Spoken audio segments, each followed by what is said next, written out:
The young man, often labeled a madman, knew something no one else did.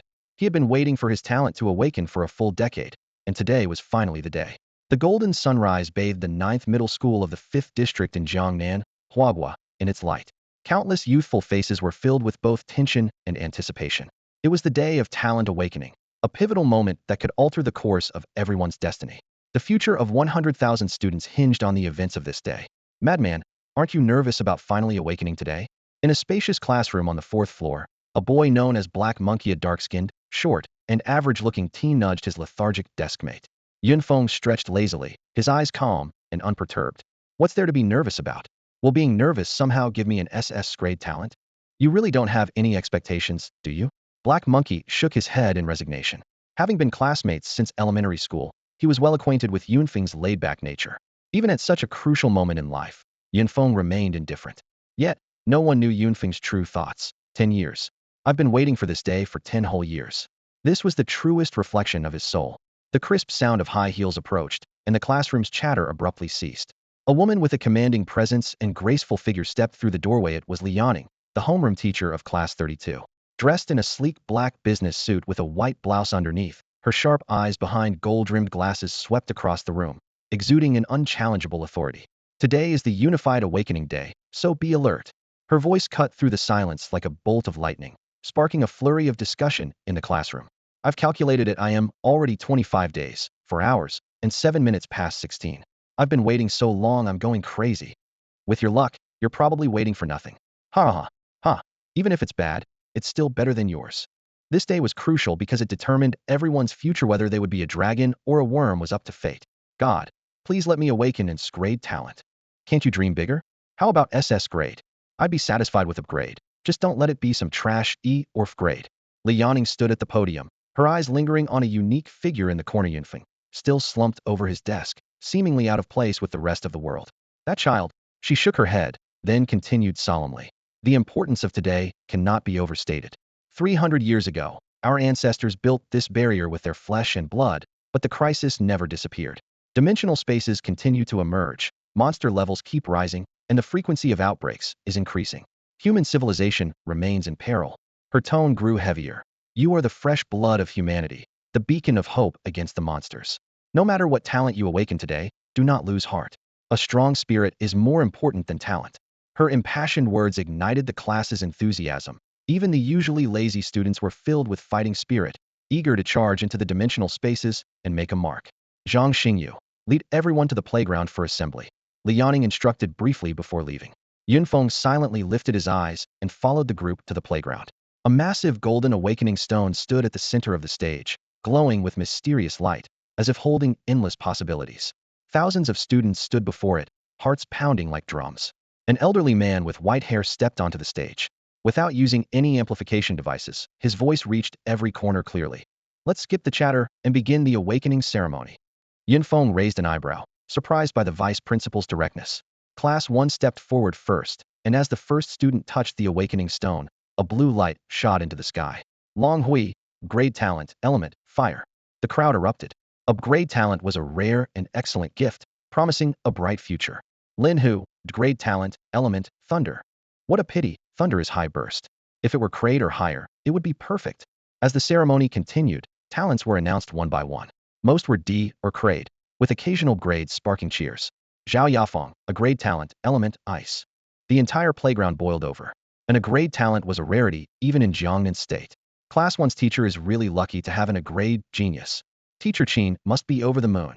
Indeed, while Qin Xiaoyun was humble in words, his face couldn't hide his pride.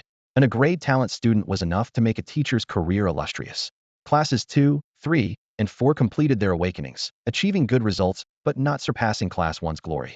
Though ranked in the top 10 of the district, the 9th middle school's actual ranking was near the bottom, so a grade talent was already rare. Just as everyone thought the climax had passed, a shocking change occurred. Red light. A blinding red light burst forth from the awakening stone, shooting into the sky and bathing the entire playground in a crimson glow. Class 5, Shengwan Shui, grade talent, illusion dance. The announcer's voice trembled. And grade talent. It was a miracle unseen at the 9th middle school for years. Standing on stage was a girl in a white dress, her ponytail tied with a bow, exuding a noble aura like a princess. In an instant, everyone stood up, eyes filled with awe and envy. Ensgrade. Our school actually has Ensgrade genius. The school's ranking is going to soar. As the campus erupted, a powerful pressure descended from the sky, almost suffocating everyone. It really isn't great talent. Looking up, they saw a pair of fiery wings unfurl in the sky. The principal's fire feather. The principal has come out of seclusion. From today on, I will personally mentor her. As soon as the words fell, the fire feather flapped, and Shangguan Shui vanished into the sky with the principal. That luck is out of this world. Being personally taught by the principal, she'll never have to worry again. Black Monkey stood beside Yun Feng, eyes vacant, muttering, "If only I could awaken in grade talent too." The ceremony continued, and it was finally time for Class 32 to take the stage. Zhang Xingyu, grade talent, Beast Transformation Tiger. The class president successfully awakened a grade talent, setting a good example for the entire class. Next, Zhou Quan. Black Monkey rubbed his hands as he walked onto the stage, so nervous he could barely speak. Zhou Quan, a grade talent, speed. The announcement changed Black Monkey's fate completely. A grade talent. Though slightly less than its grade, it was still a rare occurrence. Madman, I awakened a grade talent. A grade. Zhou Quan joyfully rushed to his friend, dancing with excitement. When I make it big, I'll have your back. Yun Feng was genuinely happy for his close friend. Your talent is definitely stronger than mine. Last one, Yun Feng. The host's voice echoed across the playground. Come on, crazy guy. Yun Feng took slow, heavy steps towards the golden awakening stone. He instinctively touched the ancient jade pendant around his neck, the only item he brought with him when he inexplicably found himself transported to Blue Star 10 years ago, inhabiting the body of a 6-year-old boy with the same name. It was the start of a new life. May the ancient jade from my grandfather bring me good luck. Yun Feng silently hoped as he gently placed his palm on the surface of the awakening stone. As a transmigrant, he felt destined to awaken an SS-level talent. However, the result displayed on the stone was like a heavy blow. Yun Feng, level talent, plunder. The field fell into a dead silence, soon followed by a chorus of boos. No one paid attention to the talent name, plunder, as all eyes were fixed on the glaring Flevel. In this world, talent levels meant everything, and in Flevel talent meant there was no path to becoming strong. This year is cursed. We finally got in level talent before. Look at that dim gray glow. It's practically invisible. Could this be the first Flevel in our school's history? What a finale. It's like a slap in the school's face. Although some quietly defended Yun Feng, saying that talent awakening was beyond personal control, those voices were quickly drowned out. Everyone knew that Inflevel talent was also called a lifestyle talent, indicating almost no combat ability and a life confined to the safety zones. Students with A-level talents looked at Yun Feng with gratitude, as his presence meant they were no longer at the bottom. The teachers whispered among themselves, worried about the impact on the school's graduation rates, with some even suggesting transferring him to a less prestigious school to spare him embarrassment and protect the school's reputation. Among the teachers, Li Yanqing was shocked as she looked at the awakening result. How is this possible?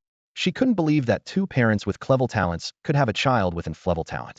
Yunfeng's parents were both Clevel awakeners, which made his Flevel talent awakening stand out even more. By the podium, the vice principal's gaze fell on Yun Feng, and he couldn't help but furrow his brow. Plunder, he silently repeated this unprecedented talent name in his mind, resisting the urge to ask about the specific details. Awakening stones only reveal the talent's level and name, while the specifics are known only to the awakener themselves. The moment Yun Feng touched the awakening stone, a faint light flashed across the ancient jade on his chest, vanishing in an instant, unnoticed by anyone. Amidst the surrounding mockery, Yun Feng maintained a calm expression, quietly deciphering his talent information. Plunder. After defeating an enemy, there is a chance to plunder a portion of the opponent's spiritual power, with a very slight chance to plunder the opponent's talent. I'm all too familiar with spiritual power, Yun Feng calculated in his mind. Monsters in the dimensional space all have spiritual power within them, and awakeners can grow stronger by killing them.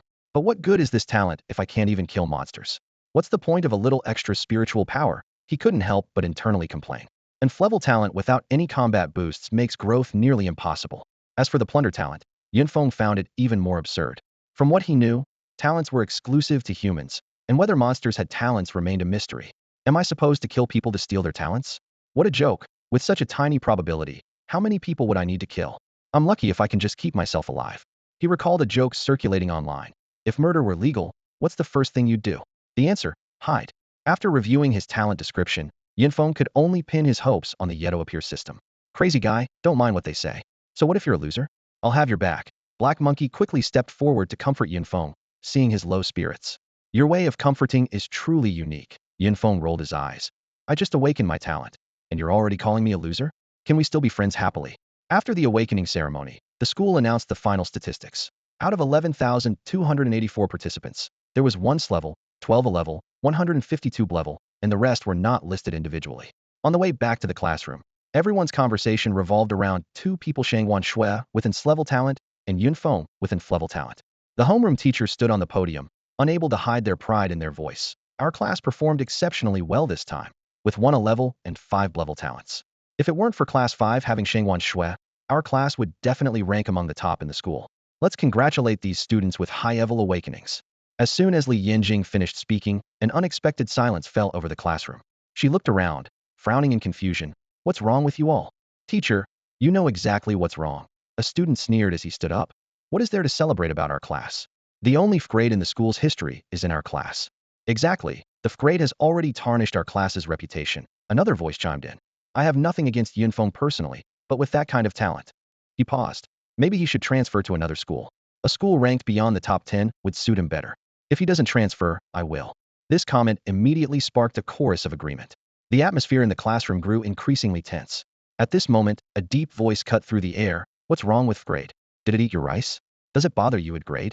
It was Black Monkey speaking, his eyes fixed on the Crate Awakener who had just threatened to switch classes. And you, a Crate Awakener, what reputation are you talking about? Speak again when you become stronger. Want to change classes? Do it now. Black Monkey stood up abruptly, his short, dark figure suddenly seeming as imposing as a mountain. As the only A-grade talent awakener in the class, his reprimand silenced everyone, forcing even the disgruntled students to swallow their dissatisfaction. All right, everyone quiet down. Li Yinjing intervened to calm the situation, her gaze lingering on Yunfeng's seat. Awakening is inherently unpredictable. I'm happy for those with high talent. Those with lower talent are still my students. She continued, today's awakening is over. I hope you all face your talents honestly and continuously develop their potential. Don't think you can skip college just because you've awakened. College provides more comprehensive practical experience and richer dimensional space resources. Like the Nine Heavens Dimension Space at Shangjing Awakener University and the Demon Cave Dimension Space at Pinghai Awakener University, both are unparalleled. More importantly, the annual Kyushu competition offers generous rewards, including items that can break through limitations. That's it for today. Practical classes start tomorrow, so be prepared. Dismissed. Li Yinjing knew that saying more at this point would be futile and wouldn't change her classmates' prejudice against Yunfeng. Yunfeng, come to my office, she said, turning to leave the classroom with Yunfeng following her. As soon as they entered the office, they were met with looks of disdain or contempt from other teachers. Yunfeng smirked inwardly. These teachers are no different from those kids. Li Yinjing regretted calling Yunfeng to the office when she saw her colleagues' reactions. Teacher, you're not trying to test my psychological resilience, are you? Yunfeng said, directly pointing out her intention as he noticed her evasive eyes. Teacher, I'm really fine. You don't need to worry. Yunfeng reassured his homeroom teacher, appreciating her good intentions but knowing full well his system hadn't arrived yet, and anything was possible. With an indifferent attitude, Yunfeng walked out of the office, hearing words like useless and transfer behind him. Hey, Yunfeng, what did the teacher say? Black Monkey asked curiously, seeing Yunfeng come out shortly after going in. Don't pry into adult matters, Yunfeng replied, not looking back as he headed home. As he opened the door, the familiar emptiness of the house greeted him. It was once a happy home, with both parents being clever awakened ones who maintained a relatively comfortable lifestyle by hunting beasts in dimensional spaces. If luck was on their side, the fragments dropped from the beasts could bring in a considerable income. Speaking of fragments, one must mention the great changes on Blue Star. 300 years ago, this technologically advanced planet, similar to Earth, suddenly experienced countless void rifts, unleashing a flood of beasts. In the face of these colossal creatures, humanity was as fragile as chicks. Humans engaged in a life-and-death struggle with the beasts using thermal weapons, paying a heavy price to drive most of them back into the dimensional spaces. However, not every country survived the catastrophe. Smaller nations like Shaohan and Sakura near Huagua became havens for the beasts. Even more shocking was the discovery that thermal weapons were completely ineffective in the dimensional spaces when humans tried to pursue and eradicate the beasts there. However, humanity made two important discoveries during this calamity: the emergence of awakening stones, which gave birth to the first awakened ones, and the colorful fragments found in beast corpses, which, when combined, could create tools surpassing current technology. 2 years ago, Yunfeng would never forget the day a man and a woman arrived at his doorstep with a metal box. Child, we were your parents' teammates. This is their legacy. At the time, he numbly accepted the box, not even remembering how the two left. It seems it's time to sell the fragments my parents left behind. Yunfeng thought as he found the metal box among the clutter and opened it by entering the password. Inside were 4 colorful fragments, a bank card, and a letter. One fragment, a particularly striking golden piece with a silver ring embedded at its center, caught his eye. It would be a shame to sell it, but keeping it is useless, he sighed, holding the golden fragment. Suddenly, the ancient jade around his neck emitted a nearly invisible green light, illuminating the fragment. To Yunfeng's astonishment, the fragment began to slowly become whole. What the heck is going on? Yunfeng looked at the now complete fragment in his hand, and then at the Teja-shaped ancient jade around his neck, incredulous. He had never seen such a phenomenon before when touching the fragments. Could this be the long-awaited moment of his golden finger awakening? Could this ancient jade really mend the fragments? Yunfeng stood in the center of the room, gently stroking the ancient jade hanging around his neck, his eyes gleaming with excitement. If his hypothesis was correct, this seemingly ordinary piece of jade possessed unparalleled magical powers. Even with his level talent, he could surpass those highborn prodigies with superior abilities. On Blue Star, nothing was more valuable than composite fragments.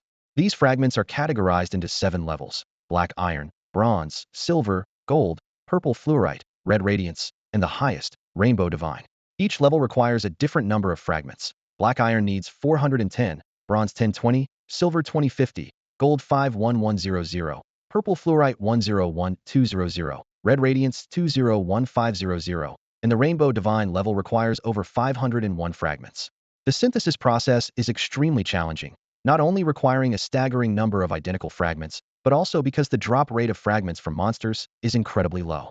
Those with talents that increase drop rates are often sought after by major powers. Even the lowest grade black iron items can be sold for prices unattainable to ordinary people in a lifetime. This is why countless people rush into dimensional spaces, to slay monsters and enhance their spiritual power levels, and to collect these precious fragments. Yunfeng couldn't help but think of the online games he used to play, finding the similarities striking. He looked down at the newly synthesized silver-white ring in his hand, intricately carved with a legendary mythical beast. Isn't this the fragment ring that can only be obtained in the 30-40 level dimensional space, Sky Hunter? He carefully slipped the ring onto the middle finger of his right hand. In an instant, Yunfeng sensed a space approximately 100 cubic meters in size. This feeling was incredible. As long as the ring was on his finger, he could store items at will. He tried to control it with his mind, and the metal box in front of him disappeared into the ring's space. With another thought, the box reappeared steadily before him. Awesome! This is freaking awesome! Yunfeng couldn't help but exclaim. This is exactly what I always wanted when reading novels in my past life. It was time to test the truth. He took a bronze-colored crystal fragment from the metal box, which contained a potion. The ancient jade emitted a faint blue glow, almost imperceptible to the naked eye. Holy crap!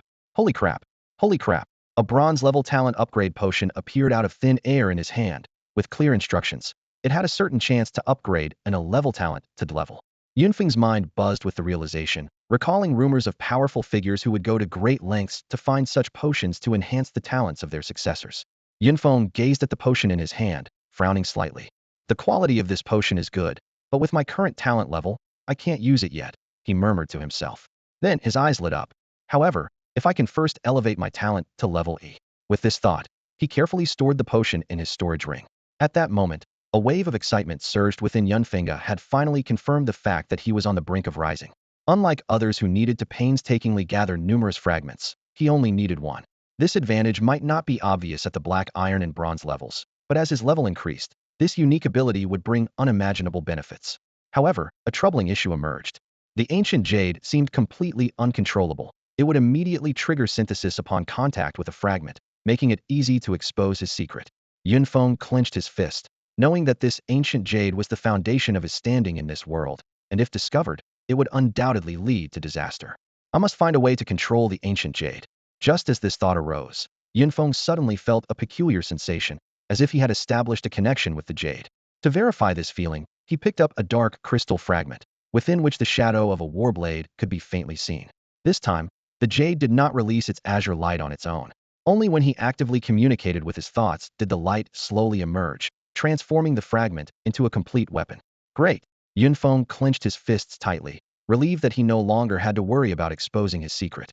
He carefully examined the newly synthesized alloy warblade, its blade exhibiting the classic Tang Dao shape, exuding a captivating sheen. Its hardness, sharpness, and durability far surpassed the current forging standards on Blue Star. Turning to the last fragment, Yunfeng considered his options. Among the 4 fragments left by his parents, there were 2 black iron, 1 bronze, and 1 gold. Only the bronze potion was temporarily unusable. He picked up the last black iron crystal fragment, which reflected the outline of a set of clothing. As the fragment transformed into a tangible object under the jade's azure light, a joyful smile spread across Yunfeng's face. This was a set of black iron combat gear, which excited him even more than the alloy warblade. Having lived through 2 lifetimes, he understood that survival was the top priority. Finally, Yunfeng's gaze fell on the other 2 items in the metal box. He gently unfolded the yellowed letter he had read countless times, the familiar handwriting coming into view. My son Yunfeng, we hope this letter would never reach you. But as we frequently venture into various dimensional spaces, we don't know whether tomorrow or the unexpected will come first, so we leave this letter. If you've awakened a good talent, the fragments inside might be of some use to you. If your talent isn't great, the savings in the card should be enough for you to live safely in the secure zone for a lifetime. The road ahead, you must walk alone, but we believe you can overcome difficulties and be a brave, honest, and kind person. Reading the letter, Yunfeng's eyes grew misty. For 10 years, although his parents were seldom home due to work, their love and care were never absent. As gifted awakeners, they bore their own mission, venturing into dimensional spaces to hunt monsters for the safety of humanity.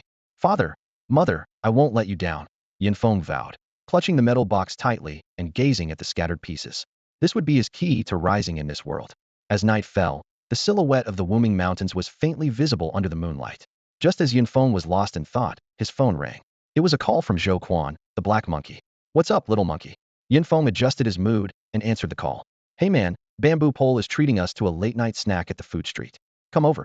Bamboo Pole treating us. Sounds like good news. I'll be there, Yunfeng said, quickly storing 2 pieces of black iron equipment into his spatial ring before heading out.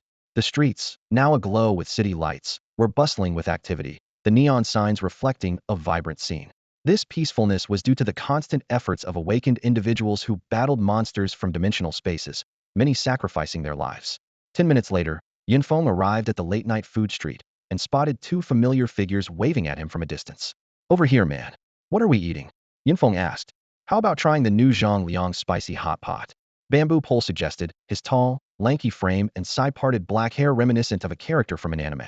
The night market was filled with the aroma of food, and the stalls were crowded with hungry patrons. The 3 found a spot and ordered their meals. Not bad, it's quite spicy, Yunfeng remarked after taking a bite. Yeah, especially the girls, they joked. Bamboo Pole, unable to hold it in, finally said, Can you guys be serious for a moment?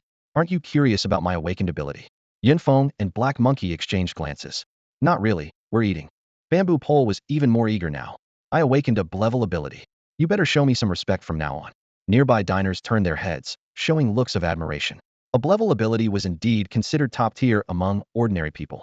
Enough with the boasting about your mediocre ability, Black Monkey interrupted, considering Yunfeng's feelings. The trio left the small eatery and strolled to a secluded riverside. Bamboo Pole persisted. So what are your awakening results? I awakened in Flevel ability. Nothing special, Yunfeng replied calmly. What? Flevel? Bamboo Pole was shocked. Don't worry, bro. With my level and his level, we can still make a name for ourselves in the dimensional space, Black Monkey reassured. Wait, you're a level? Bamboo Pole was even more taken aback, his earlier pride vanishing, wishing he could disappear on the spot. The bell echoed through the classroom, signaling the highly anticipated practical class had finally arrived. Everyone sat up straight as Ms. Li Yanjing briskly walked in and briefly announced, Zhang Xingyu, lead your classmates to room 8 in section C of the practical training building. With that, she turned and left. We're finally going to the practical training building. Excited chatter erupted among the students. Someone's eyes sparkled. We've only ever seen it from afar, and now it's finally our turn. Who do you think will be teaching us? Could it be Mr. Xiaozhan? He's really handsome, a girl asked eagerly. Dream on. Mr. Xiaozhan is in charge of the senior year practical classes. We're not that lucky. Another student immediately dashed her hopes. As Class 32 walked towards the practical training building, full of anticipation, they were met with a burst of mocking laughter. Students from Class 5 pointed at them, jeering. Well, if it isn't Class 32, the trash bin of the school. Do they even deserve a practical class? The trash bin, what a perfect nickname. Class 5's laughter grew louder. Black Monkey was instantly enraged and was about to charge forward to argue, but Yunfeng held him back, saying, Don't stoop to their level. Sadly, the rest of Class 32 quickened their pace, deliberately distancing themselves from Yunfeng as if he were some sort of plague. Even the class monitor, Zhang Xingyu, chose to remain silent, walking quietly at the front. Yunfeng watched this unfold and simply shook his head lightly. Having lived 2 lives, he had long since become indifferent to such childish mockery. Besides, With the ancient jade in his possession, he knew the time wasn't right without strength. Any retaliation would just invite more ridicule. Before long, a massive building loomed ahead, the legendary practical training building. It occupied nearly half of the school's area and was divided into 12 sections, each with 10 training rooms, each room spanning over 1,000 square meters. Following the signs, Class 32 finally arrived at Room 8 in Section C. As they opened the door, they were stunned by the sight before them, a vast room neatly filled with various training equipment and weapons. Most striking was the enormous screen at the front, displaying an intense battle between awakened ones. On the screen, one awakened person had transformed into a majestic giant tiger, battling fiercely with another who controlled a massive fireball. Flames flew and the tiger's roar shook the air, creating an awe-inspiring spectacle. Is this the power of the awakened? So cool. The students watched, utterly captivated. At that moment, a graceful figure appeared at the doorway, and the screen abruptly froze.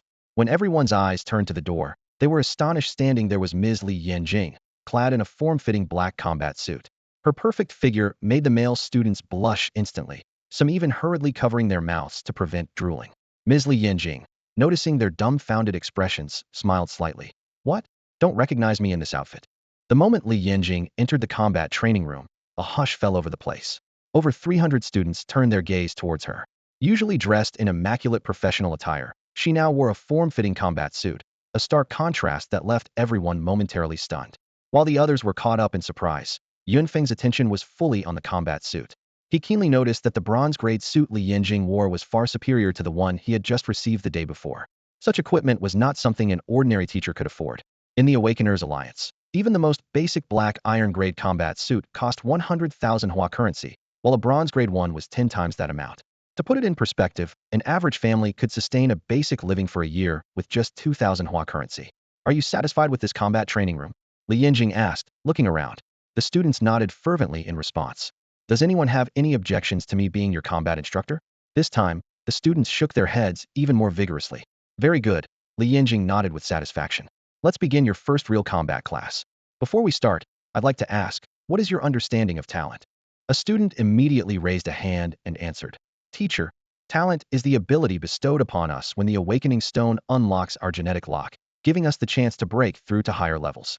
Since everyone's genes are different, the talents awakened also vary. Other students quickly added their thoughts. Li Yanjing clapped her hands to quiet them. Your answers are correct, but those are just theoretical knowledge. Today, we will learn how to apply these in real combat. As you know, awakened talents are ranked from high to low into 9 levels, with SSS being the highest and F the lowest. As soon as she said this, the entire class instinctively glanced at Yun Feng, the only student with F-level talent. Li Yanjing continued. The rank of a talent significantly impacts combat. Take fire element talent, for instance. A level skill is far more powerful than a level one. This is just one example, and you'll gradually understand other differences as you progress. All talents can be categorized into 4 main types: physical, beast, elemental, and anomalous. Physical relates to bodily attributes like strength, speed, and perception. Beast involves transforming into ferocious creatures for battle. Elemental is self-explanatory, and anomalous is quite unique, being rare but generally powerful. Now, please arrange yourselves into formations according to these 4 categories, from left to right. Upon hearing the instruction, the students quickly moved into position.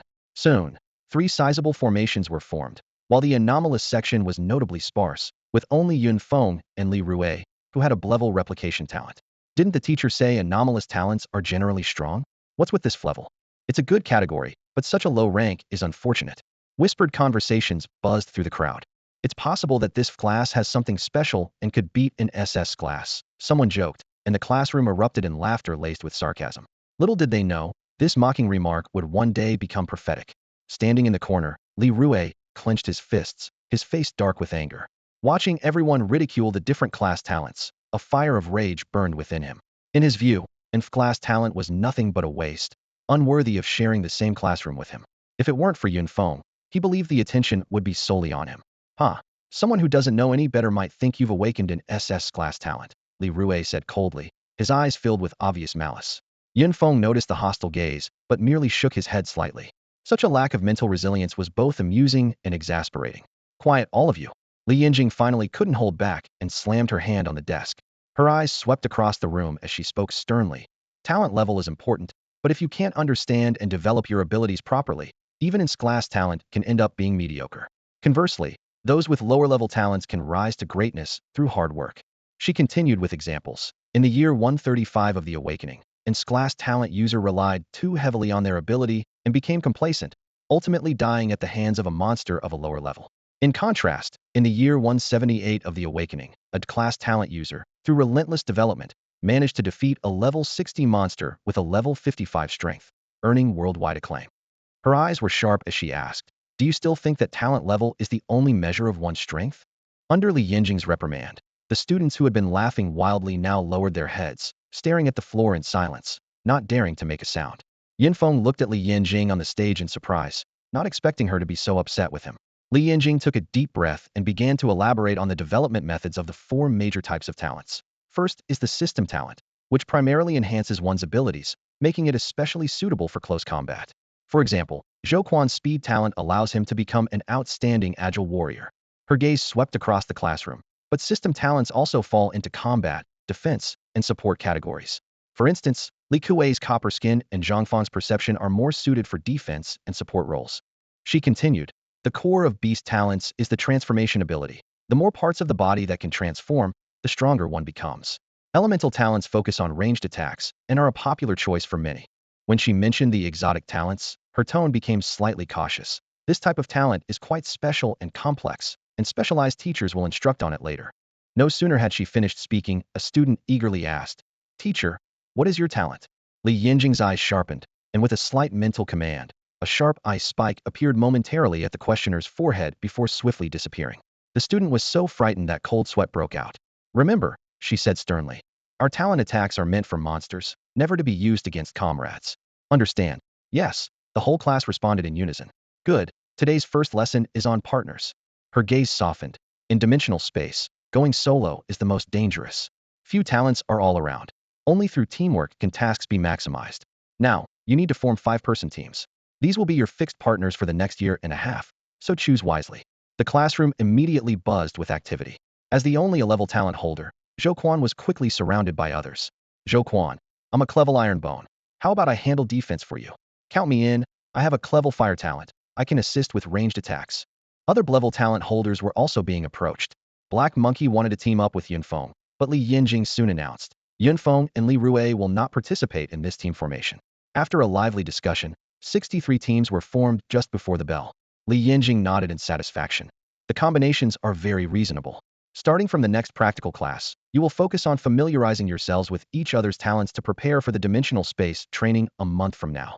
Feng, Li Rue, come with me." Class dismissed. As they watched Li Yinjing leave with the two, the other students discussed as they walked out, "Are we really going into the dimensional space next month?" "I'm a little scared," a girl said timidly, her voice trembling noticeably. She had a delicate appearance, and her frightened expression only stirred the protective instincts of the boys around her. "We have our talents. Those monsters are nothing. I'll protect you." A boy with a sharp face eagerly chimed in, trying to impress her. "Humph, we awakened our talents to slay monsters. My blade is itching for action." More students expressed their eagerness, their eyes gleaming with anticipation. For them, defeating monsters was the only way to gain spiritual power and enhance their abilities. Meanwhile, Li Yinjing led Feng and Li Rue to the teacher's office area. Along the way, Li Rue kept glaring coldly at Feng, occasionally making snide remarks. "Li Rue, you head to the Talent Research Institute. Feng, the vice principal wants to see you in his office," Li Yinjing instructed simply. "Okay, teacher. By the way, your outfit looks great today," Feng said, darting off towards the vice principal's office, leaving Li Yinjing standing there with a slight blush. She glanced at her slightly tight combat suit, thinking that the cheeky boy seemed unfazed by his level talent. Knock, knock, knock. Feng barely tapped on the door before it opened automatically. "Principal, you wanted to see me?" Feng entered the office. "Do you know why I called you here?" The vice principal adjusted his glasses on the bridge of his nose. "You're not going to expel me, are you?" Feng ventured. "Is it because of my level talent?" "That's right, it's about your talent. As far as I know, it's a completely new talent with significant research value." "So, I'm just a guinea pig," Feng rolled his eyes. "Can you tell me the specifics of your talent?" The vice principal ignored his sarcasm, continuing, "The awakening stone only reveals the talent level and name. The specifics are known only to the awakened individual. Over the years, every new talent must be registered and studied to help the awakened better develop their talents and find suitable materials. The talent description says I can seize part of the spiritual power from slain monsters." Feng answered cautiously, deliberately omitting the second part of the description, which he found somewhat inhumane. Seize. As in seize spiritual power? The vice principal pondered with a frown. We should conduct an experiment to test how much spiritual power you can seize. Under the vice principal's guidance, Yunfeng was led to a massive enclosed room. A hidden door in the wall suddenly opened, and a metal cage was slowly pushed out. Principal, do we really need such an elaborate cage for a rabbit? Yunfeng circled the cage, puzzled. This is no ordinary rabbit. The vice principal said just as the rabbit's eyes turned blood red, its body swelling rapidly as muscles bulged, standing upright at a meter tall. It furiously punched the cage walls, creating a deafening noise. What the heck kind of rabbit is this? This is a dimensional. Looks delicious. Yunfeng's comment left the vice principal momentarily speechless. This is a level 1 monster, a violent rabbit. I'll weaken it, and you finish it off, the vice principal instructed, handing Yunfeng a pair of high-tech glasses. What are these? They look cool. Yunfeng fiddled with the glasses. Put them on, and you'll see. You weren't supposed to get these just yet. Yunfeng put on the glasses, feeling a brief sting at his temples. A virtual screen appeared before him, with a flashing underline waiting for a name input. High-tech indeed. Yunfeng eagerly typed, Yunfeng. Only for the screen to display Yunfeng. It's Feng, as in peak, not crazy, Yunfeng corrected, suddenly feeling the glasses weren't as advanced as he thought. Upon naming, a virtual screen suddenly appeared to the left front of Yunfeng's face. The data on the screen was clear. Name, Yunfeng. Level, 10100. Initial combat power, 5. Talent level, F. What the heck? Yunfeng stared wide-eyed at the data, feeling like he was in an online game. However, unlike a game, this system seemed rather basic with no inventory or skill tree, likely because he hadn't acquired those features yet. He turned to look at the vice principal, and immediately, a new virtual screen materialized to the right front of his face. The screen displayed, level, 49, combat power, 426,348. A bright red exclamation mark began flashing on the screen, accompanied by the glaring words, alert, danger, over 400,000 combat power. Yunfeng swallowed hard. He realized that when observing others, he could only see these two basic data points, level and combat power. Next, he cast his gaze toward the caged violent rabbit. New data instantly appeared. Monster, violent rabbit. Level 1. Combat power, 30. Skill, violent punch delivers a furious punch, causing extra damage. Both at level 1. Yet this rabbit can take on 6 of me? Yunfeng couldn't help but mock himself. Principal, these glasses are amazing. The vice principal opened the cage, and the violent rabbit immediately charged out, swinging its fists at him. With a casual flick of one finger, the vice principal sent the rabbit flying back into the cage like a cannonball, crashing heavily against the iron bars. Your turn, the vice principal said. With my fists. I don't want to get punched. Yunfeng raised his hands, looking reluctant. The vice principal waved his hand, conjuring a long sword and handed it to him. How is this? Yunfeng feigned surprise at the sword's sudden appearance. Though he suspected it was the work of a storage ring, he played along as if it was all new to him. The moment he grasped the sword, he noticed his combat power increased to 8 points. The ordinary alloy sword only added 3 points, clearly not crafted from any special materials. Urged by the vice principal, Yunfeng thrust the sword at the now limp, violent rabbit. The sword easily pierced through the rabbit's body. Principal, why is there no reaction? Of course, there's no reaction. You didn't even hit a vital spot, the vice principal said, looking disdainful. Only then did Yunfeng realize, and he promptly aimed the sword tip at the rabbit's head, a vital spot. As the blade sank in, a warm current surged through his body, making him feel incredibly refreshed, as if he had grown stronger. How does it feel? Have your level stats changed? The vice principal asked. The principal leaned in close to the data panel, furrowing his brow. This data is the experiment result. 666. 666? How can there be so many? The vice principal looked puzzled. No, it's not. The principal explained awkwardly. I just stuttered a bit. It's actually just 1-6. The vice principal let out a sigh of relief and quickly jotted down the data in his notebook. That makes more sense. It means you gain slightly more experience than others when hunting monsters of the same level. As he recorded, he explained the basic rules to Yunfeng. The amount of spiritual energy humans gain from killing monsters is fixed 5 points for the same level, 10 points for 1 level higher, 15 points for 2 levels higher, and so on. Below level 10, accumulating 10 points of spiritual energy increases combat power by 1 point. The vice principal paused. However, whether this 1 point is a solid 1 point or a 20 increase needs further verification. Just as he finished speaking, the laboratory door opened again, and a large cage was pushed in. Inside was a giant rooster over a meter tall, its feathers shimmering with a metallic sheen, a unique gray comb splitting in the middle and extending to the sides, and its tail feathers displaying a brilliant array of colors.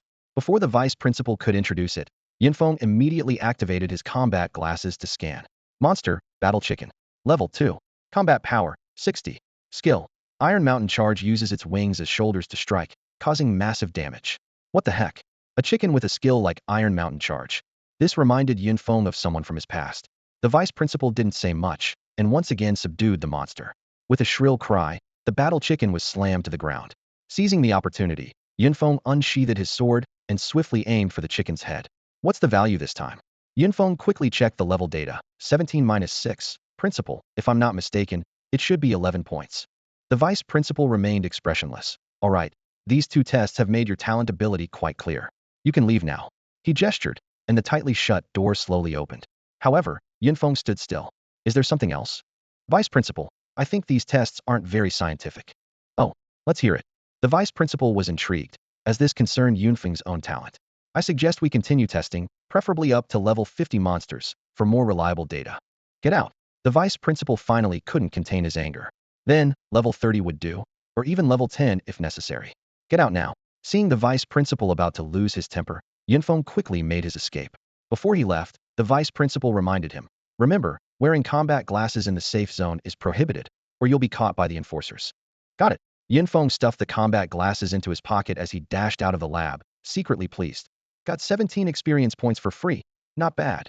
For him, it was like leveling up in a game. Except each time he absorbed spiritual energy, his body genuinely grew stronger.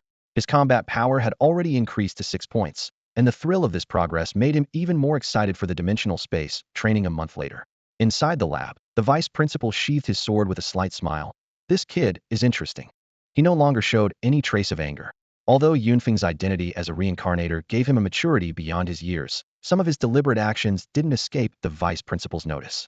What a pity. The vice principal sighed, shaking his head as he transmitted the test results to the Talent Research Institute's database. This so-called exotic plunder talent gains too little spiritual energy. It's useful in the early stages, but becomes quite useless later on. Class, after a month of practical lessons, are you confident about the upcoming journey to the dimensional space? Ms. Li Yinjing asked, scanning the classroom from the podium. Although there hadn't been any increase in spiritual power over the past month, the students had shown significant improvement in teamwork and talent application. The classroom buzzed with responses, with the boys mostly displaying eager excitement, while the girls showed a hint of worry. Ms. Li, is it really safe to go to the dimensional space? A girl asked timidly, sparking a heated discussion among the class. The room quickly divided into two camps, the boys enthusiastically discussing the upcoming adventure, and the girls whispering their safety concerns. With a serious expression, Ms. Li said, the dimensional space does have its dangers. While there will be teachers to protect you, we can't be with you every step of the way, and accidents can happen. Her gaze swept across the classroom, noting the flicker of panic on some faces. You can still choose to opt out now, but remember, this means you'll miss out on all opportunities for practical lessons and entering the dimensional space, resigning you to a normal life. The hesitant students all looked towards Yin Feng, only to find him looking indifferent. Why are you looking at me? Yin Feng said lazily. If you're scared, just don't go. There's no shame in being cautious, and no one's going to die. Even you, and Frank, aren't backing out. How can we? His words unexpectedly stirred determination among the hesitant ones. Seeing no one withdraw, Ms. Li led over 300 students to the school gate. There, 3 massive armored vehicles awaited them, their black metal exteriors gleaming coldly in the sunlight. The vehicles' angular shapes and large wheels exuded a strong sense of technology, making a striking visual impact. These are specialized armored vehicles for leaving the city, each capable of accommodating 20 teams, Ms. Li explained. The vehicle doors opened, lowering 2 rows of boarding ladders, and the students began boarding in an orderly fashion. Why are you still standing there? Ms. Li asked Yin Feng, who remained in place. Ms. Li, I don't have a team, Yin Feng replied, feeling aggrieved. During this period, while others were engaged in pair training, he had been training alone, with Li Rue, another of his kind, nowhere to be found, likely undergoing special training. Ms. Li pointed to a distant group, then joined that team. Seeing the team, Yin Feng couldn't help but smile wryly. It consisted of 4 dranks and 1 A-rank, making it the weakest group in the class.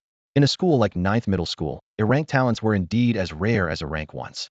Teacher, can I join that team? Yin Feng asked timidly, pointing to the team where Black Monkey was, his eyes full of hope. The team had an impressive lineup: 1 class, and 3 class members, undoubtedly the strongest combination in the class. Liani gave Yin Feng a sidelong glance, which was a clear enough answer. Yin Feng dejectedly headed toward the weakest team. To his embarrassment, the 5 team members looked at him with obvious disdain. If not for Liani's authority, they might have openly rejected him. Once on board the battle vehicle, everyone was amazed by its design. The exterior appeared pitch black, yet the interior was completely transparent, offering a full view of the surroundings. With a rumble, the vehicle slowly moved toward the safety zone gate. Outside the city, Yunfeng was captivated by the Great Wall. Standing 50 meters tall, its surface was covered with mysterious metal, and every 20 meters, a large cannon protruded, exuding an intimidating presence. Although most monsters had been driven into dimensional spaces, the wilderness remained treacherous, and new dimensional spaces frequently opened. The desolate scene outside the safety zone was marked by wild grass and crumbling ruins. Collapsed skyscrapers and cracked roads told the tragic fate of this once thriving city. "Look, what's that?" someone suddenly exclaimed. Following the direction pointed out, they saw a three-meter-tall black-armored rage bear in the ruins, its crimson eyes glinting with danger. The officer frowned and said, "This area should have been cleared. Could it have wandered in from elsewhere?" Before he finished speaking, the bear roared and charged at the vehicle. The girls screamed, but the officer calmly reassured them. "Don't panic. A monster of this level can't damage the vehicle." With that, he wielded a 2-meter-long black iron spear and advanced toward the charging beast. The battle commenced instantly. The officer's every move was swift and precise, his spear agile as a snake, finding the bear's vulnerabilities. Despite the bear's desperate counterattacks, it ultimately couldn't escape a fatal strike to the head. The officer didn't immediately return. Instead, he carefully stripped the valuable metal armor from the bear. After handling the scene, the officer briefly reported the situation to the safety zone, and the vehicle continued its journey. Half a day later, their destination finally appeared. A massive void rift stretched across the sky like a giant eye. Below the rift, the entrance to a small base clearly displayed the words "Small Jungle Dimensional Space." At the outer perimeter of each dimensional space, a specialized defense team is stationed. They bear dual responsibilities: to strictly prevent monsters within the space from breaking out, and to verify the identity of entrants while collecting entry fees. Moreover, at the entrance of the dimensional space, there is a heavily guarded security area manned by dedicated personnel. As the convoy slowly entered the base, over 300 teachers and students disembarked in an orderly fashion, their gazes inevitably drawn to the faintly glowing entrance of the dimensional space. The state has clear regulations regarding the management of these spaces. High-level awakeners are strictly prohibited from entering low-level dimensional spaces. These low-level spaces serve as beginner training grounds, providing fertile soil for novices to grow. Li Yanjing stepped forward and handed a document to the base guardian. "Hello, we are from 9th High School in District 5. These are newly awakened students here for training today." This document was crucial because the 22 accompanying teachers had levels that exceeded the admissible standards for this dimensional space. The base officer glanced at the document and nodded slightly. "Headquarters has already informed us. Please follow me." In reality, this was more of a routine procedure. As a tradition, school-organized initial training sessions enjoy a waiver of entry fees, but this privilege is granted only once. The large group began moving towards the entrance. Li Yanjing was the first to step into the space. "I'll go in first to scout. Please wait outside." Moments later, she reappeared at the entrance. "Safety confirmed. You can come in." 61 teams entered the space in turn. The students curiously observed their surroundings. "So this is a dimensional space? It's completely different from what I imagined." "Yeah, it's so beautiful here, and the air is exceptionally fresh." Although this place was called a small jungle dimensional space, its actual area reached an astounding 2,000 square kilometers, comparable to a county. The environment here was even better than Blue Star, filled with a unique energy aura. "Attention, everyone." Li Yanjing's voice interrupted their amazement. "Form lines from left to right by teams. First team, step forward to receive your combat equipment." A buzz of discussion immediately arose. "There's really combat equipment? Could it be fragmentary gear?" "You're dreaming. Even I wouldn't dare imagine that. We already have ordinary alloy weapons. There's no need for the school to distribute them." As the crowd speculated, the first team walked forward with anticipation. Li Yanjing took out 5 pairs of combat goggles and a metal short tube. "Each person gets a pair. Bind them to your identity to use. And there's also a distress flare." Seeing that the so-called equipment was just a few pairs of goggles, a wave of disappointment spread through the crowd. "Huh, so they're just sunglasses." Yunfeng chuckled inwardly, knowing their attitude would soon change. Li Yanjing instructed the first team to complete identity binding and familiarize themselves with the operation, while she continued distributing equipment to the other teams. Suddenly, an exclamation broke the silence. "Oh my gosh, these goggles are amazing. Look at Zhou Quan. He's only level 1 and has 20 combat power. That's incredible." "Yeah, even though I'm a clever talent, my initial combat power is only 12 points. Why do I only have 11 points when I'm also a clever?" "It's not fair," a student complained, clearly dissatisfied. Once everyone put on their combat goggles, the classroom buzzed with excitement and amazement. Some turned their gaze towards Yunfeng. eager to see the stats of the class's weakest member. 6 points, ha ha ha. As expected, the lowest, came the mocking laughter. However, Yunfeng remained calm despite the attention. It was the A-level team member standing next to him who looked upset. His combat strength was the same as Yunfeng's, a blow harder to bear than death. Alright, I believe you all have a basic understanding of the combat goggles now, the teacher continued. Their greatest function is detecting basic information about monsters. Teacher, isn't it said that no technological products can work in the dimensional space? A student questioned. That's correct. Dimensional space indeed renders devices like phones and cameras useless. But these goggles are different. They are the culmination of centuries of human wisdom, developed from materials found in the dimensional space, making them the only usable technological product. The students then realized the value of these goggles. One last thing, the teacher said sternly. There are risks in this training, but I hope you can use the knowledge you've gained this past month to overcome challenges rather than resorting to a distress flare too easily. This training lasts for a month, and I hope you all achieve good results. Dismissed. Although dismissed, the 61 squads didn't disperse immediately. Everyone began retrieving their gear from their backpacks. Yunfeng noticed that while these weren't fragment equipment, they were mostly replicas forged from monster materials, superior to ordinary alloy gear. Tell me about your talent, so I can formulate a battle plan. Captain Lu Yong asked Yunfeng as the squad moved forward. In their squad, aside from Lu Yong having a decent piece of equipment, the others only had standard alloy gear. Looting. I can slightly absorb the opponent's spiritual energy when killing monsters, Yunfeng replied simply. Since he had been assigned to this squad, he didn't want to cause friction for now. That's practically useless, just dead weight. The other team members grumbled, clearly dissatisfied. Alright, just look after yourself during battle. But let me make it clear, we won't let you get the final blow. Yunfeng shrugged, indifferent. Internally, he was already planning to find a way to leave this squad. They looked down on Yunfeng, but Yunfeng wasn't impressed with them either. Clad in full black iron tier gear, he knew that working alone would yield the greatest benefits. Be alert, we've entered the monster zone, Lu Yong warned. We're the weakest team in the class, so we must target isolated monsters. This was why he chose to move in open areas. The team's only scout, Zhao Borui, was an 11 far-sighted talent, with a vision 5 greater than normal, which wasn't very useful. Yong, there's a lone monster ahead, Zhao Borui reported excitedly, casting a smug glance at Yunfeng as if to flaunt his usefulness. The squad quickly approached the target. The goggles displayed. Monster, needle-haired rat. Level 1. Combat power, 25. Skill, needle shot. Good luck, it's a level 1 monster with low combat power. Lu Yong quickly deployed the plan. Stick to the plan. Ding Mo, you're on defense, Shin Qibin and I will attack. Liu, you're on healing. They took their positions, ready for their first monster battle. Lu Yong's level talent, Iron Fist, increased punching damage and could cause knockback. Ding Mo had a level earth talent. Shin Qibin had a beast-type monkey talent, not yet able to transform, but wielding a Chinese longsword. Zhao Borui was equipped with a bow for long-range support. The only girl, Liu, had awakened a level with talent, currently only able to treat minor injuries. As they closed in within 20 meters of the needle-haired rat, the half-meter-long creature, covered in sharp gray fur, finally noticed them. Yunfeng's first battle was destined to be one where he played a minor role. The spiny rat, seeing several people approaching, immediately showed anger and charged at them with its eyes bloodshot. Its thick tail lashed through the air like a steel whip, producing a sharp whistling sound. Ding Mo quickly raised his shield to block the creature's attack. Lu Yong and Shin Qibin flanked it from both sides, forming a triangular position. Not far away, Zhao Borui kept his bowstring taut, occasionally releasing arrows to harass the creature. Yunfeng observed from a safe distance, nodding silently at the basic tactical cooperation of these newcomers.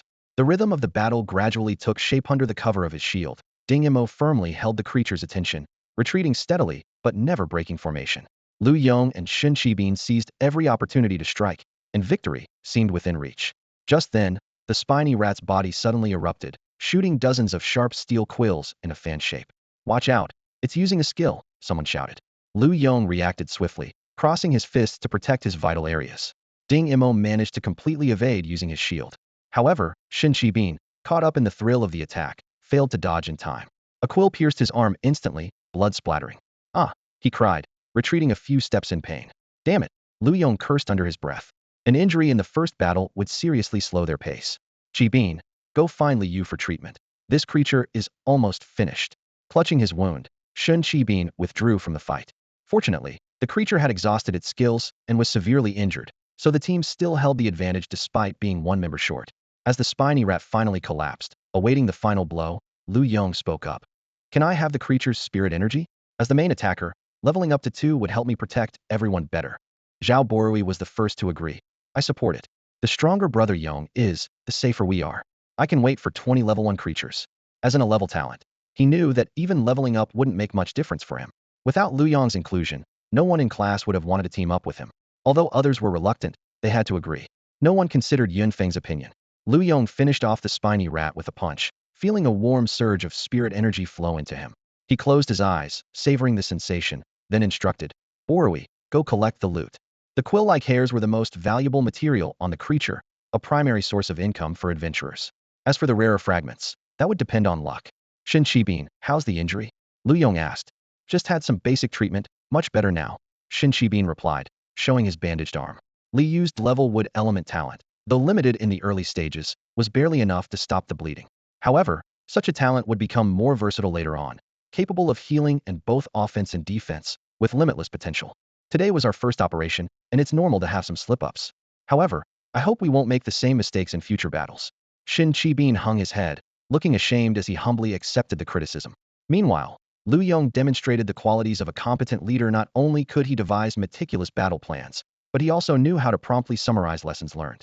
Yun Feng silently observed it all, secretly assessing Lu Yong's capabilities. After a brief rest, the team continued their mission, prioritizing the search for their next level 1 monster.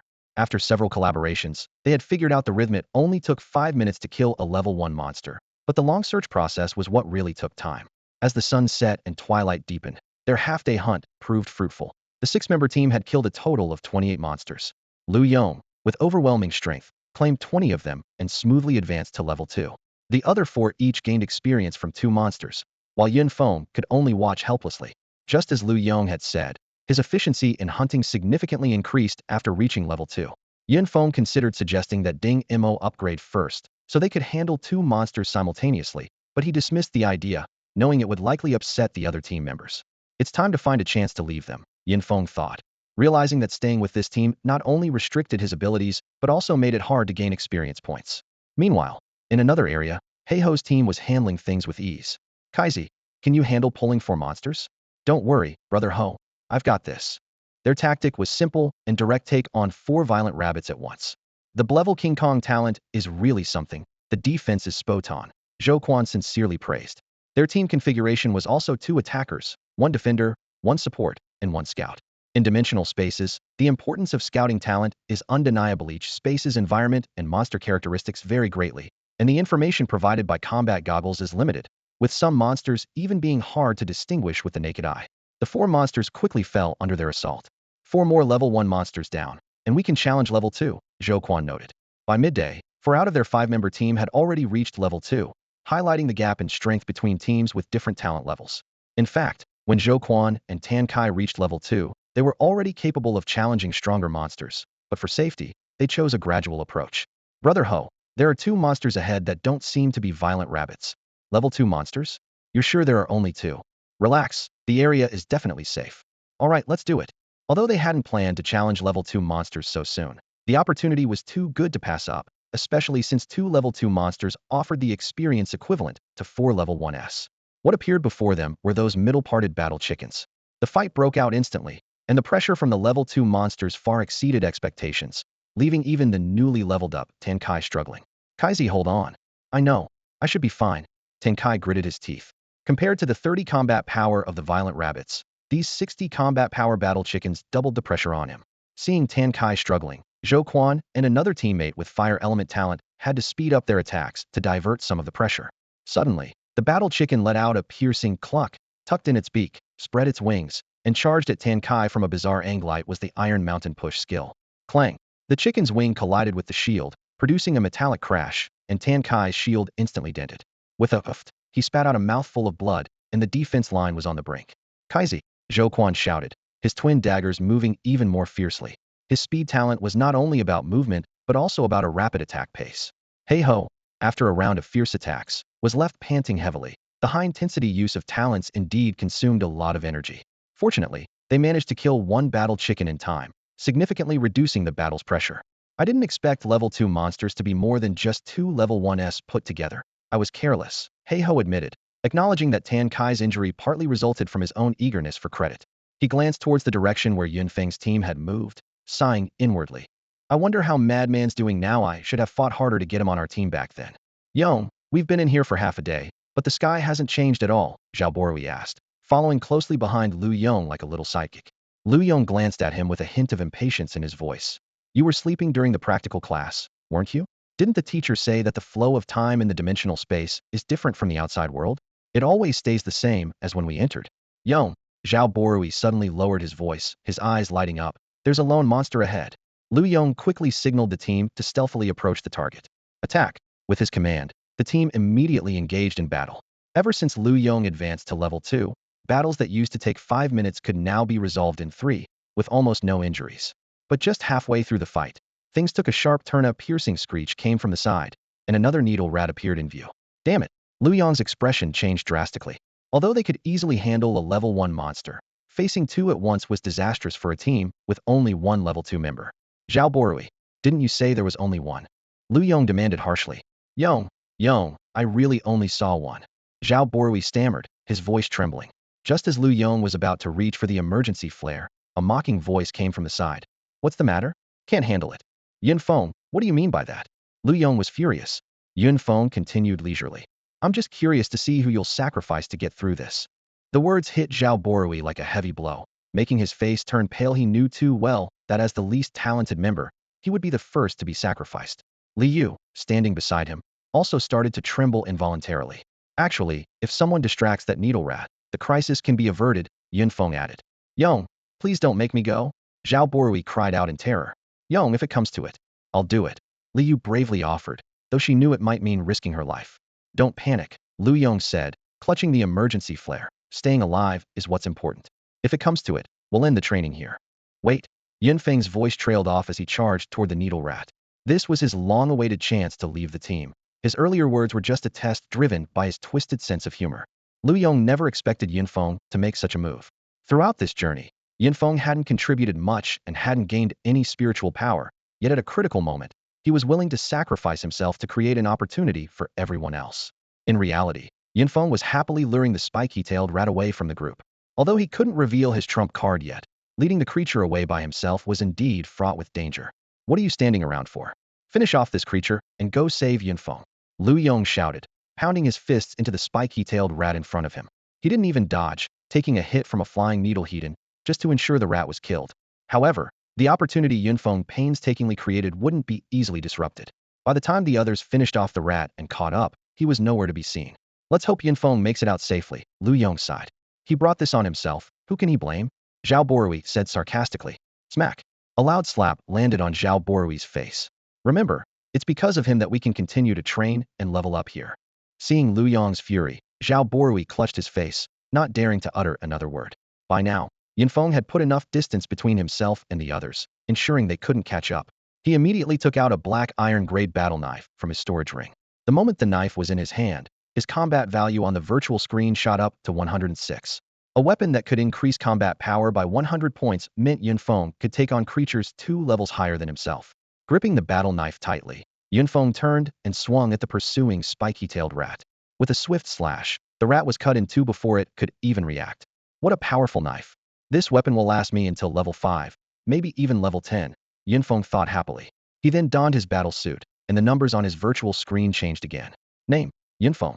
Level, 123,100. Combat power, 207. Talent, great. Killing the spiky-tailed rat earned him 6 spiritual power points, and 1 combat power point. With the great equipment boost, Yun Feng could completely ignore attacks from creatures below level 3. He delved deeper into the dimensional space, continuously slaying over a dozen creatures until he encountered his first level 2 Creaturia, Majestic Black Dog. Creature, Iron Claw. Level 2. Combat power, 55. Skill. Tear wounds caused by its claws are hard to heal. Its combat power is actually lower than a battle chicken. Yun Feng mused, and without hesitation, he advanced with his knife. Given the vast difference in combat power, the level 2 creature was easily dispatched with 2 strikes, yielding 11 spiritual power points, and finally elevating him to level 2. A level 2 monster, nothing more. Yun Feng scoffed, continuing deeper into the mysterious dimensional space without looking back. According to his teacher, the strongest creature here was a level 5 monster, with an estimated combat power of around 500. With this understanding, Yun Feng handled the level 2 monsters with ease. Even if discovered, he didn't linger, allowing them to attack as he pressed on further. After nearly a day of trekking, Yunfeng finally stepped into the territory of level 3 monsters. Strangely, although a day had passed outside, time here seemed frozen, with the blazing sun still hanging at the horizon. His combat goggles quickly identified the level 3 monster before him. Steel Feng. Monster, Steel Feng.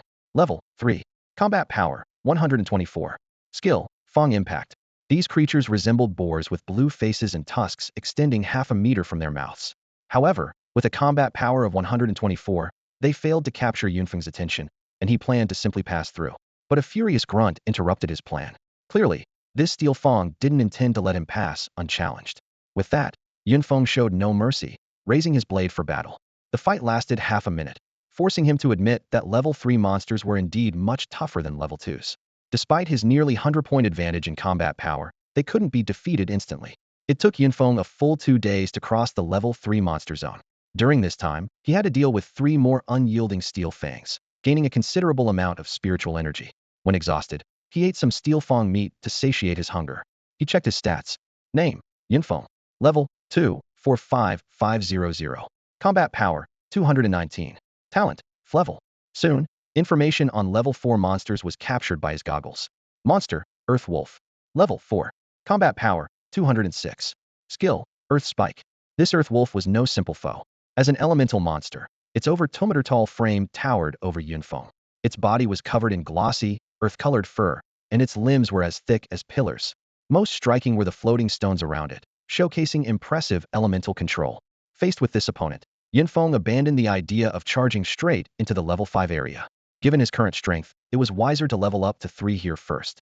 Each level 4 Earth Wolf he defeated would yield 16 points of spiritual energy. Though the task was daunting, it was a necessary step on the path to becoming stronger. Raising his long blade, Yunfeng locked onto an Earth Wolf ahead, ready to engage in a new battle. Howl, the furious roar of the Earth Wolf echoed across the clearing. It watched as the tiny human dared to provoke it, and with a swift motion, the surrounding rocks coalesced into a sharp earth spike, whistling through the air towards Yunfeng. This Earth Dog is using skills right off the bat. How unsporting. Yunfeng cursed inwardly. He knew that his black iron-grade combat suit wouldn't withstand the attack, so he instinctively rolled to the side, narrowly avoiding the deadly strike. The Earth Spike shattered upon missing its target, the fragments slowly returning to the Earth Wolf's vicinity. Yunfeng quickly deduced that this was the skill's cooldown mechanism. Gripping his battle blade tightly, he dashed forward, aiming the blade at the Earth Wolf's abdomen. The wolf reacted swiftly, leaping gracefully to the side, narrowly dodging the lethal strike. Having such combat instincts at just level 4? Yunfeng frowned. As expected in this dimensional space, no opponent was easy. Without hesitation, he changed his stance, targeting the Earth Wolf's vulnerable spot, its waist. This was one of the wolf's most fatal weaknesses, aside from the area protected by its tail. The change in attack came too swiftly for the Earth Wolf to evade, and the blade pierced its skin. But before Yunfeng could inflict a fatal wound, the wolf's tail lashed towards his head like lightning. Yunfeng had to withdraw his blade and retreat, silently marveling at the earth elemental creature's high defense. Shaking the blood from his blade, Yunfeng maintained his aggressive stance. As the battle continued, the Earth Wolf accumulated several wounds, while the rocks around it had reformed. A fierce back-and-forth skirmish unfolded in the clearing. Finally, after the Earth Wolf's 4th Earth Spike attack, Yunfeng seized the opportunity, delivering a fatal blow to its throat, ending the 5-minute-long battle. With my current strength, I can only handle level 4 monsters, Yunfeng calculated to himself. Even with a strong start of 200 combat points, challenging higher-level foes remained a daunting task. After adjusting his mindset, he continued searching for targets in the level 4 monster area. Meanwhile, on another battlefield, Zhao Borui excitedly reported to the team leader, Lu Yong, "Brother Yong, there's a needle-furred mouse carcass up ahead, and its spoils are all intact." Without Yunfeng in the team, Zhao Borui cherished any opportunity to prove his worth. The team approached to inspect and indeed found a complete needle-furred mouse carcass, its fur worth 50 huabi untouched. The group was incredulous, as this was the equivalent of a week's living expenses for an ordinary family. Not far ahead, Zhao Borui discovered 2 more needle-furred mouse carcasses. Faced with this unusual occurrence, the team members speculated among themselves.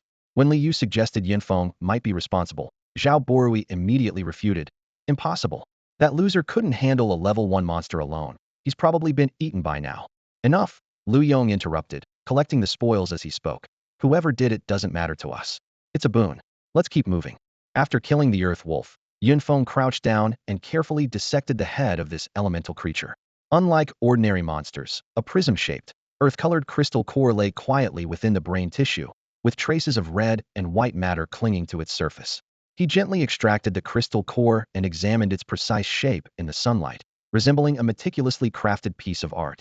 The virtual screen immediately displayed Level 4 Earth Element Crystal Core, valued at 200 Huobi. It's true, the dimensional space is a quick way to make money, Yunfeng murmured to himself, a sudden thought striking him. Wait, don't awakened ones have a dedicated trading platform? Maybe I could use Huobi to purchase shards.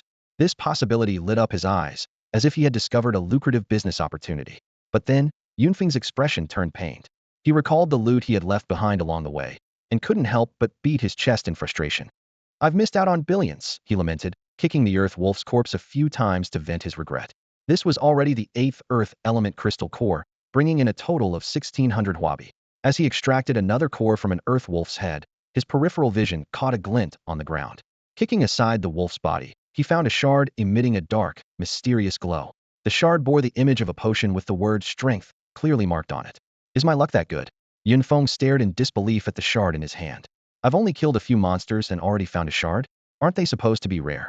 Without further thought, he activated the ancient jade, and a cyan light enveloped the shard. A potion materialized in his hand.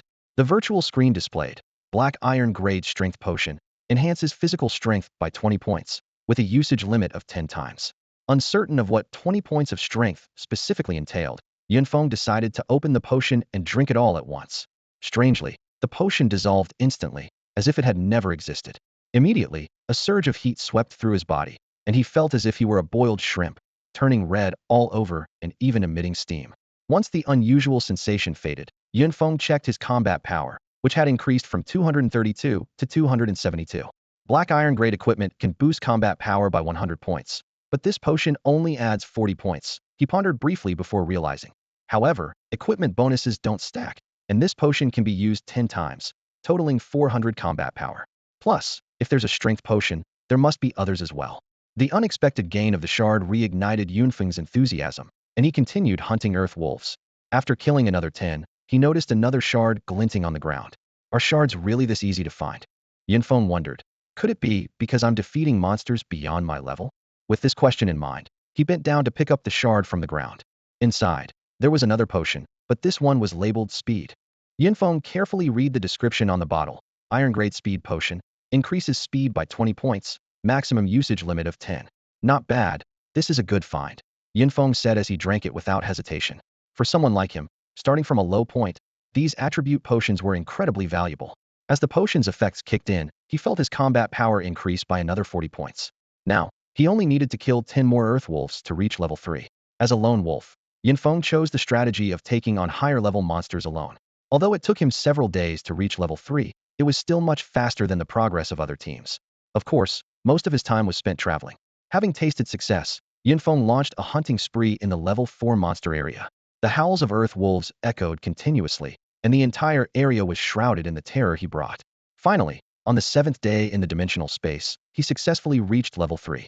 After killing the last 10 Earth Wolves, he indeed obtained another fragment, which revealed a bottle of Iron Grade Strength Potion. After consuming the potion, Yunfeng opened his data panel. Name, Yunfeng. Level, 3 level 71,000. Combat power, 389. Talent, great. Having nearly 400 combat power at just level 3 was formidable at this stage. However, Yunfeng didn't rush into the level 5 monster area, but continued to test his theory in the level 4 area. After continuously killing 20 Earth Wolves without result, he finally obtained a new fragment on the 30th. So that's it. The drop rate for fragments when killing higher level monsters is about 1 in 30, which isn't too low, Yunfeng calculated to himself. He quickly drank the newly acquired speed potion, boosting his combat power to 462 points. It was time to face those level 5 monsters. Meanwhile, elsewhere, the Black Monkey Squad was struggling with leveling up. This is too hard. We need to kill 100 level 2 monsters to reach level 3. Even more frustrating, a 5-member team meant they needed to kill 500 level 2 monsters for everyone to level up. Despite this, as Zhou Quan's combat power rose to 78 points, the team's hunting efficiency gradually improved. They decided to transfer their future accrued energy to Tan Kai, preparing for the challenge of facing 2 level 2 monsters simultaneously. On another front, in a separate combat training room next to the principal's office at the 9th High School in District 5, the principal was talking to the school's only grade talent awakener, Shangwan Shui. Xiao Xue, how have you been managing your talent over the past month? the principal asked kindly. Principal, I've basically mastered how to use my talent. I've heard many classes have already set off. When will I get to train in the dimensional space? Shangwan Shui asked eagerly. Don't worry, I've already made arrangements. You'll be able to set off shortly. The principal's words made Shangwan Shui jump with excitement, contrasting sharply with the usually serious demeanor of the principal. After spending 3 more days navigating through the level 4 monster zone, Yunfeng finally caught sight of the level 5 creature he had been eagerly anticipating. The scene before him made it clear why this area was called the mini-jungle dimension, a vast expanse of lush green forest stretched out to the hazy outlines of distant mountains, with a unique, fresh fragrance wafting through the dense foliage. Faced with the complex terrain, Yunfeng frowned in contemplation. Such an environment made it difficult to locate targets and increased the risk of ambushes. As he hesitated, the leaves ahead rustled, and a massive silhouette appeared intermittently. The virtual screen promptly displayed the monster's information. Cloud Leopard Level 5. Combat Power, 456. Skill, Cloud Leap allows short-distance aerial maneuvers, boosting attack power and speed upon landing. This was an enormous beast 3 meters tall and 5 meters long, covered in white fur with black spots, its pale blue eyes strikingly noticeable. Its limbs were shrouded in swirling mist, exuding elegance with every movement. Assessing the current situation, Yunfeng realized his combat advantage was not significant. If the Cloud Leopard skill boosts were too high, it could be quite dangerous. After a moment of consideration, he opted for a safer choice, continuing to hunt level 4 Earth Wolves. Obtaining one more fragment would enhance his strength, allowing him to confidently face the level 5 beast. After a brief moment of silence for the Earth Wolves, Yunfeng commenced efficient hunting. With his combat power exceeding 460, compared to the Earth Wolves' mere 200, the outcome was almost predetermined, with the wolves occasionally managing to launch a single Earth spike. After taking down 28 Earth Wolves, he acquired a speed potion. Is this place only giving out these 2 types of potions? Yunfeng mused as he cheerfully consumed the second speed potion. His combat power soared to 533, surpassing the Cloud Leopard by nearly 100 points. Even considering skill boosts, he now felt confident enough. He headed into the jungle without hesitation. The first encounter had been uneventful due to the distance, but this time, Yunfeng had entered the Cloud Leopard's territory. Roar! The enraged Cloud Leopard spotted the intruder and immediately activated its skill, leaping into the air, its speed increasing sharply. Prepared for this, Yunfeng held his sword firmly in front of him, but his body subtly shifted its center of gravity. Just as the Cloud Leopard was about to pounce, he suddenly performed a backbend, raising his sword, ready to deliver a devastating blow to the massive creature. Leopards, being part of the cat family, are incredibly quick to react. When their initial attack fails, they immediately spring back into action with their powerful limbs. The Clouded Leopard, using its brief flight ability, suddenly elevated its body by 10 centimeters, skillfully dodging Yunfeng's gutting strike. Once it landed, the Clouded Leopard's presence grew even more formidable. Yunfeng quickly glanced at its combat power value 508. This was a significant increase, a gap of over 50 points, enough to cause catastrophic consequences in a team battle. Yet, the leopard's combat power was still slightly inferior to Yunfeng's. After consuming 4 potions, Yunfeng's speed and strength had surpassed the limits of an average awakened individual. Seeing its first strike miss, the Clouded Leopard immediately launched another attack, enhanced by its skill, at a speed that nearly exceeded Yunfeng's visual capture limit. If not for the 2 speed potions he had, he would have been at a severe disadvantage today. This proved the point. Having a simple combat power advantage does not guarantee victory. As the leopard lunged at him, Yunfeng took a large diagonal step with his left foot, slightly turning his body while holding his battle knife horizontally, its edge pointing directly at the leopard's left abdomen. In this high-speed duel, reaction and adaptability were key to winning. Despite the leopard's innate quick reflexes, it couldn't match the adaptability of a human. Yunfeng's sudden move was successful, his battle knife carving a 10-centimeter wound on the leopard's side, instantly staining the surrounding foliage with blood. However, for the large-bodied Clouded Leopard, this injury was akin to a minor scratch on a human finger. Ignoring the wound on its side, it continued to maneuver deftly, attacking with claws, tail, or teeth, launching fierce assaults from all angles at Yunfeng. This storm of attacks lasted about a minute, yet Yunfeng managed to deflect them all and inflicted several minor wounds on the leopard. Suddenly, Yunfeng noticed the leopard's combat power had reverted to its original value. It seemed the skill boost lasted only a minute. Now, the leopard was panting heavily, licking its wounds, and slowly retreating a few steps.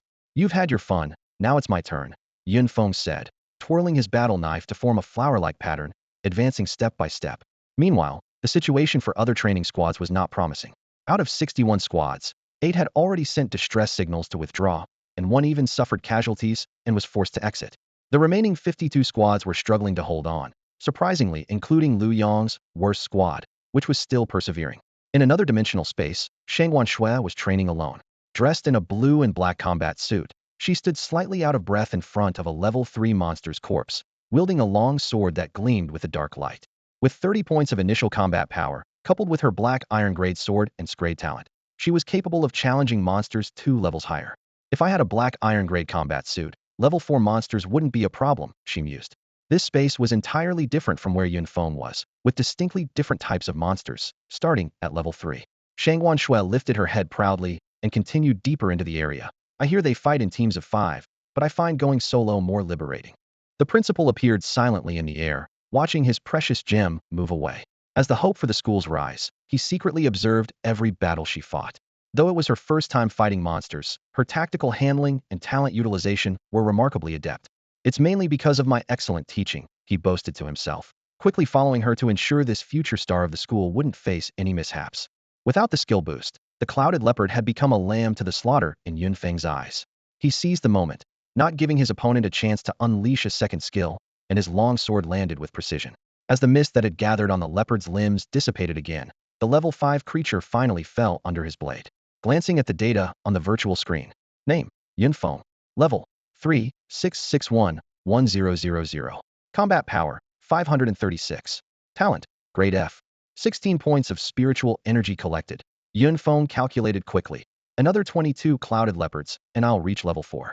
Based on the drop pattern, I might even find 2 more shards. This thought filled him with determination.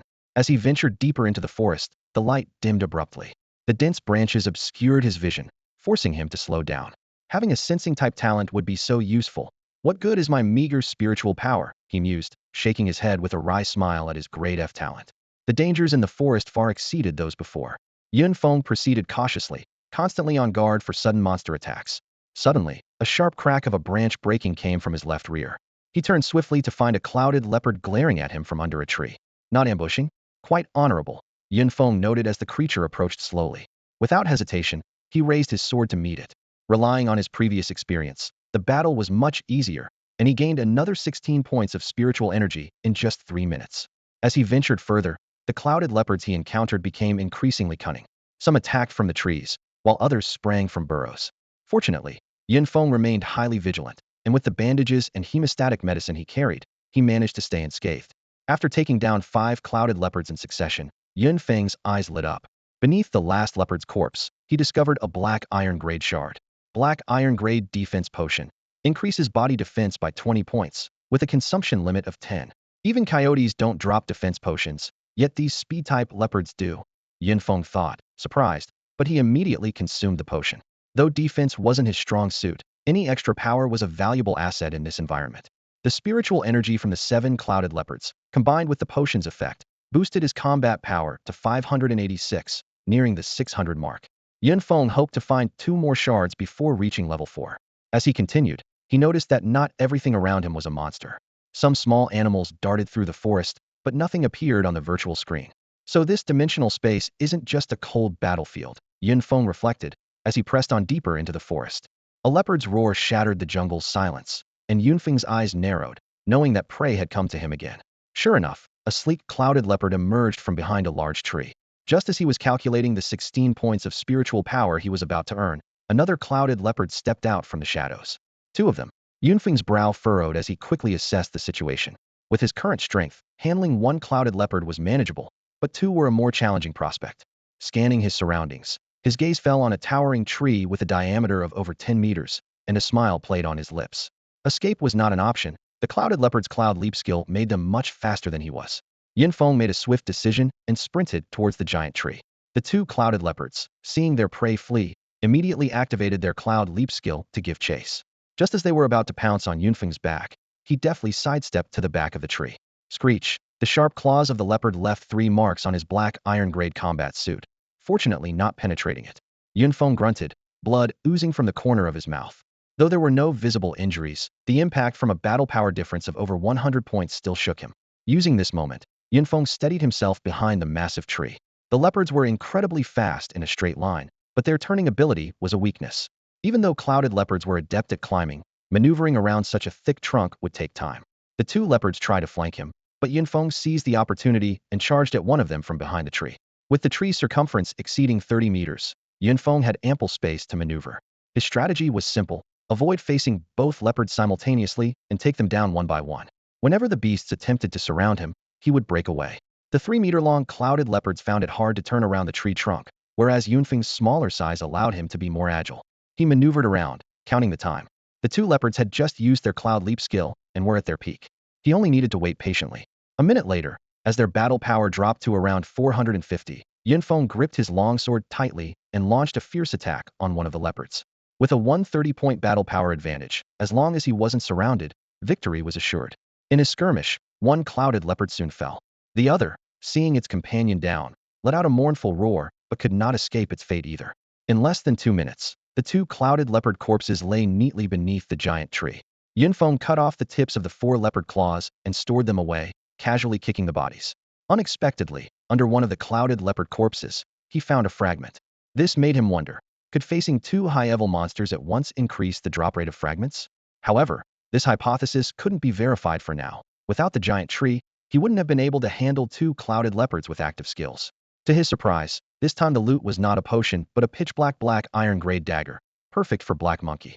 Yunfeng placed the dagger in his space ring, planning to give it to him at the next opportunity. Although the fragment he obtained this time didn't enhance his combat power, Yunfeng wasn't concerned. With his current strength, dealing with cloud leopards was a breeze. As he advanced along the path, he was fortunate not to encounter packs of cloud leopards. After consecutively defeating 13 of them, Yunfeng finally reached level 4 and was lucky enough to acquire another fragment, which once synthesized, turned out to be a defensive potion. Personal stats check. Name: Yunfeng. Level: 4, 132,000. Combat power: 651. Talent: Flevel. Looking at these stats, Yunfeng nodded with satisfaction. At level 4, he had surpassed the combat power of level 5 monsters by a full 200 points. He pondered how strong those with S-level talents or higher must be at this level. However, he also understood that high-level awakeners often had combat power far exceeding their stats due to the additional boosts from their talents. His Flevel talent currently offered no help in battle, so his combat power was his actual strength. After reaching level 4, the benefits of hunting level 5 cloud leopards noticeably decreased. Not only did the drop rate of fragments decrease, but the spiritual energy absorbed also significantly lessened. Yunfeng sighed softly. The strongest monsters in this dimension were only level 5, and with his current strength, level 6 monsters were clearly beyond his ability to handle.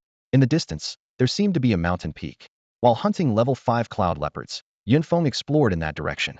It had been 10 days since he entered the dimensional space, and the deeper he ventured into the jungle, the more frequently he encountered cloud leopards. Another fragment in hand. This was the reward for defeating the 58th cloud leopard since his upgrade, and like before, it synthesized into a defensive potion. Counting his battle suit and the 80 points of defense boost from the 4 black iron level defensive potions, he had consumed equivalent to 160 combat points.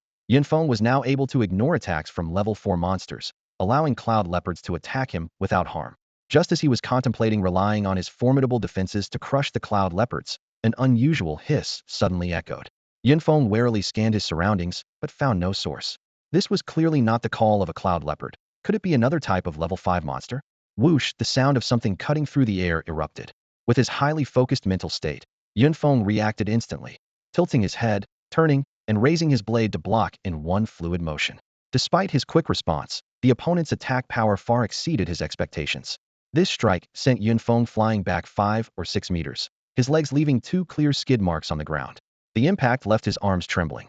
He had thought there was nothing to fear in this dimensional space, but this attack shattered his confidence. Had he not blocked it, a direct hit would have severely injured him. Yunfeng looked up, his gaze locked onto the mysterious creature that had attacked. A vivid green python, seamlessly blending into the jungle surroundings, coiled itself around a sturdy tree trunk with a diameter exceeding half a meter. Each movement was accompanied by the subtle sound of scales brushing against the bark. The virtual screen of his goggles instantly displayed the creature's information. Forest Python Elite Level. Combat Power, 782. Level 5. Skills: Mighty Tail Strike, Venomous Spray. Yunfeng frowned slightly. This was the first time he had encountered a monster with a suffix in its name, and for a level 5 creature, its combat power far exceeded that of an ordinary clouded leopard. What was even more alarming was its possession of dual skills. Although the system provided no detailed explanation, the ambush he had narrowly avoided had already demonstrated the power of one of its skills. The python flicked its crimson tongue, slowly extending its head from the tree trunk. Seeing this, Yunfeng immediately retreated as two deadly streams of venom shot out, hitting the spot where he had just stood. SSS. The venom hit the ground with a hissing sound, white smoke rising as the surface visibly eroded. This venom, Yunfeng thought, feeling a chill as he stared at the ground still corroding, grateful for his quick reflexes. Even with his black iron-grade combat suit, the venom could likely penetrate its defenses with ease. Noticing the python had exhausted its two major skills, a hint of killing intent flashed in Yunfeng's eyes. His combat power had reached 796, giving him the upper hand against a skillless opponent. He gathered strength in his right foot, gripping his battle blade tightly, and charged towards the tree trunk, aiming the blade at the python's vulnerable spot.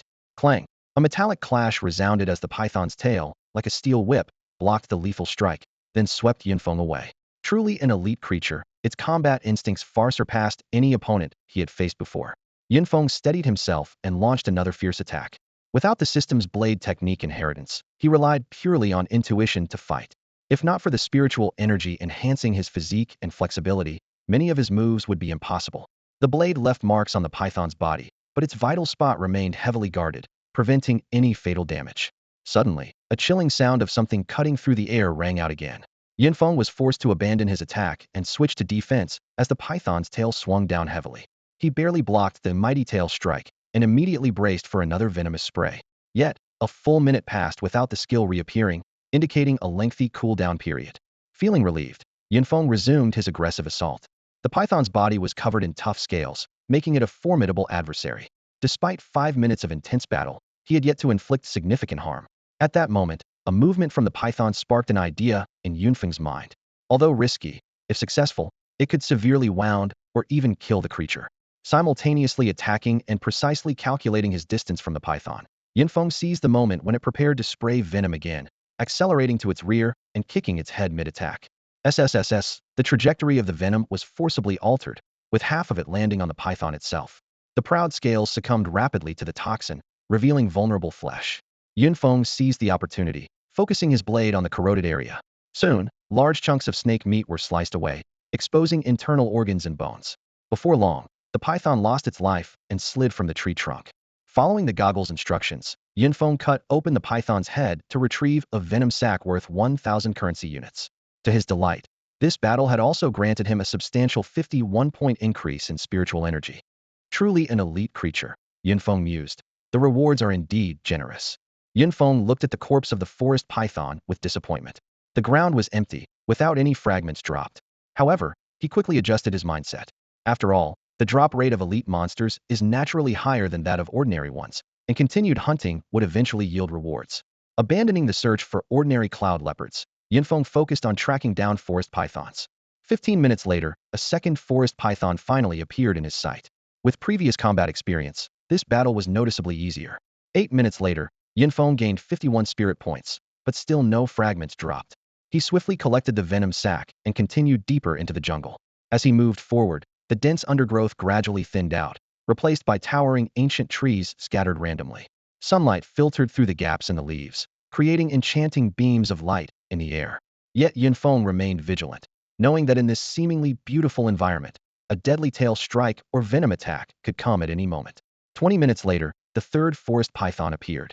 At the current pace, leveling up to 5 seemed promising today.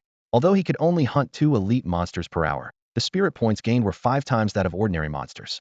This time, with accumulated combat experience, Yunfeng finished the battle in just 7 minutes. As he sorted through the spoils, the sight before him was a delightful surprise. Under the python's corpse, a fragment gleamed with a greenish light. This was not an ordinary dark fragment, but a bronze fragment. Yunfeng couldn't believe it as he picked it up. To find a bronze-level fragment in this lowest-tier dimension completely overturned his understanding of the relationship between fragment grades and monster levels. In the center of the fragment appeared a phantom image of a battle knife, its blade adorned with a striking flame symbol, far more impressive than his current weapon. Eagerly, Yunfeng activated the ancient jade, and a battle knife emitting a faint flame materialized in his hand. The system displayed, bronze-level flame battle knife, 1,000 power, with an additional flame burn effect. This power was 10 times that of an iron-level battle knife, and came with extra damage effects. However, just as Yunfeng prepared to showcase his prowess, he found himself unable to wield the knife effectively. Though he could lift it, he couldn't use it in combat, and the virtual screen showed his power had dropped by 100 points. What is going on? Yunfeng felt the frustration akin to seeing a delicious dish but being unable to taste it.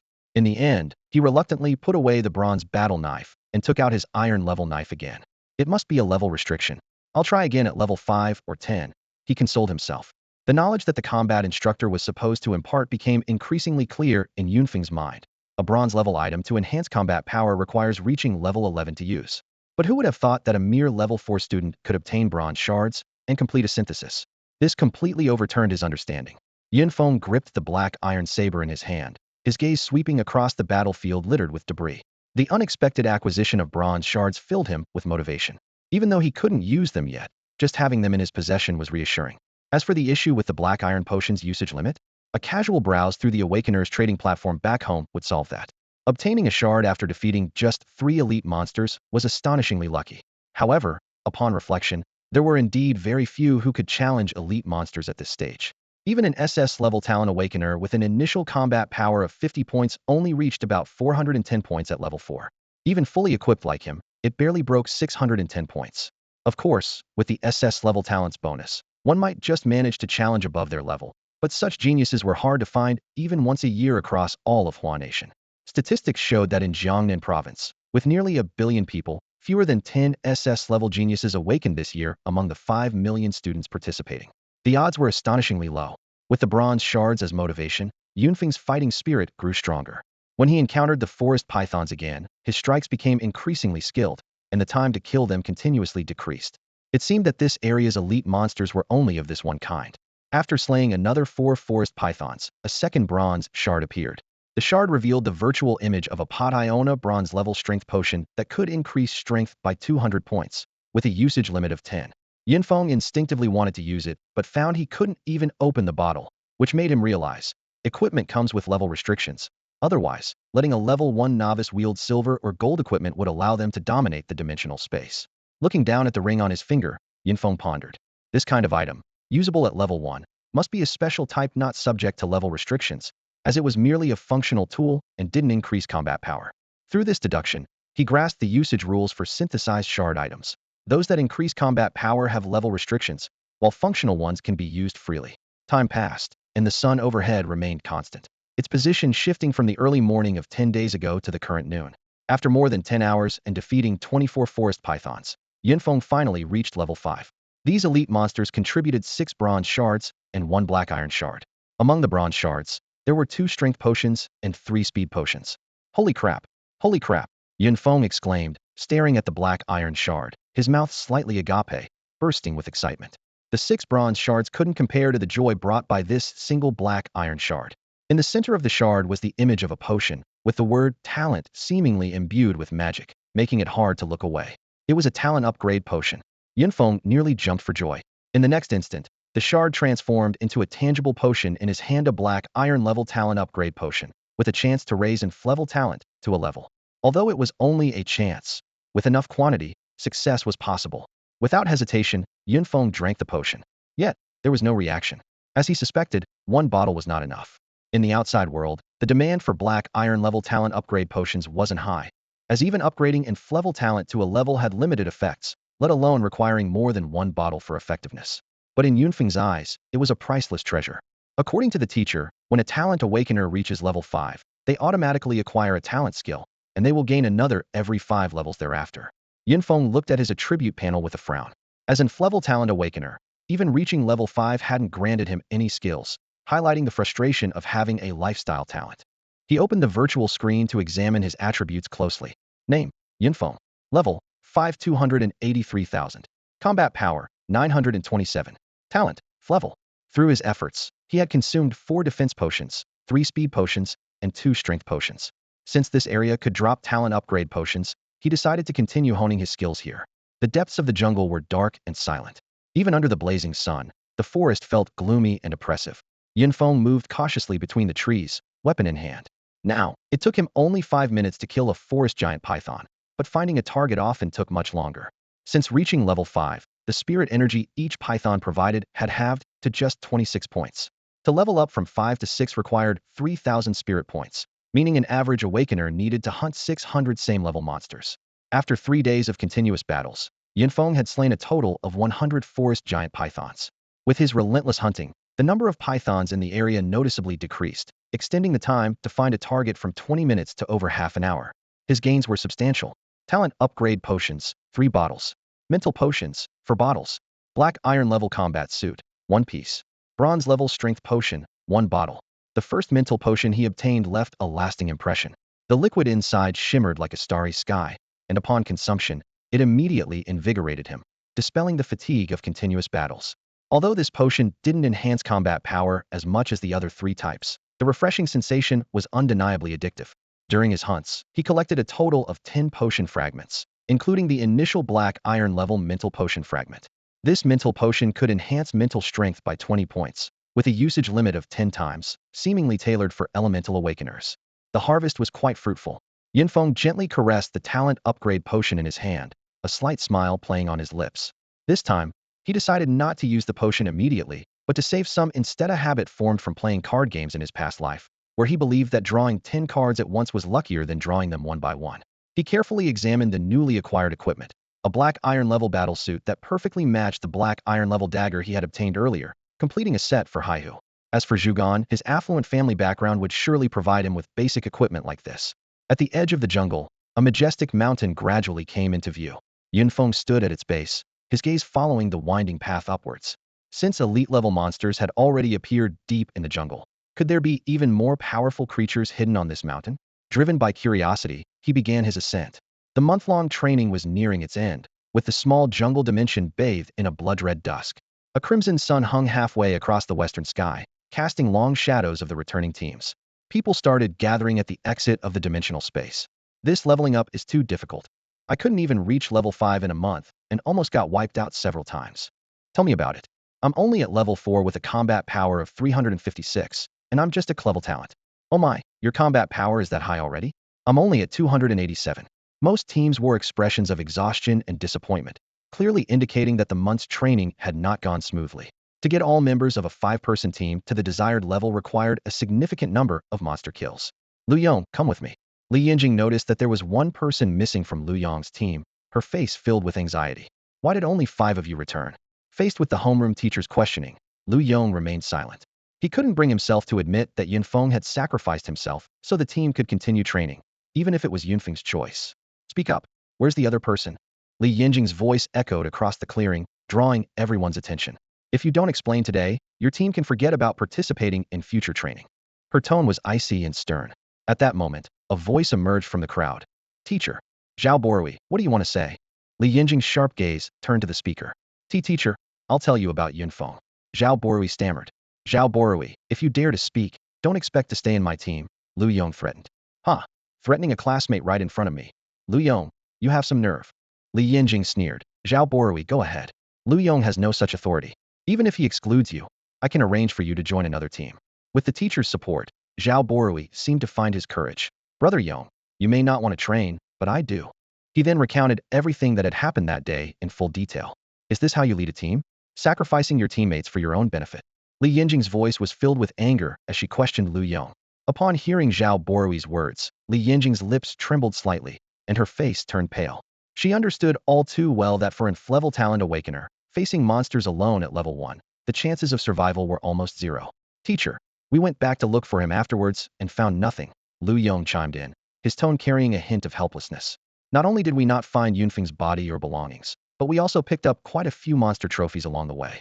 Li Yinjing furrowed her brows and finally let out a sigh. I hope he's okay. However, contrasting Li Yinjing's sorrow was the schadenfreude on the faces of the other classmates.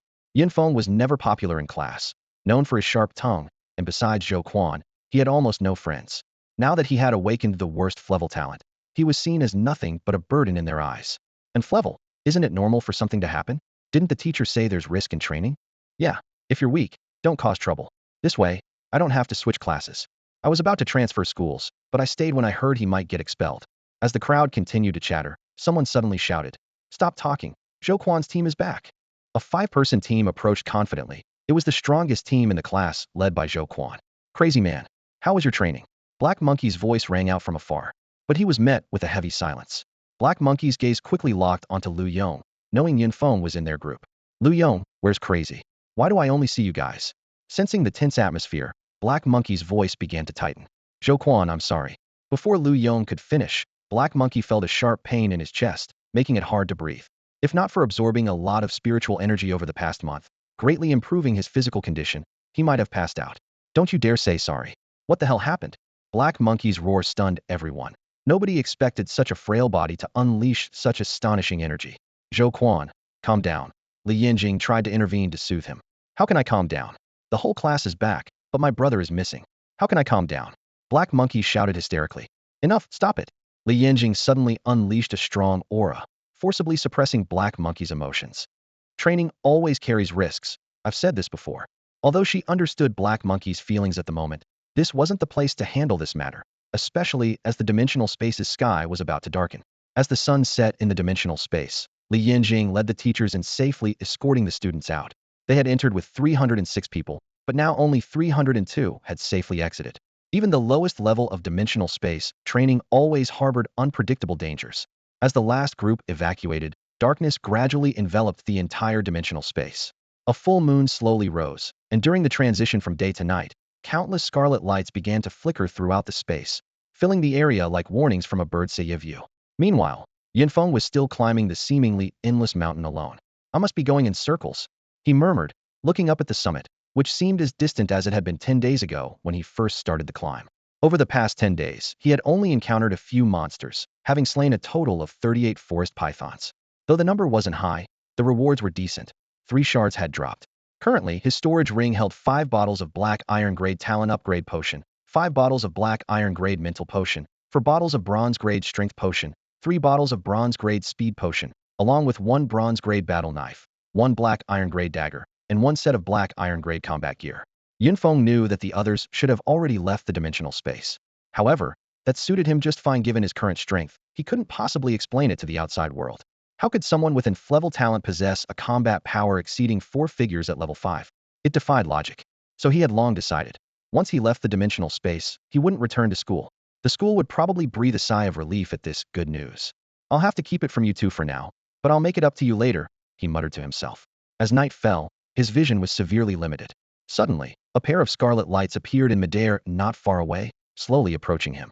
Damn, could it really be a ghost? Feng instinctively stepped back.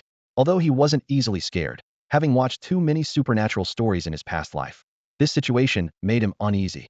Fortunately, the sky hadn't completely darkened, and he finally saw what was approaching a forest python, but clearly different from those he encountered during the day.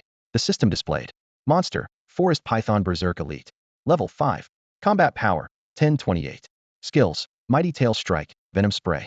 Although the level and skills hadn't changed, the combat power had surged by over 200 points. No wonder the teachers had repeatedly emphasized that the training period was only 1 month and that they had to leave on time. It turned out that at night, the monsters here entered a berserk state, which was far too dangerous for the students who were not yet strong enough. Feng glanced at his virtual panel. Name Feng, level 515463000, combat power 1119, talent grade. These stats gave him the confidence to face the berserk forest python. With my combat power exceeding expectations, it doesn't matter if you're a demon or a ghost, I'll take you down. Feng charged at the python with his blade. After a few exchanges, he noticed something interesting. Although the python's combat power surged in its berserk state, its intelligence plummeted, relying solely on instinct, making it easier to handle. In less than 2 minutes, those menacing red eyes closed forever. Feng routinely scavenged the corpse, but found nothing this time. He kicked the python's body and continued his ascent to the mountain peak. In the darkness, he tried to remain vigilant, but couldn't help but comment. What's the point of being cautious? Those red eyes are like lanterns, visible from a mile away. After another successful encounter with a forest python, he finally gained something of fragment from the python's belly. This surprised him. He had expected the drop rate to increase with the monster's enhanced power, but it seemed to have decreased instead. Another mental potion, Feng noted, downing it without hesitation. Instantly, he felt a peculiar change. His night vision didn't improve, but his environmental awareness became much sharper. Remembering the mental potions he had stored for Zhugan, Feng decided to keep them for himself. Even though Zhugan has the rare lightning element talent, this heightened awareness is more crucial for me right now. He drank all 5 bottles in one go, significantly enhancing his perception and hearing, and his combat power increased to 1375. Looking at the remaining 5 black iron grade upgrade potions, Feng hesitated about whether to enhance his talent, ultimately deciding to wait until he had 10 bottles. Even if I upgrade to a grade, it's just a bit more spiritual power. No rush. As he continued upward, the frequency of forest python encounters decreased, and the sky grew darker. Yunfeng refrained from lighting a torch, thinking it would be like shouting, "I'm here, come get me." Suddenly, there was a loud bang. A powerful force struck his chest, sending him flying. Before he could react, he was hit again on the back, skidding across the ground. Yunfeng quickly got to his feet, spat out the leaves from his mouth, and used his mental power to sense his surroundings. Damn, did I run into something nasty, he thought, feeling uneasy as he detected nothing within his perception range, nor did he see the familiar crimson eyes. Yunfeng looked at the goggles in his hand and sighed. It's a pity they don't have night vision or thermal imaging. I wonder if this technology fails in dimensional space. In the darkness, he focused intently on the sounds around him. After several attacks, he heard a faint crack, to his left the sound of a dry branch breaking. Yunfeng immediately stepped to the right, narrowly avoiding a swift gust that disappeared behind a nearby tree, as if it had never been there. If it weren't for my enhanced hearing, I wouldn't have noticed even the slightest clue, Yunfeng thought to himself. Although he could sense the presence of a creature, he couldn't determine its exact form. However, through brief observation, he deduced that the creature excelled in stealth and rapid movement, and could evade mental detection. The only solace was that its attack strength was still within his tolerance. Yunfeng fixed his gaze on the tree opposite, where the creature had last vanished. However, a snap sounded behind him. Before he could react, he was knocked to the ground, landing awkwardly. Damn, could there be two creatures? Yunfeng's heart tightened. In this terrain and environment, if there were indeed two high-level creatures, he would be unable to cope. It was too late to retreat now, and he cursed his curiosity for getting him into this mess. He strained his ears, listening carefully to the surroundings. The creature seemed to be toying with its prey, launching attacks from different trees, each time inflicting new wounds. However, this attack pattern confirmed one thing for him: there was indeed only one creature. As time passed, Yunfeng's injuries worsened, yet his face remained calm. Suddenly, he wiped the blood from the corner of his mouth and revealed a faint smile. In the next moment, he swung his blade in a seemingly random direction. Clang! The clear sound of metal clashing accompanied by a spark lit up the darkness, followed by the sound of something falling onto the dry leaves. Yunfeng's smile deepened. The beatings he endured had not been in vain. They had allowed him to discern the creature's attack pattern. Another clang echoed as his second strike hit its mark, this time accompanied by a faint whimper. Yunfeng's seemingly chaotic strikes each sparked in the air with precision. After several exchanges, the creature realized its stealth was ineffective and had to reveal itself. In the dim light, Yunfeng finally saw his opponent, a small creature only about 20 centimeters tall. The virtual screen immediately displayed information: Shadow Mink, rare level, combat power 1220 at level 5. Skills: Shadow Shift, Phantom Strike, Senseless.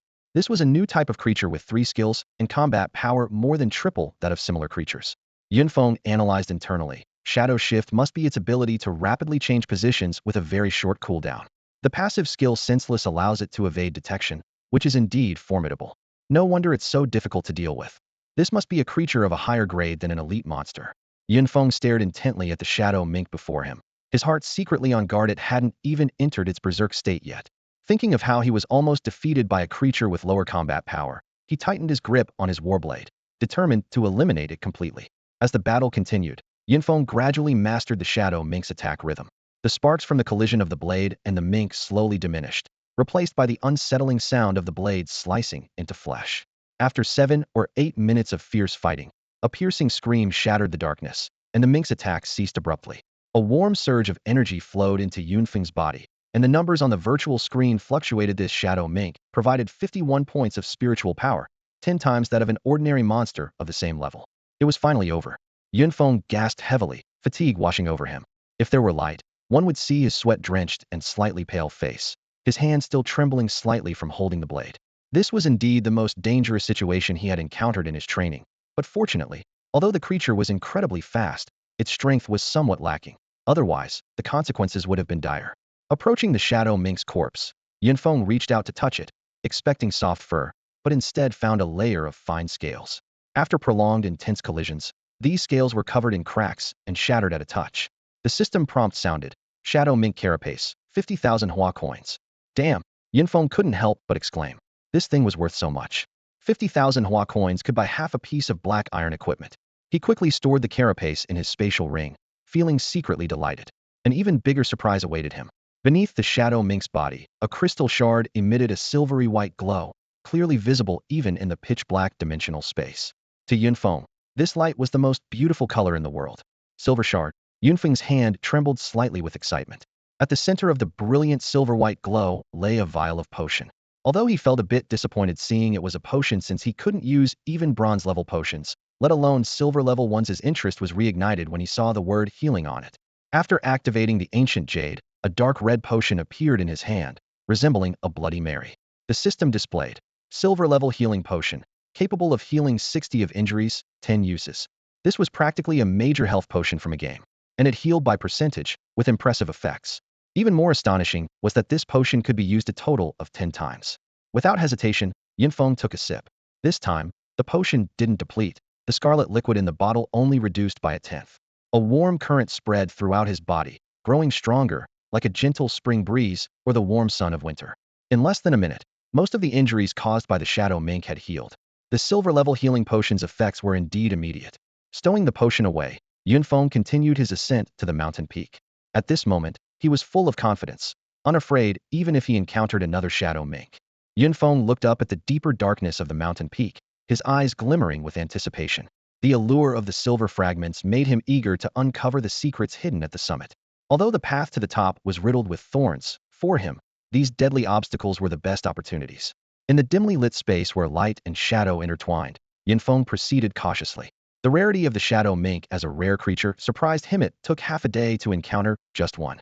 Fortunately, this dimensional space was not large, or the waiting would have been unbearable. Having gained experience from the first battle, Feng handled the second shadow mink with much more ease. He quickly learned their attack patterns and managed to kill it with only minor scratches. After about 10 minutes, a dropped leather armor and a stamina fragment became his spoils. Shortly after, the second silver fragment transformed into a potion in his hand, a silver-grade speed potion that could increase speed by 2,000 points, with a usage limit of 10 times. Too bad I can't use it now, or I'd be soaring. Feng chuckled wryly, feeling like a miser holding treasures he couldn't use. Seeing the 100 drop rate, a glint of greed flashed in his eyes. However, reality soon dashed his hopes over the next entire day. The two shadow minks he encountered didn't drop any fragments. Still too wishful. Feng shook his head, mocking himself. Just as he was about to move forward, an invisible force suddenly blocked his path. Though nothing was visibly there, it felt as if an unseen wall stood in his way. Is this the boundary of the dimensional space? Feng muttered in confusion. Despite trying various methods, he couldn't break through this invisible barrier. It seemed that this dimensional space exploration would have to end here. The first light of dawn began to spread across the sky, casting a thin layer of white mist over the entire dimensional space, adding an air of mysterious beauty to the area. A few guards watched the exit of the small forest dimensional space with vigilance, when suddenly a figure began to emerge through the distant fog. Stay alert, one guard quietly reminded his companions. Boss, that figure looks like a person, another guard observed carefully. What danger could there be in such a low-level dimensional space? It's the restricted entry period now, so only students can be in here, said another guard, who, despite being woken up, couldn't hide his disdain. The leader replied sternly, better safe than sorry. We can't afford any mistakes in a dimensional space.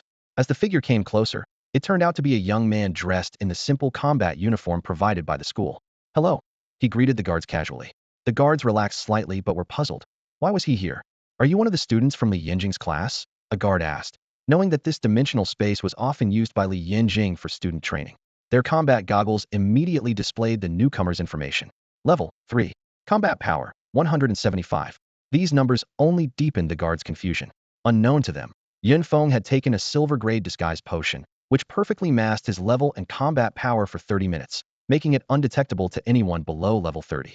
If the guards saw his real data, they might send him to a research facility as a test subject. Name, Feng. Level, 5276430000. Combat power, 1521. Talent, great. Yes, I'm a student from District 5, School 9, Feng replied calmly. With the disguise potion, he no longer had to worry about leaving the dimensional space without attracting attention. How did you survive with such low combat power? The guards asked, staring at Feng as though he were a curiosity. Even though the night beasts posed no threat to them, how had this boy, only at level 3 with a combat power of just over 100, managed to survive among those fierce creatures? Feng joked. Maybe they thought I didn't have enough meat to be worth eating. Do you believe that? I believe you. Not, one guard retorted, wanting to open his head to see what was inside, as he could say such things. Feng then offered a more reasonable explanation. Actually, I got separated from my teammates shortly after the training started. I got lost inside and found a place to hide until dawn before coming out. In truth, Feng had been unable to reach the mountain peak, so he decided to track down a shadow mink instead. To lure it out, he even risked lighting a torch. Luckily, the shadow minks were rare, never appearing more than one at a time. On his way back, he managed to kill one and obtained a crystal sharded discovery that thrilled him, as it was the source of the silver-grade potion that flawlessly disguised him. Yunfeng realized that his earlier words had a playful tone, so he quickly adjusted his explanation, something he had planned in advance after obtaining the disguise potion. Although this explanation was full of holes and wouldn't hold up to scrutiny, the disguise potion's cover was enough to fool even the seasoned guards in front of him. The guards exchanged glances. Though they felt their intelligence was being challenged, they couldn't find any obvious flaws when comparing the data on their visors with Yunfeng's story. "You can go, but be careful next time." They stepped aside to let him pass. One guard muttered under his breath, "It's a miracle this kid survived, a level 3 rookie lasting a month in the dark. His ancestors must have been blessed by the gods of longevity." As soon as Yunfeng stepped out of the dimensional space, a military officer approached him quickly. Yunfeng immediately recognized him as the base leader who had initially received them. "You just came out from there?" the officer asked.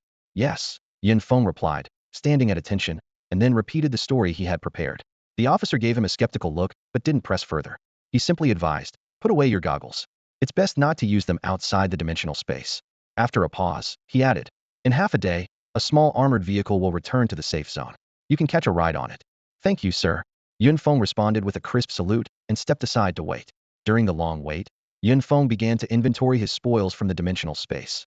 He had used most of his black iron-grade equipment, leaving only a dagger and a set of combat gear. Among the bronze-grade items, he had a flame war blade and various potions. His silver-grade haul included a strength potion, 2 speed potions, and an empty healing potion. This was a significant bounty, considering some people spend decades collecting shards to synthesize items and might not achieve what he had in this single expedition. Finally, the roar of the vehicle's engine signaled departure. Yunfeng boarded the vehicle and looked back at the spatial rift, vowing to himself, "One day, I'll uncover the secrets behind the space wall." By the time they returned to the safe zone, the sun was setting. Yunfeng decided to head to the trading post first. His storage ring was filled with spoils and needed clearing. He also needed funds to purchase shards, and these spoils could serve as his initial capital. He intended to save the small amount of money left by his parents for emergencies. Hailing a taxi, Yunfeng headed straight for the safe zone's trading post. Although public transportation was free within the safe zone, he no longer needed to be so frugal. The Jiangnan continent had 6 major districts, each with a large trading post dedicated to returning awakeners trading their spoils. Although prices weren't fixed here, they were fair, and there were plenty of buyers. One could sell their loot or buy necessary items. As night fell, the vast trading post was brightly lit. Though Yunfeng had been here before and found it fascinating, the scene that greeted him this time left him momentarily stunned. The 20-meter high hall was bustling with people, resembling a busy marketplace, buying all kinds of venom sacks. The more, the better. Weapons and armor for sale. Come take a look. I'm buying shards. If you're selling, I'm buying. This metal armor from a platinum pangolin took me ages to collect, and it's only slightly damaged. Your offer is too low. I'm here for fair trade. Can you lower the price on this alloy longsword? The trading post was divided into 2 main areas, the purchase zone and the sales zone. Yunfeng squeezed through the crowded throng and finally found a relatively secluded and less crowded purchase counter. He emptied his storage ring, and the sight of several large sacks left the purchasing agent dumbfounded. "Kid, we don't take junk here. Please take these things away." The agent, a slightly disheveled man in his 40s, spoke politely, but with a condescending look. It was understandable. Given Yunfeng's age and the worn-out appearance of the sacks, it was hard to imagine there were valuable items inside. Haha, where did this little kid come from, bringing a few sacks just for laughs? The people around the buying station burst into laughter at the sight. One of them shouted mockingly, "Old Zhang, you either have no business or you start with such a big one. Old Zhang, since when did you start collecting scrap? Let me know earlier, and I'll bring you some from home." Another chimed in. The buying station owner, known as Old Zhang, just kept his head down, saying nothing, seemingly accustomed to such ridicule. This scene reminded Yunfeng of his own experiences after his talent awakened. Weren't his classmates and teachers looking at him with the same contempt? If not for a few caring friends and his homeroom teacher, he wouldn't even care about continuing school. "Uncle, do I really look like someone selling trash?" Yunfeng understood his appearance was somewhat unkempt, but not to the extent of being mistaken for a scrap dealer. He was about to open one of the sacks. Is he really going to open a garbage bag here? "If you keep this up, I'll call the enforcement team." The people around quickly intervened. Yunfeng intended to stay quiet, but, seeing their escalating remarks, decided to retort. "I'm not selling to you. So why are you complaining? And you, calling the enforcement team? Did I break the law? Who do you think you are? Kid, do you know where you are, spouting such nonsense here? Where is this place? Your living room? Or your kitchen?" Yunfeng shot back without hesitation. Seeing the other person speechless, he decided to ignore them after all. This was a safe zone, and talking wasn't illegal. Uncle, why don't you open it yourself? You won't be disappointed. Yinfeng turned to old Zhang, speaking sincerely. Old Zhang hesitated for a moment, but decided to open the sack. This buying station, located in a remote area, coupled with his stubborn nature, hadn't received enough goods for a long time. If things continued this way, even the rent would become an issue. As he lifted the corner of the sack, he was stunned. As an experienced buyer, he had seen a lot, but the contents of the sack amazed him. The first thing he saw was the outer shell of a rare shadow marten. What's wrong, old Zhang? Is the trash too smelly, overwhelming you? Others continued to mock. Haha, nothing smells worse than your mouth. Yinfeng couldn't help but retort again. Young man, are you sure you want to sell all these to me? Old Zhang asked cautiously, not questioning the origin of the materials of professional courtesy every buyer should have. Of course, why else would I be here?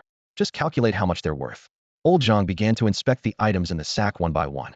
With each item he took out, the hearts of the other buyers around the station skipped a beat. Although these materials weren't of high grade, they were extremely rare and hard to find on the market. Wow, I totally misjudged this.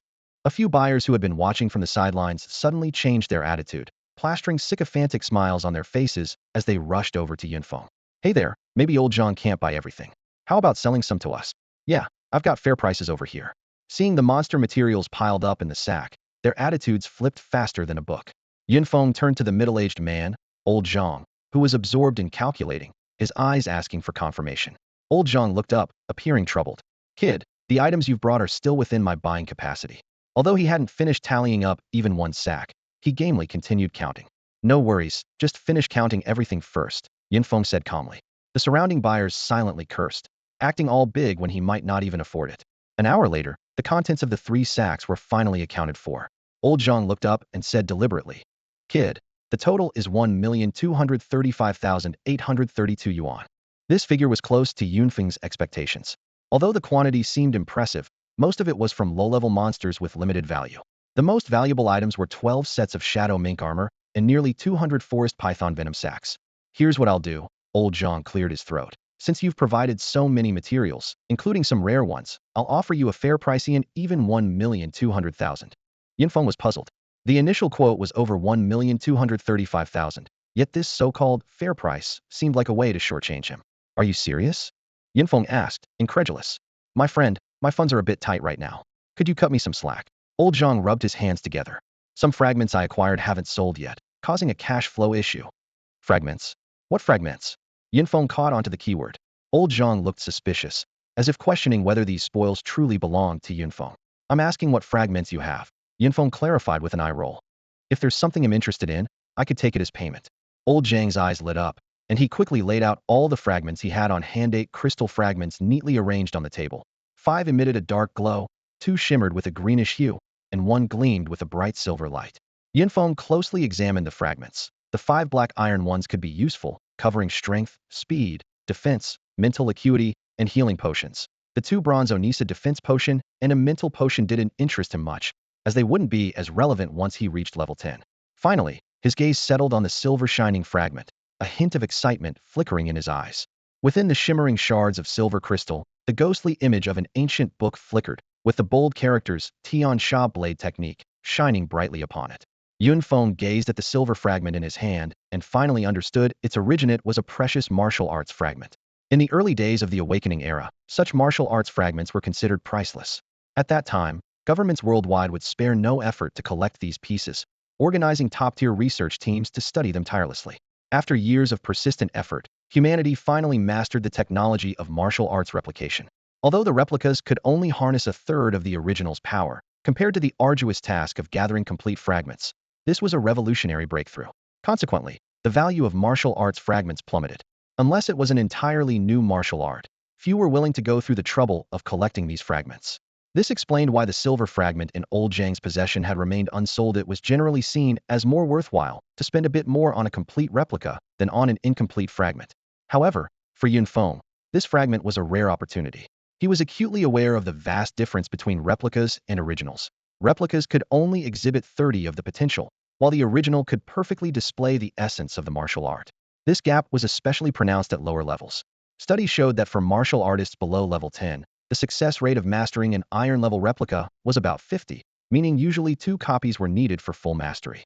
In contrast, The success rate for bronze level replicas dropped to around 10, and for silver level, it was less than 1. Originals, on the other hand, could be mastered with nearly 100 success, as long as they were below the gold level. To dispel old Zhang's doubts, Feng decided to purchase the silver fragment along with 2 bronze fragments he wasn't particularly interested in.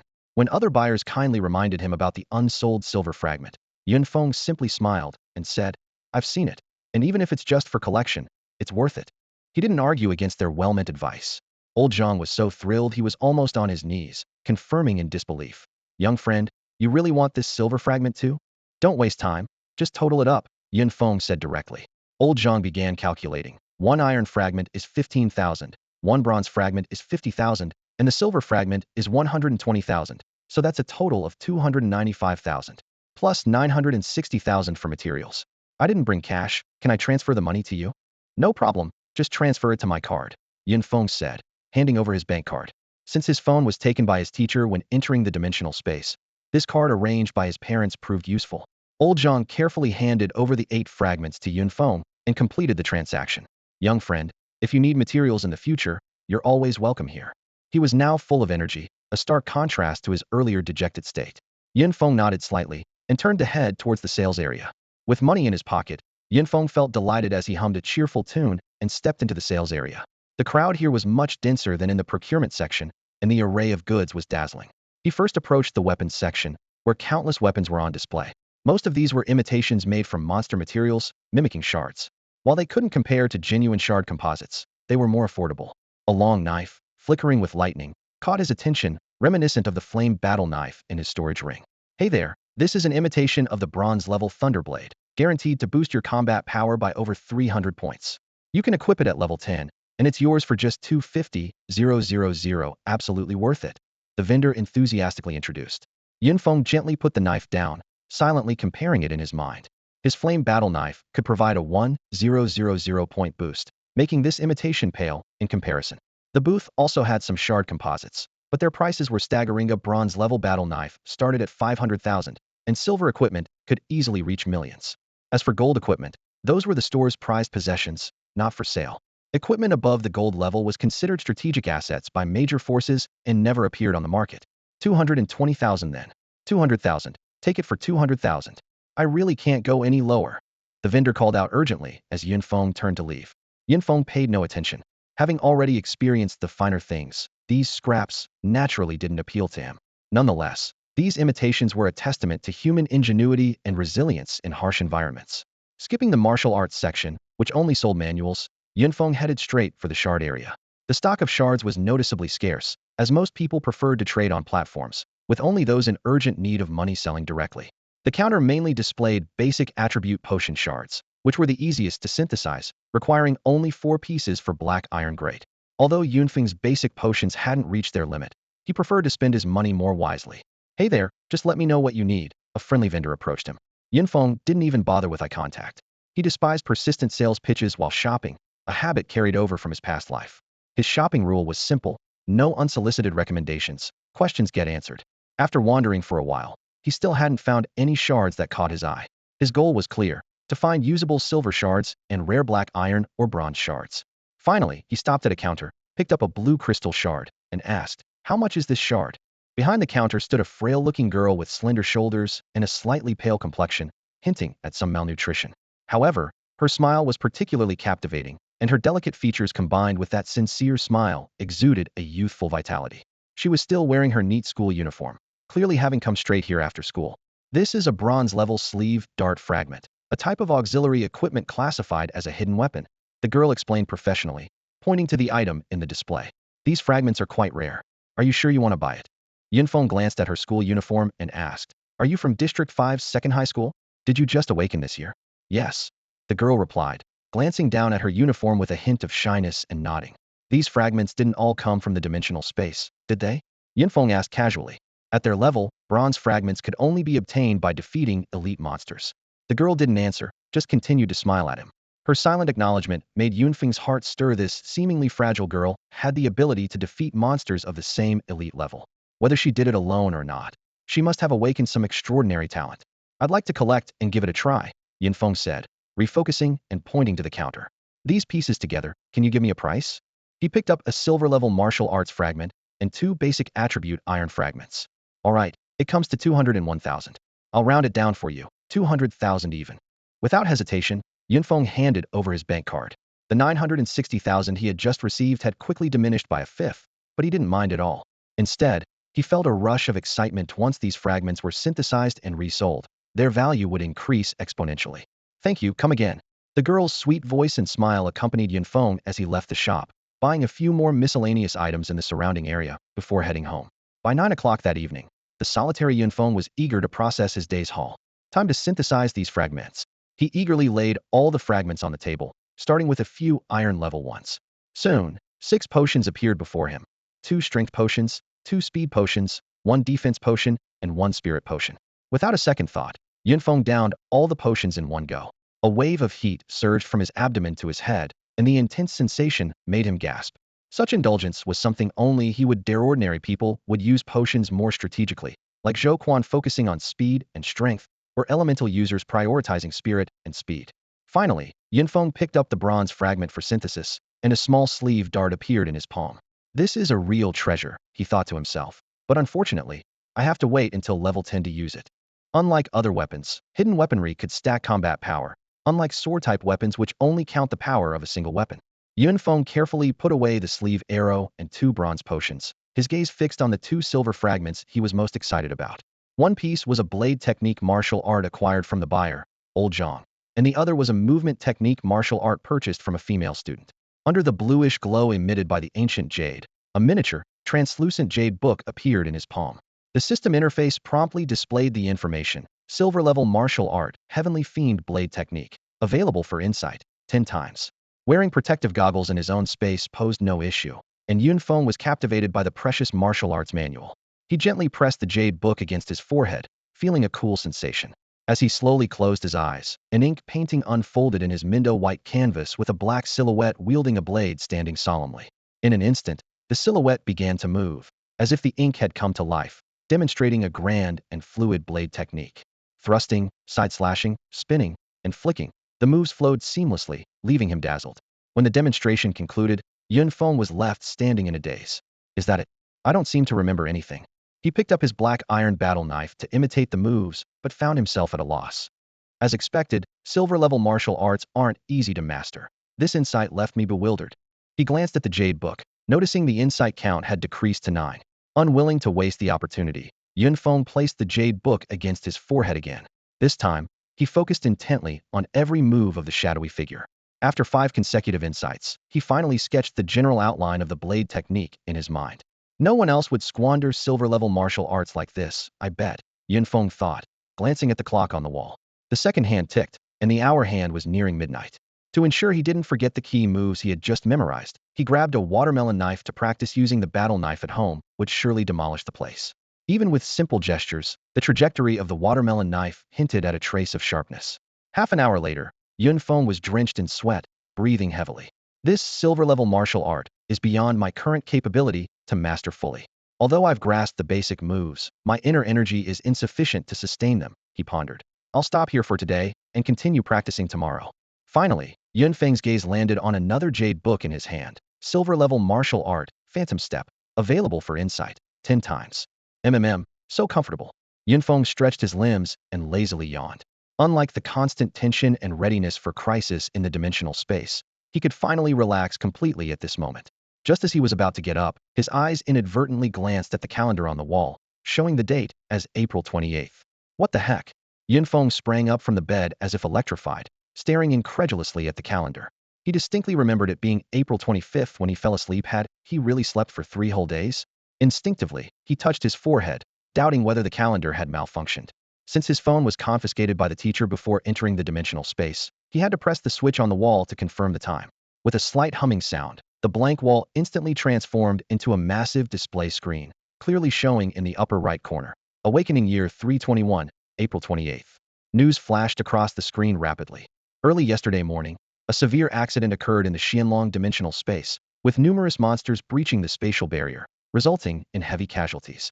After a 5-hour battle, all invading monsters were completely annihilated. The next news item reported on the daring feat of the level 58 warrior Long Zhanya venturing alone into the nether dimensional space. Finally, there was a disturbing report. A dimensional space in a certain part of the beautiful country went out of control, with no survivors among the training personnel.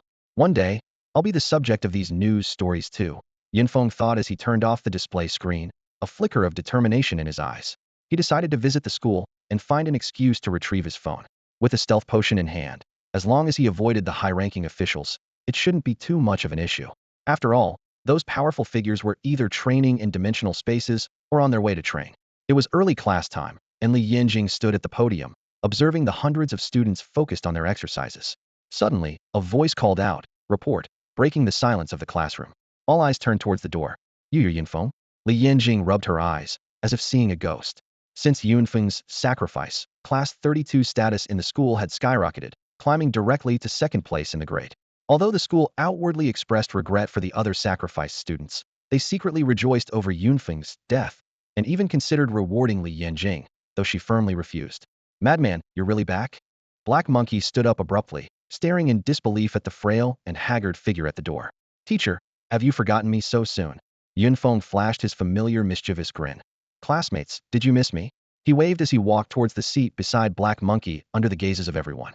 "Madman, I've kept this seat for you all along." Black Monkey's voice trembled slightly. Yunfeng patted his friend's shoulder, silently conveying the camaraderie of a long-awaited reunion.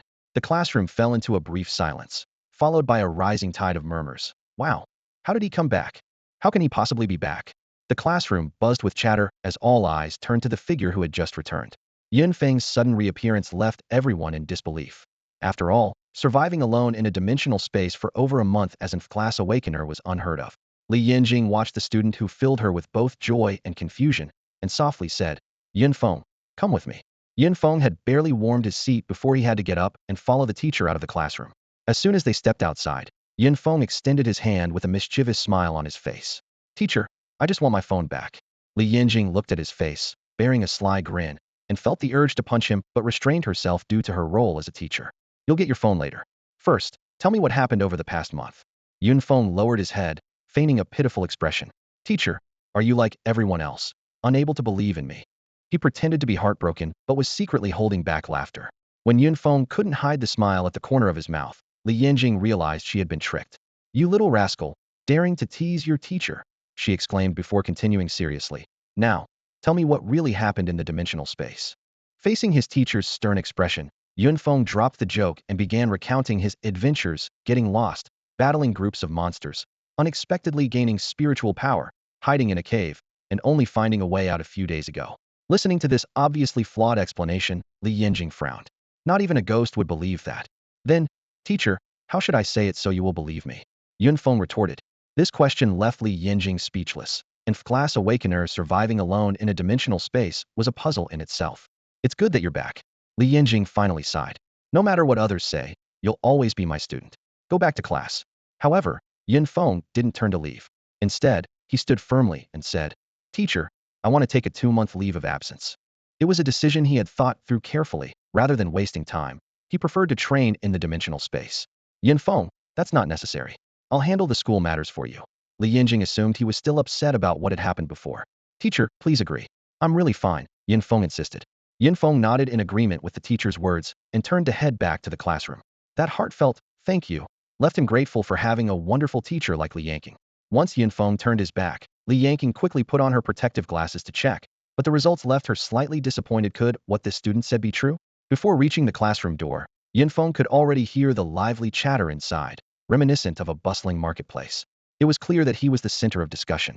Among the most shocked was Lu Yong. He had indeed doubted whether Yunfeng had really been attacked by a monster. Could the spoils found along the way have been left by Yunfeng after defeating a monster? But every time this thought crept in, he would immediately dismiss Itho. Could an level awakener achieve such a feat? "Madman," Black Monkey whispered as he leaned closer to Yunfeng. "I also want to know what really happened." Yunfeng glanced around and quietly reminded him, "Don't pry into adult matters." He knew well that many classmates had awakened auditory talents. Black Monkey, though a bit frustrated by the repeated response, understood that now was not the time to discuss such things. "What level are you now? How's your combat power?" Black Monkey asked instead. "I'm already level 5, with a combat power of 872. Yunfeng never hid anything from his best friend. "No way." Black Monkey's eyes widened. "Level 5 with such high combat power?" Yunfeng explained with a smile. "After awakening in a level talent, The school gave me a reward, plus the income from selling spoils during training and some money my parents chipped in. Did you use any potions? Yeah, I bought 6 speed potions and 3 strength potions. 9 potions, that must have cost tens of thousands.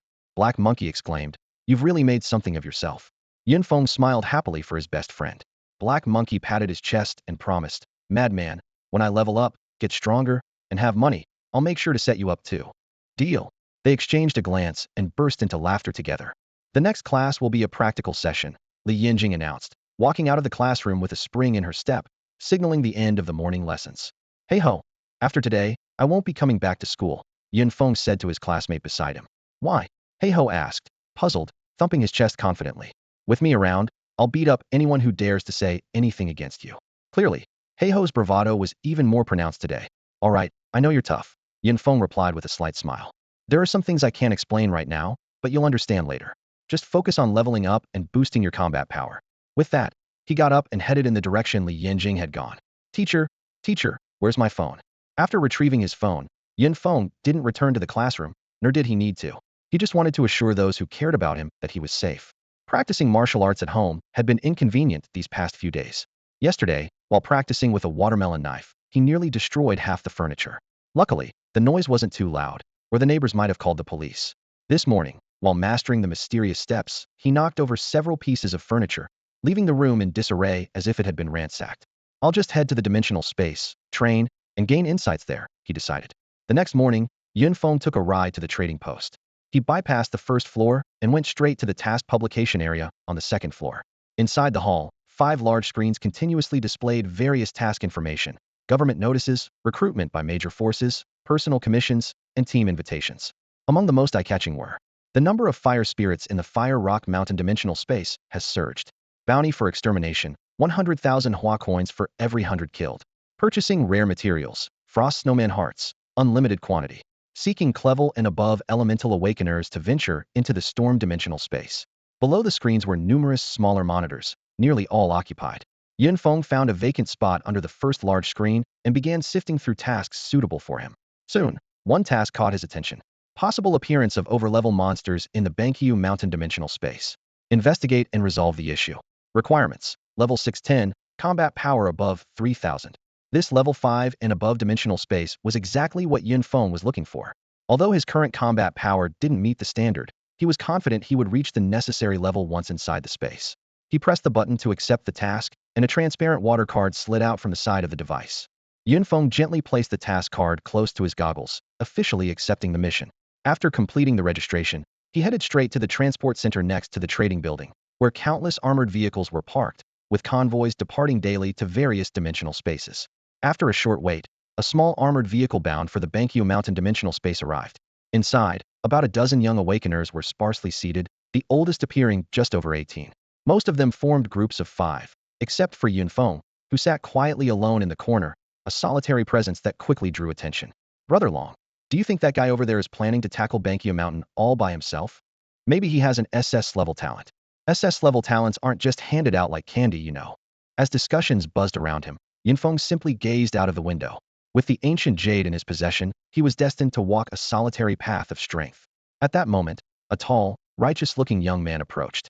Standing about 1.78 meters with a square jaw and sharp eyebrows, he spoke softly. Hey there, I see you're alone. Would you like to join our team? Yin Feng shifted his gaze from the window to the young man, who introduced himself as Long Bin, and a smile appeared on his face. Sure, he replied. Long Bin was taken aback by the unexpectedly straightforward response, which contradicted his expectations of a proud, aloof expert.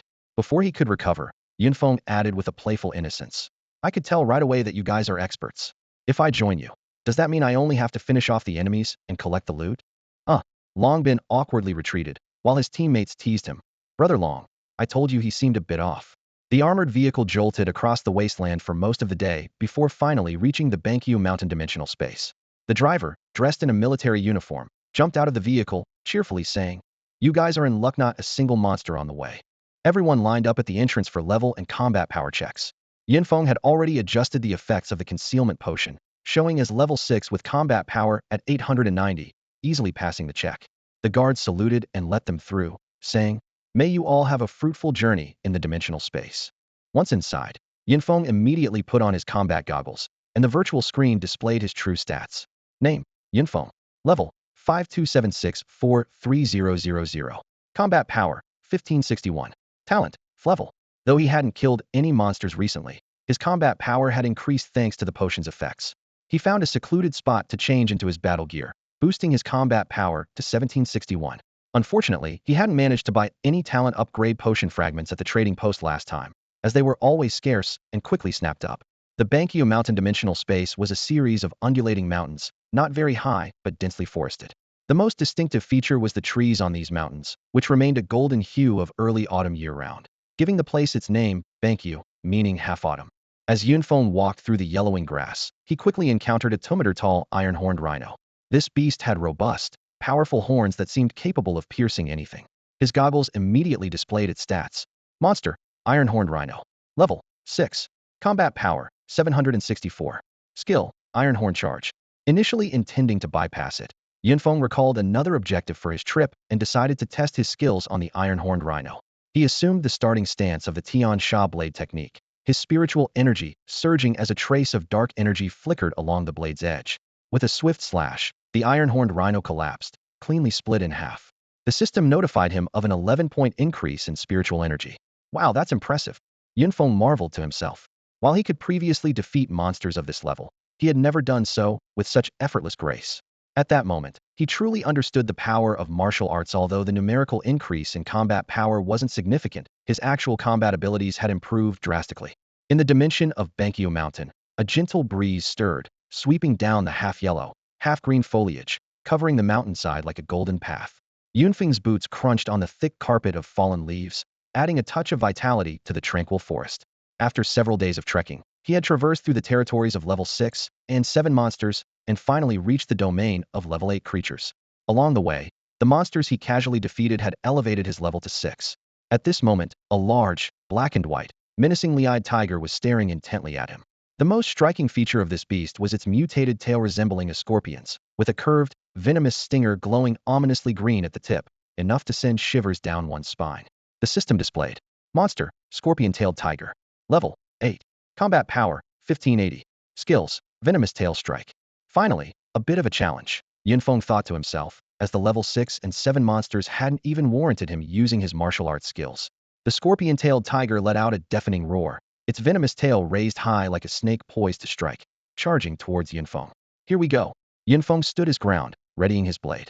He employed the Misty Step technique, causing his figure to flicker in and out of sight. The tiger's movements hesitated, as if it had suddenly lost its target. Seizing this fleeting opportunity, Yunfeng flashed to the tiger's left rear, his battle blade glowing with a dark aura aimed for its flank. They say you can't touch a tiger's rear, but let's see about that. The blade pierced 10 centimeters deep before the tiger reacted, its tail sweeping horizontally, while the stinger aimed for Yunfeng's vital spot. Yunfeng's movements flowed seamlessly, drawing his blade, turning, shifting his steps, easily evading the lethal attack, and his blade struck the tiger's right haunch with precision. Its shrill cries were filled with pain, anger, and frustration. This is the combat pace I desire, Yunfeng murmured as he dodged using the Misty Step and attacked with his battle blade enveloped in a deadly aura. In just 2 minutes, the scorpion-tailed tiger, despite its higher combat power, lay lifeless, turned to spiritual energy. Yunfeng swiftly cut off the tiger's tail and stored it in his ring. Another 1,000 huabi earned, he calculated, his anticipation for rare monsters growing. Just as he was about to claim his final prize after slaying dozens of scorpion-tailed tigers, 3 roars echoed from different directions. Looking up, he saw 3 more scorpion-tailed tigers encircling him. This doesn't make sense. Tigers don't hunt in packs. This isn't a zoo. He pondered, yet remained unruffled. After numerous battles, his proficiency in 2 silver-level martial arts had reached a high level. The only issue was that with his current combat power just over 2,000, facing 3 tigers each around 1,500 was indeed a stretch. Let's see how far the Misty Step can take me, Yunfeng said, tightening his grip on his battle blade, ready to face this true challenge. At this moment, Yunfeng stood in an unbeatable position. With the 2 black iron level speed potions he acquired along the way, combined with his exquisite phantom step, he was confident he could escape unscathed even when facing strong opponents. As he confronted the 3 scorpion-tailed tigers, a glint of determination shone in his eyes. Rather than inflicting minor wounds, it's better to incapacitate one target. Defeating them one by one is the best strategy. His battle knife unsheathed, he aimed directly at one of the tigers. Though the 3 beasts had formed a siege, their coordination was clumsy. each fighting on its own. Yunfeng's lips curled into a slight smile as he seized this flaw. His knife feigned a direct stab, then he swiftly shifted his stance using the phantom step, launching a surprise attack on another unguarded scorpion-tailed tiger. This unexpected maneuver disrupted the monster's rhythm. Monsters are still just monsters. No matter how strong their combat instincts, they lack intelligence, Yunfeng sneered, as his knife precisely pierced the only weak spot on the targeted tiger's back. A piercing howl echoed all around, and the once intimidating scorpion tail trembled involuntarily. Seizing the opportunity, Yunfeng unleashed a relentless flurry of attacks on the wounded scorpion-tailed tiger. The heart-wrenching screams intimidated the other two tigers, causing their attacks to become hesitant and weak. Soon, one scorpion-tailed tiger fell, followed by the second and third. After the battle, Yunfeng obtained another black iron speed fragment from the spoils. Consuming the potion, he felt the surge of power within him. Confident, he could now face 3 level 8 monsters simultaneously. I can't wait to see my strength at level 10, he mused. Yunfeng chose not to venture deeper, but to explore the areas on either side. The simultaneous appearance of the 3 scorpion-tailed tigers had made him wary. Although the level 8 monster area was vast, he was not in a hurry to challenge the level 9 area. Even if he had the strength to solo a level 9 monster, facing a group attack would be troublesome. This wasn't a game, and there was no chance of resurrection. After hunting around 200 scorpion-tailed tigers, Yunfeng's attributes were reaching a bottleneck. The speed potion had reached its limit, and he only needed one more strength potion. He glanced at his virtual panel. Name, Yunfeng. Level, 633924000. Combat power, 2745. Talent, Flevel. As he pondered, the sound of intense fighting and the roars of scorpion-tailed tigers reached him from afar. In this low-level dimensional space, the chances of encountering other awakened ones were extremely low. Frowning, Yunfeng followed the sound. Soon, he stopped at the edge of the battlefield. Before him, a figure in a black and red-trimmed combat suit was maneuvering against 3 scorpion-tailed tigers. The person's slender form wielded a 3-foot-long sword that gleamed silver, with sword flowers dancing and ringing continuously. As the battle progressed, her ponytail danced like a sprite. However, the bloodstains on her combat suit marred this elegance. After a fierce clash, the figure was knocked back 10 meters, her hand trembling slightly as she gripped her sword, leaning forward and gasping heavily, clearly at her limit. It's her! Yunfeng exclaimed in surprise upon recognizing her face. Huff! Huff! Bailey Luyan leaned on her sword, gasping for breath. Sweat trickled down her cheeks, and her arms trembled slightly from the powerful strike she had just unleashed. It was her most potent skill since reaching level 5, and although she managed to drive back the 3 scorpion-tailed tigers, she failed to inflict any fatal damage. The scene before her was chilling. The injured tigers, instead of retreating, grew more ferocious, their deafening roars echoing as their sharp tails lashed through the air. She had already been at her limit dealing with 2 of them, and now, Bailey Liuyun's grip on her sword weakened, unable to even pull it from the ground. No, I can't fall here. She gritted her teeth, but the situation was beyond what she could handle. At that critical moment, a deep voice came from behind. Need some help? Bailey Luyun turned around in surprise to see Yunfeng, the person she had met at the trading post. However, her excitement turned to panic when she saw on the virtual screen that he was only level 6, with a combat power of about 1500. It's you? Don't worry about me. Just go, she urged. Something's wrong with this dimension. Please report it to the safe zone. Yunfeng stood still, a slight smile on his lips. The combat power shown was merely what he chose to display. The 3 scorpion-tailed tigers were closing in, and Bailey Luyun closed her eyes in despair. You're foolish. With such low power and level, you shouldn't even be here. But the expected death did not come. After a brief sound of battle, silence returned. When she opened her eyes, she found herself face-to-face with Yunfeng, their noses almost touching, feeling his gentle breath. Bailey Luyun hurriedly stepped back, her cheeks flushed, and her heart raced uncontrollably. You're okay? Do I look like I'm not? Yunfeng chuckled.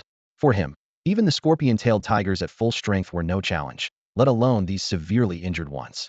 Bailey Luyun turned to see the tigers lying dead. Did you kill them? She asked incredulously. Yunfeng simply smiled at her. Is there anyone else here? I guess I'm your savior now. Shouldn't you introduce yourself? Only then did Bailey Luyun remember that he had just saved her life, and she blushed as she spoke. Bye. Bailey Luyun. Clear skies and endless clouds, a fitting name for you. It's with the grass radical, Luyun. Yunfeng hadn't expected the fierce and decisive girl in battle to be so shy and private. My name is Yunfeng. Yunfeng. Hearing the name, Bailey Luyun frowned deeply. Among the top 10 schools, she had investigated everyone with high-level talents, but had never heard of anyone named Yunfeng with such abilities. However, there were rumors about a disgrace from the 9th school Yunfeng with inflevel talent, but the person in front of her couldn't possibly be that failure. Thank you for saving me. These scorpion-tailed tiger spoils are yours. They were mine to begin with. Yun Feng smiled slightly, walking straight to the three scorpion-tailed tigers' bodies to collect the spoils. Bailey Luyun felt indignant. If I hadn't severely injured these scorpion-tailed tigers first, could you have killed them? Are you training alone too? You must have awakened a pretty impressive talent, she probed, hinting at her own extraordinary talent to catch Yun Feng's attention.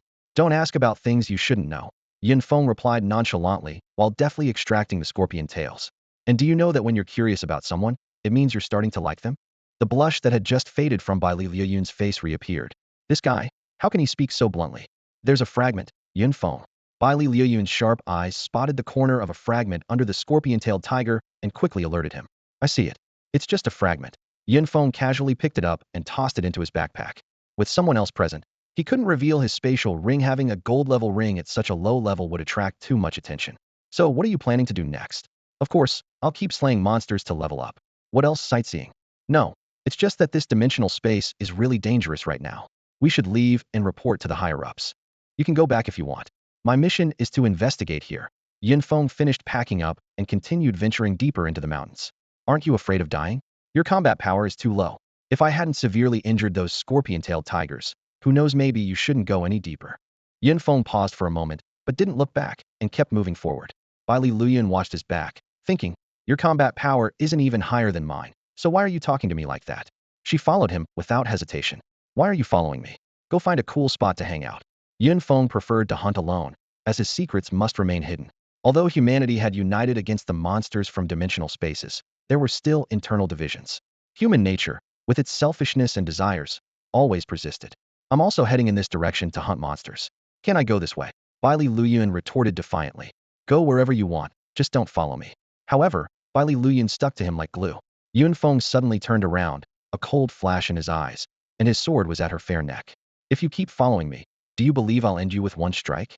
Bailey Luyun felt the genuine killing intent emanating from him, and a trickle of blood ran down her pale neck. She finally realized that if she continued to follow, she might really die. It must be said, Bailey Luyun was indeed very beautiful. Her combat suit outlined her slender figure, her exposed skin was fair and radiant, and beneath her willow leaf eyebrows were eyes as clear as springs. Her cherry lips trembled slightly, especially now with a look of shyness mixed with fear, which evoked sympathy. But looking further down, there was nothing much to see. At that moment, Yun Feng truly considered killing her. He needed to rapidly enhance his strength and didn't want a woman following him, even if she might be quite capable. After giving her one last cold glance, Yun Feng sheathed his sword and walked away. Solo hunting was the only way. After parting ways with Bailey Luyun, Yun Feng continued his quest to hunt monsters. With his current strength, he chose the scorpion-tailed tigers as his ideal prey. Before long, two scorpion-tailed tigers appeared in his line of sight, one on each side, their golden eyes glinting with danger. Yun Feng smirked slightly, thinking that even three wouldn't be a problem, let alone just two. In a flash, Yun Feng closed in on the tiger to his left. His battle blade gleamed coldly as he swung it 4 or 5 times in quick succession, giving the creature no chance to use its skills. With a wail, he gained 16 points of spirit energy. The other tiger, seeing its companion fall, charged at Yun Feng with bloodshot eyes, but this futile counterattack only added to Yun Feng's spirit energy. Not bad, another piece of black body shard. Yun Feng remarked with satisfaction as he stored the loot in his ring. Although his current combat power was enough to challenge level 9 monsters, Yun Feng decided after some thought to train longer in the level 8 area. With a bit more leveling or a few more potions, his efficiency in the level 9 area would be much higher. For the next few days, Yun Feng focused on hunting scorpion-tailed tigers in the level 8 zone. Watching other hunters use dazzling elemental abilities or transform their limbs into fierce beasts, he felt a twinge of dissatisfaction with his long blade. When will I get a good talent? He mused. Despite his longing, he knew it wasn't the right time to seize talents. The thought of unnecessary bloodshed and the extremely low chance held him back. While solo hunting was efficient, it was also a bit lonely. As he used his blade to clear the path, he thought, having a female companion wouldn't be bad. Yet, considering his many secrets, he knew it was best not to get too close to others. As he walked, 3 tiger roars suddenly echoed. It seems the issues with the Yuan space are indeed worsening, with more frequent multiple monster appearances, Yun Feng thought, focusing his gaze. Among them, one tiger was noticeably larger. Checking its stats, he found its combat power far exceeded that of ordinary ones. I wonder if defeating it will yield more spirit energy? Even if the values are higher, it's not a big deal for me. Let's see what surprises this enhanced version brings. The large scorpion-tailed tiger attacked first, its body lunging while its tail lashed like a whip at Yun Feng. Its prowess was indeed greater than that of ordinary tigers. Yunfeng nodded to himself, easily dodging with his phantom step, then turned to the two ordinary tigers. His blade, imbued with fierce energy, struck one of them hard. This level of combat was perfect for practicing the two new martial arts he had learned. If the opponents were too weak, his progress in understanding would slow. With a swift slash, Yunfeng's long blade carved a thin, bloody line across the waist of one of the scorpion-tailed tigers. The creature let out a pained screech, and before the sound faded, Yunfeng had already used his elusive footwork to appear on its other side. His blade struck again, slicing through the tiger's neck with a wound so deep the bone was visible, causing blood to gush out. Without missing a beat, he twisted his wrist, driving the blade straight into the beast's head, killing it instantly. With one of the three scorpion-tailed tigers down, the one that had missed its attack turned to see its fallen companion. The battle had clearly shifted in Yunfeng's favor, and a slight smile appeared on his face. He deftly dodged the larger tiger's attack, seized the opportunity, and quickly dispatched the second tiger. Now, only the strongest one remained. Big guy, still feeling cocky without your friends? Yunfeng asked coldly. The only response was a deafening roar. Well then, still full of yourself. Yunfeng gripped his sword handle tightly with both hands, and a menacing aura began to flow along the blade. This was the first time he unleashed such a powerful move since mastering the Heavenly Fiend Blade Techniquian attack that not only increased his offensive power, but also weakened the target's defense. With a single strike, the Black Fiend rose. Yunfeng stepped forward, the aura-wreathed blade slicing through the air, aiming directly for the scorpion-tailed tiger. With a tearing sound, the mighty beast was cleaved neatly in half, killed instantly. Ooh! Yunfeng exhaled deeply, feeling utterly exhausted. Although martial arts didn't drain his spiritual energy, continuously using them was physically taxing and could lead to collapse if he wasn't careful. He checked his gained spiritual energy 48 points. Despite the monsters growing stronger, their spiritual energy hadn't increased proportionally, making him shake his head in disappointment. Higher price, same quantity, how dull. After resting to recover his strength, Yunfeng gathered his spoils and moved forward. He paused to consider the 9th level monster area ahead. He was currently at level 6, just a step away from level 7. Never mind, I'll stay here a bit longer, he decided. If I encounter 3 9th level monsters like before, especially enhanced ones, I might not handle it. Despite acquiring several black iron fragments and consuming them, he chose to advance cautiously. He spent another half-day in the 8th level monster zone until he reached level 7. After consuming 3 black iron potions, his combat power soared to nearly 3,000. With this fighting strength, I should be fine entering the 9th level monster area. Yunfeng murmured to himself, then stepped confidently into the 9th level zone. As Yunfeng entered the level 9 monster zone, a massive black bear blocked his path. This gray-backed black bear had a distinctive white streak on its back, and the virtual panel indicated it was a level 9 monster with a base combat power of 2,320 and possessed the battle cry skill. Didn't expect to find some spirit power so soon. Yunfeng smirked, launching an attack before the bear could move. Clang! The clash of his battle blade against the bear's first sounded like metal striking metal. Without using the Tian Sha blade technique, his black iron-gray blade couldn't penetrate the fur of this defense-specialized bear monster. Roar! The gray-backed black bear let out a skyward bellow, activating its battle cry skill. Instantly, its combat power soared from 2320 to 2648, an increase of over 300 points. Yunfeng was marveling at the skill's power when he was unexpectedly struck by a bear paw. Hiss! He gasped, looking down at the clear claw marks on his combat suit. Though the armor wasn't torn, the impact had managed to hurt him through the fabric. It seems I can't underestimate this one. Its power after activating the skill is quite close to mine, Yunfeng thought, casting aside any complacency and focusing on the battle. A faint aura of malevolence began to envelop his blade, evidence of his growing mastery of the Tian Sha blade technique through rigorous practice. With the malevolent aura augmenting his attacks, the gray-backed black bear's famed defense was no longer impenetrable. Soon, the level 9 monster fell to Yunfeng's blade, dissolving into 16 points of spirit power that he absorbed. As Yunfeng ventured deeper into the zone, lone gray-backed black bears became scarce, replaced by pairs. With his current strength, handling 2 bears simultaneously was manageable, but 3 proved challenging. Indeed, a day and a half later, Yunfeng faced 3 gray-backed black bears at once. The fierce battle left his forearm and thigh with significant injuries. Although he eventually managed to slay all 3 bears through sheer willpower, he was left nearly exhausted. During a rest, Yunfeng checked his virtual panel. Name: Yunfeng. Level: 72982500. Combat power: 3565. Talent: Great. After consuming a few black iron-grade potions, his combat power saw a noticeable boost.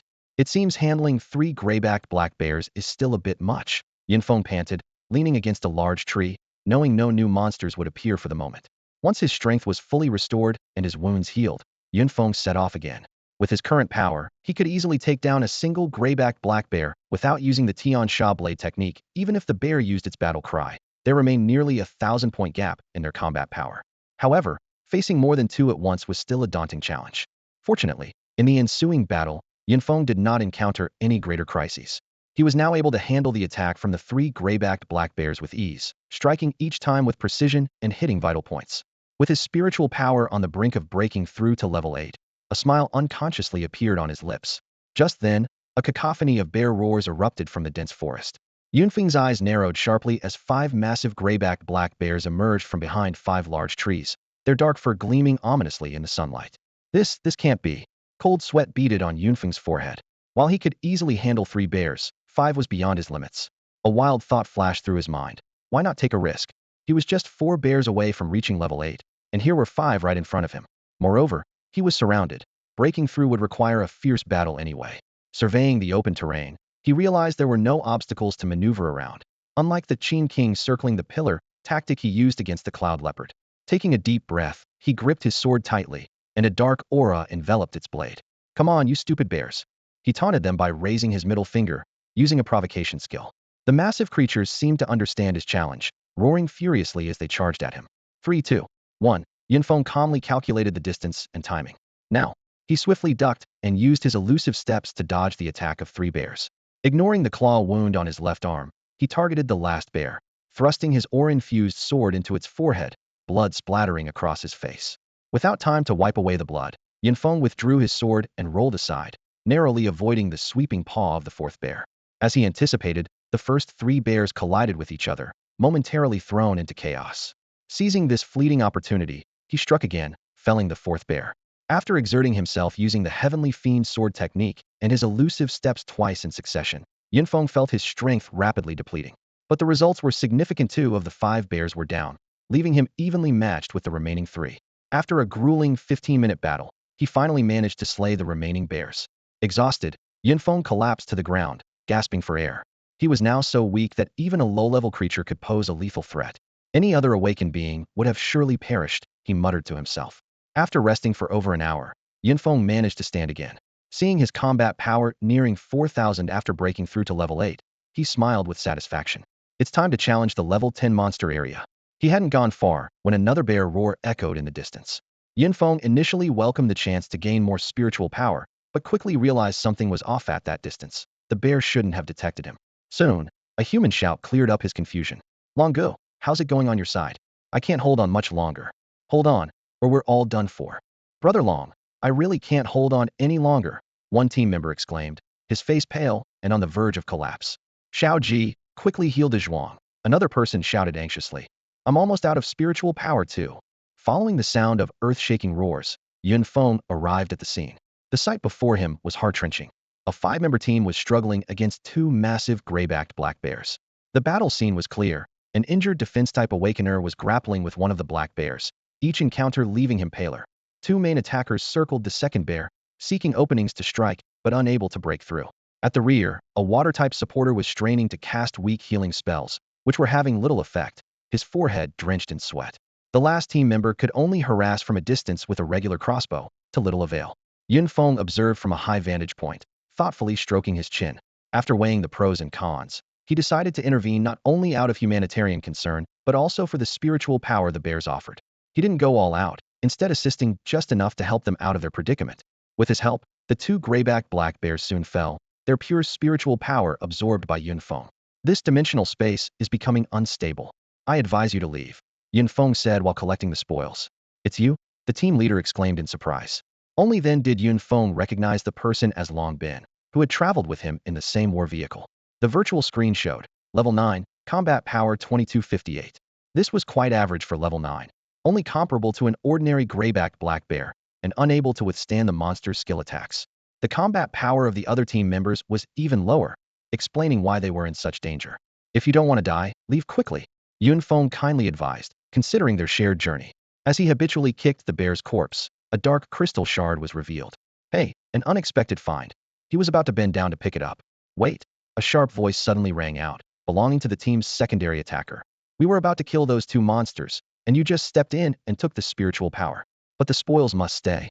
Shut up, Lu Liang. Long Bin snapped angrily, clearly enraged by his teammates' ingratitude. Brother Long, am I wrong? Lu Liang persisted. This guy clearly came to reap the benefits. If it weren't for him, the shard would be ours. Don't you all agree?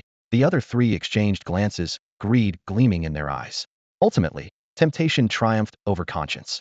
Brother Long, I think Liang is right. The spoils must stay. Long Bin was furious, but ultimately said nothing.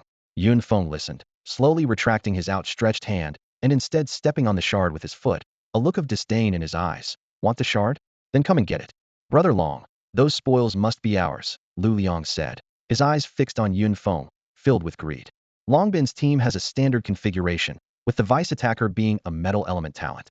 This attribute makes them an all-rounder proficient in long-range attacks, close combat, defense, and counterattacks. If you go for the shard today, we'll part ways and go our separate ways, Long Bin declared resolutely. As the team leader, he could only stand by helplessly as his four teammates insisted on their own views. Hand over what you have, and we might spare your lives, Lu Liang said as he and his teammates slowly surrounded Yun Feng, their greedy eyes fixed on Yun Feng's hands. Yun Feng instantly understood their intention. They coveted not only the black iron shard, but all of his possessions. Since he hadn't used his full strength earlier, and due to the effects of the disguise potion, they severely underestimated his abilities. Just you guys? Yun Feng sneered. Lu Liang was intimidated by Yun Feng's aura, but the data on the virtual panel gave him the courage to continue. Humph, your combat power is about the same as ours, but we have 5 people. Is that so? Yun Feng turned to look at Long Bin, who avoided his gaze and remained silent. Seeing this, Yun Feng's last concern vanished. Check if there are any other teams around. Brother Liang, we've checked, there's no one else. The scout suddenly realized something and looked at Lu Liang in horror. Look at his gear, especially that ring. Lu Liang's eyes glimmered with greed. Fortune favors the bold. If we pull this off today, we'll be rich. With this gear, we can boost our combat power faster. These words drove the hesitant team members into a frenzy. Even Long Bin couldn't help but clench his fists. Human greed is like a gambler's mentality. Once it starts, it's hard to stop. Don't blame me. Blame yourself for meddling and for carrying so much wealth, Lu Liang said, forming a long spear of metal elements. Yun Feng watched his opponent, sensing the intense murderous intent. Kid, if you're not handing over the treasure, then die. The golden spear whistled towards him. The others also entered combat mode at this sight. With a casual wave of his sword, Yun Feng easily deflected the spear. How is this possible? Lu Liang looked in disbelief as his full-force attack was effortlessly neutralized. Dazhuang go up. Xiao Ji, water element harassment. Ahui, support with crossbows. Lu Liang hastily arranged tactics. A bunch of clowns blinded by greed. Did you really think I was just helping out when we hunted the black-backed bear? Yun Feng charged forward with his sword, moving with an eerie grace. Ami hand. Lu Liang screamed in agony as his right hand was severed at the wrist by a dark flash, blood gushing out. Brother Liang. Kill them. Lu Liang was in a frenzy. Screams echoed one after another. The water element awakener clutched his bleeding ears. Dazhuang's shoulder was pierced, and a large chunk of flesh was sliced off Ahui's thigh. The battlefield was instantly filled with chaos and carnage. Enough. Long Bin suddenly stepped forward, positioning himself between Yun Feng and the injured men. His expression was complex. Despite knowing his teammates were at fault, he couldn't help but stand up for them, seeing their pitiful state. Are you going to stand up for them? Yun Feng sneered. He had refrained from delivering a final blow earlier, just to see if Long Bin would intervene. Young man, show some mercy when possible, Long Bin said in a deep voice. And if I don't? Yun Feng's eyes grew sharper. Brother Long, save us. The injured men cried out desperately, clinging to him like a lifeline. Long Bin looked troubled. Young man, they've been my teammates from the start. I can't just stand by. Interesting. When they tried to kill me, where were you? Coming out now, isn't it a bit late? No matter what, let's end this today. Ha! Yun Feng laughed. You think you can just call it off? Who do you think you are? With that, he raised his sword and charged at the 4 men. Clang! A loud clash of metal echoed as Yun Feng's battle sword collided with Long Bin's giant axe, sparks flying. The sword remained intact, but the axe bore a noticeable chip. Staring at the damage on his axe, Long Bin's voice was filled with grief and anger. Do you know why they got greedy? Look at the equipment we're using. If we had gear like yours, maybe we wouldn't have needed your rescue earlier. People like them, with low innate talent and no formal education, have to fight for everything themselves. Seeing your equipment, how could they not be envious? So that's their excuse for murder and robbery? Yun Feng said no more and launched another fierce attack. Long Bin's presence seemed to invigorate the other 4.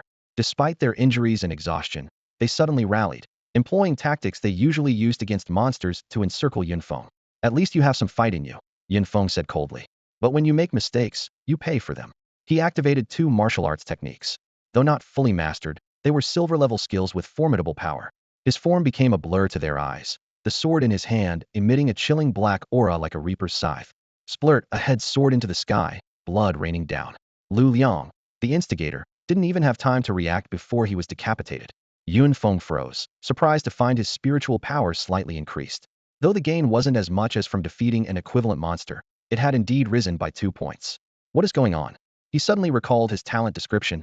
Talent, plunder. Upon defeating an enemy, there's a chance to plunder a portion of their spiritual power, with a very small probability of seizing their talent. The key was the word enemy, not monster. So I can gain spiritual power from killing humans too? This is too inhumane. Remembering he had only mentioned to the vice principal that he could gain extra spiritual power from defeating monsters, Yunfeng broke out in a cold sweat, and his killing intent lessened slightly. You dared to kill Brother Liang. You murderer. A piercing scream accompanied by a metal arrow whistled towards Yunfeng, snapping him out of his thoughts. As the arrow pierced into Yunfeng's chest, blood slowly seeped along the shaft. His expression darkened, and without hesitation, he grasped the arrow and pulled it out. Thanks to his black iron-grade combat suit, the arrowhead hadn't penetrated deeply, but this attack ignited his fury, and a murderous intent surged within him. In the blink of an eye, 3 corpses lay on the battlefield, leaving only Long Bin struggling to hold on. His eyes were bloodshot as he looked at his teammates lying in pools of blood, his body trembling uncontrollably. Why? Why did it have to be like this? They just made a small mistake. Long Bin's voice was filled with resentment and fear. If my strength was less than theirs, would I be the one lying here today? Would you still say the same thing then? As soon as he finished speaking, Long Bin suddenly fell silent, and the air seemed to freeze. Yunfeng looked at him coldly. It's not the birth of evil thoughts that's terrifying, but the moment you act on them. With a flash of his blade, Long Bin became the 5th corpse. This was Yunfeng's first true experience of killing in both his lifetimes. He stood there, looking at the 5 broken bodies, his stomach churning and his breath labored. After taking several deep breaths, he managed to calm himself.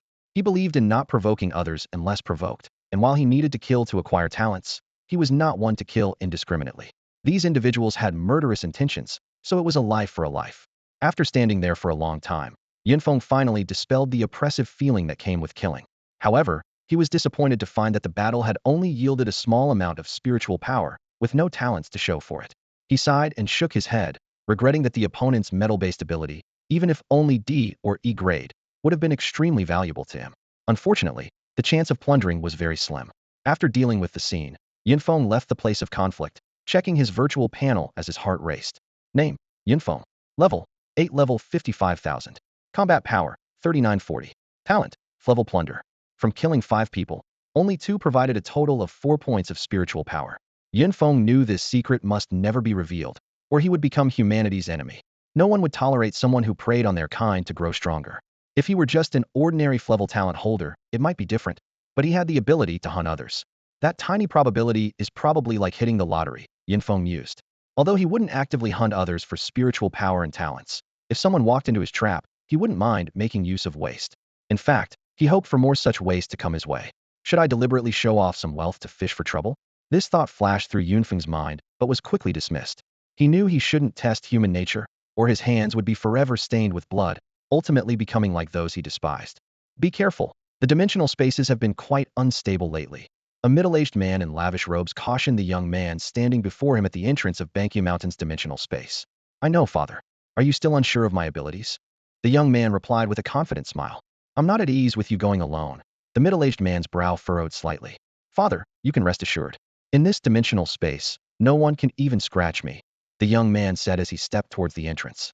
I'm going in, and I won't come out until I reach level 10. Watching his son disappear through the entrance, the middle-aged man smiled with satisfaction. A servant quietly asked, Master, should I follow him in? No need. The middle-aged man answered sternly. We must not break the rules of the dimensional space. If he needs protection in such a low-level space, he might as well not come back to see me.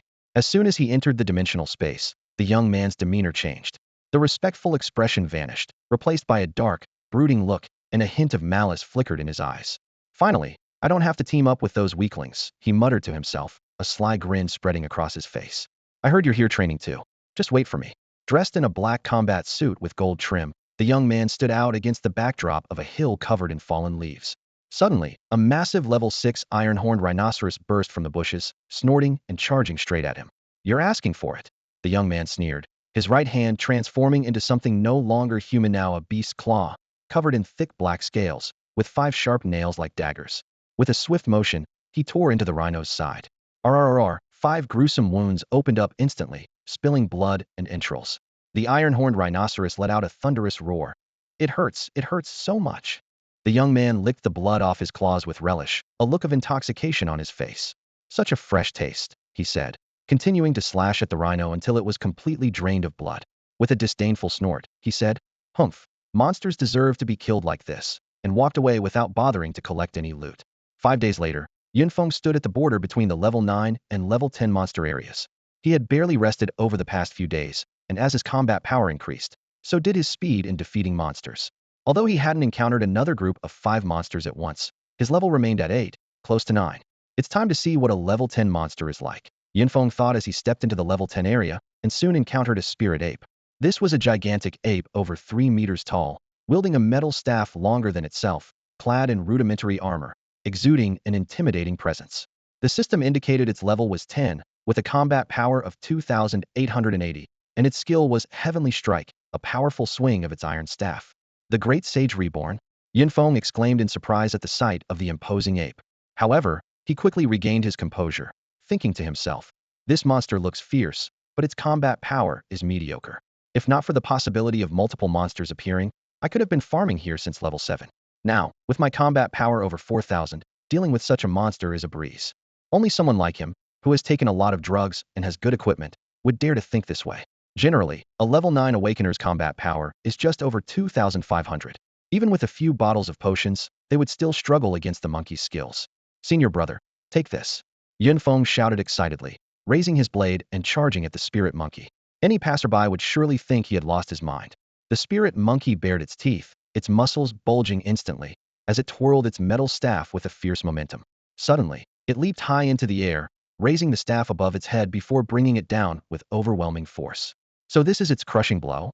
Yunfeng thought, bracing himself to meet the attack head-on with his blade. Clang! The staff and blade collided, sparks flying. The massive impact forced Yunfeng's feet to carve deep grooves in the ground as he was pushed back several steps. This beast is incredibly strong. I may not be hurt, but it's hard to swallow this. Yunfeng gritted his teeth, pushing his blade outward to repel the spirit monkey while freeing his feet from the soil. He immediately used his elusive footwork to dodge behind the monkey, aiming his blade at its vital spot. The spirit monkey roared in pain, its eyes turning blood red and bulging, its tail thrashing wildly. Even its staff-wielding arms trembled. This strike had indeed inflicted unimaginable pain. Seizing the opportunity, Yunfeng activated his elusive footwork again, his blade striking with relentless precision, taking down the spirit monkey in just a few moves. Staring at the massive metal staff on the ground, Yunfeng's eyes widened in surprise. Could this be the loot? Even with a gold-grade storage ring, it can't hold much. Just as he was about to give up, the metal staff began to shrink, eventually stopping at about 20 centimeters. Yunfeng quickly picked it up, discovering that this small piece weighed 100 pounds. His goggles displayed the staff's value at 8,000, filling Yunfeng with delight. If a level 10 monster could yield such valuable loot, the rewards from higher-level dimensional spaces would be even greater. However, he also knew that as one levels up, the entry fees increase as well. Coupled with the cost of purchasing items and repairing equipment, many Awakeners are not as wealthy as outsiders might think.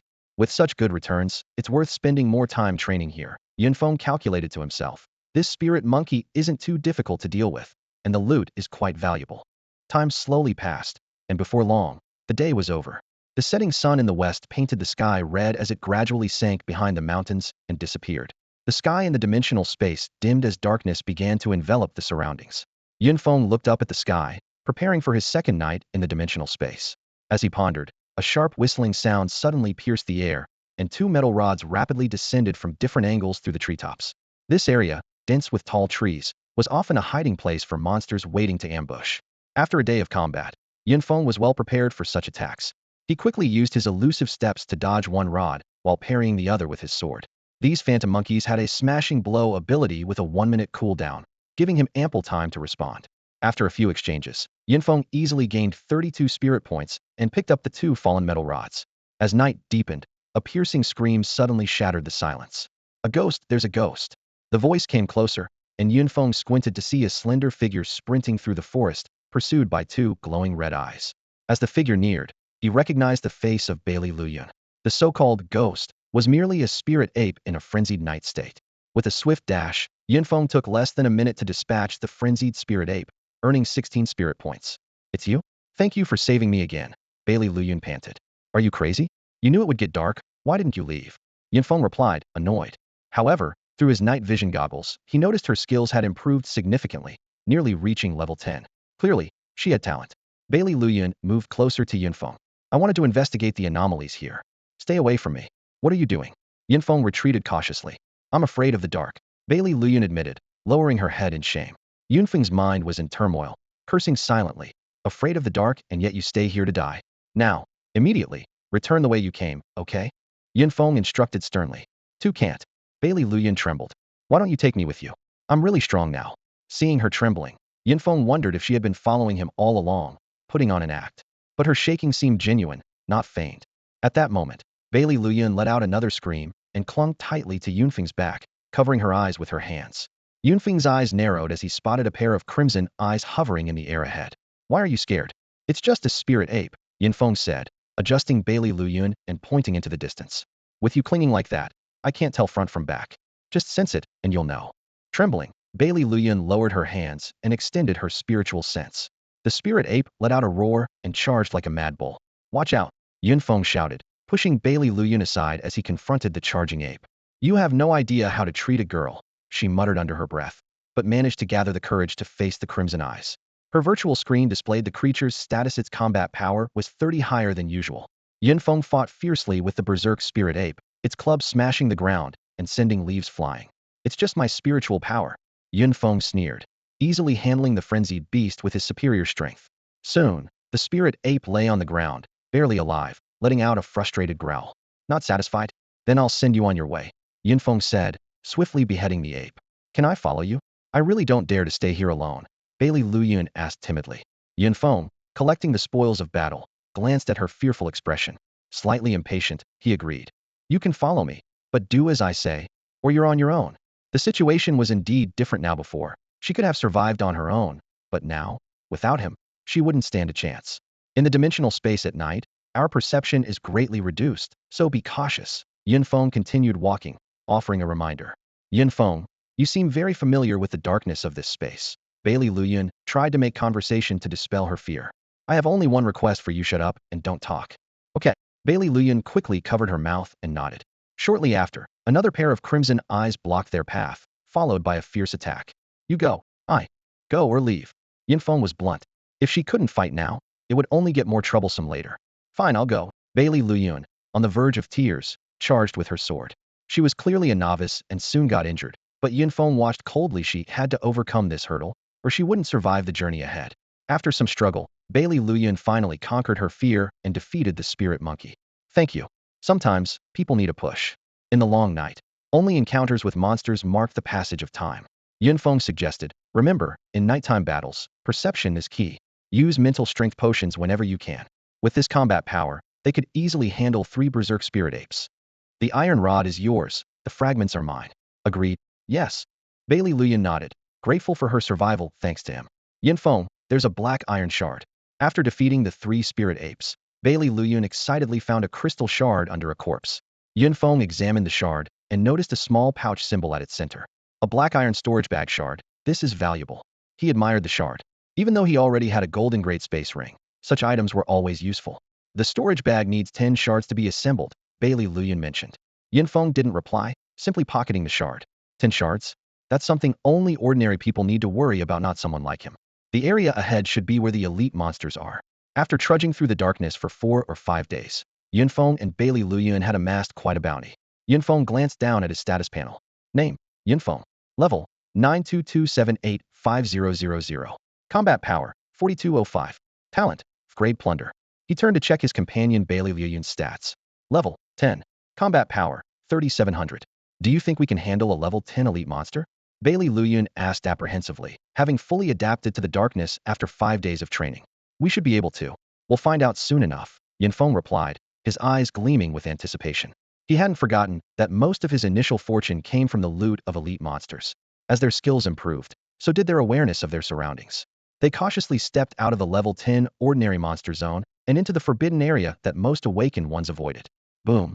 A ball of fire the size of a wash basin suddenly roared out of the darkness. In the pitch-black night, it was particularly conspicuous.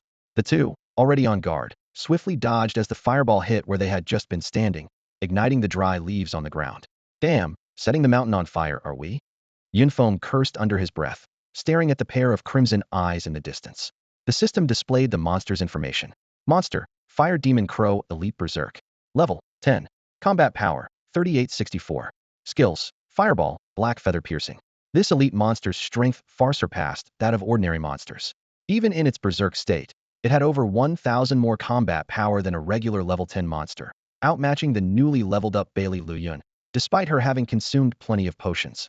Have you figured out a new skill? Can you attack from a distance? Yunfeng asked, without a clear strategy against the flying creature. Yeah, I think so. I'll try to distract it, and you focus on attacking. All right, I'll give it a shot, Bailey Luyun replied, her tone tinged with uncertainty as she hadn't yet tested her new skill in combat. Without a second thought, Yunfeng dashed forward, heading straight for the Fire Demon Crow. From the name, it was clear this creature specialized in ranged attacks. Squawk! The Fire Demon Crow shrieked sharply as it saw Yunfeng approaching, flapping its wings to soar higher. Yunfeng leapt into the air, closing the distance. Using a tree trunk for leverage, he propelled himself even higher, raising his battle knife above his head, aiming for the demonic bird in the darkness. True to its status as an elite monster, even in a berserk state, the Fire Demon Crow maintained its combat instinct.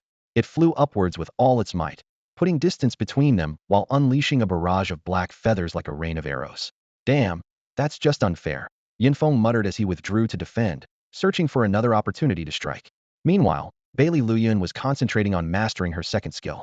Rise, she whispered, and the sword on the ground began to tremble as if an invisible force was stirring it. I think I'm getting the hang of it, Bailey Luyun said with a hint of excitement in her eyes. Rise, she commanded again, and the sword's trembling intensified until it slowly lifted and hovered in front of her. So this is sword control? Amazing. At that moment, Bailey Luyun felt as if the floating sword was an extension of her body, no different from when she held it in her hand. With a mere thought from Bailey Luyun, her sword shot forth like an arrow, heading straight for the battlefield. Yunfeng, caught off guard by the sudden whoosh behind him, was startled, and before he could react, the sword traced a graceful arc beside him, aiming directly at the demonic fire raven in midair. Ah! The demonic fire raven was caught off guard, and its wing was instantly pierced by the sword. This unexpected turn of events left both the raven and Yunfeng stunned. Is this her second skill? Yunfeng watched the strange, agile sword in the air and couldn't help but swallow hard. What he had witnessed before was still within the realm of martial arts, but this scene clearly belonged to the world of immortals. Such talent and skill were indeed enviable. A dangerous thought crossed Yunfeng's mind, but he quickly suppressed it any further, and he might develop a murderous intent. After penetrating the raven's wing, the sword elegantly spun in the air, its tip aiming at the raven's heart. With its wing damaged, the raven could no longer maintain flight, and the deadly strike was about to hit its mark. With a clang, the sword suddenly lost control and plummeted to the ground. Immediately, a muffled groan came from behind. Though Yunfeng didn't know what had happened, he first finished off the helpless raven on the ground before quickly running to Bailey Luyun. Are you okay? I'm fine, just a bit mentally drained. Bailey Luyun shook her head, indicating she was all right. Then rest here for a while, Yunfeng said as he began to process the raven's corpse. He cut open its chest and extracted the fire element crystal core, also finding a fragment with a faint green glow beneath the raven. We're lucky, a bronze-level fragment. Bailey Luyun's eyes sparkled as she stared at the fragment in Yunfeng's hand. Although she had seen many higher-level fragments, including gold and even purple elite ones, this was her first time obtaining one by defeating a monster herself. A spirit recovery potion fragment. Once I combine them, I can use it right away, she exclaimed excitedly. These recovery potions had no level restrictions, but they required more fragments to combine compared to same-level attribute potions, and their low drop rate made them rare and valuable. Don't worry, elite monsters have a higher drop rate, so there should be plenty of these fragments. Yes, Bailey Luyun nodded. The elite monsters here are just a bit tricky because they fly, but my second skill is perfect for countering them. Once I've rested, let's continue. Seeing her suddenly revitalized, Yunfeng couldn't help but tease. No rush, take a moment to recover. We don't want you to collapse after just a few strikes. You're the one who can't handle a few strikes, she retorted. Over the past few days, the two had grown quite familiar with each other, and in high spirits, they couldn't help but exchange playful banter. Once Bailey Luyun fully recovered, the two continued their journey. Along the way, Yunfeng couldn't suppress his curiosity about her unique skill. What is your ability? He asked cautiously, knowing that abilities were not exactly secrets since they became common knowledge on the first day of awakening. Bailey Luyuan raised an eyebrow at his question. You really haven't heard of my name before? Her tone carried a hint of disbelief. I'm one of the only two S-level ability awakeners in District 5, Class 2. Anyone with a bit of intelligence should know. She turned her head with a feigned air of arrogance. S-level? Huh, that's impressive. But not that big of a deal. Yin Feng replied nonchalantly, which prompted Bai Li Luyan to mutter, sour grapes. It's related to swords, right? Yin Feng continued. Yes, it's an ability called Heavenly Sword Soul, which provides a significant attack boost when using a sword. Heavenly Sword Soul. Yin Feng secretly envied this ability, renowned for its unparalleled offensive power. Haven't you learned any sword techniques? Bai Li Luyan explained. I wanted to, but my uncle vetoed it. He said I'm like a blank canvas and any sword technique would be a blemish. Only by understanding swordsmanship on my own can I create the most beautiful painting on this canvas. That makes sense. Your uncle is quite extraordinary. Yun Feng nodded in agreement. Of course, my uncle is a master of swordsmanship, she paused. I've told you so much. Isn't it your turn to reveal your ability level? Level ability. I gain a bit of extra spiritual energy when I defeat monsters. If you don't want to tell me, just say so. No need to brush me off. Bai Li Luyan clearly didn't believe him. Believe it or not. Then why is your combat power so high? Question and answer session, over. Yun Feng firmly ended the discussion. The two then worked seamlessly to hunt the demon fire crows, with Bai Li Luyun restricting their flight while Yun Feng delivered the final blow. However, each time they finished, Bai Li Luyun needed some time to rest, significantly affecting their efficiency in defeating the creatures. Yun Feng pondered how to solve this issue while calculating the fragments they collected. Despite gaining quite a few over the past few days, they were still far from synthesizing a bronze-level spiritual energy recovery potion. He considered making one for her, but the risk of exposing his secret was too great even with the closest people. Some things must remain unsaid. As time passed, the dimensional space gradually entered its darkest period. This must be the darkness before dawn. After 14 days and nights of rigorous training, Yunfeng and Bailey Luyun have gained considerable rewards. By equally sharing the spiritual energy from elite monsters, Yunfeng has reached just over level 10, though he is still quite a distance from level 11. Bailey Luyun, on the other hand, has advanced to level 11 and no longer needs to finish off monsters, as even defeating elite monsters at level 10 yields negligible spiritual energy for her. Yunfeng's pack is now bulging, filled with various fragments dropped by the elite monsters. In addition to a significant number of bronze and black iron level fragments, there are some special crystal fragments, the most notable being the Fire Thunder Perla one-time use item, with power comparable to a full strength attack from a level 20 Awakener. You wait here, I'll be right back, Yunfeng said hurriedly before leaving, not even waiting for Bailey Liyun's response. Finding a secluded spot, Yunfeng decided to deal with his storage issue. To avoid revealing the existence of the ancient jade, he had been carrying these items himself, which had become quite burdensome. He took out a fragment and awakened the ancient jade. However, he didn't expect the jade's green light to be so conspicuous at night, almost illuminating the surrounding darkness. Panicked, Yunfeng quickly put the jade away, but it was too late. The harsh cawing of crows filled the air, spreading from near to far, like a foreboding symphony. In the distance, pairs of crimson eyes began to light up, eerily piercing the pitch-black night. Yunfeng, what's happening? Bailey Luyun sensed something was wrong and immediately asked. Although she saw the green light, the immediate priority was to deal with the crisis at hand.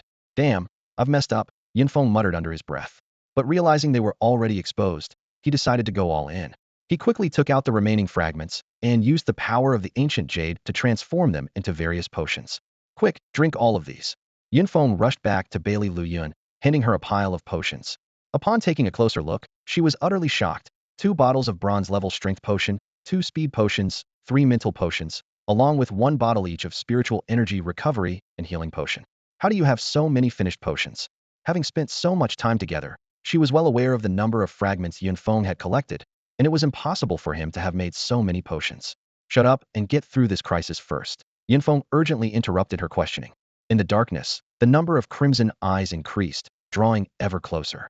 In the distance, new red dots continued to appear, stretching endlessly.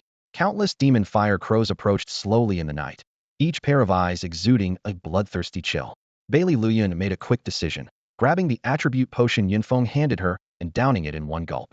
She swiftly tucked the other 2 potions into her hidden pocket for emergencies. Did we just stir up a nest of monsters? Yunfeng muttered, his scalp tingling as he watched the dense swarm of demon fire crows.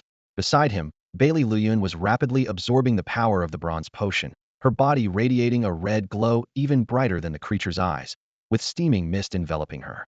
The first wave of demon fire crows launched their attack. Fireballs the size of basins, mixed with pitch-black feathers, poured down like a torrential rain. Yunfeng glanced at Bailey Luyun, still absorbing the potion's power, and without hesitation, moved in front of her, executing the Tian Sha sword technique to fend off the assault.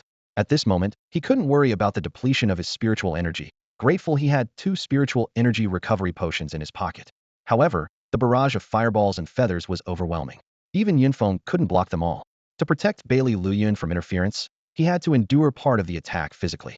After the relentless bombardment, his black iron-grade battle suit was in tatters, his body covered in wounds, and blood seeping through the torn fabric.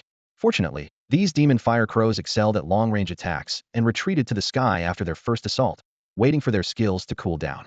Yunfeng seized this brief respite to quickly consume healing and spiritual energy recovery potions. Although his injuries improved by half and his spiritual energy slightly recovered, these potions couldn't be used consecutively without diminishing effects. Are you ready? I can't hold on much longer. Yunfeng called out anxiously as the second wave of attacks approached. He regretted giving Bailey Luyun so many potions at once, realizing he could have given more, fearing the situation they now faced. Though the red glow around Bailey Luyun dimmed, it was clear she hadn't fully absorbed the potion's power yet. Why did I foolishly activate the ancient jade in the dark? Yunfeng lamented internally. Just one more wave. I can only withstand one more wave. Hurry up, girl, my life depends on you. With a thunderous roar, a new round of fireballs and feathers rained down. Yunfeng stood firm, gritting his teeth and swinging his sword to fend them off. By the end of the second wave, he was utterly exhausted, his body battered and his spiritual energy nearly depleted. Just as he was about to take advantage of the skill cooldown to rest, another batch of demon fire crows approached. Faced with the overwhelming attack, Yunfeng's arms dropped in helplessness.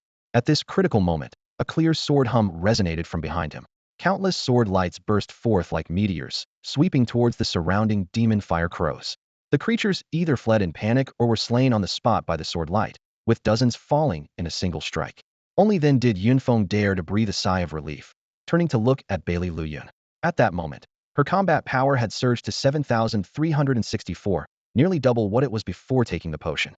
Yunfeng, are you all right? Her concerned voice reached him. Seeing Yunfeng covered in blood and gasping for air, Bailey Luyun looked worried. I'm fine. It's your turn to perform now, Yunfeng said, trying to hold himself together. How should I perform? Bailey Luyun asked in confusion, both surprised and puzzled by her sudden surge in power. First, deal with the situation in front of you. I need to recover a bit, Yunfeng said, leaning against a rock, exhausted from fending off several waves of attacks. All right, you protected me with all your might just now. Now it's my turn to guard you, Bailey Luyun said firmly. Meanwhile, 10 kilometers away, a young man in black was hunting monsters. Suddenly, the demon fire crow he was dealing with flapped its wings and flew rapidly into the distance. What's happening over there? The young man, Chu Songming, noticed a strong blue light erupting in the distance and flashed a wicked smile. Whatever treasure it is, it must be mine. Saying this, he followed the direction of the demon fire crow. Look, is something big happening in the elite monster area? It feels like a monster riot. Retreat, retreat quickly. Any monster there is more than we can handle. A team still grinding monsters in the dark night saw the scarlet light constantly flashing deep in the mountains and hurriedly retreated to the entrance in panic. After some time recovering, Yunfeng opened his eyes, stunned by the scene before him. Countless demon fire crow corpses lay on the ground. Yunfeng, how's your recovery? Bailey Luyun asked. If I don't recover soon, all my spiritual power will be used up by you, Yunfeng said with a wry smile. You're too strong now. The demon fire crows can't withstand even one of your sword energies. In a short time, Bailey Luyun had already killed over 100 demon fire crows. If these were not elite monsters, she wouldn't even gain 5 points of spiritual power. Yunfeng watched this scene, regretting how much spiritual power he had missed out on. Yunfeng quickly checked his attribute panel. Name, Yunfeng. Level, 103826100000. Combat power, 4426. Talent, Level Plunder. Seeing this, Bailey Luyun immediately understood Yunfeng's intention and swiftly switched from sword energy to sword control technique. With the support of 3 bottles of bronze-grade mental potions, her sword control technique became even more agile, her long sword darting through the air, accurately piercing the wings of each demon fire crow. Dear spiritual power and shards, here I come, Yunfeng exclaimed, drawing his battle knife and beginning to harvest the fallen demon fire crows. In just half an hour, they had killed more demon fire crows than in the previous half-month. Yunfeng was getting closer to level 11. Although leveling from 10 to 11 still required 10,000 points of spiritual power, Without the level gap bonus, the number of monsters needed to be killed increased accordingly. After level 11, each level required 10,000 points of spiritual power, but fortunately, the spiritual power conversion rate would increase, with every 10 points of spiritual power adding 2 points of combat power.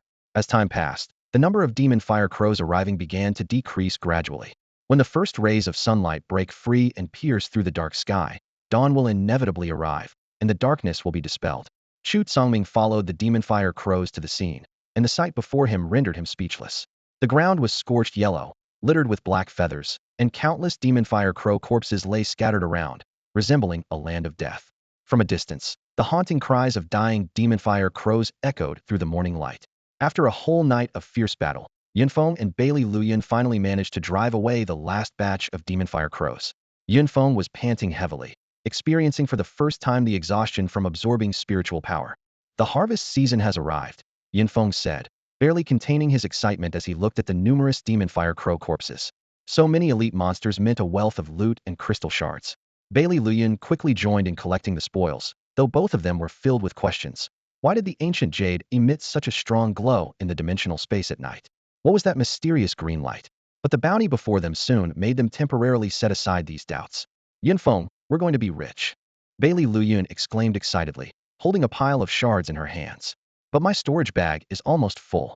Put them in mine, Yunfeng said, taking out his own storage bag. When did you get a storage bag? She asked. Of course, I synthesized it. As they were busy collecting the loot, Bailey Luyan suddenly became alert. Who's there? Come out, she shouted, quickly drawing her longsword. Thanks to the 3 bronze-level mental potions she had taken earlier, her senses were much sharper than Yunfeng's. Don't be alarmed. It's me. A figure slowly emerged from behind a tree, revealing himself to be Chu Songming, who was now facing her pointed sword. It's you? Chu Songming. Yes, Xiaoyun. It's me. Chu Songming replied with an awkward smile, having realized he was no match for Bailey Luyan after witnessing her strength. Yunfeng noticed the data displayed on the screen. Level 10, combat power 4734.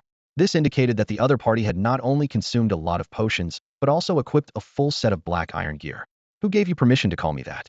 Call me Bailey Luyan, she said stiffly, a strange tension making her worry that Yunfeng might misunderstand.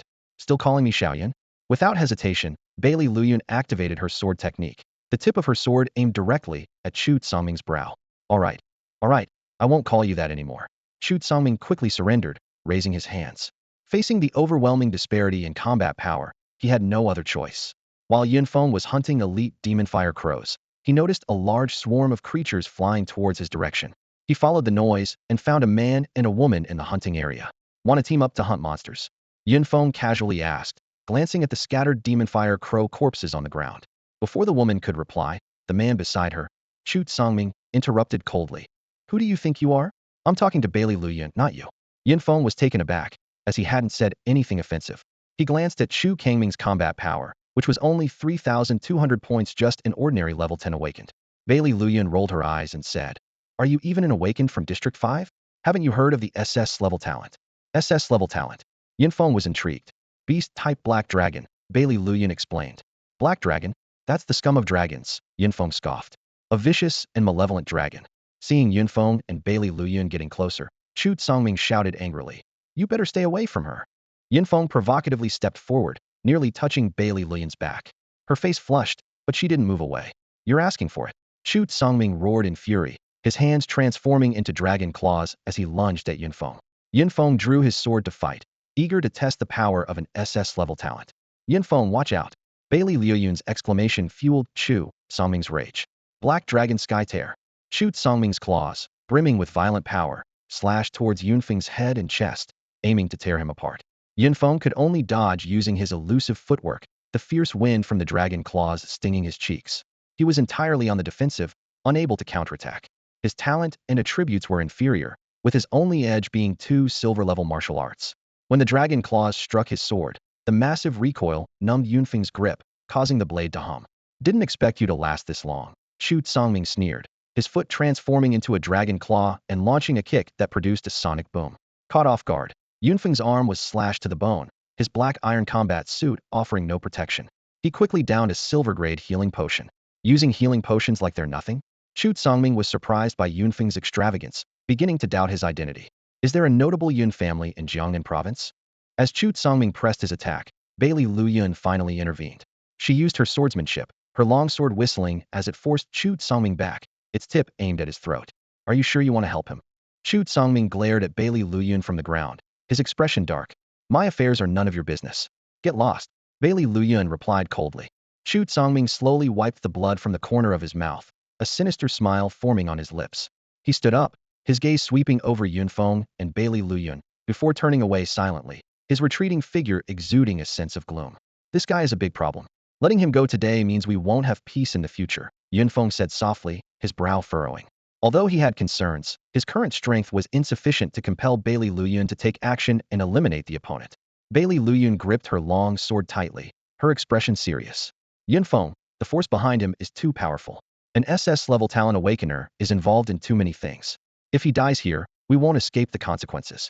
She hesitated, clearly holding back words she deemed inappropriate for the moment. You defeated him. How you handle it is your business. You don't need to explain to me. Yunfeng's expression suddenly turned cold. Bailey Luyun tightened her grip on her sword and sighed. She knew that if Chu Songming encountered an accident in this dimension, everyone who had recently entered would be targeted by the Chu family. Moreover, her own family. She shook off those troubling thoughts and abruptly turned to Yunfeng. I have a lot of questions in my mind right now. No, you don't. Yunfeng decisively turned and walked away. Bailey Luyun was speechless with anger. She indeed had many questions for Yunfeng, but he clearly wasn't interested in engaging with her. Hey, where are we going now? Aren't we supposed to be leaving? Bailey Luyun asked, puzzled as she watched Yunfeng continue deeper into the area. I told you. I'm here on a mission to investigate the truth behind this dimension. From the scorpion-tailed tiger onwards, I've noticed significant issues that I need to clarify. Then, I'll risk my life to accompany you. Bailey Luyun quickly followed. After fighting alongside Yunfeng for a while, her strength had improved considerably, and she was unwilling to leave him now. Why are you still following? It's already hard to gain spiritual power here. With your current combat power, you'd be better off leveling up in another dimension. Besides, I've saved you once, and you've saved me once. We're even. Bailey Luyun hesitated for a moment. That last time doesn't count. If it weren't for your potion, we'd both be done for. You saved yourself. Yunfeng thought her reasoning was a bit far-fetched but still replied. All right, but the upcoming monsters won't be for you. They traveled for another 2 days without encountering a single demon fire crow, likely due to having killed too many previously. Could we have wiped out all the demon fire crows? Bailey Luyun looked around, feeling a bit bored. You're overthinking it. Have you ever heard of a dimension's monsters being completely wiped out? I was just saying. Do you think you know more than I do? By my estimation, we should be nearing the rare monster area. Rare monsters? I've only heard about them, never seen them. Lead the way, Bailey Luyun said excitedly. With my current strength, I wonder if I can handle them. Awakeners experience a stage every 10 levels. The closer to the end of a stage, the harder it is to improve combat power. That's why I'm here. Bailey Luyun patted her flat chest confidently. I'll knock them out, and you finish them off. That's our best option for now. If it doesn't work, we'll just have to retreat. Yunfeng's combat power was approaching the 5,000 mark, and coupled with the invisible boost from his martial arts, he felt quite confident. As they continued forward, the group of fiery demon crows seemed to have vanished into thin air, leaving no trace behind. At that moment, a gigantic maple tree came into view, or rather, it had always been standing there. This was a Millennium Demon Maple, a rare level 10 monster with a combat power of 4,826, possessing the skills of Demon Vine Lash and Drain, along with a tough and resilient nature. The tree trunk, several meters thick, was covered with wrinkles, and countless slender branches swung like demonic vines. The golden leaves filled the canopy, falling as the branches swayed. If not for the occasional terrifying growl from within the trunk, this would resemble a picturesque autumn scene. It's a tree monster, isn't it just a sitting duck? Bailey Luyun murmured softly. Easy for you to say. Yunfeng rolled his eyes, thinking that sword-fighting techniques were indeed a bit of a cheat at this stage. I'll go give it a try first. With that, he drew his long sword and walked towards the Millennium Demon Maple, exuding an aura akin to facing the chilling winds of Yi River. When Yunfeng was 30 meters away from the demon tree, over 10 branches suddenly shot out like spears, aiming to pierce him through. Oh, you wicked old witch, so vicious. Yunfeng jested while employing his elusive footwork to dodge. His combat strikes were exceptionally precise, and several attacking branches snapped off. Roar! The demon tree let out a thunderous roar, and a grotesque, wrinkled face appeared on its trunk. More branches lashed at Yunfeng like whips, showcasing the demon tree's first skill. Yunfeng fought while retreating, dodging the myriad of branches. Watching the overwhelming assault from the sidelines, Bailey Luyun couldn't help but feel a chill down her spine, anxiously worried for Yunfeng.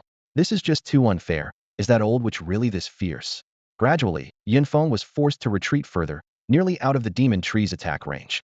This isn't working. If I can't get close to its trunk, I'll never be able to land a killing blow, Yunfeng pondered, realizing the difficulty of the demon tree's first skill. Yunfeng, do you need my help? Bailey Luyan asked. Are you kidding me? Can't handle this little nuisance? If I let you step in now, wouldn't that be a slap in my face? Yunfeng's pride was evident, refusing to admit defeat. Charge again. Yunfeng gritted his teeth and whispered. It can't always trigger its first skill. With his hands tightly gripping his battle blade and his eyes sharp with determination, he stepped once more into the attack range of the demon tree. Just as he expected, the tree didn't unleash its vine whip skill this time. However, countless branches still coiled around him like a swarm of snakes, weaving an impenetrable barrier before him.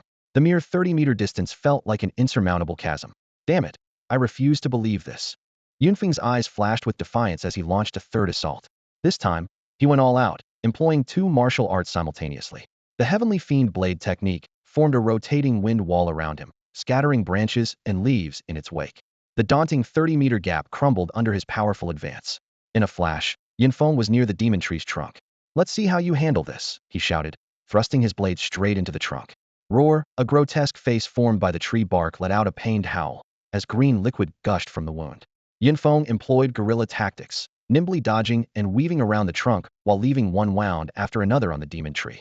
Although the tree's third passive skill meant his blade could only pierce shallowly, he was unfazed.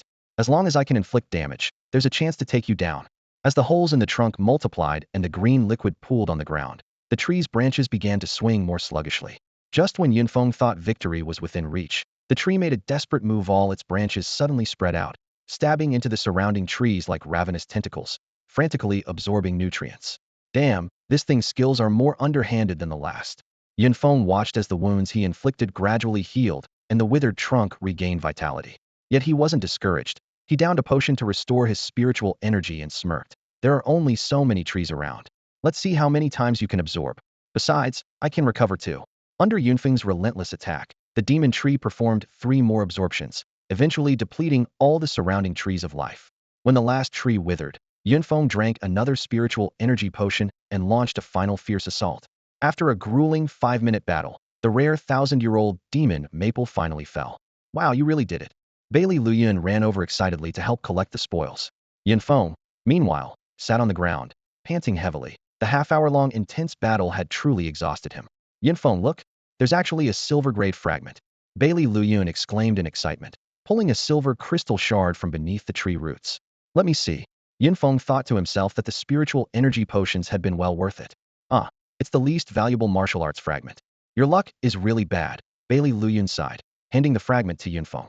You don't know anything. Yunfeng chuckled inwardly. Having experienced the benefits of martial arts, he knew all too well the potential of silver-grade martial arts. Hand it over. Even a little is still something. With that, he took the fragment and carefully stored it in his pouch. This 1,000-year-old tree heart is yours. It's not worth much anyway. Bailey Luyan's eyes lit up, secretly delighted. This was a rare material worth 10,000 Hua coins. Though not as valuable as a fragment, it was still an unexpected windfall. Shall we continue? She asked eagerly. Yunfeng shook his head. No, my current combat strength is still too weak to take on the Millennium Demon Tree. Let's retreat for now. He calculated that dealing with a rare monster required too much time and effort, which wasn't worth it. Moreover, there were things he couldn't let Bailey Luyan know, so it was better to send her away and investigate later on his own. Huh? Bailey Luyan looked puzzled. Weren't you investigating the anomaly in the dimensional space? You were so enthusiastic just now. Why the sudden change of heart? Without enough strength, forcing an investigation is pointless, Yunfeng replied and started walking toward the entrance. Bailey Luyan had no choice but to follow. Without Yunfeng, she had no interest in fighting these monsters. Facing level 10 spiritual monsters at level 11 was unlikely to yield any fragments, even with rare monsters. A few days later, they finally returned to the entrance of the dimensional space. Shall we head back to the safe zone together? Bailey Luyan suggested. Hold on, Yunfeng said. Aren't you forgetting something? Give me the fragments. I'll give them to you back in the safe zone. I want them now. I won't ask twice, Yunfeng insisted firmly. Bailey Luyan pouted, then reluctantly handed over all the fragments from her storage bag to Yunfeng. You head back first. I have things to do. Don't ask. Yunfeng cut her off as she was about to speak. I'm fine. Have it your way. Bailey Luyan huffed and stormed off, soon disappearing with the roar of her vehicle in the distance. Once he was sure Bailey Luyan had left, Yunfeng sighed in relief. Looking at the substantial number of fragments in his hand, a smile played on his lips. Without further ado, he slipped back into the dimensional space and pulled out several black iron-grade fragments. With a flash of azure light, 8 vials of potion appeared in his hand.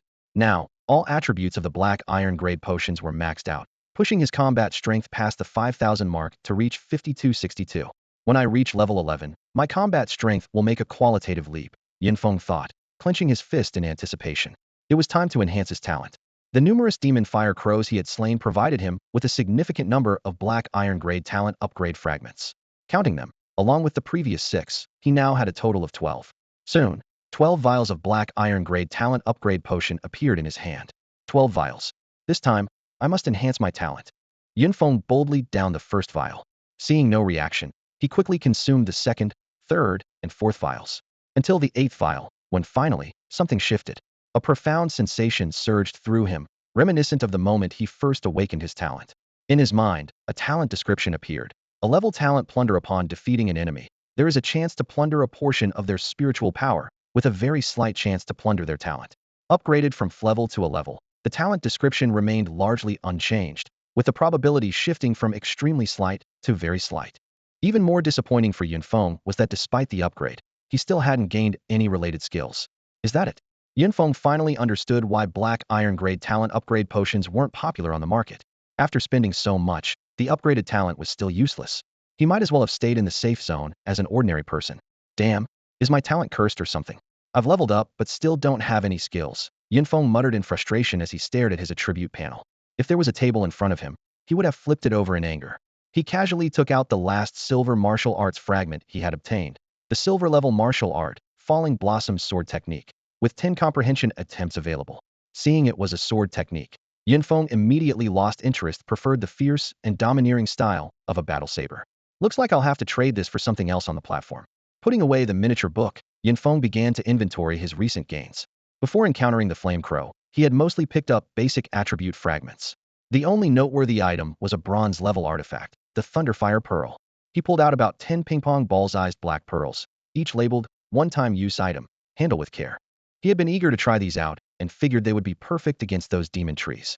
Besides these, he only had some basic attribute and recovery potions. I need to quickly deal with those rare monsters before reaching level 11, or the rewards will significantly diminish, Feng thought as he dashed deeper into the Half-Autumn Mountain.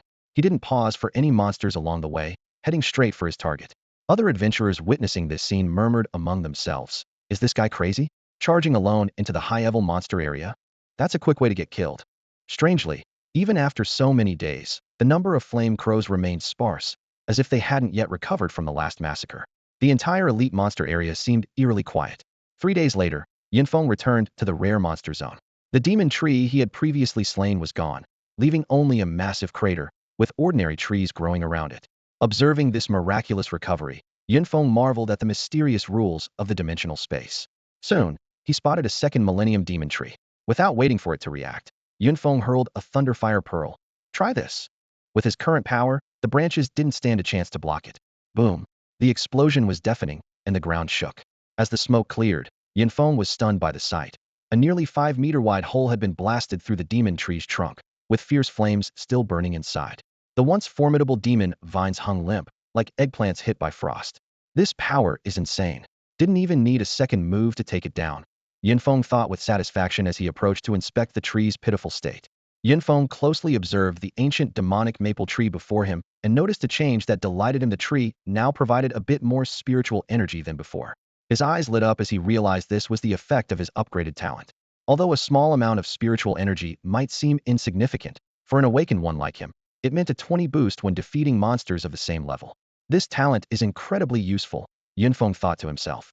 I should collect more one-time use item fragments in the future. Looking at the 11 remaining Thunderfire pillars in his hand, he quickly put them away. Using bronze-level Thunderfire pearls on a 1,000-year-old demonic maple tree was indeed extravagant. Not only did he waste a pearl, but he also blew the ancient tree's heart to pieces, leaving nothing to collect. His experience taught him that he needed to personally kill the monsters to maximize his gains. Not wanting to waste more time on this tree, Feng ventured deeper into the area. After consuming basic attribute potions, his combat abilities had significantly improved, especially with the 5 defense potions, which gave him more leeway when facing monsters. Soon, a third demonic tree appeared in front of him. Having learned the tree's skill characteristics, Feng took the initiative this time. swiftly clearing the surrounding trees. As expected, without a target to draw from, the demonic tree couldn't heal its wounds, and its secondary skill was only marginally effective. In less than 15 minutes, Yunfeng easily dispatched the tree. With experience on his side, the subsequent hunts went much more smoothly. He also discovered that when not using items, the drop rate for silver fragments was notably high, and he could obtain complete ancient tree hearts. These rare-level monsters rarely dropped common items like basic attribute potions. As darkness began to fall, after battling in the rare monster zone for about 4 days, Yunfeng finally reached the deepest part of the dimensional space. By the last day, he had lost interest in the 1,000-year-old demonic trees. Just a day earlier, he had advanced to level 11. He then began consuming the prepared bronze-level basic potions one after another. Except for being 2 bottles short of the mental power potion, he had finished all the others, taking half a day just to absorb the potion's effects. After replenishing his potions, Yunfeng donned his bronze-level flame battle knife and combat gear, along with the sleeve dart he had long anticipated. Checking his virtual screen again, he was stunned by his combat power stats. Name: Yunfeng. Level: 11-321-0000. Combat power: 23358. Talent: a level plunder. At this moment, Yunfeng felt like shouting to the skies, "Who else can match me?" Even Bailey Lu Yun, with her S-level talent, had only about 7,000 combat power under the influence of a few potions he provided, while his combat power was now 3 times that. At this level, who else could reach such heights? Good talent is nothing compared to using more potions and having great equipment, Yunfeng thought smugly. The effect of bronze-level potions was 10 times that of black iron-level ones. He took the ancient jade hanging from his neck and couldn't resist kissing it a few times, marveling at its extraordinary power. In the deepest part of the dimensional space, he once again encountered that elusive yet tangible gas wall. This wall seemed to signify the end of a world and hinted at the illusory nature of this reality. But now, Yunfeng no longer dwelled on these matters, knowing that excessive curiosity without sufficient power would only bring trouble. He began exploring along the gas wall towards both ends. The sun was setting in the west, and the light in the dimensional space was dimming. Yunfeng realized that completing his task before nightfall was unlikely. Just as he was about to retreat, a shadow suddenly flitted past in the distance. Did something just move? He wondered, unsure if his eyes had deceived him. He quickly ran to the spot where the shadow had appeared, but found nothing. Crunch. A faint sound came from behind, like leaves being stepped on. He swiftly turned around, but once again, found nothing. Damn it. Could it be another one of those disgusting shadow ferrets? Yunfeng thought, warily scanning his surroundings. The sky was darkening as Yunfeng calmed his mind to enhance his sensory perception. After consuming 10 bottles of black iron level and 8 bottles of bronze level mental potions, his sensing ability had reached an astonishing level. In his perception, he discovered that a beast was indeed lurking nearby. Unlike the shadow mink, which could block detection, this creature evaded discovery with a speed beyond the limits of the naked eye. Once it realized it had been detected, it ceased its dizzying high-speed movement. Only then did Yunfeng see its true form: a fox with a silver-white coat and eerie green eyes that glimmered with an unsettling light. Even more astonishing was the fact that its lips curled slightly into something resembling a human smile. Human boy, being able to sense me means you've earned my recognition. Turn back, and you might live. The silver fox spoke with an undeniable authority in its voice. Yunfeng noticed that his goggles suddenly seemed to malfunction, displaying all data about the creature's level, combat power, and skills unknown. Could this be an unrecorded new species? He pondered to himself. Since I have your recognition, should I kneel and express my gratitude? Yunfeng retorted sarcastically, rolling his eyes. He wasn't surprised that the creature could speak human language. His teacher had mentioned that at high levels and in special dimensional spaces, such phenomena could occur. However, encountering this in a space with a level cap of only 10 was indeed shocking. Boy, I have offered you a way out. Don't seek your own death. The silver fox's tone turned icy at Yunfeng's nonchalant attitude. Its fur stood on end, exuding an oppressive and terrifying aura. But with his recent surge in combat power, Yunfeng was not about to back down easily. First, tell me, are you the one orchestrating those scorpion-tailed tigers and demon fire crows to ambush humans? What if I am? What if I'm not? What right do you have to question me? Sparing your life is already a generous gesture. At these words, Yunfeng's smile broadened. Although his goggles couldn't read the creature's combat power, he sensed its uncertainty. After all, monsters were not known for sparing humans. Oh, I'd like to see how you show no mercy, Yunfeng challenged, drawing his flame battle blade. The flame patterns on the blade glowed as if they were real flames. You're asking for it. The silver fox snorted, lunging at Yunfeng like a shadow. Their weapons clashed, sparks flying. It's useless. Your speed is impressive, but you can't escape my perception, Yunfeng said calmly, closing his eyes and lowering his head, his blade angled towards the ground. Unfazed, the silver fox launched a series of fierce attacks. Suddenly, Yunfeng grunted, his brow furrowing as he was knocked back as if struck by a heavy blow.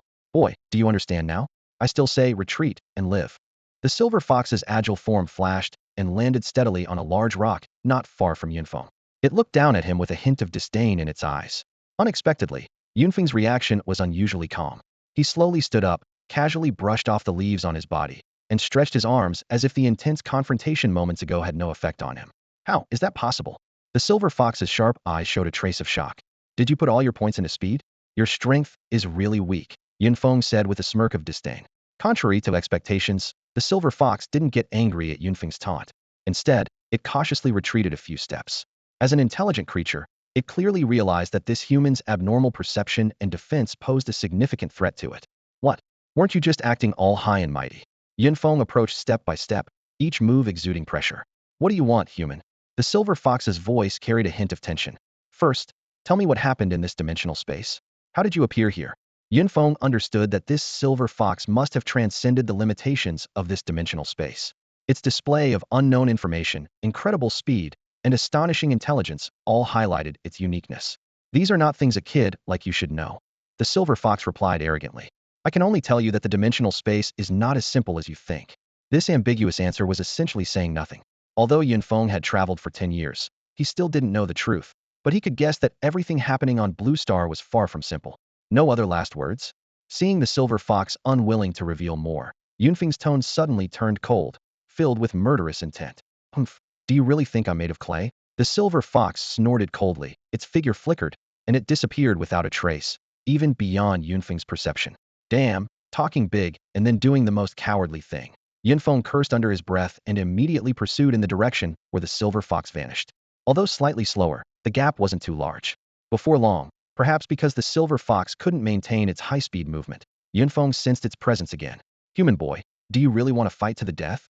The silver fox was obviously exhausted, its silver-white fur losing its usual luster. A fight to the death? If you had that kind of resolve, you wouldn't have run. Yunfeng chuckled contemptuously. Looks like I really need to teach you a lesson. The silver fox's tone suddenly turned menacing. Yunfeng initially dismissed it as another bluff. But this time he was wrong. The silver fox's tail suddenly stood up, shaking in the air and splitting from one into two, then into three. As the three tails swayed, Yunfeng's mind began to blur, the surroundings gradually enveloped in white mist. In the hazy fog, a seductive figure appeared, posing alluringly. Come on, let's have some fun. A bewitching voice drifted from the fog. Fighting a monster with benefits like this? Yunfeng rubbed his chin, looking expectantly into the depths of the fog. Humph. Male humans, always the same. The silver fox sneered at Yunfeng's mesmerized expression. Yunfeng staggered toward the alluring figure, his steps unsteady like a drunken man. Just as the silver fox was smug about its illusion, a clear sound of a blade rang out, rippling like water. Yunfeng's clouded eyes turned sharp in an instant, a battle knife suddenly in his hand, slashing toward the silver fox with unstoppable momentum. How is this possible? Weren't you trapped in the illusion? The silver fox screamed, a deep wound already on its body, staining its silver white fur crimson with blood. Did you really think such a petty trick would work on me? Yunfeng's voice dripped with disdain and the confidence of victory. The silver fox let out a sharp screech, staring incredulously at Yunfeng, who was just a short distance away. Its eyes glimmered with disbelief. How could there be someone more powerful than it in a level 10 dimensional space? Yunfeng's sword was steadily pressed against the silver fox's neck, its cold gleam flickering. Can you tell the truth now? He asked coldly. Even at the brink of death, the silver fox refused to yield. Human, I advise you not to harm me, or this dimensional space will become a forbidden zone for low-level practitioners. Slash, the sword cut through, and the silver fox's head fell. Yunfeng snorted. Even now, you dare to threaten me? Whether this space would become a forbidden zone was a matter for the safe zone managers to worry about. Even if all the monsters went on a rampage, it would only mean abandoning a low-level training space. After the kill, Yunfeng stood in place. Stun the monster had provided 377 points of spiritual power. According to the rules of spiritual power acquisition, this should have been a level 15 monster, with a grade even surpassing rare. The lack of combat goggles notification didn't matter. Yunfeng examined the not-so-large silver fox's corpse and easily stored it in his storage ring. Just then, a golden light caught his attention. A shining crystal shard was lying where the silver fox had fallen. Golden shard. Yunfeng's heart leapt with joy. This unexpected surprise was too sudden. To others, it might just be one of dozens of shards, but in his hands, it meant a complete piece of golden equipment. Yin Feng picked up the shard and activated the ancient jade, revealing a Heich-looking handgun in his palm. This was a golden-grade laser pulse gun, powered by light and capable of firing powerful, penetrating laser bullets. It required 24 hours to charge and could fire 8 shots at full energy. What a great find, Yin Feng mused. Although Blue Star technology couldn't enter the dimensional space, here it could synthesize such powerful technological weapons. He touched his combat goggles, thinking, once I reach level 31 and wield this laser pulse gun, I'll definitely be the most dazzling presence in the entire dimensional space.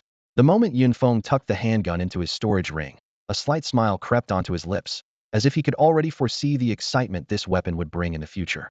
The sun was setting, and dusk was deepening. Yin Feng walked on the soft fallen leaves toward the entrance of the dimensional space, ready to conclude his training session. However, he was unaware that after he had slain the silver fox, the entire dimensional space had plunged into a bizarre state of chaos. The sun hadn't fully set, yet the creatures within the space had already entered a frenzied state. The teams undergoing training were suddenly thrown into disarray. Damn it, what's wrong with these monsters? They're going crazy before nightfall. Stop talking and deal with this spirit ape quickly. Something's not right. The sudden change disrupted everyone's rhythm, and the weaker teams even started to suffer casualties. Boss, there was a notice earlier about issues in the Bankyo Mountain dimensional space, but you insisted on coming in. What do we do now? As more and more teams found themselves surrounded by frenzied creatures, a sense of despair began to spread. At that moment, a team moving in the opposite direction caught everyone's attention. That's not our concern. Completing young Master Chu's task is our priority, the leader said in a deep voice. Boss, it's almost dark, and we haven't even seen a shadow, one team member sighed. What does it matter if it's dark? Stop wasting time. The leader's eyes flashed with greed. As long as we complete young Master Chu's task, we'll get 5 million huabi, equivalent to 5 bronze pieces of equipment. This reward was enough to spare the team 2 years of hard work, and the task seemed simple, just deal with a level 10 student with no background. To them, it was an incredibly lucrative deal. As the leader indulged in his pleasant fantasy, a subordinate suddenly interrupted. Boss, what are you shouting for? The leader asked irritably. Look over there. The subordinate pointed into the distance. 1.8 meters tall, good-looking, matches young Master Chu's description except for the missing battle knife. The 5 of them turned in unison to look in that direction. A figure emerged from the shadows of the tree. It was Yin Feng on his way back. Hey, who called me a pretty boy? Watch out, or I'll sue you for slander, Yin Feng said leisurely, having clearly overheard their conversation. The team members exchanged glances, not expecting such an opening line. The leader quickly regained his composure. Kid, since you've heard our conversation, you should understand why we're here, right? Clear up this pretty boy business first, or you won't be leaving, Yin Feng replied, casually picking his nose as he approached. You think we're joking? The leader laughed in anger. Brothers, teach him a lesson. Young Master Chu said to make sure he enjoys himself. Before he could finish his sentence, a piercing scream cut through the air. Yin Feng had somehow stepped on the leader's foot, crushing it along with his shoe into a meat patty. Boss, the other team members finally reacted, staring dumbfounded at the scene. They never expected their opponent to play dirty and target their leader's foot so mercilessly. The henchmen were still reeling from shock, replaying the scene in their minds. The figure had appeared like a phantom before their boss and crushed his foot with a single step. The speed was so incredible that it was impossible to track. Quick, get him, the leader ordered through gritted teeth, his face contorted with pain. No sooner had he spoken than a series of sharp cracks echoed. Before the 4 henchmen could react, they were flung like broken kites, landing heavily on the ground with swollen cheeks. They struggled to rise, but found themselves powerless. The leader stared, dumbfounded, his lips trembling, unable to speak. Impossible. This is absolutely impossible, he screamed internally, regret washing over him like a tide, only now realizing the formidable opponent he had encountered. Their squad was considered elite at this stage. All members were level 10, with a combat power close to 4,000, making them dominant in this dimensional space. Even against 2 or 3 scorpion-tailed tigers, they could hold their own. Unfortunately, they had crossed paths with Yin Feng. Even combining their combat power, they couldn't match Yin Feng alone. Besides, combat power isn't simply additive. Are you here to deal with me? Yin Feng asked with a cheerful smile as he approached the last standing leader. Who is this young Master Chu you speak of? That smile sent chills down the leader's spine, as if he were seeing the devil's grin. If I tell you, will you let us go? Yeah. Do you think you're in a position to negotiate with me? I'll tell you. The leader shivered violently as Yin Feng raised his saber. It's young Master Chu Tsongming. He ordered us to take you out. We had no choice. He's a Chu family young master. If we refused, we'd have no place in the Jiangnan district. At the mention of young Master Chu, Yin Feng had already guessed it was Chu Tsongming. Since you want to play, I'll play along, he said, a playful smile appearing on his face. Can we leave now? The leader asked cautiously. Of course, the leader's heart lifted, already plotting revenge once they escaped. But in the next moment, Yun Feng coldly added, no. Screw it. I'll fight you to the death. The leader, knowing his escape route was cut off, prepared for a desperate struggle. Unfortunately, it was nothing more than futile rage. In the face of such an overwhelming power gap, courage seemed pitifully weak. 5 seconds later, there were 5 bodies on the ground. Yun Feng discovered that only one of them provided 100 points of spiritual power. It seemed that with his talent upgrade, the spiritual power gained from kills had become 2, though the probability hadn't increased. This data sent a shiver down his spine. It was terrifying. He opened the virtual panel to check. Name, Yun Feng. Level, 112134100000. Combat power, 23768. Talent, a level plunder. The second entry under talent remained unchanged. Yun Feng carefully collected the henchman's bags and equipment, placing them in a specially prepared storage bag. Although the items weren't marked, caution was always wise. After completing his tasks, Yun Feng left the dimensional space and returned to the base outside. The scene outside the base was completely different from when Yun Feng had entered. Hundreds of soldiers in uniform stood in neat rows, their presence formidable, sealing off the entire area. You come here. A commanding voice broke the silence. Yun Feng looked up to see an officer standing at the front of the line. The system displayed, level 28, combat power 82,348. Seeing this data, Yun Feng breathed a sigh of relief. His opponent's level hadn't surpassed the limit of his disguise potion. Officer, what are your orders? Yun Feng jogged forward and asked respectfully. You just came out of the dimensional space. Do you know what happened inside? The officer stared directly at Yun Feng. Yun Feng lowered his head in thought for a moment before deciding to be honest. Officer, take a look at this. He produced the corpse of the silver fox. There was no need to bear this burden alone. The officer took the corpse, data flickering on his goggles. His expression shifted from surprise to confusion, and finally to seriousness. It's a new type of monster. Did you hunt this? Yes, I encountered it at the edge of the dimensional space. I suspect it's of a higher grade than rare. Yun Feng's words left the officer even more astonished. Wait here for a moment, the officer said, striding quickly towards a nearby building. Yun Feng stood still, feeling uneasy under the intense gazes of the surrounding soldiers. Fortunately, the officer soon returned, forcing a smile. What's your name, young man? This sudden change in attitude made Yun Feng uncomfortable, and he instinctively took 2 steps back. Officer, you're scaring me. The officer's smile froze instantly, while the soldiers around struggled to suppress their laughter, their faces turning red. Come with me, the officer said, turning away with a silent grumble. This kid doesn't know how to talk. Meanwhile, in the most luxurious villa district of Jiangnan State's 5th district, the top floor of a 5-story villa housed a 300-square-meter octagonal study. The walls were lined with unopened books, 3 others adorned with grand calligraphy and paintings, and the last with a massive floor-to-ceiling window. Chu Songming stood by the window, gently swirling the red wine in his glass. He looked into the dark night with a cold smile. By now, that detestable fellow should have perished in the dimensional space. No one in the entire Jiangnan State's 5th district dares to offend me, Chu Songming. Suddenly, as if remembering something, he clenched the wine glass, shattering it, and the dark red liquid dripped down his arm like blood. And as for that bitch Bailey Lu Yun, one day I'll make you realize my power, not elsewhere, but in bed. He let out a sinister laugh. Young master, the master requests your presence downstairs. A figure appeared silently behind him, seemingly oblivious to what had just occurred. Understood, I'm coming down right away. Chu Songming instantly replaced his ferocious expression with a well-behaved demeanor, as if the previous darkness had never existed. Under the officer's guidance, Yun Feng arrived outside a pitch-black metal building at the base. The structure had no windows, only a heavy metal door, and was entirely encased in metal, exuding an air of mystery. Go inside. The officer stood at the door, indicating coldly for Yun Feng to enter alone. Yun Feng hesitated, glancing at the officer, then peeked into the dark entrance. This action clearly annoyed the officer, who unceremoniously kicked him into the room. Was that really necessary? Yun Feng muttered discontentedly, rubbing his sore backside. However, as he looked around, he was stunned by the sight before him. In stark contrast to the cold exterior, the room was bright and tidy, with a massive display screen on the wall being the most striking feature. On the screen, an elderly figure in a lab coat, synthesized digitally, was watching him with interest. Young man, was it you who brought out the silver fox's body? The old man spoke gently. Don't be afraid. I'm from the Talent Research Institute. You can call me Professor Bai. Hello, Professor Bai.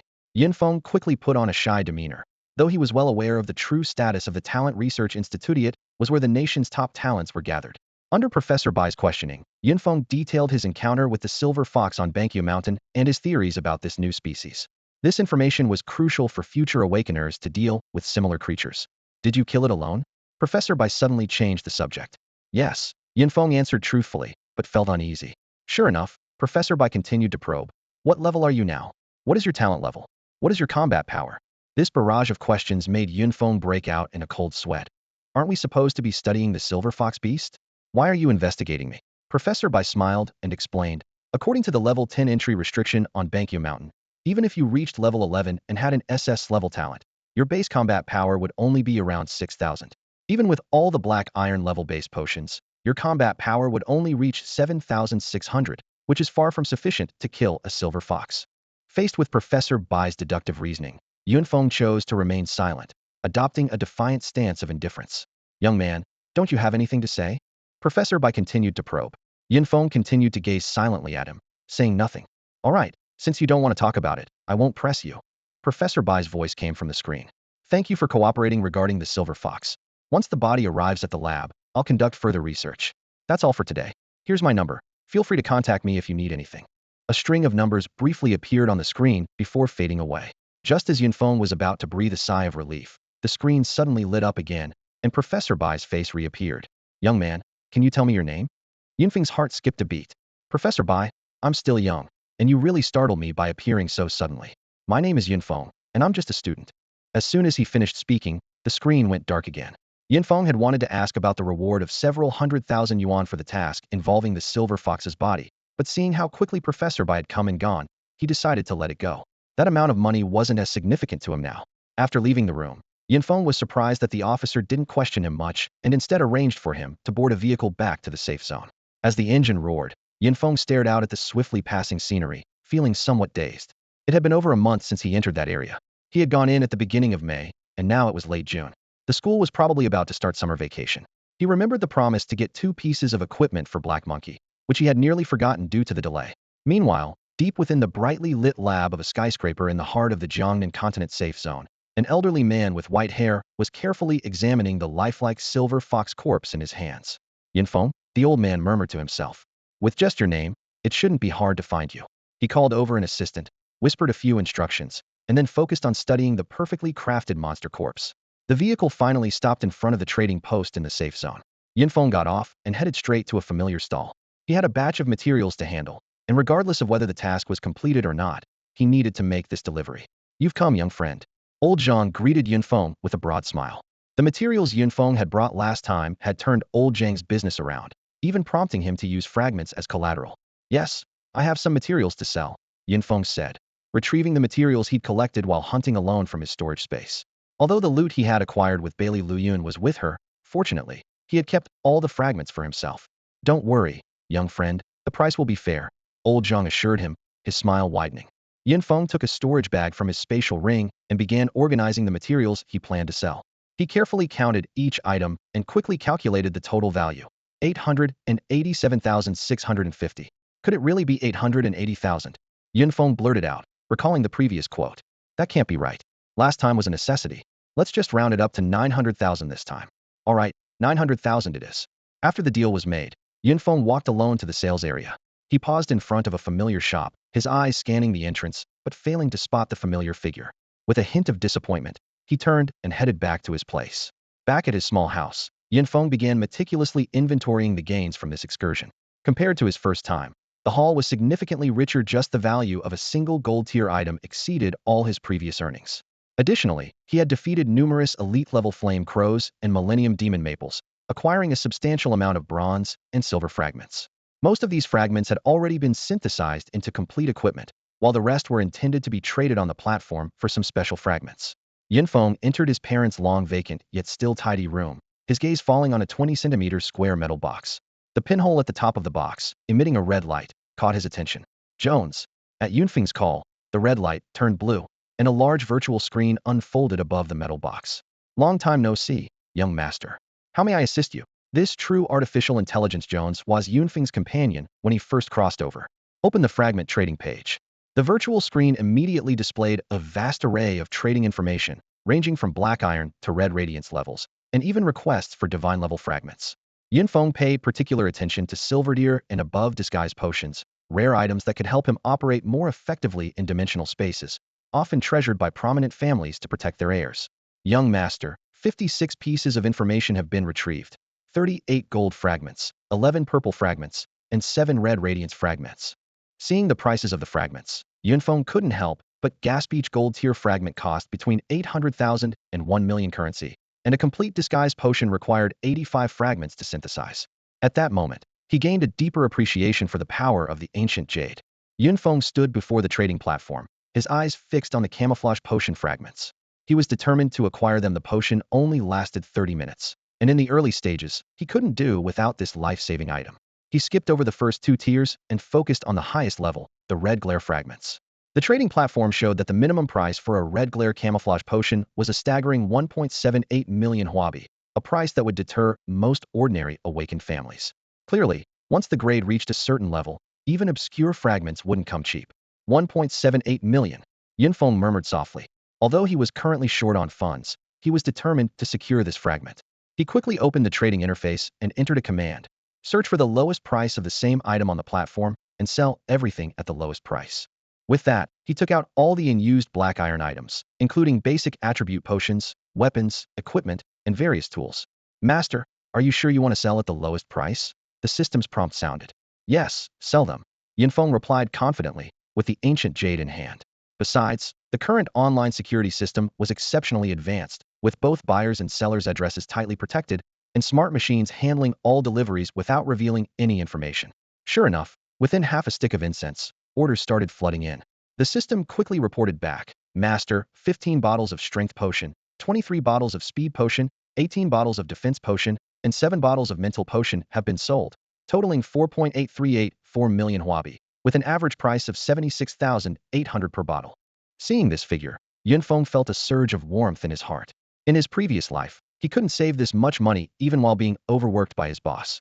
Now, selling some fragments could earn him a lifetime's worth of income. As the transactions continued, his account balance kept rising, and he gradually became numb to these astronomical figures. Upon receiving the first payment, he immediately purchased all levels of the camouflage potion fragments. This life-saving tool would be useful for a long time, protecting his information and avoiding unnecessary troubles. Let's see what other high-grade fragments are available. Yunfeng continued browsing the trading platform. The variety of fragments was eye-opening, though most were not useful at the moment. He decided not to make unnecessary investments as he would naturally have opportunities to acquire them when entering other dimensional spaces in the future. While browsing, a piece of information caught his attention. A bronze-level trap fragment that could be synthesized into a trap. Interesting. Although the description was simple, Yunfeng had already guessed its use. The fragment wasn't expensive, only 60,000 huobi, so he bought 3 pieces without hesitation. Thus, Yunfeng spent the entire afternoon indulging in the thrill of online shopping, and time slipped away unnoticed. It wasn't until nightfall that the robot came to pick up the package, prompting Yunfeng to finally leave the room. The Wuming Mountains stretched infinitely, with moonlight spilling like silver over the Xiangshui beach. Just as he handed over all the items to the robot and retrieved his phone from the storage space, it rang urgently. The screen was filled with dozens of unread messages, mostly from Li Yanqing, He Ho, and Zhugan, along with some spam ads. Over the past few days, while he was training in the dimensional space, his phone had been sealed away in a storage ring, cutting off his connection to the outside world. Mr. Li, Yunfeng answered the call immediately upon seeing the caller ID. Yunfeng, you little rascal. Li Yanqing's voice carried a tone of reproach. Do you even remember you have a teacher? You've been out of touch for so long. I thought something happened to you. You're on a break, not dropping out. Do you understand? Yunfeng could only hold the phone at a distance, silently enduring his homeroom teacher's scolding. He knew full well that in the entire school, the only people who truly cared about him were He Ho and Li Yanqing. Mr. Li, let me explain. Yunfeng cautiously began after she finished. I've been training in the dimensional space during this time. You cheeky boy, trying to fool your teacher. Li Yanqing interrupted. With your talent, going out for training is just asking for trouble. It's better to stay in the safe zone. You might still have a future. Yunfeng just smiled slightly, not arguing back. Teacher, don't worry. If there's nothing else, I'll just wait. Li Yanqing quickly said. The final exams are coming up. You should come back to take them. As long as you pass the cultural subjects, you won't be held back. Yunfeng's eyes lit up. Taking a break was always a temporary measure for him, with plans to officially drop out at the end of the semester. Now that he had this opportunity, he wasn't about to let it slip by. He recalled what his teacher had said on the first day of awakening. Going to college is very necessary. Really? When are the exams? July 13th. I've already arranged it with the school. You just need to pass the cultural subjects. Great. I'll definitely be there on time. Feng felt a warmth in his heart, knowing that in a situation where the whole school wanted him expelled, Li Yanqing must have gone to great lengths to secure this chance for him. In fact, when Li Yanqing made this request to the principal, the deputy principal strongly opposed it. Principal, he's currently on a break, and if he returns next year, he'll have to repeat sophomore year. Are you planning to keep him at the school for another year? This hit the deputy principal's weak spot. Thinking about Feng potentially becoming a blemish on the school for 2 consecutive years made him immediately change his mind and agree to Li Yanqing's proposal. After hanging up, Feng felt a little lost, unsure of what to do next. He picked up his phone and dialed a number. Crazy guy, where are you? A voice exclaimed excitedly as soon as the call connected. Get Zhugan, let's meet up tonight. All right, I'll arrange it right away. As dusk fell and the city lights began to twinkle, the summer evening lingered a bit longer, with darkness fully setting in only around 8. At the familiar night market street corner, as soon as Feng appeared, 2 figures darted towards him like arrows, hugging him tightly from both sides. Where have you been for over a month, maniac? We couldn't reach you. They both asked almost simultaneously. Just on a break, handling some personal matters. Feng responded nonchalantly, then shifted his concern to his 2 close friends. How have you guys been? Despite his formidable strength among peers, his main concern was always these 2 brothers.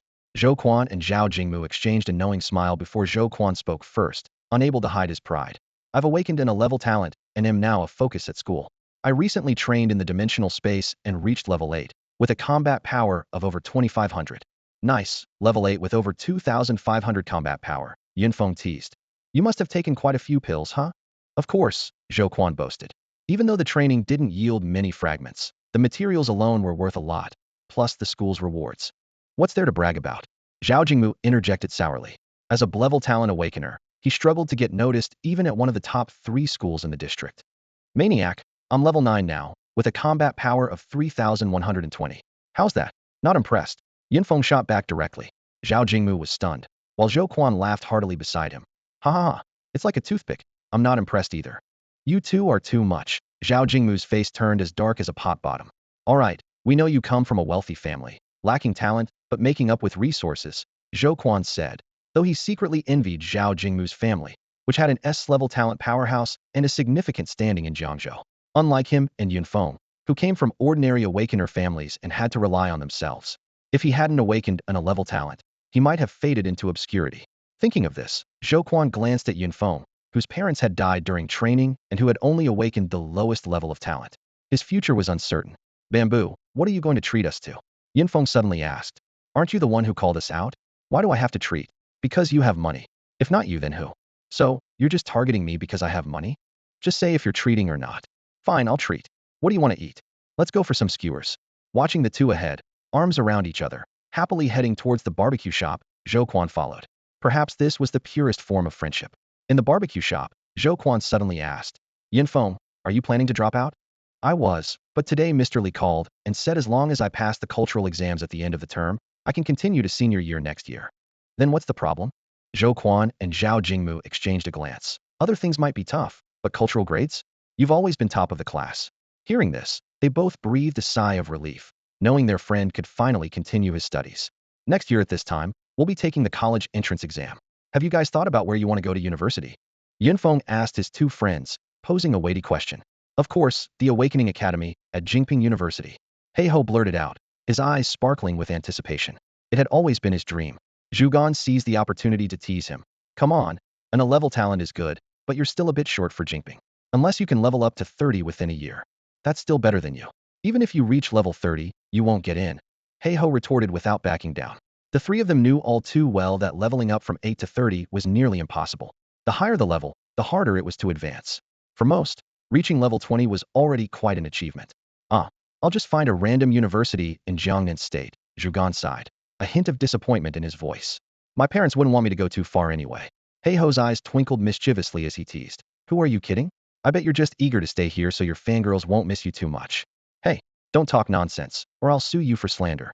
Zhugan looked around nervously, his guilty expression making the others burst into laughter. Amidst the laughter and chatter, 3 hours flew by. Let's call it a day. We'll catch up again sometime. Feng waved goodbye. You'll probably be training in the dimensional space over the summer. Watching his friends leave, Feng had a secretive smile. He had secretly sent them some gifts. Heiho received a set of black iron equipment and a few bottles of bronze-level strength and speed potions, while the well-off Zhugan received 2 bottles of bronze-level mental potions. These gifts, though modest, would significantly aid them in breaking through to level 11.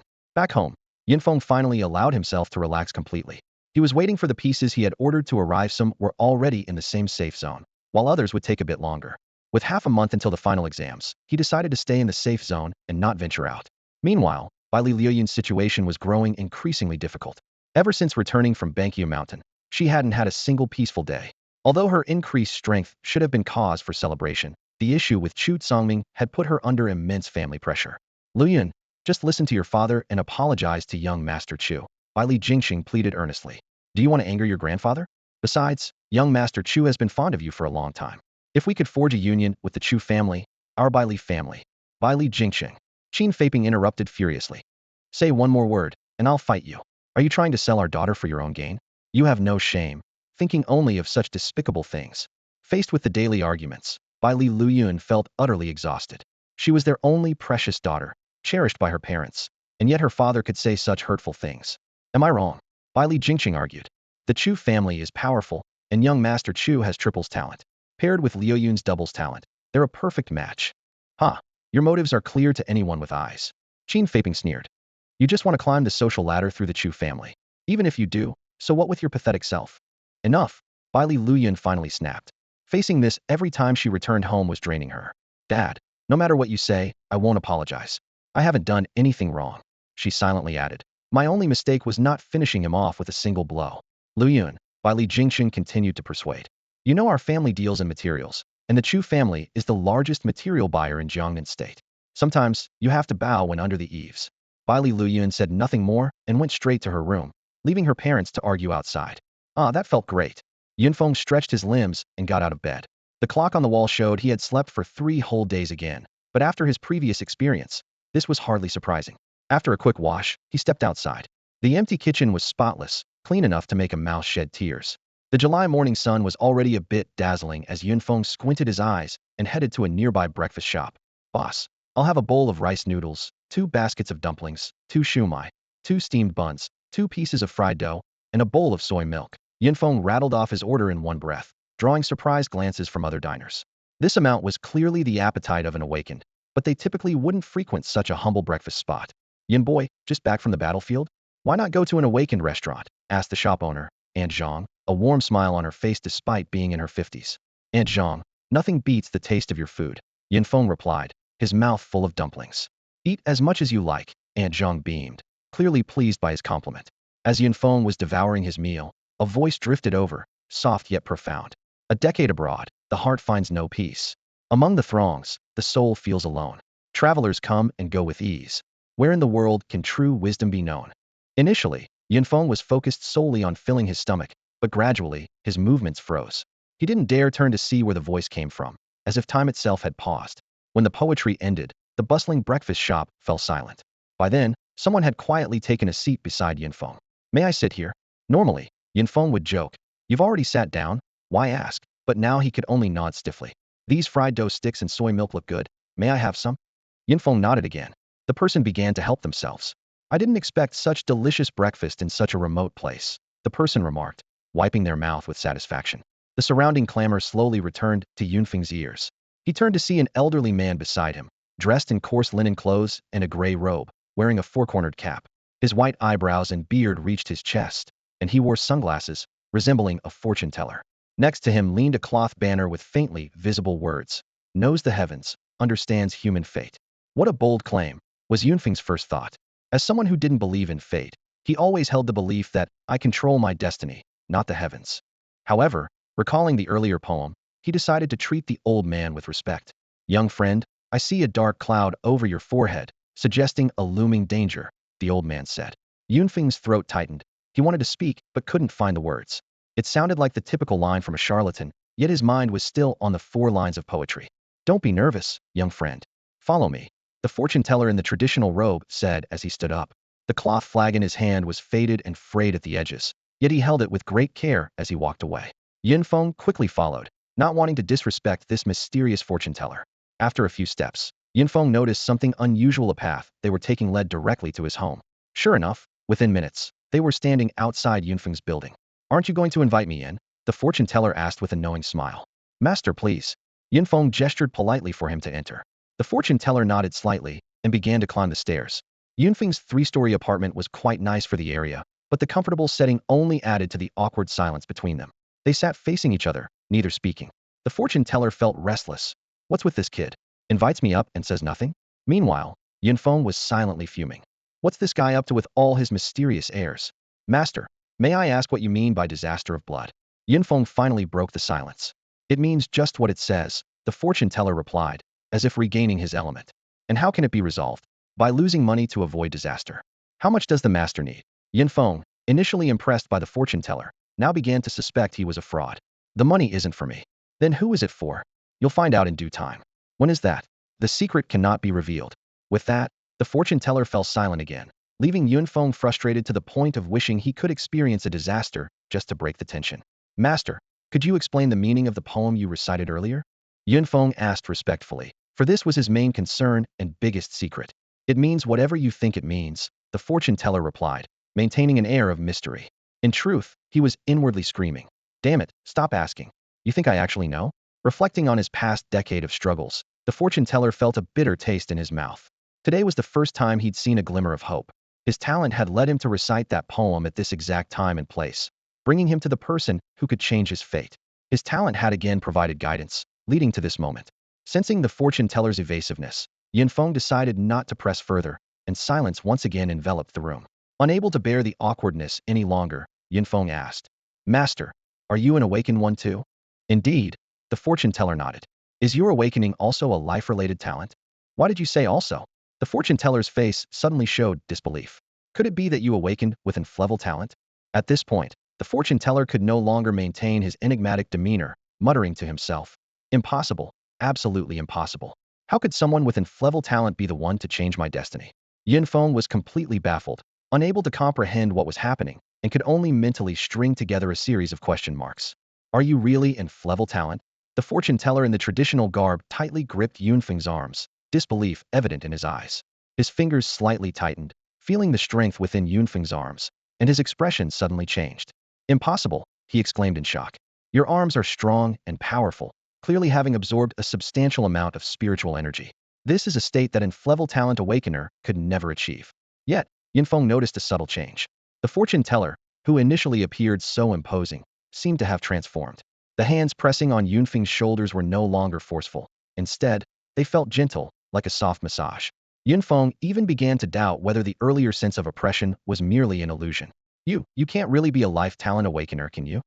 Feng couldn't help but roll his eyes, wondering how he had been deceived by the fortune teller's facade. Tell me, what exactly is your talent? The fortune teller's voice suddenly turned sharp. This is very important to me. Feng pointed at the cloth banner that read, knowing the mandate of heaven, understanding human fate, and mocked. Aren't you supposed to be very powerful? Why do you need to ask me about something like this? The fortune teller was momentarily at a loss for words. After a brief pause, he said quietly, my abilities are currently sealed. I thought you might be the one to unseal them, but now it seems I was wrong. With that, he turned to leave Feng's room, clearly convinced that even if Feng wasn't in level talent, he couldn't help unseal his powers. At that moment, the fortune teller's thoughts drifted back to 10 years ago. He was then a high school sophomore with dreams, eagerly anticipating the unified awakening day along with all his classmates. When he stood before the awakening stone and touched that mysterious rock, a golden light shot into the sky, astonishing the entire school. Cheers erupted as everyone believed they had witnessed the birth of a prodigy. But fate had other plans. Level talent, meditation, the awakening host announced, dousing his hopes like a bucket of cold water. The school fell silent, and his heart plummeted into an abyss. It's not true. I really have an SS level talent. I'm not in Flevel. His protests only brought more ridicule and scorn. Is he crazy? Flevel is Flevel, claiming to be SS level. He's only fooling himself. Such a person is a disgrace to the school. Kick him out. Kick him out. Kick him out. What was once a chorus of cheers quickly turned into merciless mockery. With his head down, he dejectedly left the school and wandered to a secluded place. In his mind, the talent descriptor formed during his awakening. Talent, fate, SS level self-seal, currently Flevel, effect unknown, awaiting an extraordinary individual to unseal. This ambiguous descriptor offered no practical effect, leaving him clueless about what the extraordinary individual mentioned could mean. The harsh reality of having an Flevel talent hit him like a sledgehammer, completely shattering his hopes of entering the dimensional space. No one wanted to team up with someone whose combat abilities were so weak, and venturing alone was tantamount to seeking death. In his darkest moment, when he was about to give up on life, his talent suddenly provided a hint. 10 years later, in the Jiangnan 5th District, a destined person would appear, and the light of destiny would return to the world. These mere 20 words kept him going. For 10 years, he disguised himself as a fortune teller, wandering every corner of the safe zone day after day. Until today, when his talent once again stirred, indicating that the person destined to change his fate was here. He just needed to recite the poem to sense the extraordinary person who could break the seal. However, apart from a fleeting disturbance at the first encounter, his talent returned to silence. Could 10 years of waiting have been for nothing? He was about to leave when he heard hurried footsteps behind him. Hey, what's going on with you? Yinfeng caught up quickly. You haven't resolved my impending disaster yet, and you're leaving? Believe it, and it exists. Doubt it, and it doesn't. I never said I didn't believe. The key is you haven't told me how to resolve it, Yinfeng said sincerely. The fortune teller stopped, turned slowly, and said, My name is Wenren Longyu. He stroked his beard, adopting a deliberately mysterious demeanor. Master Wenren, you mentioned your talent is sealed. Can you elaborate? Yunfeng's decision to keep him around was due to the oppressive feeling of frozen time and space he felt upon their first meeting. If I claim to have an SS-level talent, would you believe me? Yinfeng quickly put on and took off his goggles, surprise flashing in his eyes. Sure, I believe your nonsense. The data on the virtual screen shocked him. Level 1 combat power, 5 attribute points, exactly like his own stats when he first awakened. Wenren Longyu didn't catch the sarcasm and instead looked delighted. After 10 years, someone finally believed in his talent. Perhaps this person could really break his seal? He began recounting his awakening experience, deliberately omitting specific times. So, you think I'm the one who can unseal you? Yunfeng's attitude noticeably softened after hearing the story. If the hint is correct, it should be you. Wenren Longyu replied, not entirely confident. The final instruction of my talent was to find you and follow you. Yinfeng rubbed his chin, pondering. The man didn't seem to be setting a trap. After all, Yinfeng was just an ordinary person from a modest background with inflexible awakening, not worth scheming against. More importantly, the poem indeed seemed tailored for him. Having someone with such an unusual talent willing to follow him was not something to refuse. Since you want to follow me, I'll try to help you break the seal, Yinfeng promised, though he knew the outcome would depend on fate. Thank you. Wenren Longyu bowed deeply. That's all for today. Let's exchange contact information and discuss this another time. Yinfeng implied it was time to leave, but Wenren Longyu remained unmoved. Is there something else? Where do I sleep? Here? Absolutely not. Yinfeng looked at the 1,000 huabi in his hand and secretly marveled at how the old saying about spending money to avoid disaster was proving true. He never expected that Wenren Longyu, who appeared so otherworldly, wouldn't even have a place to stay. Find a place to stay nearby, Yinfeng said. Wenren Longyu took the money and turned away with an air of nonchalance, exuding the demeanor of a Taoist master. However, Yinfeng felt something was off. As he frowned and watched the figure disappear into the distance, a sudden urgent knock on the door startled him. Didn't I just give you money to find a place to stay? Yinfeng opened the door with a sigh, expecting the old mystic to have returned. Instead, he found a delivery robot holding a package. Please sign for your delivery. The robot handed over the package and clattered away. So the fragments I ordered have arrived, Yinfeng thought, brightening. He unwrapped the outer packaging to reveal a metal box with a combination lock. This was a special delivery method for valuable items, requiring the buyer to enter the correct password provided by the seller. Yinfeng deftly entered the password, and the metal box opened with a click. Inside lay a dazzling red shard, with the image of a potion hovering above it. He felt reassured this potion would keep his abilities hidden unless confronted by a top-tier expert. Back in his room, Yinfeng carefully secured the windows and doors before taking out an ancient jade. In his palm appeared an exquisite potion, the Red Radiance Level Disguise Potion, which would prevent anyone below level 60 from seeing through his disguise. As expected of a Red Radiance Level potion, Yinfeng thought as he drank it down, feeling no immediate change. Such items, which didn't boost actual combat power, were typically unpopular, likely even the seller hadn't expected it to sell. With this shard in hand, Yinfeng had nothing left to anticipate. The long summer days seemed to drag on, and soon it was time for the endopterm exams at 9th high school for the second-year students. He was relieved to finally leave the house, having been cooped up for nearly 10 days and having found nothing of interest at the exchange during his visits. Hey, over here. Black Monkey waved energetically from afar. All right, I see you. Stop waving, Yinfeng said, having already sensed Black Monkey's presence with his mental powers. They boarded the bus together, heading to school. Yinfeng, did you hear about the weird thing that happened yesterday? Black Monkey said, trying to sound mysterious. Yesterday? Weren't we having a late-night snack? What could have happened? Yinfeng replied, already guessing what Black Monkey was about to say. Black Monkey glanced around to ensure no one was listening before lowering his voice. It was after the snack. When I got home, My mom said I had a few packages. Guess what was inside? What was it? Yun Feng feigned curiosity. There was a full set of black iron-level equipment and a few potions, and they were sent anonymously. Black Monkey's eyes gleamed with excitement. Really? That's incredible. Yin Feng continued to play along. Yin Feng, I think I know who sent them, Black Monkey said, piquing Yunfeng's interest for real, curious to hear his friend's theory. Do you think my parents are hiding something from me? Heiho asked seriously. They're actually really rich, but pretend to be poor so I won't squander their money. Could I be a hidden rich kid? Yin Feng couldn't help but roll his eyes. Heiho's imagination was certainly vivid, but it was better than suspecting him. I think that's highly possible, Yin Feng said, playing along. Have they confessed? If not, you could try some tough questioning. Tough questioning. Heiho shook his head with a pained expression. I tried pressing them yesterday and almost got a double whammy from them. As they joked and laughed, they soon arrived at school. Today was the first day of finals and the last day before summer break, and the entire campus was buzzing with excitement. Yin Feng wasn't worried about the exams at all. Academic subjects were as easy for him as Uzi playing Kaisa or Zhang Fei eating bean sprouts. After all, he had been a top student at a prestigious university in his past life, so high school knowledge was a piece of cake. However, on the way to the classroom, Yun Feng's keen senses picked up the whispers of his classmates. Didn't that loser say he was dropping out? Why is he back? Yeah, he's such an eyesore. Why let someone with his lack of talent in here? The school should just expel him already.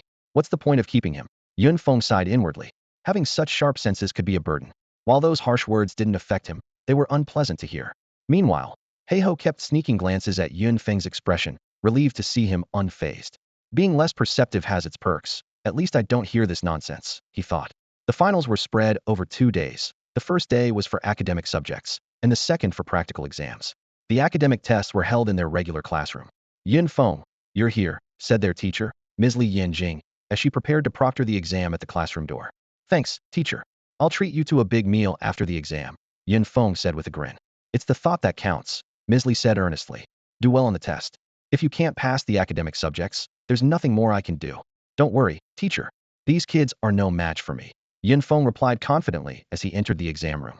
Teacher, if Yin Feng treats us to a meal, you have to join us. Heiho quickly added as he followed. Those two rascals, Ms. Li chuckled, watching them walk away. Inside the classroom, the atmosphere was even more tense. The students no longer whispered but openly voiced their disdain. Why are you even here, Yin Feng? Can't we have a few peaceful days without you causing trouble? Are you here just to annoy us? There were even harsher comments being thrown around. What are you all yelling about? Heiho glared at them, ready to defend Yun Feng at any moment. Someone sneered. Sure, you have an A-level talent, but can you protect him forever? Yeah, can you really take on all of us? As long as I'm in this class, I'll protect him. If you don't like it, bring it on. Heiho's temper flared, especially when someone belittled Yun Feng in front of him. Silence. The exam is about to start. Anyone who speaks again will have their scores cancelled, Ms. Li warned coldly from the doorway. The classroom fell silent immediately. Yun Feng simply smiled and calmly took his seat. These people weren't even worth the effort of a debate. Just like how a powerful person wouldn't care about the complaints of ants. As the sun set, the day slipped away unnoticed. 2 crisp bell rings in the classroom signaled the end of today's cultural exams. Students put down their pens, their faces full of worry. I'm doomed. This cultural exam is a disaster, someone sighed. You're hoping to pass? That's optimistic. I've lost all hope, someone immediately chimed in. We've been so focused on improving our combat skills and thinking about practicing in dimensional spaces that we neglected our cultural studies, someone said self-deprecatingly. I heard that although awakening schools don't have high cultural requirements, they can't be too low either. The classroom buzzed with chatter as students packed their bags and left. Li Yanjing stood at the podium and reminded them, tomorrow at 8 in the morning, gather in the practical building's lobby. The exam rules will be sent to your phones tonight, so prepare well. Good luck tomorrow, monkey. Don't worry, madman. I'm the only A-grade talent awakener in our class, and I'm in the main combat division, Yin Feng said confidently, patting his chest. After briefly saying goodbye, they headed home. Yin Feng wasn't concerned about the practical exam rules for tomorrow. He just wanted to showcase his skills in a high-level dimensional space. He took out his phone and called Master Wenren. An elderly voice answered, What is it? Master Wenren, I'm planning to practice in the dimensional space tomorrow. And how does that concern me? Yin Feng was taken aback. Didn't you say yesterday you'd follow me to lift the talent seal? Are you backing out now? You can't handle the low-level ones, and I can't handle the high-level ones. No worries, if you want to go, I have a way. Good. The call abruptly ended. Shaking his head, Yun Feng decided to discuss it further the next day. He took out 2 mini books and began to delve into martial arts. Thanks to his enhanced mental attributes, he could now practice martial arts in his mind without physical demonstration. Each book had 5 more insights left. Meanwhile, less than a kilometer from Yun Feng's home, Master Wenren, who usually exuded an aura of a worldly sage, was jumping around like a child. Beneath his rough, hempen attire, his voice was unexpectedly youthful and clear. 10 years, a whole decade. I can finally return to the dimensional space. Wenren Longyu was so moved that tears welled up in his eyes, knowing he had finally found the right person. The next morning, a rapid knocking jolted Yun Feng from his dreams. Who is it so early? Yun Feng groggily got up to answer the door, finding Wenren Longyu standing there. Seeing Yun Feng shirtless, Wenren Longyu immediately turned away. Put on some clothes first, we need to leave. Yun Feng looked down at his chiseled chest and abs, puzzled. Master, isn't that a bit much? Besides, I just woke up. I need to get ready. Realizing he had overreacted, Wenren Longyu stood awkwardly outside. Yun Feng found the situation a bit amusing. Then hurry up, I'll wait for you outside. Before the words were fully spoken, the door slammed shut, nearly hitting Yun Feng on the nose. He glanced at the violently shaking door and couldn't help but touch his head, silently marveling at the master's fiery temperament, which left little trace of the demeanor of a sage. Entering the room, Yun Feng quickly packed his belongings. For him, preparation was a simple task. Checking his spatial equipment was enough, and other items seemed optional. Once done, he pushed the door open and stepped out. Master Wenren, please take this before entering the space. Yun Feng handed over a small vial. Wenren Longyu accepted it, examining it carefully, his hands trembling involuntarily. A gold-grade disguise potion? Wenren Longyu stammered with excitement. How did you get such a precious item? While disguise potions are common, synthesizing a gold-grade one is no small feat. Don't ask too much, Yun Feng replied seriously. Just consider me a low-key tycoon. This left Wenren Longyu dumbfounded. A low-key tycoon? So are we taking the bus now? Wenren Longyu joked. Yun Feng pretended not to catch the sarcasm in his words and headed straight for the bus stop, already contemplating the need for a personal vehicle. Soon, they arrived at the exchange. What are you planning to buy? Wenren Longyu inquired curiously. First, I'll get you a pair of combat goggles, and then we'll check out the second floor for suitable missions and dimensional spaces, Yun Feng explained. Combat goggles were not rare, and many people prepared several pairs, given how often they shattered during battles. After purchasing the goggles, Wenren Longyu resisted the urge to examine them closely and followed Yun Feng to the second floor. After a quick tour of the mission hall, Yun Feng quickly identified a target, collected a mission card, and led Wenren Longyu to the transport center. Their destination was a dimensional space far from the safe zone, requiring a full day's journey by armored vehicle. Though the vehicle was crowded, everyone was resting with closed eyes, conserving energy for the upcoming challenges. The journey was uneventful, and by the next morning, the two finally reached their destination. Master, have you set the parameters for the disguise potion? Yun Feng asked. Rest assured, Wenren Longyu said, stroking his white beard and making an okay gesture with his other hand. I set it exactly to level 11, as you requested. You asked me to set it to level 11. Are we going to a level 11 or higher dimensional space? Bringing me along, isn't it too risky? Don't worry, since you're with me, I won't put your life at risk, Yun Feng thought. If it weren't for you, I'd head straight to a level 15 dimensional space. As they disembarked, a clamor reached their ears. Why won't you let us in? We traveled so far for training, isn't it hard enough? What's going on with these dimensional spaces lately? Which one isn't having issues? We'll just have to wait. They're considering our safety. A large crowd had gathered outside the base. Yun Feng and Wenren Longyu inquired, learning that this dimensional space had encountered a problem and was temporarily closed.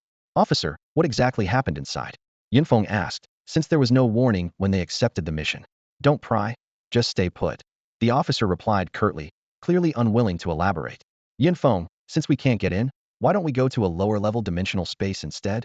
At this point, Wenren Longyu was the only one showing any hint of delight. Yun Feng pondered for a moment, then picked up his phone and stepped aside. The call was answered almost immediately, and a familiar voice came through. Yun Feng, my young friend, how have you been? Hello, Professor Bai. Yun Feng greeted respectfully. On the other end was Professor Bai from the Talent Research Institute, with whom Yun Feng had spoken at the Banqian base. The reason Professor Bai answered the call so quickly was due to an unresolved mystery. Since Yun Feng had mentioned his name last time, Professor Bai had sent people to search all over Jiangnan State for a highly talented student named Yun Feng. However, the results were disappointing. Among over 1,000 students named Yun Feng, the most talented was only Sclass, clearly not the person he was looking for. This led Professor Bai to doubt whether he had been deceived initially. What can I do for you, young friend? Well, I'm planning to train in the Skull Dimension space, but there seems to be some trouble there. I'd like to know more about the situation. For such a small matter? Professor Bai frowned, but still said, let me check for you. A moment later, Professor Bai replied, there is indeed an anomaly in the Skull Dimension space, similar to what happened at Banqian. Professor Bai, I'd like to go in and take a look. Can you give me a way in? Yun Feng, your skills are indeed impressive, but the level of this dimension space.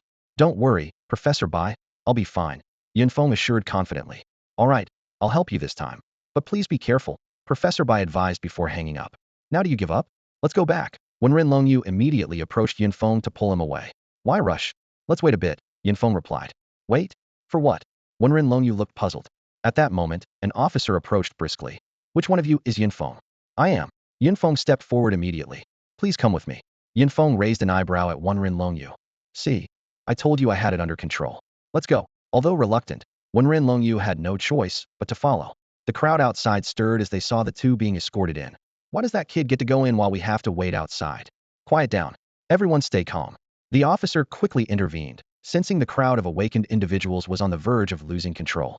At the dimension space entrance, the officer sternly told Yunfeng, since you have Professor Bai's authorization, we can make an exception for you to enter. But I've already informed Professor Bai that we won't be responsible for anything that happens inside. Don't worry, officer, I know what I'm doing. Yunfeng replied, fully aware that they were concerned about potential issues but also didn't want to upset someone with close ties to Professor Bai. With that, Yunfeng confidently stepped into the dimension space with his old companion.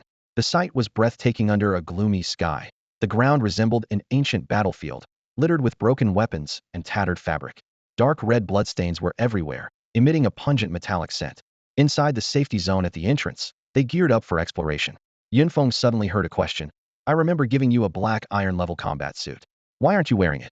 I'm used to wearing this, it's no big deal. Besides, with my combat skills, it doesn't make a difference whether I wear it or not. With you protecting me, I feel safe. The other person said nonchalantly. Yunfeng frowned as he sized up the speaker. Although the words were logically sound, there was something about them that felt slightly off. The two had just stepped out of the safe zone when they encountered their first monster. It was a humanoid skeleton, about the height of an average person, with empty eye sockets that glowed with a ghostly green light. It clutched a rusty sword tightly in its hand. The system immediately displayed its information. Monster, Skeleton Swordsman. Level, 11. Combat Power, 3868. Skill, Tetanus Strike. Damn, that skill is quite literal. Getting hit with that rusty sword would probably give you tetanus, Yunfeng thought to himself. I'll weaken it first, then you finish it off, Yunfeng said as he prepared to charge forward, only to notice the old trickster beside him suddenly turn away, his shoulders visibly trembling. What's going on? Are you afraid of these skeletons? No, no way. How could I be afraid of such things? Wenren Longyu replied, trying to maintain a calm facade. All right, stop with the old man act. I've known you were faking it for a while now, Yunfeng said before charging in. The battle began, and soon a pile of grayish-white bone fragments landed at Wenren Longyu's feet, leaving him speechless. What are you doing? Finish it off already, Yunfeng urged, seeing his companion frozen in fear. Brother Wenren, if you don't finish it, the skeleton will get back up. These words had the desired effect. Wenren Longyu, startled, swung his sword, and in his panic, managed to accidentally decapitate the skeleton. All right, stop now. You're about to pulverize the monster, Yunfeng called out helplessly. I really killed the monster. Wenren Longyu stopped, incredulous. He felt a warm sensation flowing through him, bringing a comfort he had never experienced before. Yunfeng grinned and put an arm around his shoulder. How about now? Not scared anymore? How much spiritual energy did you gain? Wenren Longyu pulled away as if shocked. What are you doing? Stay away from me. I said I'd follow you, not become your buddy. Come on, stop pretending, Yunfeng said, squatting down to expertly crack open the skeleton's skull, retrieving a gray granular item. This is a soul crystal, a unique loot from the skeleton dimension. It's used to make items that enhance the mind and is quite sought after in the marketplace. Seeing this, Wenren Longyu's stomach churned again. Yunfeng handed him the crystal. Here, put it in your storage bag. Wenren Longyu quickly took the gray granules, which reminded him of brain matter, and stored them away. Brother Wenren, why not drop the disguise? There's no need to hide it from me anymore. How did you figure it out? At first, I didn't notice, but there was a moment when your voice turned clear and crisp. From then on, I was suspicious. After watching your actions closely, I was sure. Wenren Longyu dejectedly pulled off his fake beard and eyebrows, revealing a delicate and beautiful face that was stunning. Such elegance, like a jade from the heavens. If it weren't for your Adam's apple, I'd think you were a girl, Yunfeng remarked as he examined his face. Don't stare at people like that. Wenren Longyu instinctively touched his Adam's apple and took a few steps back. Look at you, acting all shy like a girl, Yunfeng said, shaking his head in exasperation. Yunfeng, that monster we just defeated gave me 50 points of spiritual power. Wenren Longyu beamed, looking much more cheerful after shedding his old man disguise. Of course, Yunfeng nodded and explained. You defeated a monster 10 levels above you, so the spiritual power reward is naturally substantial. Let's keep going and get you to level 11 first. At that moment, Feng seemed like a diligent game booster. However, something bothered Feng. No shard dropped from the skeleton soldier's body. It's strange that a 10-level overkill didn't yield any shards. The two continued on and soon encountered a second skeleton soldier. This time, Longyu swiftly beheaded it with a single strike, easily gaining 50 points of spiritual power and advancing to level 2. Collect the loot. Feng stood by, clearly reluctant to move. Do I have to do it every time? Longyu had to crouch down and carefully extract the soul crystal from the skeleton's head with his sword, turning his head away, unable to look directly. With that kind of courage, how do you plan to survive in the dimensional space? Feng shook his head helplessly. What a waste of an SS-level talent. He kicked aside the pile of shattered skeleton remains, his expression suddenly becoming serious. Something's not right. Very not right. 2 in a row and no shards. He abruptly looked at Longyu. Be honest, does your talent have some hidden special trait? Like being particularly unlucky? Shards are supposed to be rare, isn't that normal? You don't understand, Feng said solemnly. The higher the level disparity, the higher the shard drop rate. I've tested it myself. Could it be? I'm really just unlucky. Longyu's tone was filled with uncertainty. Let's try again. Maybe these two were just exceptions. The subsequent experience made Longyu resign to his fate. Feng let him have all the kills, yet not a single shard dropped. Maybe you shouldn't follow me anymore, Feng said with a distressed look, gazing at the nonchalant handsome young man beside him, thinking this deal was a loss. He hadn't even seen the SS-level talent in action, but had already used up a bottle of golden grade potion. That's not an option. A promise made is like water spilled. It can't be taken back easily. Besides, I'm enjoying leveling up right now. In just half a day, Longyu had reached level 5. Let's move deeper in. The monsters here aren't giving you enough spiritual power anymore. By now, with the absorbed spiritual power and equipped items, Longyu was no longer as fragile as when he first arrived. Additionally, Feng wanted to investigate what changes had occurred in this space. Soon, they entered the area with level 12 monsters. They were greeted by a level 12 skeleton axe warrior, noticeably stronger and more robust than the level 11 skeleton soldiers, with sturdier bones. It wielded a pair of axes that gleamed coldly, and the moment it saw Feng, it hurled the axes with a spin. Starting trouble right off the bat, huh? Feng swung his battle sword horizontally, and with just a light flick, the two axes flew away like kites with broken strings. The skeletons that had thrown the axes froze in place, a hint of confusion flickering in their hollow eye sockets. They seemed unable to comprehend why the sequence hadn't followed the usual pattern. Axes hit the target, retrieve the weapons, continue the attack. Watching these clueless skeleton axe wielders, Feng couldn't help but twitch the corners of his mouth. Before he could laugh out loud, Longyu, standing nearby, couldn't hold back his laughter.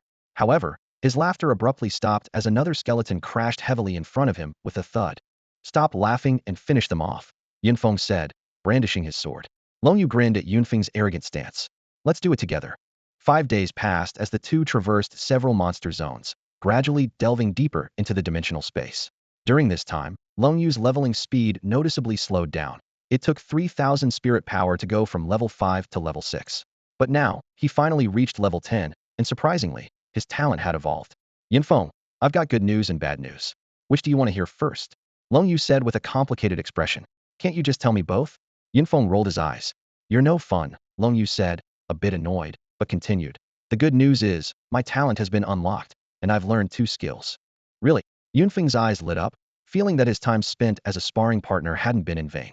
Let me finish, Longyu quickly added. The bad news is, the talent isn't fully unlocked, and only one of the 2 skills is usable. Feng's mood plummeted from excitement to disappointment in an instant. Damn, damn, damn, he kept muttering. So, tell me, to what extent has your talent been unlocked? What are the 2 skills? Any new hints about your talent? Feng fired off questions one after another. Longyu cautiously replied. The talent level is now a grade. One skill is called Insight, a passive detection skill that's usable now. The other is Foresee, which can't be used yet. Wait, you just reached level 10 and it's only a grade? Feng's face darkened. Seems like it, Longyu said, instinctively taking a step back upon seeing Feng's expression. I'm sending you back right now. Consider these days my charity work. Your talent. Whoever wants to unlock it can go ahead, Feng said through gritted teeth. What happened? Everything was fine before. Plus, my talent did unlock, which means I've found the right person, Longyu said, looking aggrieved, not understanding what he did wrong. Do you realize, at your current rate of unlocking, you'll need to reach level 80 to get to SS grade? Level 80, Feng nearly shouted. Isn't it easy for you? You got me to level 10 in just 5 days. At this rate, is that how it works? Feng felt like he was about to cough up blood.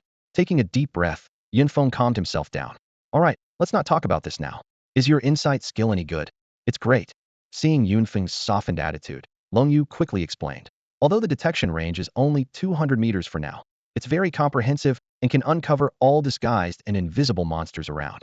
Hearing this, Yunfeng's eyes brightened. This skill was indeed useful, and as the level increased, the detection range should expand. Not bad. Finally got a scout, he thought, feeling somewhat relieved.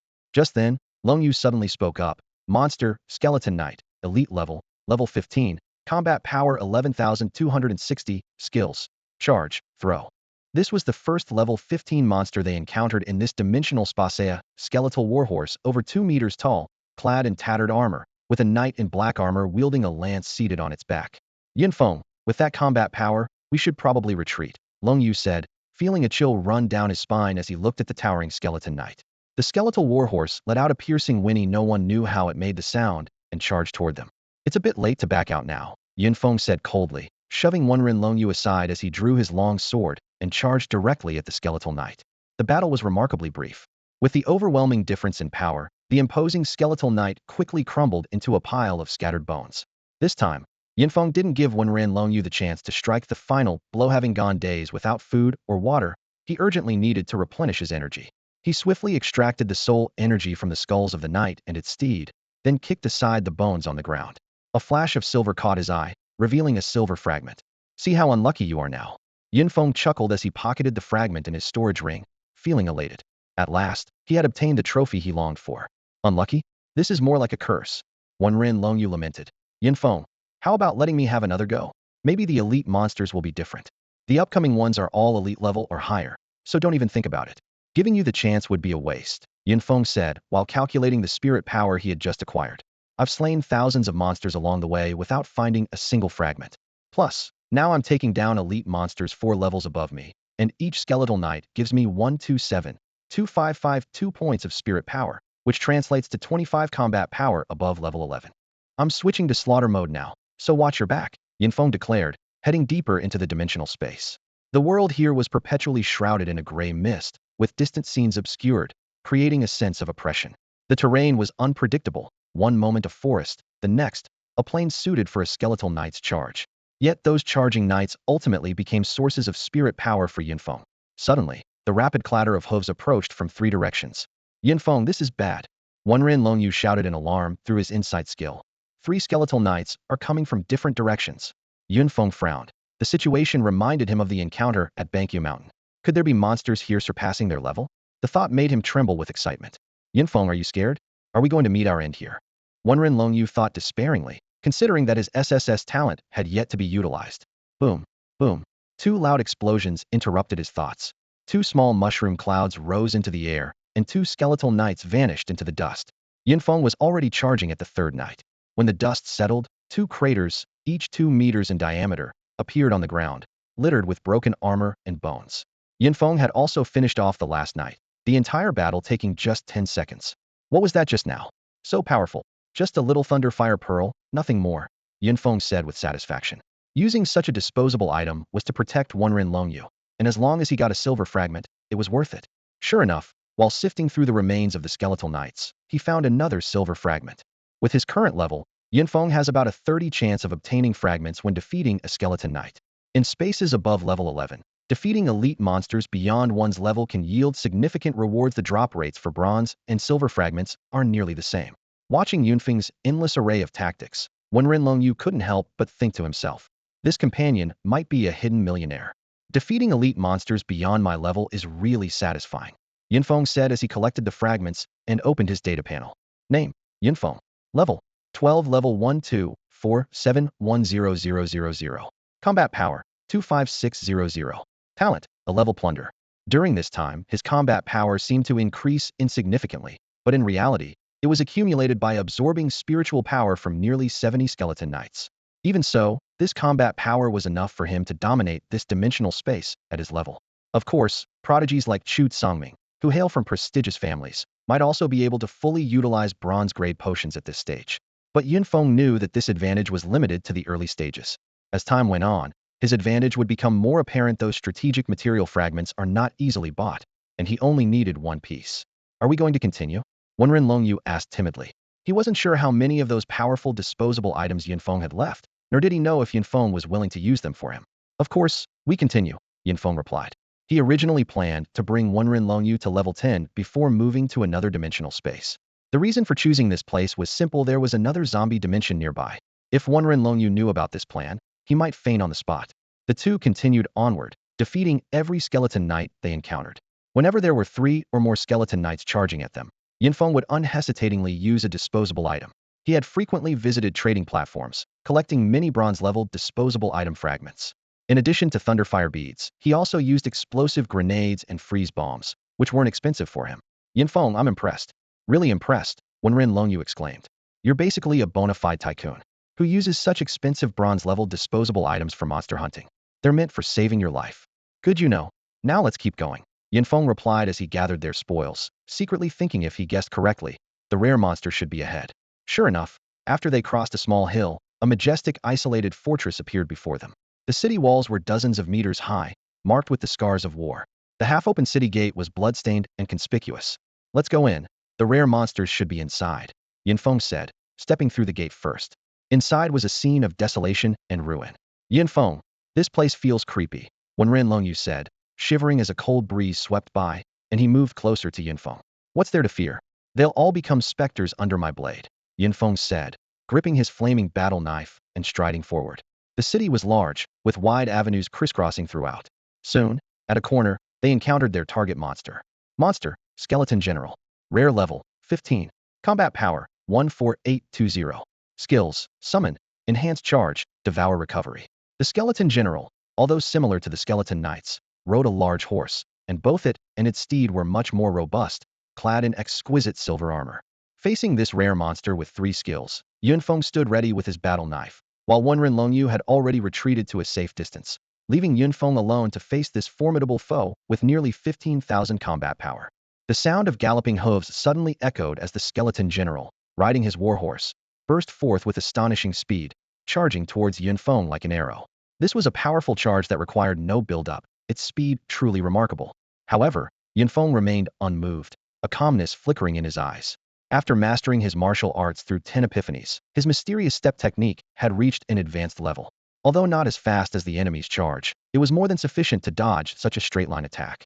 With a swift, nimble movement, he sidestepped, causing the Skeleton General's charge to miss. Seeing his prized skill fail, the Skeleton General was enraged, launching a fierce flurry of attacks with his warblade at Yunfeng. Despite his efforts, the disparity in their strength was too great, and the Skeleton General found himself retreating, his silver armor quickly becoming tattered and broken. Realizing he was outmatched, the Skeleton General pulled his horse back several steps and suddenly drew a sword from his waist, raising it high with a thunderous roar. With a sharp crack, the surrounding brick walls split open, and countless skeletal arms emerged. Yunfeng's goggles immediately displayed the information. Monster, Skeleton Guard Summon. Level, 15. Combat power, 8800. Skills, none. This was the Skeleton General's summoning skill, calling forth 20 guards at once. Yunfeng initially thought to gain spiritual energy from this opportunity, but after easily shattering several skeletons with his flame warblade, he realized they didn't yield any energy. Even worse, the shattered skeletons turned to powder, which the Skeleton General absorbed to heal his wounds. This method of devouring to recover made Yunfeng inwardly curse his shamelessness. With no other choice, Yunfeng quickly dealt with the guards. By the time he finally killed the Skeleton General before a third summoning could occur, the general had already healed 80% of his injuries. Despite the significant difference in combat power, the battle was frustratingly difficult. Nevertheless, defeating such a high-level rare monster did yield some reward. Kicking aside the Skeleton General's corpse, Yunfeng discovered a silver-grade spatial item fragment, a rather rare prize. Once everything settled down, Longyu, who had been hiding at the street corner, dared to emerge, and the two continued their exploration of the dilapidated city. In the desolate city, apart from the occasional skeletal generals, there was an eerie silence. Yunfeng and Wenren Longyu cautiously advanced toward the city center, each step taken with utmost vigilance. Although Yunfeng intended to place Wenren Longyu in a safe spot while he fought alone, in this bizarre dimension, a safe place was nothing more than a hopeful illusion. As they moved closer to the central area, the number of skeletal generals noticeably increased, sometimes 2 appearing simultaneously, forcing Yunfeng to frequently use disposable items to cope. In a moment of crisis, a skeletal guard had silently approached Wenren Longyu's side, but Yunfeng's quick reflexes and 3 swift sleeve arrows averted the danger. When I'm fighting, you should keep your distance, Yunfeng advised seriously. Otherwise, I can't guarantee your safety. Having experienced the earlier peril, Wenren Longyu dared not argue and simply nodded in agreement. Eventually, a grand yet dilapidated palace stood before them. They climbed the steps, over 1,000 in number, silently recounting the building's former glory. Yunfeng had a premonition that the final boss of this dimension must be within this palace. Standing before the main entrance, they looked up at the damaged plaque, with only the words Shang Ying faintly visible. Behind the pitch-black doors, all was silent. There shouldn't be any other monsters here. Wait for me. Yunfeng instructed Wenren Longyu, positioning her before heading toward the 5-meter-high door alone. With a gentle push, the door creaked open. The vast hall inside was dimly lit, with only sparse light seeping through the window cracks. Yunfeng gripped his flaming battle sword tightly, cautiously venturing deeper into the hall. In the gloom, he vaguely saw a figure seated within. When he reached 100 meters from the figure, a virtual screen suddenly displayed information. Monster, Skeleton King Commander. Level, 15. Combat power, 21,780. Skills, Sword Strike, Army Summon, Blood-Sucking Aura. Passive, Undying King. The figure slowly stood, revealing an intimidating presencia, three-turtle form draped in a crimson cape, clad in golden armor, with even the bones glinting with a golden hue. The skeleton wore a gold and jade crown, and, if not for the bare skull, it indeed exuded a kingly aura. Yunfeng quickly assessed the situation. Over 20,000 combat power, and for seemingly formidable skills posed a significant challenge. However, after defeating over 40 skeletal generals, his own combat power had risen to 27,055. He knew high-tier monsters often concealed hidden power, but he also had his own trump cards. Disturbing my slumber, you shall pay. The Skeleton King roared in a low, menacing voice, drawing a sword from its waist and slashing at Yunfeng. Here we go, another high-intelligence monster, Yunfeng muttered to himself, stepping into a phantom stride, gripping his battle sword, and using the Heavenly Fiend blade technique, meeting the attack heat-in without hesitation. Clang! Sparks flew as the warblade and longsword clashed in the air. Two figures stepped back 3 paces each, one tall and one short, one golden and one black, facing each other from afar in the vast hall. Yunfeng felt the immense force from his opponent and couldn't help but let a slight smile curl at the corner of his mouth. This was the showdown after downing 10 full bottles of black iron and bronze strength potions. The battle erupted instantly. Yunfeng, with his exquisite phantom steps, moved as gracefully as the wind, while the Skeleton King's movements were stiff and slow, like rusty machinery. Amidst the flashing blades, the Skeleton King was forced to retreat repeatedly, his once proud golden armor now battered by Yunfeng's warblade. Suddenly, a thunderous roar erupted from the Skeleton King. Just as Yunfeng habitually swung his blade down, the Skeleton King's longsword, imbued with a strange power, suddenly thrust upwards. Boom! Caught off guard, Yunfeng was sent flying back dozens of meters by the powerful strike. Damn, using skills sneakily shameless. Yunfeng shook his numb arm, his fighting spirit burning even fiercer. Although the sword strike was fierce, it still wasn't enough to truly harm him. Seeing its first skill fail, the Skeleton King seemed deeply insulted. It gripped the sword hilt with both hands and drove the blade into the ground, reminiscent of the summoning ritual of the Skeleton General. Instantly, countless cracks spread from the sword's tip, and silver-armored skeleton lieutenants emerged one after another from the fissures in the ground. A system prompt appeared. Monster, Skeleton Lieutenant summoned. Level, 15. Combat power, 12534. Skills, none. Yunfeng quickly surveyed the dense ranks of silver-armored skeleton lieutenants, calculating in his mind. So this is its second skill, Legion's Summon? Thankfully, there aren't actually 10,000 of them. He counted 30 skeleton lieutenants. Are all these skeleton monsters this shameless? Can't win, so they call for underlings. Damn, if only I could use silver-tier items, I'd blast you all at once. Yunfeng cursed inwardly while retrieving several Thunderfire pearls and grenades from his space ring. Attack! At the Skeleton King's command, the silver-armored lieutenants charged en masse. This was the moment Yunfeng had been waiting for. Seizing the opportunity, he expertly tossed 3 Thunderfire pearls and 3 grenades into the center of the skeleton horde. Boom, boom, boom. With consecutive explosions, the entire hall shook violently. The skeleton lieutenants at the center were instantly blown to pieces, and those around them were blasted apart. Even the Skeleton King was forced back dozens of steps by the shockwave, its magnificent armor shattering, revealing the golden bones underneath. I wanted to fight you fairly, but you resorted to sneaky skills and despicable summoning. No more pretending. I'm laying it all out. I've got plenty of items. Yunfeng grinned smugly at the now isolated Skeleton King. Though the Skeleton King couldn't understand Yunfeng's taunts, It let out an angry roar and charged again. Humph! Without your minions, you're nothing. On Yunfeng's blazing warblade, a black aura began to flicker. The malevolent aura of the heavenly fiend blade was like an invisible corrosive acid. While it had limited effect on the skeleton itself, it relentlessly wore down the golden armor. As the fierce battle raged on, cracks began to spread across the skeleton king's armor, and even its gleaming bones started to show fine fissures. Crack, crack. After a short while, a crisp shattering sound echoed as the skeleton king's frame disintegrated into golden fragments scattered across the ground. It's finally over, Yunfeng thought, about to relax, when he suddenly realized something was amiss. No spiritual energy flowed into him after the kill. Just as he was puzzled, the bone fragments on the ground started to tremble and reassemble, forming a half-kneeling skeleton king before his astonished eyes.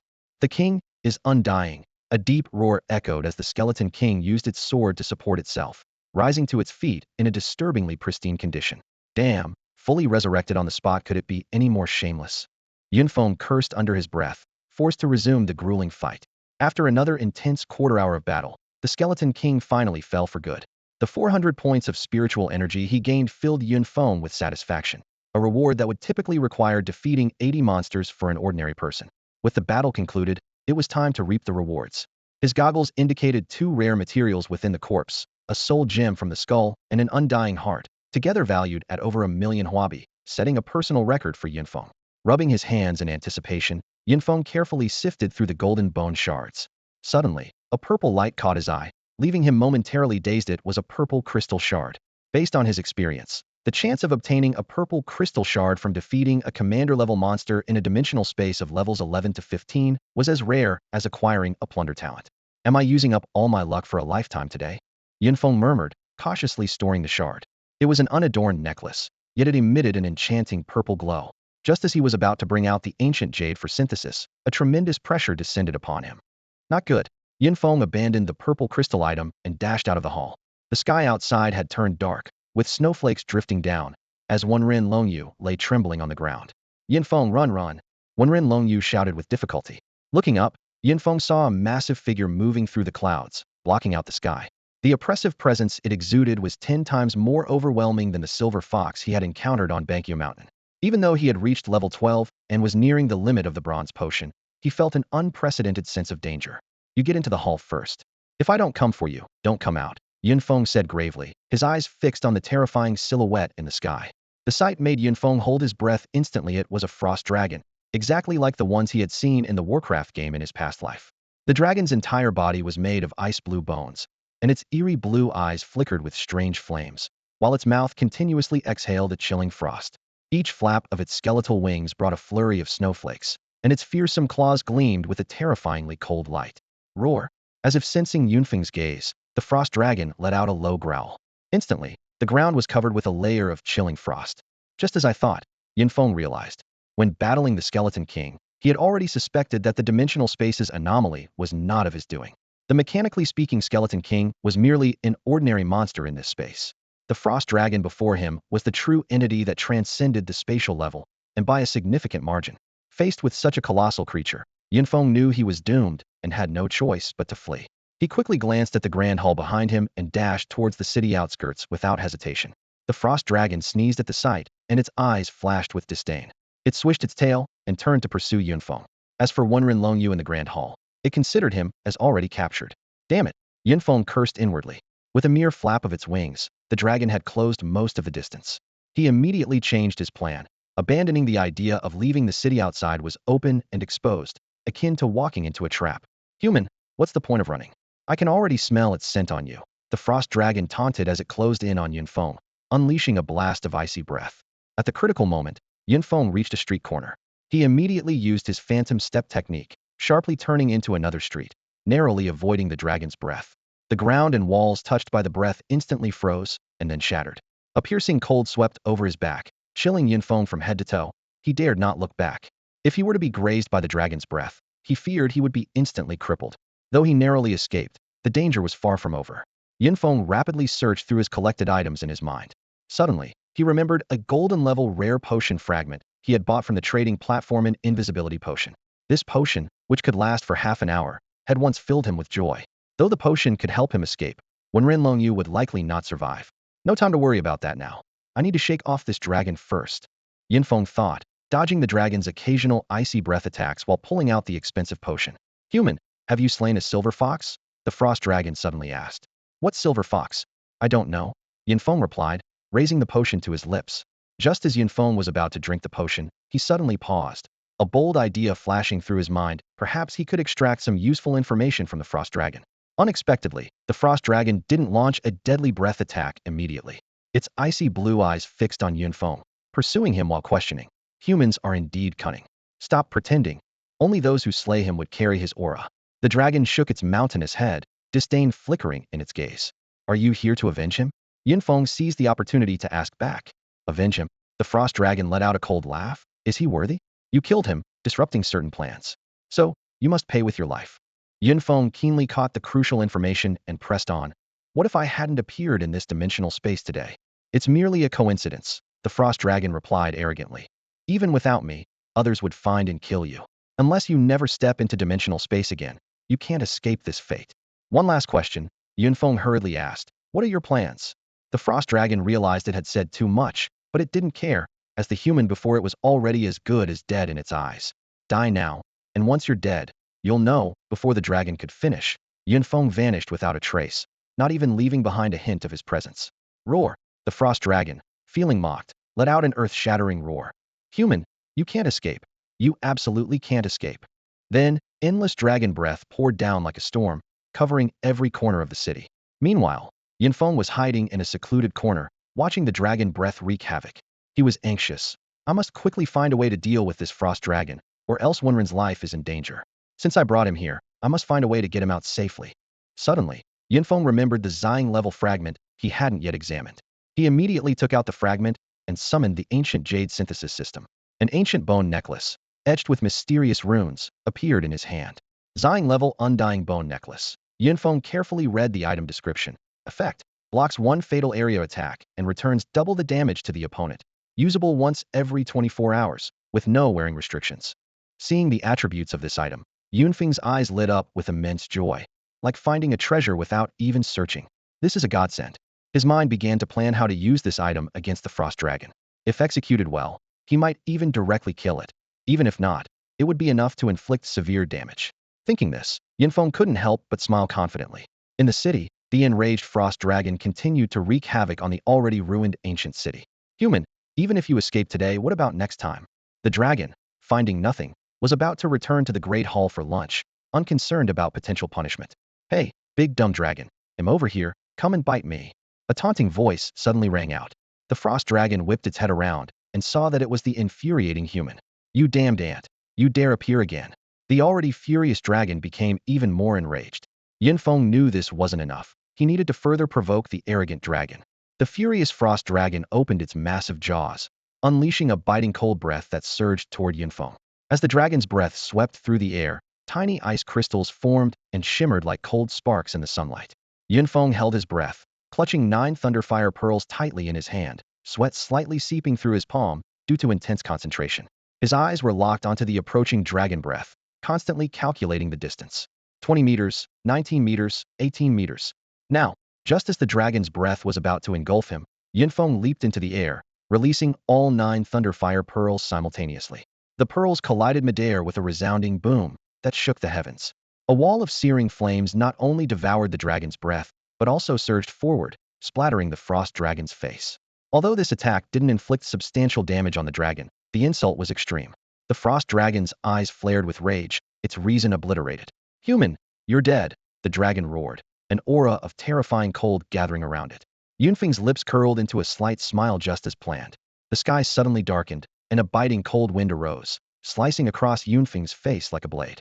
High above, a shadow approached swiftly, plummeting toward him at an alarming speed.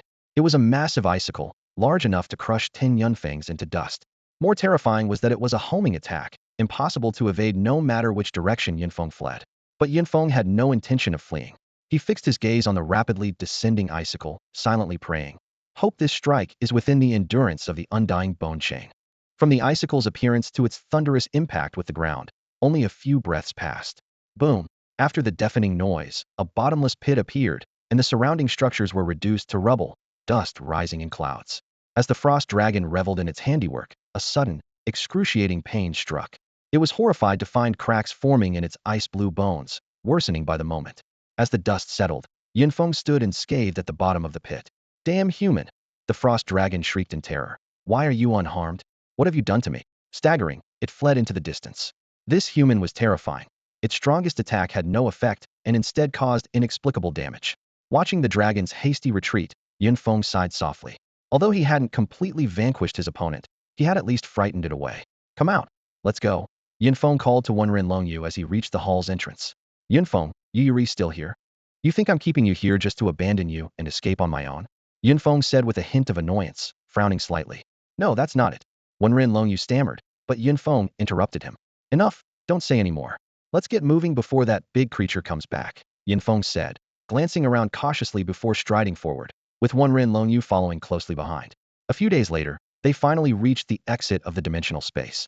At the exit, several guards stood with serious expressions, weapons at the ready. What's going on?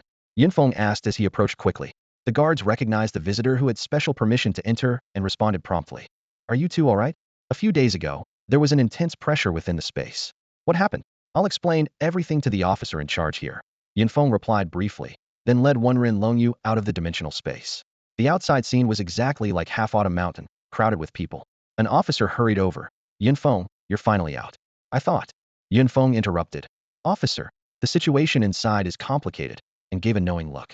The officer understood immediately and led him to a secluded area. There, Yunfeng gave a half-truthful account of the events inside, emphasizing the terrifying creature that surpassed their level and suggested strengthening their defenses. The officer immediately went to report to his superiors, leaving Yunfeng behind. Afterwards, Yunfeng found Wenren Longyu and spoke firmly.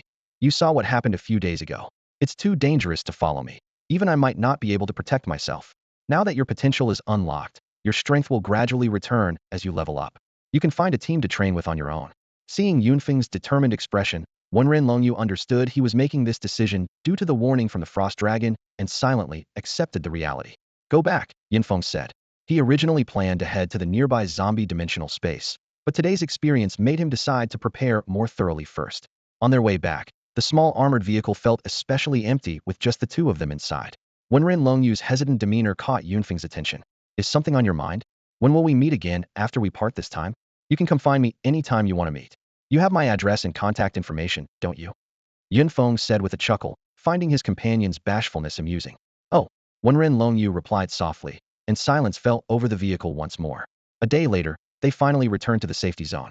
After returning to the trading area, Yunfeng didn't go to the first floor to sell materials as usual. Instead, he headed straight to the second floor to submit a task.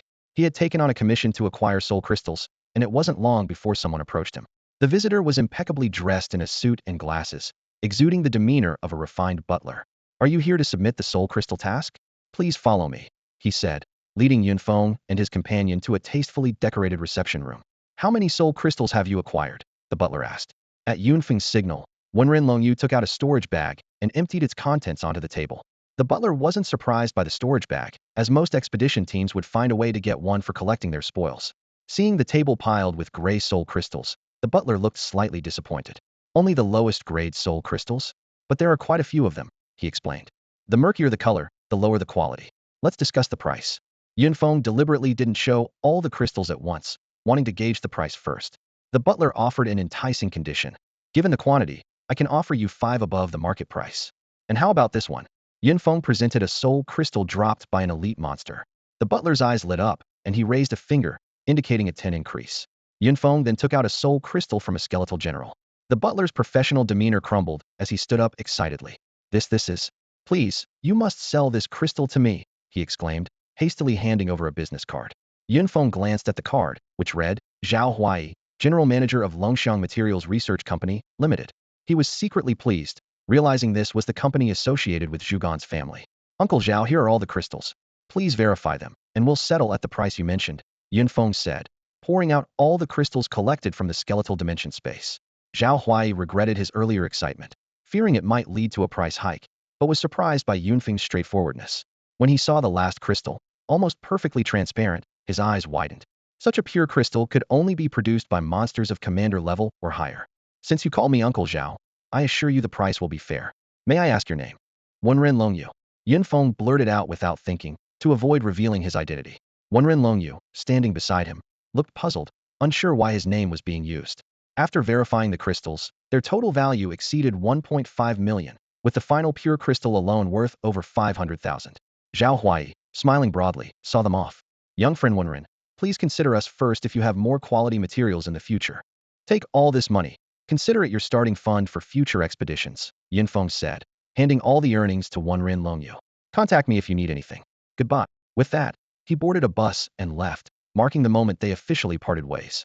Wenren Longyu watched Yun Feng's graceful departure, lost in thought. His gaze lingered in the direction Yun Feng had disappeared, his fingers unconsciously rubbing his storage ring. Although he could easily catch up, since he hadn't yet vacated the rental near Yun Feng. As Yun Feng mentioned, now that his talent was unlocked and he had the ability to protect himself, it was no longer necessary. He turned and walked into the second floor of the trading post, a slight smile on his lips. It's time to find a team for myself. Meanwhile, Yun Feng quickly returned home, focused and determined. For the upcoming dimensional space journey, he needed to be fully prepared. He touched the invisible potion in his pocket, an excellent escape tool, though somewhat lacking against high-level opponents. Jones, search for invisibility potion fragments of gold level and above. Yes, young master. Instantly, the screen displayed a series of transaction listings. Gold level invisibility potion fragment, 510,000. Purple crystal level invisibility potion fragment, 980,000. Despite the numerous listings, these were the only available specifications. As for higher levels like red radiance and 7 colors, they were nowhere to be found. This was unsurprising, as invisibility potions, being life-saving tools, were naturally more expensive than ordinary disguise potions. Yun Feng purchased a few fragments of each without hesitation, then instructed, Jones, search for special items, any grade. Jones quickly presented a dazzling array of items, some of which amused Yun Feng. Black iron yo-yo, specially effective against canine monsters. The higher the level, the greater the damage. Bronze fashion skate shoes, a special transportation tool suitable for smooth surfaces. Over the next few days, Yun Feng meticulously sifted through the options and found many useful items. Looking at the diverse tools in his storage ring, he nodded to himself. Even if he encounters a frost dragon again, he won't be caught off guard. With the time ripe, Yun Feng took the bus to the trading post. Once again, he chose the zombie dimensional space, rumored to have a higher drop rate of bronze-level talent upgrade potions from 16-level white-haired zombies. The armored vehicle set off, and Yun Feng embarked on his solitary journey. Though traveling alone meant solitude, it was a necessary path to becoming strong. A day later, upon reaching his destination, he found over a dozen teams already assembled, nearly all male adventurers. Yun Feng considered warning the base leader of the potential danger, but thought better of it. A warning without evidence would only provoke resentment, so he remained silent. Besides, according to the Frost Dragon, such creatures would only target him specifically. Once everyone entered the dimensional space, they quickly dispersed. Yun Feng carefully checked his gear, ensured his goggles were in place, and headed in a direction where few ventured. In the dimensional space, there's a peculiar phenomenon that baffles everyone. No matter which direction you head from the entrance, you'll eventually reach an abrupt end. Yun Feng ventured through this eerie space and quickly encountered his first monster. A system prompt appeared before him. White-haired zombie, level 16, combat power 10086, special skill, poison claw. The monster truly lived up to its name. Its entire body was covered in fine white hair, with a ghastly pale face and 4 protruding fangs, their tips stained with dark red blood. Just the sight of it was enough to send shivers down one's spine. No wonder there were so few women in the team. Such creatures were indeed intimidating. Level 16? Its combat power is even slightly lower than a level 15 elite.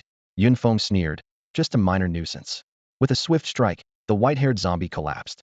He quickly collected the corpse poison, but found no fragments on the ground. Not my lucky day. In pursuit of bronze-level talent upgrade fragments, Yun Feng began an efficient monster hunting spree. However, as if he had exhausted his luck after defeating the Skeleton King last time, he killed over 30 white-haired zombies, gaining 5 or 6 bronze-level fragments, but only a single pitiful talent upgrade fragment dropped. Without hesitation, Yun Feng took out an ancient jade and converted the fragments into potions. By now, he had accumulated 2 bottles of bronze-level talent upgrade potions. Training alone is the best. I can synthesize whenever I want and drink whenever I please. He downed both bottles in one go, but his talent remained unchanged. He wasn't worried, though. It was just a matter of time for him.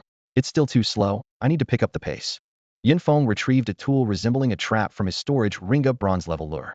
Although it looked similar, its function was entirely different. Once placed on open ground, it emitted a special scent to attract monsters, lasting for half an hour. He chose an open area, set the lure, and quickly climbed a tall tree. 5 minutes passed, then 10, and all was silent. Could it be a dud? Just as he was about to complain, he heard movement in the distance. A white-haired zombie was hopping closer. Soon, more and more zombies gathered, and after half an hour, the ground was packed with over 100 zombies. Time to reap the rewards. Yunfeng smirked, taking several thunderfire beads from his storage ring.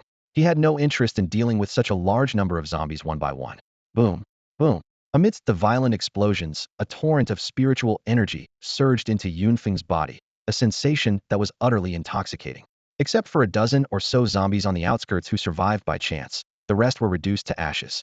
Yunfeng deftly leaped down from the tree and swiftly dealt with the remaining stragglers, reaping nearly 3,000 points of spiritual energy. This monster hunting method is something only I can afford, Yunfeng calculated. For anyone else, the cost of the tools alone would be daunting, and even a 50 fragment drop rate wouldn't make up for it. He carefully searched the area where the zombies had perished and eventually found only 3 bronze-level talent upgrade fragments. Could it be that guy passed his bad luck onto me? Yunfeng looked at the meager haul in his palm, feeling utterly disheartened. 3 bottles of bronze-grade talent upgrade potions glimmered faintly in Yunfeng's hand. He took a deep breath and downed the first bottle without hesitation, his eyes fixed on his attribute panel, but nothing changed. Frustrated, he opened the second bottle, only to be disappointed again. This is such a scam, Yunfeng muttered under his breath. The success rate for bronze is even lower than for iron. Despite his complaints, he understood that if upgrading talents were easy, humans would have amassed a plethora of high-level talents by now. It's do or die. He gritted his teeth and gulped down the third bottle. Yet, the silent attribute panel remained unchanged, just like with the previous 2 bottles, making it 5 potions without any effect. Fuming, Yunfeng retrieved a brand new trap from his backpack and set it up in a different spot. Meanwhile, several hunting teams nearby were also searching for traces of the white-haired zombies creatures, whose talent upgrade potions were quite valuable. Captain, something's off, a team member frowned. There are way too few white-haired zombies around here. They should be the most common in this area. The team searched for a long time without spotting a single zombie. Suddenly, a team member pointed into the distance and shouted, "Captain, what's that white stuff over there?" Following the direction indicated, the team arrived near Yunfeng's previous battlefield. As they approached, the sight before them made everyone gasp. Piles of white-haired zombie corpses were scattered all over the ground. "Look, that's a trap," someone exclaimed, pointing at the device amidst the corpses. "Someone's been farming zombies with traps. No wonder we couldn't find any." The experienced captain immediately ordered, "Let's move to another location. There's no way to farm zombies here anymore. This trap has probably lured all the white-haired zombies within a 2-kilometer radius." Meanwhile, Yunfeng had already run over 10 kilometers away and set up another trap. 10 minutes later, the white-haired zombies began to appear. He repeated his strategy with the fire bombs, but this time the haul was even smaller, yielding only 2 fragments. After using the trap 3 times, Yunfeng had accumulated 8 bottles of bronze-grade talent upgrade potions. His level had increased by 1, making the drop rate even lower, and his supply of fire bombs was nearly depleted. Determined, Yunfeng downed 5 bottles in a row, yet still saw no results. "This can't be right. 12 bottles and nothing. The odds are ridiculous," he complained in frustration. "It must be that unlucky one ran affecting me." In desperation, Yunfeng picked up the last 3 bottles. As he downed the first one, a sudden change occurred. A burst of heat erupted from his heart, quickly coursing through every vein in his body. Ah! The unexpected rush made Yunfeng let out an involuntary groan. If someone overheard, they might think something inappropriate was happening. After a moment, Yunfeng slowly opened his eyes, feeling invigorated by the energy coursing through him. Eagerly, he checked his data panel. Name, Yunfeng.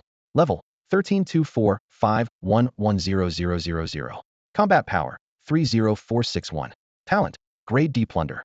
His talent had finally upgraded to Grade D. Yunfeng carefully examined the changes in his talent description. Grade D Talent, Plunder.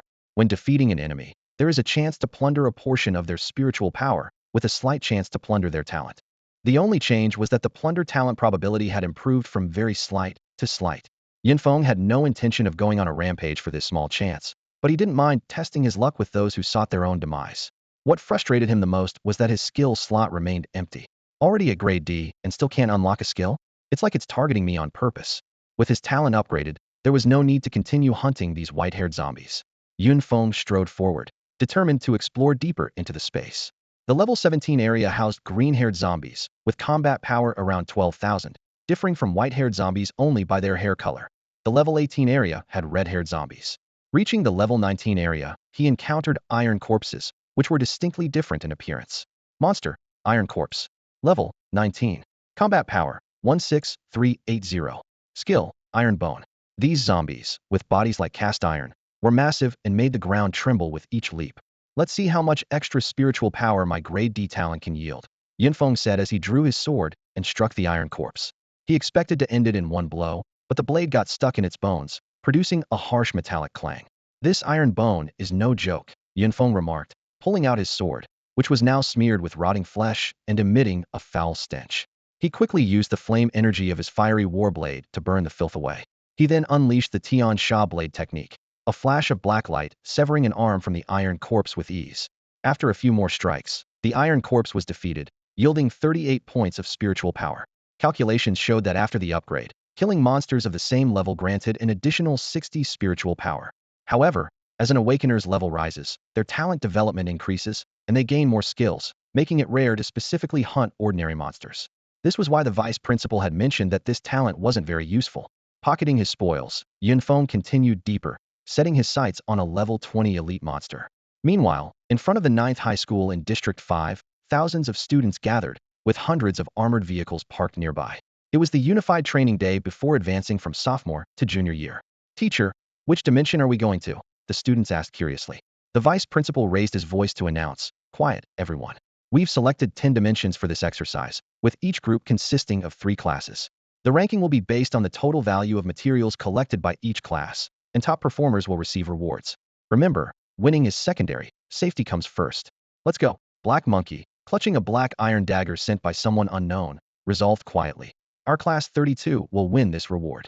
2 days later, Yunfeng passed through the area populated by level 20 monsters known as Bronze Corpses and finally encountered his target, the Silver Corpse Elite. This level 20 elite monster boasted a combat power of 21,609 points.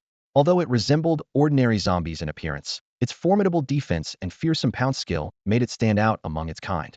Yunfeng smirked with disdain. This level of combat power was hardly a challenge for him. He only needed to watch out for that second skill. He slowly drew his battle knife, his gaze fixed on the silver corpse before him. These creatures might appear clumsy, but their hopping movement belied their astonishing agility. With a flash of his blade, Yunfeng struck directly. The silver corpse swayed, deftly sidestepping the attack, and then its long, sharp claws swept towards Yunfeng's throat. Impressive, it's got some skills, Yunfeng muttered as he quickly ducked, dodging the lethal blow and countering with a sweeping strike aimed at the silver corpse's legs. Thus began an intense close-quarters skirmish between man and monster. Suddenly, the silver corpse jumped back, creating distance, then bent its knees slightly and launched itself like an arrow. Its incredible speed caught even the experienced Yunfeng off guard. Despite Yunfeng's quick sidestep, he was a fraction too slow. The sharp claws tore through his bronze-level combat suit, leaving a bloody scratch on his right arm. Damn it, my combat suit. Yunfeng cursed to himself, knowing that repairing this tear would cost him at least 10,000 coins. Though equipment could be fixed as long as it wasn't completely destroyed, this was his first time getting injured in battle. Looking at the scratch on his arm, a flicker of anger crossed Yunfeng's eyes. "If you don't drop a good shard today, we're not done here," he vowed. Under his furious assault, the silver corpse soon fell to the ground. Like in the skeleton dimension, the loot here was limited to one type corpse poison, though different levels of zombies dropped varying qualities of it. After collecting the corpse poison, Yunfeng kicked aside the silver corpse's body and found a small blue shard lying quietly on the ground. "Is this it?" he sighed in resignation. "I should have known better than to mention one Ren Longyu in front of Zhao Huai. My luck's been terrible." Still, the bronze-level item shard was a rare find, providing him with some consolation. In the days that followed, Yunfeng focused on hunting these silver corpses.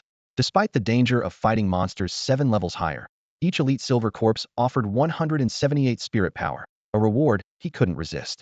Soon, he was nearing level 15, yet he hadn't encountered the special monster the Frost Dragon had mentioned. What am I hoping for, anyway? It's better if it doesn't show up. Yunfeng chuckled to himself, continuing his rhythm of monster hunting. Half a day later, his level finally increased once more. Yunfeng, with a level 15 and 681,000 combat power and 33,680 talent, is classified as a level plunderer. Despite reaching level 15 without acquiring any new skills, he remains unusually calm. The grayish zombie dimension is gradually darkening, and Yunfeng realizes his timing is off. Once it becomes completely dark, he won't dare to use the ancient jade again. A memory of the last incident is still fresh, though he hasn't yet uncovered its cause. As he navigates the dim forest, a flash of blinding gold suddenly catches his eye. The system immediately displays the monster's information. Golden Corpse Rare Level. Level 20. Combat Power 26,540. Skills: Golden Armor Counter-Strike, Weakening Roar, Body Enlargement. From iron corpse to bronze, silver, and now gold. Yunfeng can't help but anticipate the next tier of zombies. This golden corpse appears more imposing than the silver one, radiating a dazzling golden light as if made of pure gold. However, in this world, precious metals like gold and silver have long lost their value. Without hesitation, Yunfeng charges forward with his blade. With his combat power significantly improved after leveling up twice, this golden corpse is no longer a threat. His heavy blade strikes the golden armor with a sharp clang, leaving a few centimeters deep crack. The decaying flesh is exposed, releasing a nauseating stench. Yunfeng steps back in disgust, noticing a slight scratch on his skin beneath his combat suit, clearly the result of the golden armor counterstrike skill. Even though he had maxed out his defense potions, this passive counterattack still penetrated his defenses. Fortunately, the wound is minor and will heal within minutes. At that moment, the golden corpse lets out a deafening roar, its foul breath washing over him. Yunfeng immediately feels a strange sensation in his body, realizing he has been affected by the weakening roar. Finish this quickly. Yunfeng can't stand the stench of the rotting corpse any longer. He swings his blade again, carving a bone-deep wound into the golden corpse. However, this strike comes at a hefty price. He suffers a backlash 10 times more severe than before, instantly soaking his combat suit in blood. This setup is truly troublesome. A combination of golden armor counterstrike and weakening roar means that even if the golden corpse stands still, an average team would struggle to handle it without casualties. But Yunfeng quickly recalls that the counterstrike effect should be limited against ranged attacks. He swiftly drinks a healing potion, tends to his wounds, and immediately creates distance. Raising his left hand, he launches a sleeve arrow with a whoosh, which lands precisely in the golden corpse's wound, releasing a pale green fluid. As expected, the further the distance, the weaker the counterstrike effect. Using his agile misty steps, Yunfeng maneuvers at a safe distance, continuously firing sleeve arrows. These arrows are inexhaustible. His storage ring is well stocked. Just as victory seems certain, the golden corpse suddenly unleashes its final attack. Its arms extend and stretch like two golden whips, striking towards Yunfeng. To his surprise, these golden limbs can even curve to pursue him. Yunfeng smirks, raising his blade to execute the Celestial Slayer technique, severing the bizarre limbs to the ground. Although his arms suffer significant damage, the armless golden corpse poses no further threat and soon collapses into a lifeless golden shell under the relentless barrage of sleeve arrows. After collecting the venom from the golden corpses, Yunfeng glanced down and spotted a golden crystal shard. He bent down to pick it up, feeling a surge of joy. Finally, his luck seemed to be turning. Although he wanted to immediately use the ancient jade to verify the shard's quality, the darkening sky made him carefully store it away, deciding to examine it in detail at dawn. As he continued to track the golden corpses, Yunfeng calculated his next steps. Despite their formidable defenses making them challenging to defeat, these corpses not only provided substantial spiritual energy, but also dropped shards of at least silver-grade quality, making the effort worthwhile. The hunt became unexpectedly smoother as night fell. The golden corpses, though more powerful at night, could be managed by keeping a distance and slowly wearing them down with wrist arrows. However, when two golden corpses appeared simultaneously, Yunfeng sensed an unknown presence watching him from the shadows, though it seemed reluctant to reveal itself. Come on, show me your true form, Yunfeng challenged fearlessly, relying on the numerous tools he carried for assurance. If necessary, he was ready to break through with all his might. Facing dual threats, he decided not to hold back, launching wrist arrows while deploying several one-time use tools, determined to end the battle swiftly. As he engaged in fierce combat, the spiritual energy he absorbed continued to accumulate. When the 40th golden corpse fell, Yunfeng's level finally advanced to 16, boosting his combat power by 2,000 points. A mountain wall blocked the path ahead, with a 5-meter-high cave entrance at its base, leading into a pitch-black abyss. Trusting his heightened senses, Yunfeng stepped boldly inside, where a stench unlike decaying flesh assaulted his senses, causing him to gag. After maneuvering through the winding passages, the space opened up before him. A crimson crystal hung from the ceiling, casting a faint glow over a massive figure standing deep within. The system revealed: Monster, Immortal Corpse King Leader Level, 20 Combat Power, 32126 Skills, Corpse Aura, Double Hammer Strike, Corpse King Steel, Reanimate. This Corpse King was a 10-meter-tall mummy, its wrists dragging thick iron chains attached to enormous iron balls, with a stone steel covered in strange inscriptions on its back. It took a step forward, the chains scraping the ground with a piercing sound, then violently swung its arms, sending the iron balls hurtling toward Yunfeng's temples. Facing this deadly massage, Yunfeng deftly used his evasive steps to dodge. The battle commenced. Through recent battles, Yunfeng has mastered the art of the phantom step, and his physical strength has increased as he absorbed more spiritual energy. At this moment, Two iron balls collided violently in the air, producing a thunderous roar and a shockwave. Yunfeng felt a tightness in his chest, relieved that he had dodged a potentially fatal blow. Being struck by such force could have shattered his skull. One good turn deserves another, Yunfeng said calmly as he launched a sleeve arrow. However, the bronze-level arrow merely bounced off the immortal Corpse King's hardened exterior as if it had sunk into the sea. Yunfeng frowned, realizing the opponent's defense was beyond his expectations, and immediately drew his sword, preparing for close combat. Seeing his attack miss, the immortal Corpse King flew into a rage, swinging the iron chain in his hand wildly. The dark iron balls traced deadly paths in the air.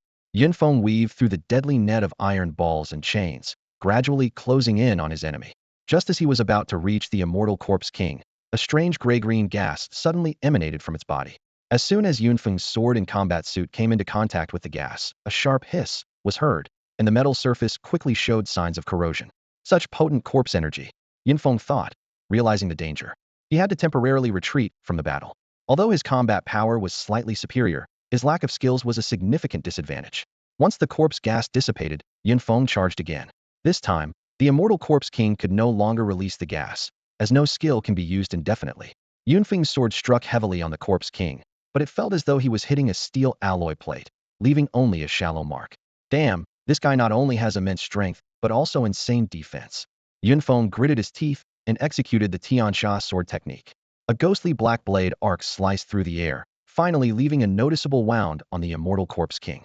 I need to find a way to acquire a more advanced martial art, Yunfeng thought, knowing that having found a breakthrough, it was only a matter of time. As Yunfeng continued to inflict damage on the immortal Corpse King, the ground suddenly shook violently. The Corpse King slammed the massive stone tablet on its back into the ground with a resounding crash. Yunfeng cautiously retreated, finally getting a chance to examine the mysterious stone tablet. As the tablet hit the ground, a large amount of gray-green corpse gas erupted. In this eerie atmosphere, small zombies over a meter tall materialized around the stone tablet. With a deafening roar from the immortal Corpse King, the swarm of zombies charged at Yunfeng. Yunfeng tentatively fired a sleeve arrow, only to see the small zombie disintegrate into corpse gas and return to the stone tablet. It dawned on him that unless the Corpse King tablet was destroyed, these small zombies would keep coming endlessly.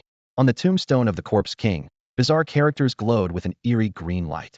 The immortal Corpse King held an iron chain that swayed slightly, its eyes fixated on Yunfeng's every move. The stone continuously emitted a dense corpse aura, rapidly healing the wounds on the Corpse King's body. Yunfeng's eyes narrowed, realizing he needed to destroy the stone as quickly as possible. Gripping his battle knife tightly, he launched a series of probing attacks on the stone. Through these exchanges, Yunfeng keenly noticed a detail: the Corpse King protected the stone almost frantically, willing to take damage itself to ensure the stone remained unharmed. This unusual behavior made Yunfeng suspicious. Could the stone be less indestructible than it appeared?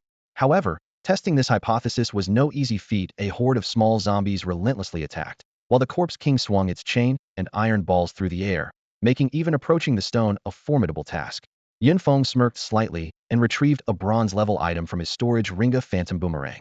Though it didn't deal significant damage individually, it could create numerous illusions, perfect for confusing the enemy. With a flick of his wrist, the boomerang transformed into a flurry of illusions in the air, throwing the immortal Corpse King into disarray, forcing it to swing its chain wildly in defense. The heavy iron balls hindered its speed. While fending off the frenzied small zombies, Yunfeng closely monitored the battle. Finally, one illusion broke through the Corpse King's defenses, striking the stone. With a soft crack, a tiny fissure appeared on the seemingly impregnable stone. Just as I thought, Yunfeng seized this breakthrough, sending out another phantom boomerang. This time, he constantly shifted positions, searching for the optimal angle of attack. The Corpse King found itself in a dilemma, having to deal with the myriad illusions while guarding against Yunfeng's potential assaults. As the Corpse King became exhausted, Yunfeng seized the moment, swiftly raising his left arm to fire over a dozen sleeve arrows. Although the Corpse King turned in time to deflect with its iron balls, it was too late. Most of the arrows hit the stone, with only a few deflected away. With a roar of fury from the Corpse King, the tombstone shattered into a pile of rubble. Instantly, all the small zombies dissipated into green smoke. Without the stone's support, the Corpse King could no longer use its skills, and the battle decisively shifted in Yunfeng's favor. Yunfeng waited for the Corpse King's final skill to activate, but until it collapsed, the skill never appeared. Unbeknownst to him, the reanimation skill required nearby corpses to activate. Typically, such a formidable monster would require multiple teams to defeat, and in a group battle, any fallen member would trigger the final skill. Unfortunately for the Corpse King, It encountered Yin Feng, an exception. Just then, a voice called out, "Captain Qin, that sound just now? Could there be another top-tier team hunting the Corpse King?" "That's impossible. I've checked, and no powerful teams have entered this dimension recently." A team of 20 was swiftly advancing deeper into the zombie dimension, aiming directly for the immortal Corpse King's cave. The leader, Captain Qin, gestured for everyone to quicken their pace. Soon, the team arrived at the entrance of the Corpse King's cave. Inside, it was eerily quiet, causing unease among the team members. "Captain Qin, it's so quiet in there. Could it be that the Corpse King wiped out another team?" one member whispered. Captain Qin frowned, pondering the situation. A team daring enough to challenge the Corpse King shouldn't be weak. So how could they be wiped out so quickly? He turned to the reconnaissance expert in the group. "Li Si, go check out the situation inside." Li Si nodded. He possessed a clever supersensory talent, with perception abilities far beyond the ordinary. Moments later, he returned with a puzzled expression. "Captain Qin, I think there's something wrong with my talent." "What do you mean?" Captain Qin asked seriously, knowing Li Si's explorations were usually spot on. "There's only one person inside." Li Si hesitated. "I didn't detect any other life forms, including the Corpse King." "How is that possible?" The surrounding team members exclaimed in disbelief. Cautiously, they navigated through the winding cave paths until they reached the inner chamber. The sight before them left everyone stunned. A young boy was crouched beside the massive Corpse King's body, rummaging for something. "Just give me a moment," the boy said without looking up. Yin Feng had already sensed the group's arrival, but found the Corpse King's massive size made collecting the fragments a bit tricky. The 20 team members exchanged bewildered glances, shocked by the unexpected scene. Upon closer inspection, they realized the boy appeared to be only 15 or 16 years old. "Hey, kid, what are you doing?" someone demanded. Yin Feng ignored them, continuing to focus on his task. Found it." He suddenly extracted a crystal fragment, emitting a purple glow from beneath the Corpse King's heart. Seeing this purple-grade fragment, everyone's eyes lit up. "Kid, what was that just now? Hand it over." "Be sensible and hand it over before we make a move," the team members threatened. Only Captain Qin remained silent, his brow furrowed. Although his goggles showed Yunfeng's data as unremarkable, a sense of unease rose within him. "This is my spoils of war. Do I need your permission to collect it?" Yunfeng stowed away the fragment and turned to leave. "Hold on, young man." Captain Qin extended a hand to block his path. "We are the Jiangnan Group's professional hunting team, and I'm the captain of Team 5, Qin Xiaopeng. The Corpse King was our target this time." Yunfeng scanned the group, a sense of caution rising within him. These professional hunters were indeed formidable, especially since 5 of them had combat power exceeding 25,000, far surpassing the limits of other awakened ones of their level. This indicated they were not only well-equipped, but had also consumed numerous enhancement potions. "Captain Qin, does your target mean no one else is allowed to touch it?" Yin Feng raised an eyebrow, feeling displeased from the moment Jiangnan Group was mentioned. As far as he knew, Jiangnan Group was indeed owned by the Chu family. The atmosphere in the cave suddenly became tense. "You're joking, young friend," said a menacing-looking man who stepped out from behind Qin Xiaopeng, speaking coldly. "Captain Qin, why waste words with him? He must hand over the spoils from the Corpse King." This statement seemed to ignite a fuse, and the others began to gather around, encircling Yin Feng. Yin Feng surveyed the scene coldly, his disdain for Jiangnan Group deepening. "Captain Qin, is this how Jiangnan Group operates?" Yin Feng mocked. Initially, he only disliked Chu Tsangming personally and felt merely discontent with Jiangnan Group. But now he finally understood a truth like attracts like. Qin Xiaopeng frowned slightly. The situation had developed beyond his expectations. He hadn't intended to break ties so soon, but now there was no turning back. "What my brothers mean is what I mean," he said, feigning friendliness. "I advise you, young friend, to hand over the spoils. We didn't come all this way to leave empty-handed. The Corpse King will reappear in a week." Seeing the false smile on Qin Xiaopeng's face, Yin Feng felt nauseated. "So, you intend to kill and rob? What if I refuse? That's not up to you. If you don't hand it over, then die." Suddenly, a glint of cold light shot from the crowd, a long sword aimed directly at Yunfeng's heart. The attacker moved with incredible speed, clearly having awakened a speed-related ability and used a relevant skill. Yunfeng casually sidestepped, easily avoiding the deadly strike. Thankfully, his frequent use of elixirs had honed his skills beyond those of ordinary people. However, the person behind him wasn't so lucky. A scream pierced the air as the sword impaled their shoulder. "You brat, how dare you dodge?" The swordsman was furious. Seeing that his opponent had exhausted his strength, Yunfeng didn't hesitate to draw his blade and counterattack. Flash! A head fell, blood splattering. Strangely, this person didn't contribute any spiritual power or abilities to Yunfeng. The cave fell silent. "You dare kill?" Brothers, avenged Deng Butai. Without waiting for Qin Xiaopeng's order, the remaining 18 people immediately entered combat mode. At level 20, even support personnel had some attack capabilities. "Since you're offering me spiritual power, I won't be polite," Yunfeng thought coldly, feeling a thrill in the face of so many enemies. You ungrateful wretch. Even after hearing we're from Jiangnan Group, you still resist? Kill him. Qin Xiaopeng finally dropped his facade, issuing the order to attack.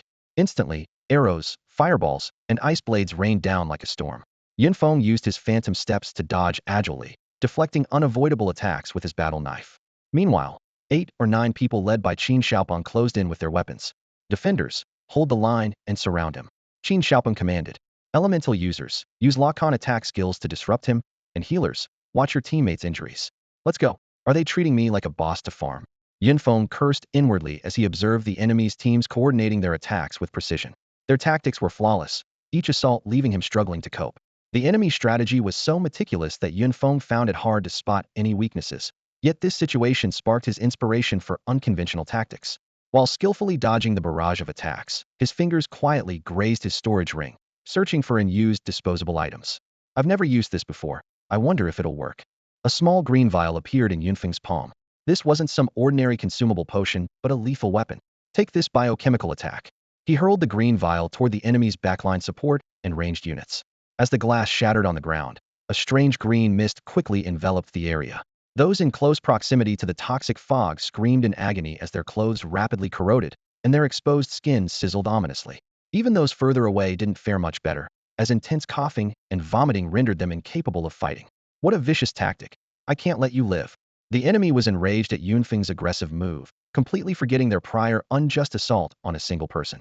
Although interdimensional space explicitly prohibited internal slaughter among humans, it had long become a lawless zone.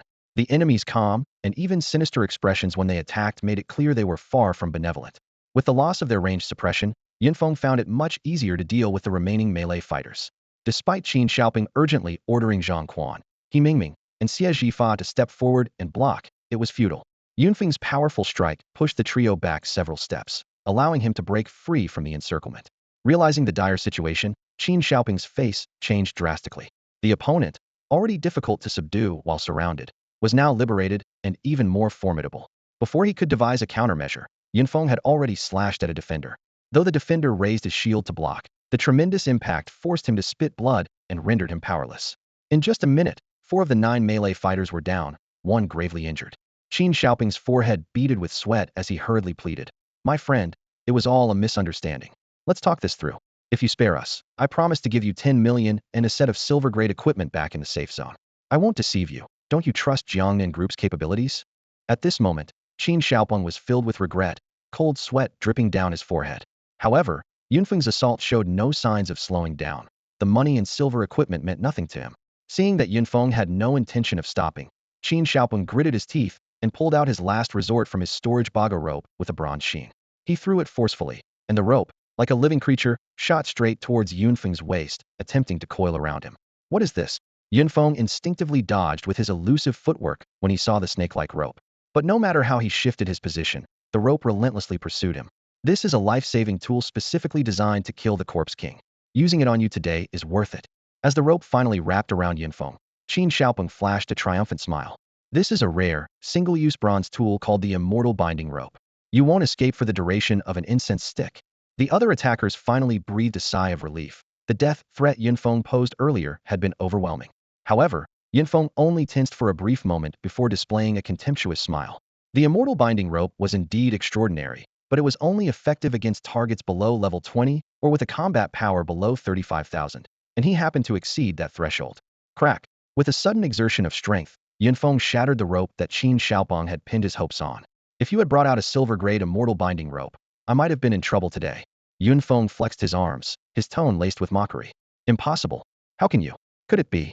Qin Xiaopeng's face turned ashen, his heart nearly stopping. Got nothing else up your sleeve? Then it's my turn. Yunfeng channeled all his near-miss anger onto the group. With his last card rendered useless, Qin Xiaopeng was filled with despair. Everyone, attack. He must have used a lot of spiritual power to break free from the rope. Now is the best time to kill him, he shouted while discreetly retreating towards the cave entrance. Trying to escape? Yunfeng sneered. After driving back several attackers with a sweep of his sword, he immediately pursued Qin Xiaopeng, firing wrist arrows as he went. Seeing their leader flee, the others' morale crumbled, and no one dared to stop Yunfeng. A wrist arrow accurately pierced Qin Xiaopeng's calf, and he collapsed to his knees with a scream. Wait, I am. Before he could finish, his head was sent flying into the air. I don't care who you are. Even if you're the king of the heavens, father, you're dead today. Feng snorted coldly, then mercilessly slaughtered the remaining attackers. The cave was filled with the stench of the corpse king and the thick scent of blood, but Feng seemed oblivious, standing still, gazing at his data panel with an incredulous grin. Name: Feng. Level: 17, 768, 310000. Combat power: 39,272. Talents: Level Plunder, Level Element Ice. Is this real? He murmured to himself. It really appeared. As the new talent emerged before him, Feng couldn't help but tremble with excitement. This Level Ice element talent, though not of the highest grade, hinted at the potential for him to acquire countless other talents in the future. He quickly scanned the data panel and noticed there was no skill section. It must be because I've just gained the talent and haven't developed any corresponding skills yet, Feng thought to himself and immediately focused on studying this newly acquired talent. Concentrating, he lightly moved his mind. Instantly, wisps of pale blue ice mist began to swirl around him. Condense, Feng commanded softly, and the ice mist quickly formed into a small, glistening ice spike, only to shatter moments later into shards on the ground. Looking at the shimmering ice fragments on the ground, Feng's lips curled into a smile. From this experiment, he had grasped the basic workings of elemental talents. Those with elemental talents could manipulate the corresponding elements in the air for combat, with the amount depending on the strength of their mental attributes, and the power directly linked to the talent level. As he was immersed in developing his new talent, a sudden tremor interrupted his focus. Boom! The entire cave shook violently, with debris falling from the ceiling, threatening to collapse at any moment. Feng snapped back to reality. I almost forgot about the potential dangers here.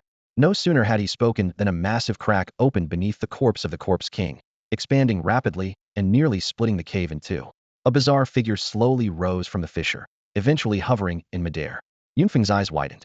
Although his goggles displayed only asterisks for information, he recognized the figure all too well. It was a remarkably robust body, its upper half exposed and covered in demonic patterns, each muscle sculpted to perfection. The lower half was clad in blood-red armored pants, with a wide silver belt across the abdomen. Long fingers hung at its sides, with iron-like nails almost reaching its ankles. The gaunt face seemed to have only a thin layer of flesh stretched over the skull. This is none other than the corpse ancestor Ho Qing. Feng's heart pounded. This was the progenitor of zombies, far beyond any ordinary zombie. An eerie laughter echoed through the cave, chilling to the bone.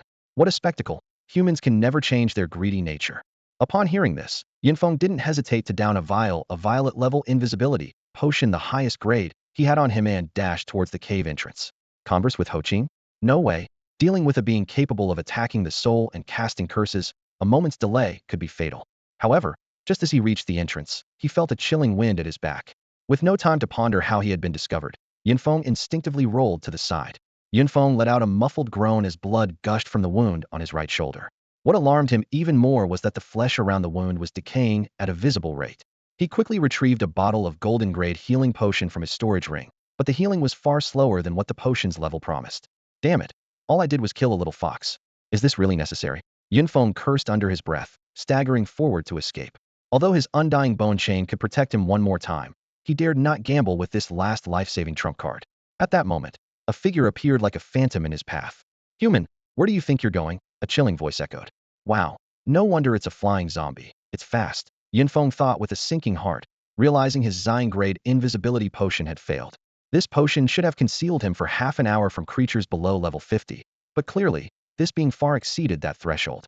It seems I can't avoid using that thing, Feng muttered, pulling a silver capsule from his storage ring and crushing it without hesitation. Ho Qing, recognizing the item, lunged at Feng to stop him, but it was too late. A portal appeared behind Feng, pulling him in. In that critical moment, Ho Qing's claw still managed to slash across Feng's chest. Ugh! Feng spat blood, vanishing into the portal. Ho Qing stood there, licking the blood from his claws. Take a hit from me, and you're dead, he murmured, only to notice a finger-sized wound on his own chest. He smirked disdainfully and vanished from the spot. 30 kilometers away, Feng suddenly appeared on an open field, coughing up blood with a ghastly wound on his chest. Though the undying bone chain had absorbed 95 of the lethal blow, the remaining 5 nearly claimed his life.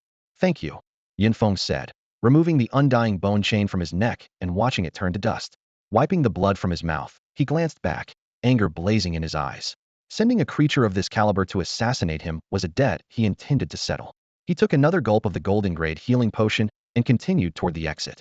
Racing forward, Yunfeng burst out of the dimensional space's exit and continued his escape without pausing for breath. He was acutely aware of Yi Hoqing's strength. If pursued, no one at the base could stop him. It wasn't until the rumble of the armored vehicle signaled his entry into the safe zone that he finally breathed a sigh of relief. At this moment, Yunfeng was in a sorry state. His bronze-grade combat suit was severely damaged, especially at the chest, which had a large missing section, revealing his muscular torso covered with 5 fierce scars. He gently touched those scars, which couldn't be erased by healing potions, and sighed. During his flight, he had consumed an entire bottle of yellow-grade healing potion. Although his wounds healed, these scars remained as permanent marks. Back home, Yunfeng thought with lingering fear that if it weren't for the dual protection of the spatial capsule and the undying bone chain, he might not have made it back this time. Fortunately, his thorough preparation before setting out had saved his life. To calm his nerves, he stepped into the bathroom and closed his eyes, letting cold water wash over him. Suddenly, a strange phenomenon occurred. The water droplets on him began to freeze and spread along the flow to the shower head until the water came to a complete stop. In the next moment, the ice layer suddenly melted and the water resumed its flow. As Yunfeng immersed himself in this fascinating ice control experience, he suddenly felt an unprecedented realization. In an instant, all the water in the bathroom turned to solid ice. At that moment, he had a flash of insight. His first skill had finally awakened. Overjoyed, Yunfeng quickly dried himself off and returned to his bedroom to put on his combat goggles. Sure enough, a new skill section had appeared below the talent bar, with the words Xianbing Thorn clearly visible. This was the long-awaited ranged attack ability he had been hoping for. Although his wrist arrows were effective against ordinary monsters, they were insufficient against the Corpse King. It was time to inventory the spoils from this dimensional space expedition. Yunfeng temporarily suppressed his urge to continue exploring the ice element. Although it was possible at his current level to comprehend 3 skills, he didn't believe he could achieve in a single day what others needed to reach level 5 to accomplish. He opened his storage ring to tally his loot. A large quantity of corpse poison materials and the most precious prize from slaying the Corpse King, a bone valued at 800,000. There were also numerous crystal fragments, primarily bronze, with some silver and a few gold fragments mixed in. What Yunfeng anticipated most was the amethyst-grade fragment dropped by the Corpse King. At the time, it was night, and he only caught a glimpse of what seemed to be a small tower before hurriedly stashing it in his storage ring. Now, he silently prayed it would be a life-saving item, and then he took out the ancient jade. A delicate small tower appeared in his hand, a purple topaz-grade item, the Demon Suppression Tower. Yunfeng carefully examined the description of the item in his hand. Increases damage to demonic monsters by 50 when worn, with a chance to trigger a powerful anti-demon strike during attacks, causing massive damage to demonic creatures. He furrowed his brow, feeling a bit disappointed. Despite its impressive power, the item was currently of little use. As far as he knew, dimensional spaces with the word demon in their name were rare in China, and they were all of very high level. A piece of information flashed through his mind: the Demon Cave, dimensional space suppressed beneath the Awakener University in Pinghai State, filled with demonic creatures. However, it was off-limits to outsiders. With a thoughtful smile, Yunfeng put away the anti-demon tower and began inventorying his other spoils. After organizing, he had acquired 32 silver-level items, 5 gold-level items, and a considerable number of bronze and black iron-level items, mostly attribute potions and equipment. Without hesitation, he drank 2 bottles of mental potions, thereby depleting his stock of bronze-level potions. He then listed some items for sale on the trading platform and anonymously sent some bronze-level attribute potions, equipment, and small tools to Black Monkey and Bamboo Pole. Let's see what surprises you can bring me, Yunfeng murmured to himself, taking out 4 bronze-level storage bags and a silver-level storage bracelet from his backpack, all looted from 20 corpses. Opening the 4 storage bags first, he found them filled with various materials. For an ordinary awakening team, these would be a considerable fortune. He consolidated these materials, which included over 30 bronze fragments. Finally, Yunfeng picked up the silver-level storage bracelet obtained from Qin Xiaopeng. No wonder it's something the captain used, he thought as he channeled his mental energy to empty the bracelet's contents. Damn, he exclaimed, unable to contain himself at the sight. The bracelet was filled with high-grade materials, most from rare-level monsters, and even some from leader-level creatures. What a well-stocked professional hunting team, he mused. What thrilled him even more were the fragments neatly arranged, with the lowest being silver level, and one particularly precious fragment glowing with a purple hue. A purple ing-level fragment. Yunfeng examined it closely and discovered it was a fragment of an item. A flash of ancient jade green light revealed a palm-sized copper, heart-protecting mirror in his hand. Purple ing-level item, Xuanwu Heart Protection Mirror. When activated with spiritual power, it creates a powerful defensive spiritual shield in front, usable 3 times a day. Yunfeng's eyes lit up with joy. Finally, a decent life-saving item. Not quite the undying bone chain, but still quite impressive. With this, the gains from the zombie dimensional space were fully accounted for. Despite using some precious items, the haul was substantial, especially with the acquisition of a new talent. I need to start collecting talent upgrade potions of various levels. Yunfeng pondered. Unfortunately, even fragments of those are hard to find, so I'll have to rely on myself. As Yunfeng disembarked from the war vehicle, a shadowy figure discreetly dialed Chu Songming's phone number. Chu Xiao is training in the dimensional space. What do you need to discuss with me? Came a middle-aged man's voice from the other end. Hello, Uncle Tai. The person respectfully explained the situation. After a brief silence, the voice replied, follow him and report to me regularly. When Chu Xiao returns, I will inform him. If he doesn't come out, I'll handle it. With that, the call ended. In Chu Songming's private villa, a middle-aged man with eagle-like eyes and a face chiseled like an axe Uncle Tai stood, murmuring to himself.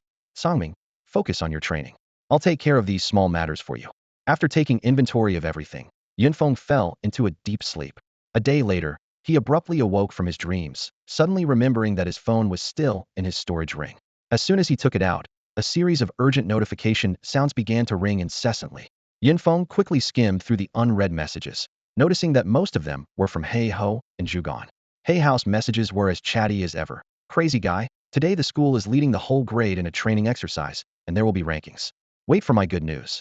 Then, crazy guy, the training is over. Unfortunately, I didn't get first place.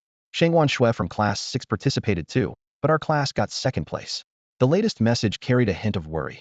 Crazy guy, remember Li Rue, the guy from our class with abilities like yours? He's back and rumored to have copied a really powerful level talent. My position as class leader is under threat.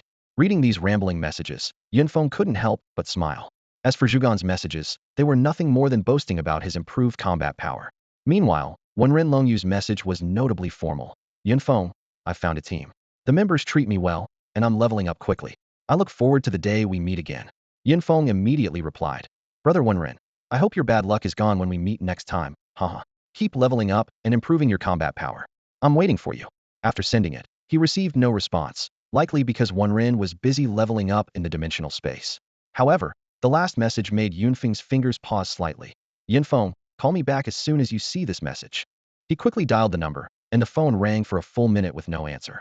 Anxiety began to build as he tried calling again, but still no response. Not daring to delay, Yunfeng immediately took a cab to the trading post. Approaching the counter, he urgently asked, excuse me, was there a young girl who used to sell things here? He gestured as he spoke. The middle-aged woman behind the counter brightened at his question. You must be talking about Miss Lu Yun. She does come by often to help out. Yes, that's her. She's now. Yunfeng was cut off before he could finish. Young man, you don't have any designs on my lady, do you? The woman eyed Yunfeng up and down with a slightly arrogant tone. I advise you to give up. She's someone the young master of the Chu family has his eyes on. Hearing her relaxed tone, Yunfeng felt a bit relieved. At least it meant that Bailey Lu Yun was currently safe. Oh no, we're just classmates. I was just checking in. With that, he turned away from the counter, thinking she must have entered the dimensional space. Since he was already there, Yunfeng decided to take care of the materials he had on him. He headed to the purchasing area where old Zhang was napping. Uncle Zhang, wake up, there's a fire. What? Where's the fire? Go get water. Old Zhang jerked awake, looking around frantically, only to see Yunfeng. He rubbed his sleepy eyes. Oh, it's you. Always joking around. Got some good news. Yunfeng chuckled softly and placed 2 bronze-level storage bags on the counter, a stark contrast to the last time he came with 2 large sacks. Old Zhang's eyes lit up. Looks like you've struck it rich, young friend. Just a small gain, keeping it low-key, Yunfeng replied modestly. Yunfeng placed his index finger on his lips and winked at old Zhang. The mountain of materials before them made old Zhang look troubled as he rubbed his hands together and said, young friend, I might not be able to take all of these. Yunfeng's heart skipped a beat, wondering if something had been revealed. Most of these materials were from those 20 people, and the quantity was indeed substantial. I'm a bit tight on cash right now, old Zhang explained apologetically. Yunfeng breathed a sigh of relief. So that's the issue. After tallying it up, the total value is 7.42 million huabi. I only have 6 million on hand. Old Zhang stated the exact figure before tentatively asking. I also have some fragments. Are you interested? Let's see them, Yunfeng replied, assuming they were some obscure items. But when old Zhang produced 1 gold and 2 silver fragments, Yunfeng's eyes lit up. Uncle Zhang, you even got your hands on gold fragments? Old Zhang's face showed a hint of bitterness. They're just things I couldn't sell. Clearly, he was frustrated by repeating past mistakes. Yunfeng examined the 3 fragments carefully. I'll take all 3, but they're not worth 1.42 million huabi. 900,000 seems fair. How about this? Old Zhang hesitated. I'll owe you the rest and pay after these materials are sold. I'll give you 550,000 then. Fearing Yunfeng might refuse, he added an extra 30,000. All right, I'll come to you next time. Yunfeng wasn't bothered by the small difference. His phone soon notified him of the 6 million deposit. With the deal done, Yunfeng headed straight to the second floor to deliver the task item for the zombie dimension Space Corp's poison. This time, he was dealing with an ordinary employee of Longshan Company, not Zhao Huai. Is Uncle Zhao here? Which Uncle Zhao? Zhao Huai. Oh, you mean President Zhao? There's no way he'd come here himself. The employee chuckled. Show me the task items. We'll buy them at above market price. Without a word, Yunfeng laid out all the corpse poison. When the last bottle appeared, the buyer's eyes widened. This has such high purity. Young friend, are you sure you want to sell all of it to us? Yes, please calculate the price. Yunfeng thought. It didn't matter who bought it as long as it was sold to the company owned by the Zhugan family. A moment later, the buyer quoted, pure corpse poison 880,000, 10 above market price. Including the rest, the total is 2.567 million. No problem, let's settle it now. Yunfeng agreed without fuss. His small treasury gained another 2 million plus. Before leaving, the buyer handed him a business card. Chuhan. Yunfeng frowned at the name, but didn't dwell on it since there were countless people with the surname Chu in Jiangnan State. There will be opportunities, the buyer said as Yunfeng left the exchange. He had no interest in entering the dimension space for training again soon, so he didn't check the task list. By the time he got home, the sun was already setting. The orangered light filtered through the curtains, casting a dreamlike glow over the room.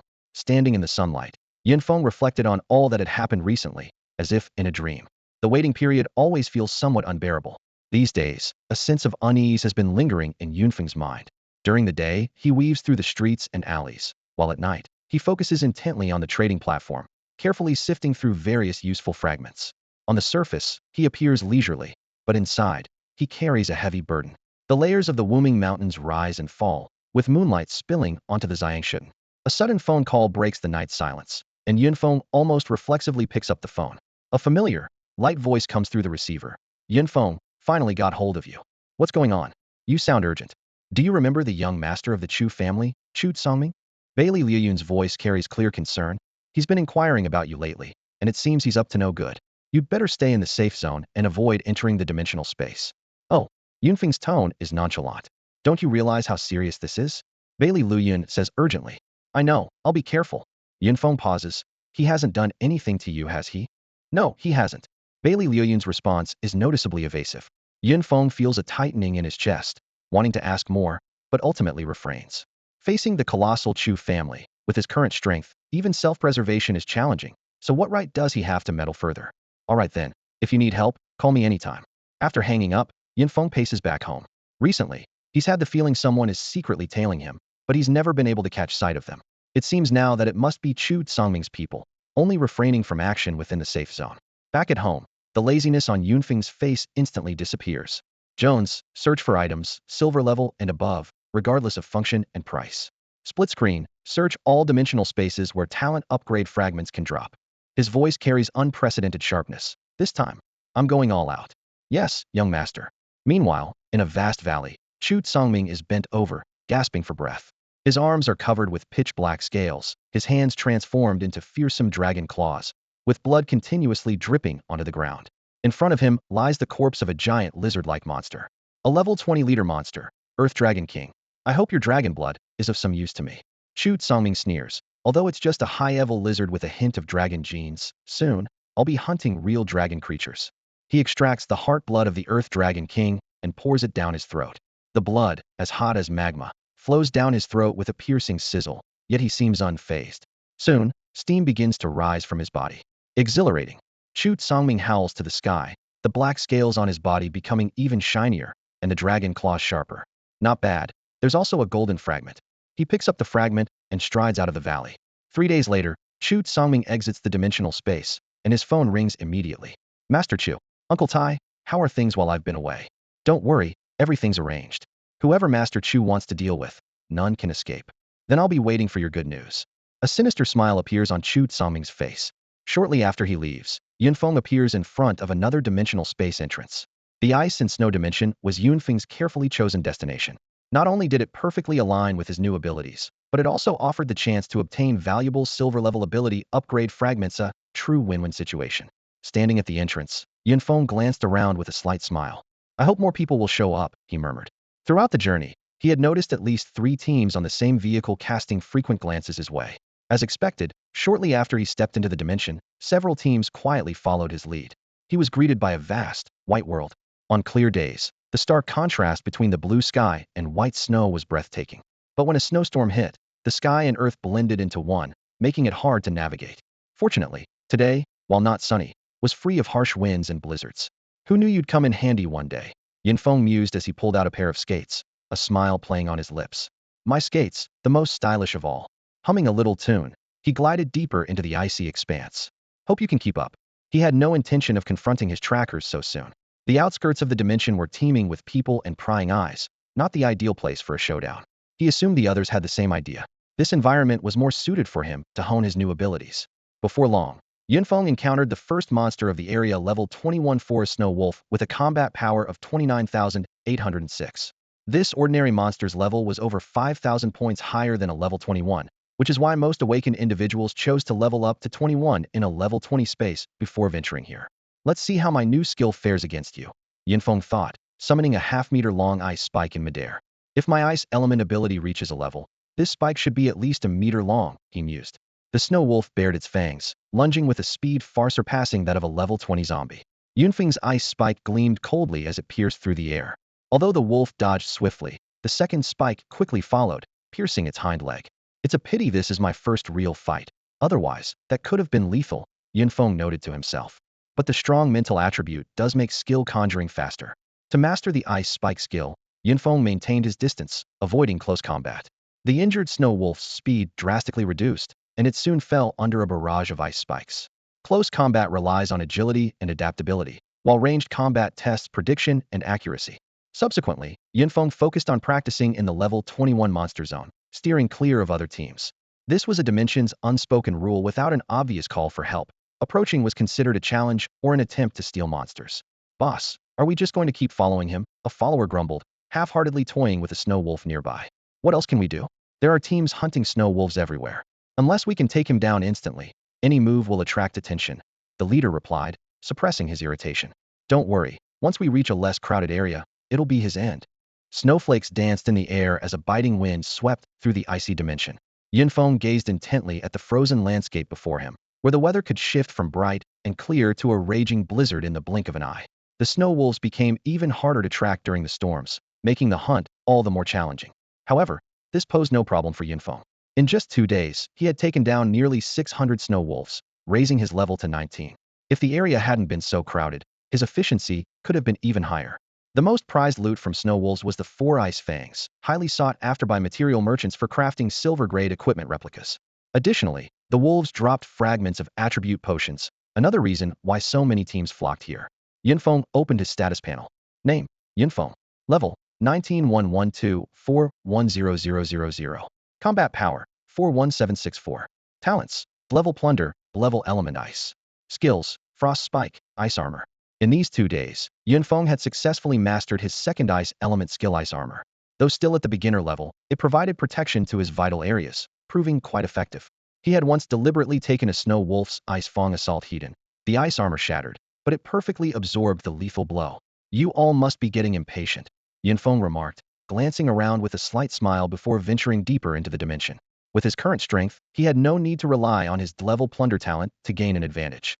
Soon, Yunfeng reached the area populated by level 24 monsters.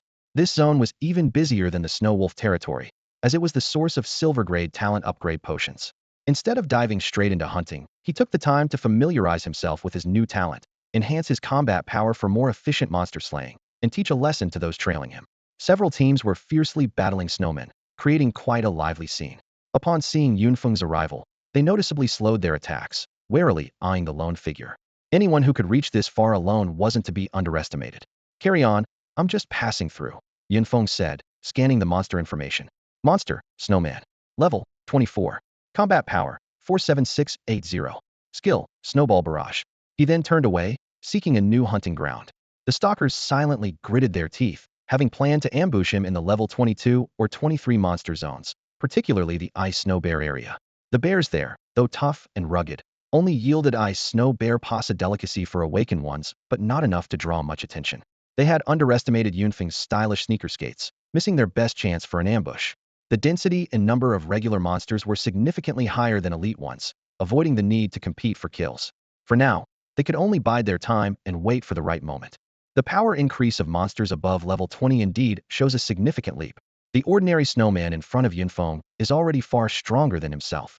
However, this pressure only makes him more excited. This snowman is not the cute, round figure people usually imagine, but a humanoid snow monster over 2 meters tall, made entirely of solid snow blocks. Just as Yunfeng prepares to gather his ice spear, the snowman has already formed a snowball in each hand. What speed? Yunfeng is startled, acutely aware of his disadvantage in casting speed. He quickly launches an ice spear to intercept one of the snowballs while dodging the other. Since entering this dimensional space, Yunfeng has deliberately avoided close combat to mislead his pursuers about his abilities. Although this ranged combat style slows down his kill rate, it is a necessary trade-off. In the distance, a group of trackers closely monitors Yunfeng's every move. Boss, has he found us? One asks. So what if he has? He can't escape our grasp alone. The leader replies confidently, despite a recent setback. Contact the other teams and set up a perimeter. Thus, the trackers can only follow Yunfeng's lead, killing snowmen in place. Despite being at level 25, these snowmen offer only 1 point of spirit power and rarely drop fragments, making it a waste of time. However, at that moment, a snowman Yunfeng killed suddenly drops a silver-level fragment. This immediately catches the tracker's attention. Great. Let him work for us first, the leader says with a glint in his eye, temporarily abandoning the idea of killing Yunfeng right away. 5 days later, Yunfeng's storage ring holds 20 bottles of silver-level talent upgrade potions. After he kills the snowman in front of him, he finally reaches level 20. At that moment, a strange sensation sweeps over him. Yunfeng closes his eyes to feel it, and it seems as if the falling snowflakes around him slow down. When he opens his eyes, a look of ecstasy appears on his face. This is the skill his plunder talent has realized sees the loved, the ability to designate and steal an opponent's skill, temporarily making it his own while the opponent loses it for 3 days. The cooldown is 1 month. This skill, awaited for a full 20 levels, is far more powerful than Yunfeng imagined. What kind of skill is this? It's ridiculously powerful, Yunfeng exclaimed, eyes wide in disbelief at the ability he had just grasped. This skill was beyond the normal scope of a grade talent. Although others had already mastered 4 skills while he had just 1, this unique plundering ability gave him peace of mind. The greatest advantage of this skill lay in its lack of restrictions, whether human or monster skills. All fell within its range. Of course, there were clear limitations. The long cooldown period and the fact that the stolen skills only lasted for 3 days. Even so, the chance to temporarily acquire powerful abilities was enticing. Those who were plundered would likely endure a nerve-wracking 3 days, as no one could take the shock of suddenly losing a prized skill. Yunfeng glanced at his storage ring, contemplating the possibility of upgrading his talent. 5 days had passed, and those people were likely getting restless. He headed straight for the area with level 25 monsters, home to the least popular ice storm bears. These creatures were tough and difficult to kill, and their loot wasn't as valuable as the snowman's ice core, or even the ice fangs of level 21 snow wolves. As he ventured deeper, the teams of awakened ones became sparse.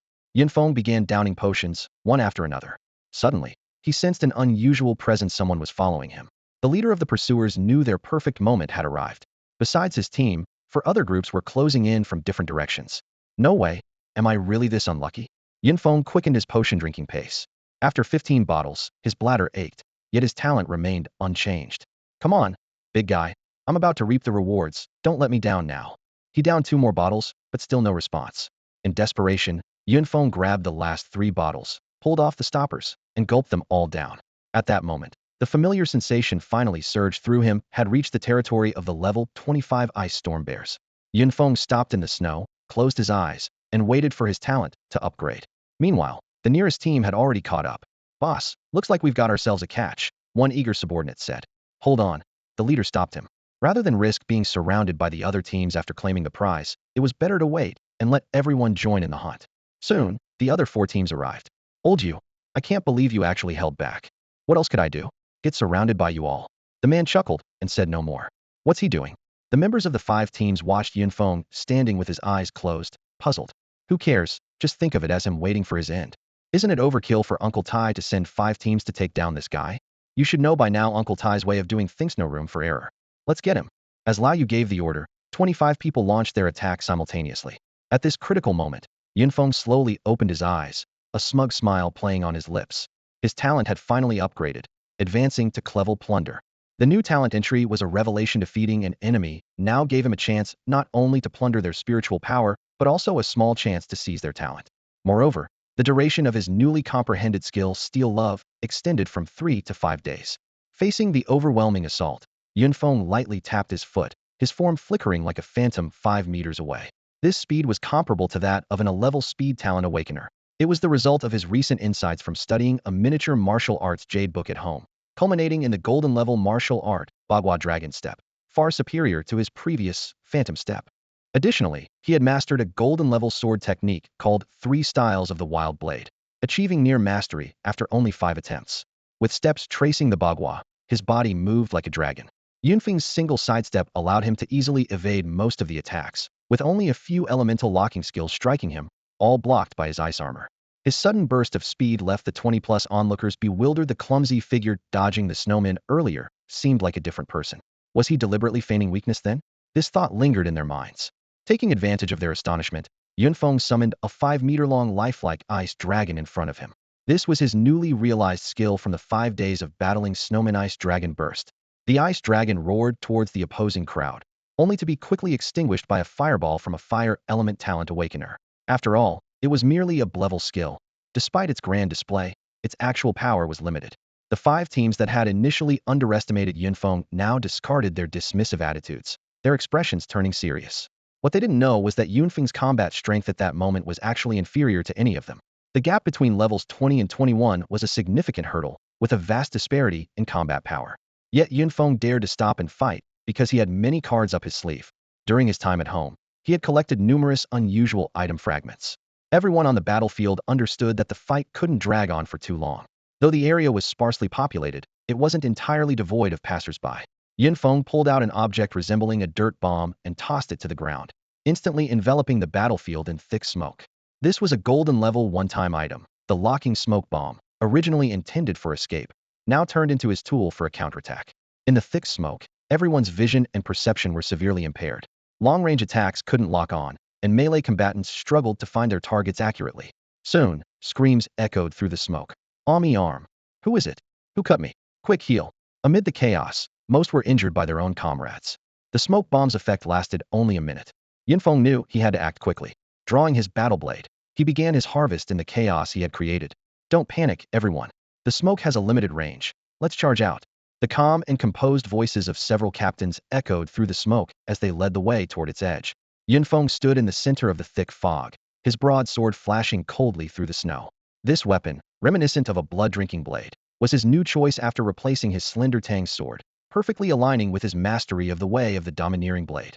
Within a mere minute, wherever the blade flashed, bodies fell, and blood stained the pristine snow a dark red. As the smoke gradually dispersed, a shocking scene was revealed.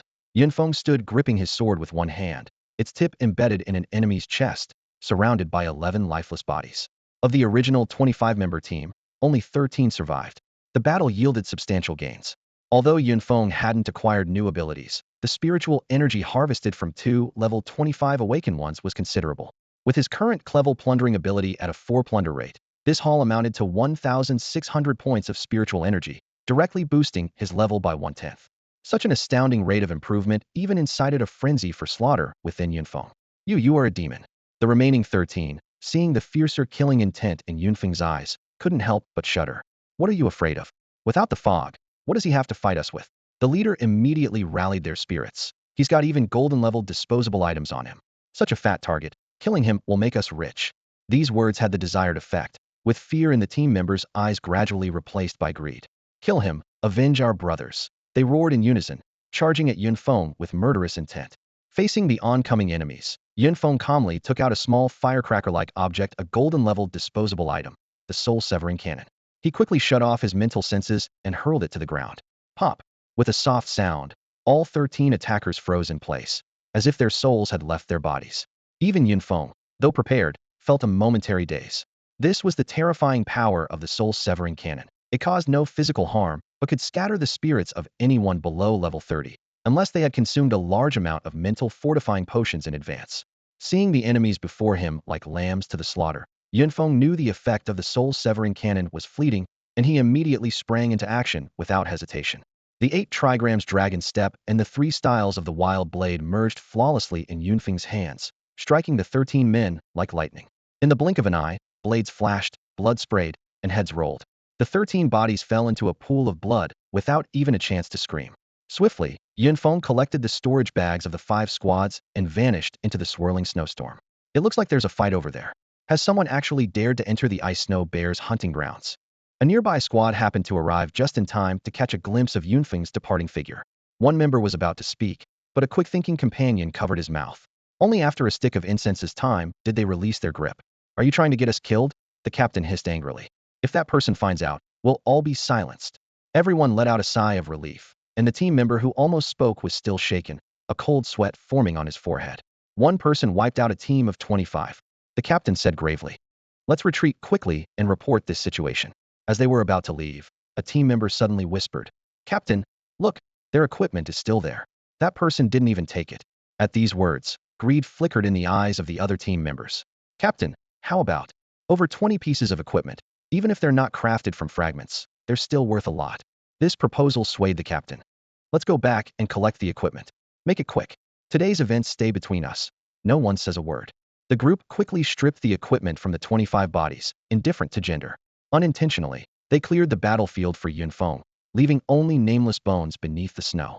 Earlier, when Yunfeng used the soul-severing cannon, he temporarily shut off his senses, so he didn't notice anyone approaching. Now, he stood alone in the vast snowy field, gazing at the fallen ice snow bear before him, slightly disheartened as he checked his data panel.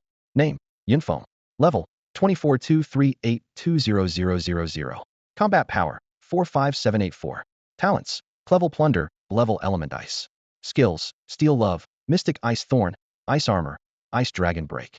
Last time, I must have just gotten lucky, Yunfeng thought to himself. Even though my talents have improved, and there were more people this time, I still couldn't plunder any talents. However, he wasn't discouraged, knowing that successful plunder was a rare occurrence. Since it happened once, it could happen again. This ice snow bear wasn't much of a challenge, but with my current combat power, a level 25 elite monster might be a bit too much. After weighing his options, Yunfeng turned toward the snowman territory, deciding to reach level 21 before challenging an elite monster. Yunfeng no longer held back his strength, and his speed in hunting the snowmen increased dramatically. In just 3 days, he had slain over 600 of them, reaching an impressive level 21. This crucial level meant he could finally use silver-grade potions. Prepared in advance, Yunfeng retrieved the potions from his storage ring. The silver-grade strength potion shimmered faintly in his hand. It could boost the user's strength by 1,000 points, far surpassing the 200-point increase of bronze-grade potions. A smile played on his lips. 1 bottle could enhance his combat power by 2,000 points, 10 bottles by 20,000 points, and consuming all 4 types of potions would significantly amplify his power. This was the strength of the synthesized fragments. As he headed towards the elite monster area, Yunfeng began consuming the potions. With 40 bottles consumed, his body underwent noticeable changes. Even in the biting cold, heat radiated from his skin, as if a fire burned within him. Checking his personal data panel again. Name, Yunfeng. Level, 21, 122,0000. Combat power, 140,384. The astonishing combat power number made Yunfeng gasp. With such strength, he could almost sweep through all the monsters in the dimensional space. He mused that even the heirs of top families would struggle to fully consume silver-grade attribute potions at this stage. After all, as one progresses, these potions become harder to obtain, requiring an immense accumulation of resources. Even as factions, families, and nations frantically purchase them, individual hunters can only gather so much. Soon, Yunfeng arrived at the elite monster zone. A half-meter-tall ice sprite elite appeared before him, a creature with 2 pairs of wings and a small ice staff, looking quite adorable with its crystalline appearance. Monster information. Name, Ice Sprite Elite. Level, 25. Combat power, 64,247. Skills, Ice Amplification, Blizzard. From the skills description, Yunfeng immediately deduced that this opponent primarily used elemental attacks. Thankfully, he had waited until he reached level 21 to face it. Otherwise, he might not have been able to handle it. Now, wearing a sleek silver-grade black combat suit and wielding an upgraded silver-grade weapon, his sword crackled with lightning, exuding an intimidating aura. These 2 pieces of equipment added an extra 10,000 points to his combat power. Despite the ice sprite's cute appearance, Yunfeng felt a twinge of reluctance.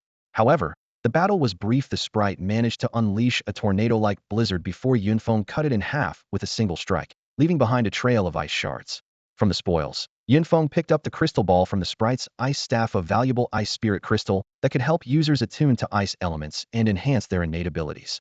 He contemplated its uses. Materials dropped by monsters had various applications. Some could be used to craft weapons, combat suits, and tools, others to make healing potions, and some could directly enhance innate abilities, though not as effectively as leveling up those abilities.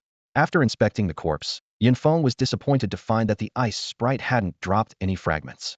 Given the sprite's small size, it was easy to tell if any fragments had dropped, and it seemed this stingy creature wasn't offering him any surprises today. In this hunting zone for level 25 Awakeners, a combat power of 60,000 is the norm.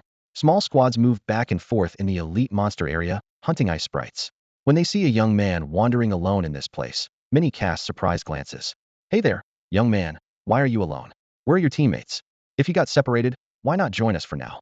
A friendly Awakener extended an invitation to Yunfeng, but he politely declined with a smile. Yunfeng roams the icy terrain alone, casually defeating ice sprites without actively seeking them out. His goal is clear: venture deeper into the dimensional space to find rare and leader-level monsters. This space follows a unique pattern. Low-level monster areas extend horizontally, while high-level areas develop in depth, becoming increasingly colder the deeper you go. Fortunately, the temperature-regulating feature of his silver-grade battle suit keeps him from freezing. Even better, the ice elements around him are extraordinarily active, greatly aiding in the development of his ice abilities. The recently acquired ice spirit crystals have been used to enhance his skills, significantly boosting their power. His ice spikes have grown longer as a result. This might be the most effective way to enhance his strength without upgrading his innate talent. 2 days later, Yunfeng leaves the ice sprite area and steps into the territory of rare monsters. In the sky, an Arctic ice bird soars, its ice blue wings shimmering coldly in the sunlight.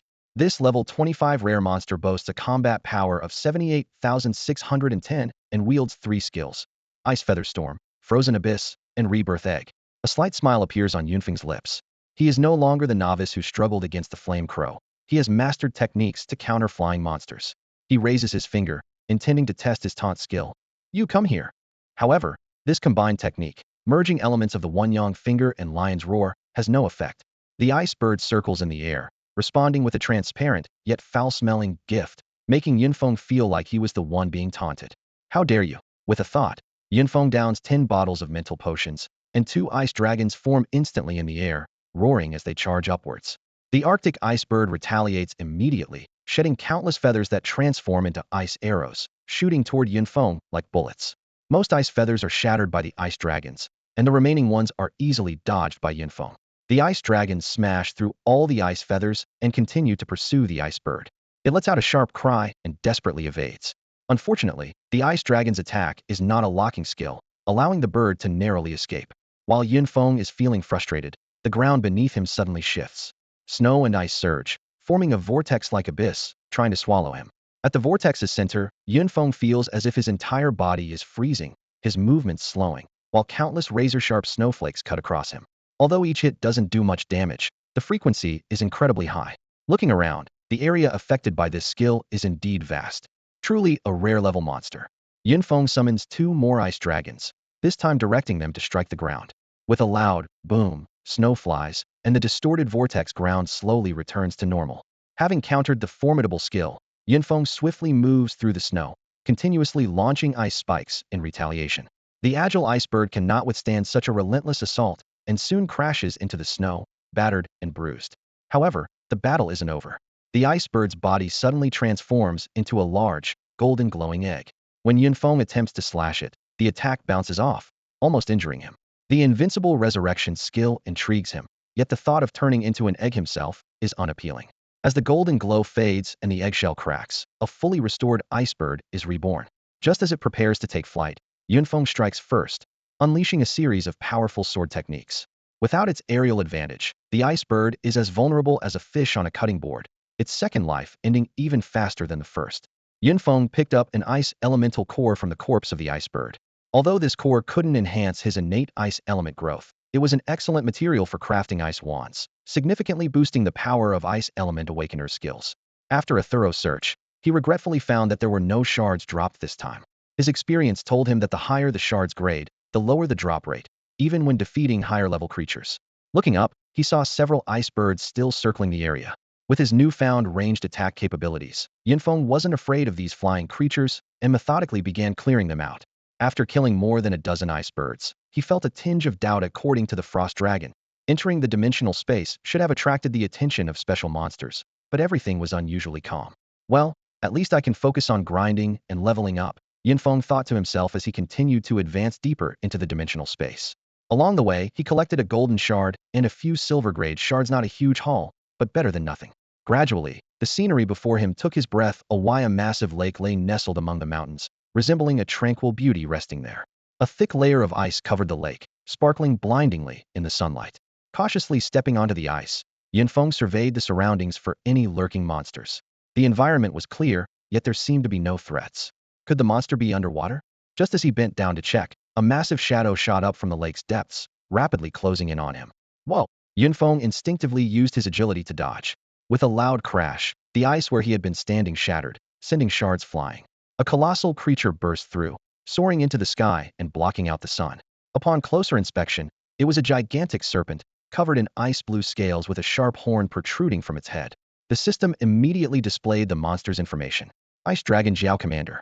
Level, 25. Combat Power, 95,620. Skills, Jiao Tail Sweep, Extreme Cold Breath, Pseudo Dragon Power, Frozen Domain. As soon as the Ice Dragon Jiao emerged, it swung its massive tail in an attack. Yunfeng quickly formed an ice armor on his arm to defend himself, but the armor shattered instantly, sending him flying dozens of meters, carving deep marks into the ice. The hovering Jiao roared thunderously, its dragon-like head almost touching Yunfeng, spraying foul saliva onto his face. You've got some nerve. Take this, Ice Dragon Break. Yunfeng shouted in anger, summoning two ice dragons about 10 meters long each. Though not as massive as the Jiao before him, they were far larger than when he first learned the skill. The ice dragons charged at the Jiao from both sides, but it looked at them with disdain, not even bothering to evade. The ice dragons crashed heavily into the ice-blue scales, only leaving two small white marks without dislodging a single scale. This is trouble, Yunfeng thought to himself. These dragon scales have too high a resistance to elemental attacks. It seems close combat is the only effective strategy. Yunfeng drew his battle blade, his gaze fixed intently on the massive creature before him. Every time the dragon's tail swept towards him, he would seize the moment to launch a lightning-fast attack. However, despite his superior combat power, the damage he inflicted was far less than expected, as if striking an invisible shield. At this rate, I'll just have to wear it down slowly, Yunfeng thought to himself. The dragon's first two abilities were manageable, but the third skill, Frozen Domain, was a real headache. Once activated, the entire lake surface would be enveloped within its range, with countless snowflakes transforming into blades that danced wildly, leaving almost no room to dodge. Fortunately, the skill didn't last long. Suddenly, an idea struck Yunfeng. Wait, could this dragon's extraordinary defense be caused by its third skill? A bold thought flashed through his mind. If it was indeed this pseudo-dragon's power at work, the skill was indeed formidable, and it was a passive skill at that. But if he was wrong, he would waste a super skill with a long cooldown. No time to worry about that. I'll know soon enough. As he dodged the dragon's massive tail, Yunfeng conjured two ice dragons. The dragon remained arrogantly still, even as the ice dragons approached. Now's the time. Yunfeng seized the moment to use the Steel Love skill for the first time. Just as the ice dragon struck the dragon, a light flashed, and the pseudo-dragon's power vanished from the dragon, appearing instead in Yunfeng's skill panel. Pseudo-dragon's power passive. Immunity to 90 elemental attacks. Immunity to 50 physical attacks. Holy crap, Yunfeng couldn't help but exclaim. How does such a godlike skill appear on a level 25 commander-level monster? If the pseudo-dragon's power is this strong, how terrifying must the true dragon's power be? He chuckled. But now this skill is mine, even if only for 5 days. Without the protection of the pseudo-dragon's power, the dragon became vulnerable. The ice dragon struck its abdomen directly, blasting two massive holes, with blood and innards gushing out like a fountain. The dragon let out a painful roar, writhing frantically and spewing icy breath. Let me see what it's like to bathe in a skill, Yunfeng said, stepping forward to meet the seemingly powerful icy breath with an expression of enjoyment. This wind is quite refreshing. With the pseudo-dragon's power, he had become a nightmare for elemental awakeners. Before long, the defenseless ice dragon succumbed to Yunfeng's fierce assault. From its massive corpse, he collected two spoils, a portion of heart blood, a great boon for beast-type talent users, and a short horn. After much effort, Yunfeng finally extracted a crystal emitting a captivating purple glow from beneath the body. He immediately took out an ancient jade, and a green light shone on the shard, revealing a small shell in his palm. Purple Ingrate Item, Illusion Sound Conch. When blown, it creates random illusions for enemies with lower mental attributes than the user, with duration depending on the opponent's mental attributes. Great item, truly a great item. Just as Yunfeng was admiring the tool in his hand, his expression suddenly changed. Glug! A massive bubble burst through the ice from the bottom of the lake, soon followed by countless others. Yunfeng immediately felt an overwhelming pressure emanating from beneath the lake, a familiar sense of dread warning him that something terrifying lurked below. He quickly gathered his gear and raced toward the lake's edge. But before he could reach the shore, the entire ice surface suddenly shattered into a flurry of sparkling shards.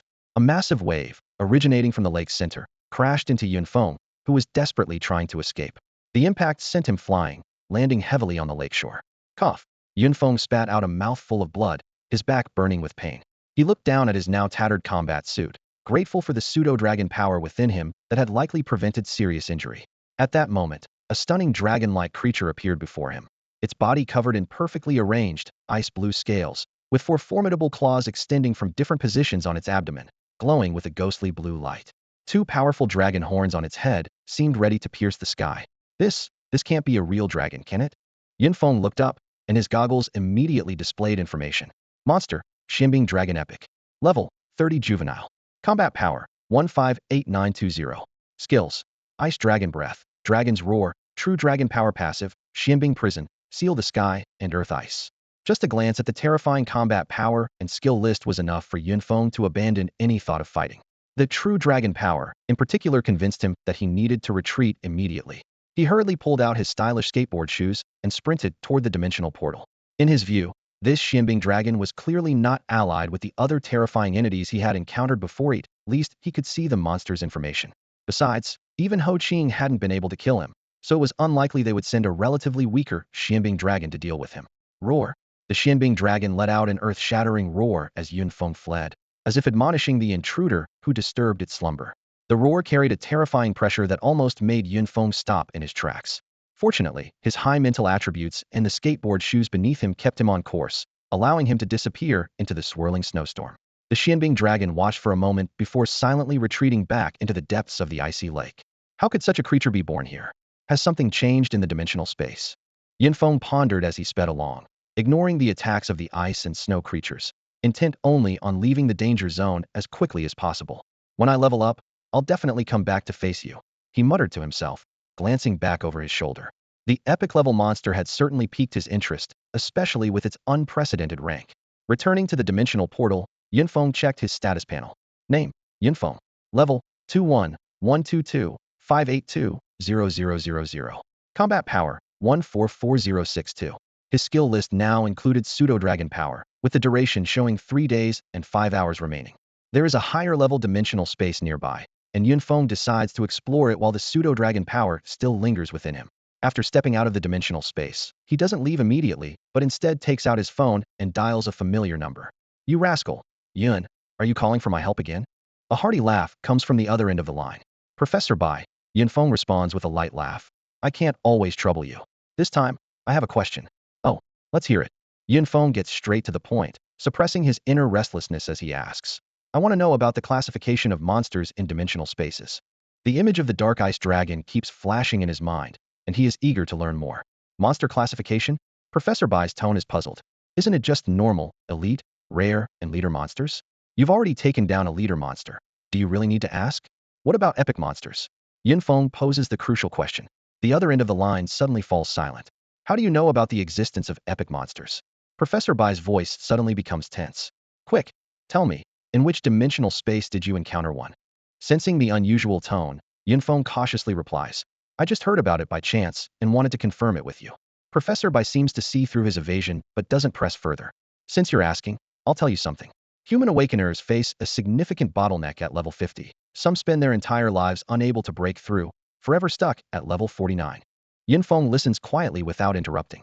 And this bottleneck, Professor Bai continues, is precisely related to epic monsters.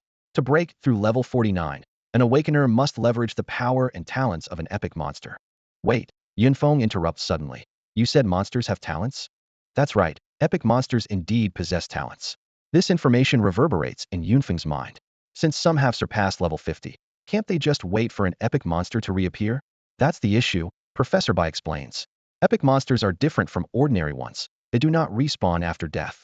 Each one is unique and requires a long time to gestate in dimensional space. So, every appearance of an epic monster is an opportunity for level 49 awakeners. If you really found one, I suggest you keep it a secret. I was too rash earlier. Does it have to be killed at level 49 to be effective? Yunfeng thinks of the level 30 epic monster. He can't wait until level 49 to act. Not necessarily. Killing it at any time can break the shackles.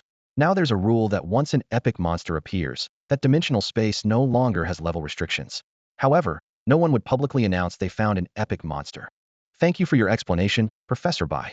Not many know about these things, so please, young friend. I understand, I won't say a word. After hanging up, Yunfeng looks back at the icy dimensional space behind him, his eyes burning with determination. This epic monster, I must have it. In the Talent Research Institute, Professor Bai holds his phone with a furrowed brow. That kid, could he really have encountered an epic monster? What kind of luck is this? Yunfeng climbed into the armored vehicle and drove towards another dimensional space. Just as he left the base, an urgent phone call was made. Uncle Tai, something's wrong. A panicked voice came from the other end. He's fine, he's out. There was a moment of dead silence on the line, followed by a chilling voice that seemed to crawl out of the depths of hell. Is this your plan? Is this the good news you were going to bring me? The caller trembled and quickly hung up. Meanwhile, Chu Tsangming's cold roar echoed. No matter what, I want him dead. Keep sending people to kill him, and use family resources if necessary. Yes, young master. Uncle Tai responded and left. As a seasoned subordinate, he knew well that the young master with SS-level talent was doted on by both the family head and the old family head, and almost all requests were granted. Kid, I must say, you're dying in style. Uncle Tai sneered to himself. 2 hours later, unaware of all this, Yunfeng arrived at the entrance to another dimensional space. Frowning at the base's sign reading Flame Mountain Dimensional Space, he remarked, this dimensional space is a bit disadvantageous for me. Despite this, it was the closest and most suitable dimensional space available. As soon as he stepped inside, the searing heat nearly singed his hair. Yunfeng quickly formed an ice armor around himself, feeling somewhat relieved. This was a paradise for those with fire element talents, especially since the mysterious fire spirit stones here could enhance elemental abilities and promote talent growth. Even though I don't have fire element talent now, I will eventually. It wouldn't hurt to stock up, Yunfeng thought as he made his way up the mountain. Standing at the base of the gigantic volcano, Yunfeng looked around. The area was so vast that its extent was immeasurable. It was said that some had tried to travel in opposite directions from the same point, but never met again. The mountain's surface was covered in jagged rocks, with hardly any vegetation in sight, and all the creatures lurked within this stone forest.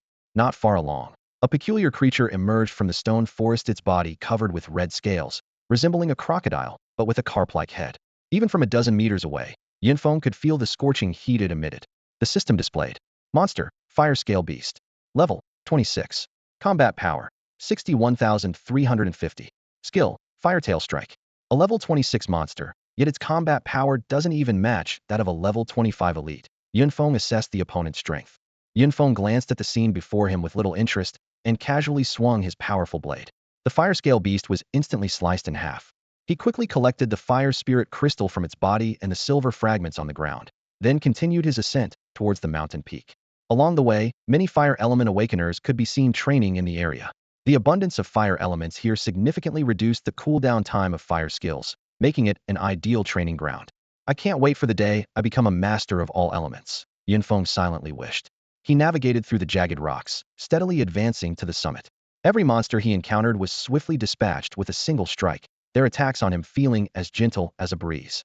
The level 26 Fire Scale Beast, level 27 Red Fire Ape, level 28 Fiery Bird, and level 29 Blazing Lion were all ignored as he headed straight for the habitat of the level 30 Red Fire Spirit. The system displayed. Monster, Red Fire Spirit. Level, 30. Combat Power, 96,210. Skill, Fire Demon Curse. Despite having demon in its name, the Red Fire Spirit had no connection to the demon race. It was a unique entity that existed between the real and the ethereal, boasting a considerable resistance to physical damage. More challenging was its elusive nature, which made it difficult for even elemental attacks to land, resulting in few teams willing to hunt it. However, its loot was rumored to be quite valuable. Yunfeng focused on the flickering flame form before him as an ice spike slowly formed beside him. In this environment rich in fire elements, casting ice skills was noticeably hindered. What would normally be an instant frost spike took a moment to materialize, but fortunately, his mental attributes were strong enough to manage. Although the Red Fire Spirit was incredibly fast, Yunfeng knew that elemental attacks were the key to victory. Without warning, he launched a frost spike, which the spirit shrieked and dodged. Unperturbed, Yunfeng continued to fire frost spikes while maneuvering strategically, gradually confining the spirit's movements. Suddenly, the spirit let out another shriek, and a faint black flame appeared above Yunfeng's head. This must be the fire demon curse. What does it do? He swung his blade at the black flame, but the blade seemed to pass through thin air, having no effect on the flame. After some time in combat, Yunfeng discerned the nature of the skillet was a comprehensive weakening ability that also inflicted mental damage. Since it wasn't an elemental attack, even the pseudo-dragon power couldn't negate its effects. Not a bad skill, but this degree of weakening is far from bridging our power gap, Yunfeng chuckled softly. By now, the red fire spirit had nowhere to escape and was accurately pierced by a frost spike. As it perished, its body solidified and crumbled into fiery red stones scattered on the ground. In the center of the debris, Yunfeng picked up a vividly red crystal, the fire essence stone. This treasure not only accelerated the awakening of fire element talents, but also enhanced skill power. Whether sold or used personally, it was a rare and valuable item. I should come back for a few more rounds later. For now, my pseudo-dragon power is nearly depleted, and it's best not to linger, Yunfeng thought. With the summit not far off, he downed 10 bottles of silver-grade speed potions, significantly reducing the time needed to cover the remaining distance. The closer Yunfeng got to the summit, the higher the temperature became. He had to frequently use his ice armor skill to cool himself down. Although the heat wasn't much of a challenge at his current level of awakening, being cool was certainly more comfortable. After passing through the territory of the fiery spirit, a colossal figure appeared in Yunfeng's view. It was a giant composed of lava stones, towering 50 meters high, with red-hot magma flowing all over its body. Each time the magma dripped to the ground, it splashed up fiery red bursts.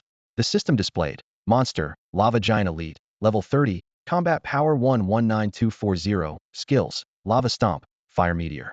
As Yunfeng approached, the lava giant lifted its massive right leg. Boom! A thunderous sound echoed as the ground shook violently, sending countless rocks flying. The sudden impact left Yunfeng momentarily dizzy, like a small boat in a storm. Before he could regain his balance, the lava giant had already raised a magma-covered boulder, hurling it at him like a meteor. Wow! It looks harmless but turns out to be so devious, starting with a combo attack. Yunfeng muttered as he quickly dodged and summoned his Ice Dragon Strike to counter the boulder. After evading the combo, he began attacking this sitting duck from a distance. When the Ice Dragon Strike hit the lava giant, the collision of ice and lava generated a massive cloud of steam. Once the steam dispersed, Yunfeng saw that the giant had only lost a few small stones, with its magma barely reduced. Impressive elemental defense, Yunfeng thought. This reminded him that high-level monsters often have hidden attributes not reflected in their combat power, which can easily cause underestimation. Abandoning his ice skills, Yunfeng drew his battle blade and used his agile 8 trigrams dragon step to approach the giant like a nimble ant. Despite the size difference, he knew that if he was strong enough, even an ant could topple a giant. Each strike of his blade left cracks on the lava giant's body, and over time, these cracks spread all over. Yunfeng focused his attacks on the joints of the giant's legs. Finally, just as the lava giant was about to lift another boulder, its legs crumbled into rubble. With its support gone, Yunfeng began attacking upward, dismantling the giant from bottom to top until it was completely destroyed.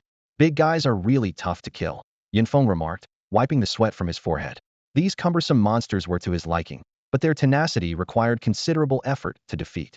However, the rewards for defeating a higher-level opponent were substantial. A single elite lava giant granted 250 spirit points, not to mention it dropped a high-quality lava heart. The power of the pseudo-dragon gave Yunfeng a significant advantage against these elemental creatures. He decided to use up the remaining time of the pseudo-dragon's power in this area. Although his combat strength surpassed these creatures, the rules of level suppression couldn't be ignored, especially when the level gap exceeded 5 levels. The suppression effect grew exponentially. Yunfeng understood well that while defeating higher-level monsters offered great rewards, acting recklessly without sufficient strength would lead to disaster. Without the pseudo-dragon's protection, he wouldn't dare provoke those elite monsters in this area. In the distance, the imposing figure of a lava giant stood out, needing no deliberate search. Time passed unnoticed, and it wasn't until the last second of the pseudo-dragon's power faded that Yunfeng realized he had been in this area for 3 whole days. He looked down at his storage ring, filled with loot, and a satisfied smile crept across his face. Then, he brought up his personal data panel. Name: Yunfeng. Level: 2331202000. Combat power: 152,284.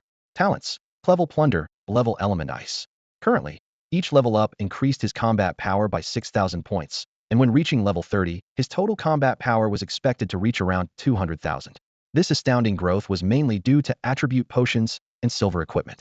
Every time he thought of this, Yunfeng couldn't help but take out the ancient jade and give it a heavy kiss.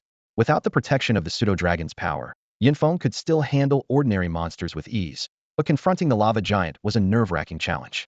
During these 3 days, he found himself in danger several times, often hit by the meteor fire skill. Fortunately, the pseudo-dragon's power absorbed most of the damage. Otherwise, under level suppression, he might have lost his life. As a young person striving in the new era, Yunfeng knew the importance of balancing work and rest. After leaving the dimensional space, he decided to return home. Sitting in the armored vehicle, he couldn't help but wonder, would Chu Songming be furious to know I'm still alive? Little did he know, Chu Songming had already received the news 3 days ago and had vented his anger by then. The armored vehicle sped through the wilderness, kicking up clouds of dust as it headed toward the safe zone. It was a small armored vehicle, carrying Yunfeng, 2 officers, and 2 other teams returning from Mount Flame. Midway through their journey, a massive shadow suddenly appeared ahead, the dust it stirred far exceeding what the vehicle could create, accompanied by terrifying roars. Retreat. Turn back. This warning immediately caught everyone's attention inside the vehicle. They looked ahead and saw the dark mass surging toward the vehicle like a tide. Not good. It's a horde of wild monsters. How did so many gather? Someone exclaimed. Isn't this route regularly cleared of nearby monsters? How could this happen suddenly? Everyone in the vehicle was terrified as they watched the approaching monsters. Although many were low-level, there were also some extraordinarily powerful ones mixed in. Xiao Jun, you handle the turn, I'll hold off the monsters, the captain ordered, staring intently at the encroaching horde. Captain, what good will it do for you to go down there with so many monsters? Inside the vehicle, the 2 soldiers wore expressions of bitterness, their voices tinged with despair. Even if it's futile, I have to be the first to step up. It's my duty. Without hesitation, the captain leaped from the speeding vehicle. Captain! The 2 soldiers shouted in anguish, following him without a second thought. Yunfeng watched the scene unfold through his goggles. The captain was about level 35, with a combat power just over 180,000. The 2 soldiers were only level 30, barely reaching 110,000 in combat power. Against monsters that were level 40 or higher, their actions were nothing short of suicidal. The remaining teams on the vehicle witnessed the scene with a look of helplessness but remained silent. In such moments, jumping down would be futile for anyone. Yunfeng observed quietly, sensing that the emergence of this monster horde seemed unusual, not merely a natural occurrence. In no time, the 3 soldiers were engulfed by the oncoming swarm of monsters. Yet their sacrifice seemed in vain, as the monsters continued their relentless pursuit. What do we do? The monsters are about to catch up with us. Driver, can't you go any faster? Otherwise, we'll all end up as monster food. Amidst the frantic cries, the driver expressionlessly pressed the accelerator to its limit, leaving their fate to chance. Boss, if we jump and scatter, we might have a slim chance of surviving. Despite facing certain doom, the 2 teams maintained the composure expected of seasoned warriors.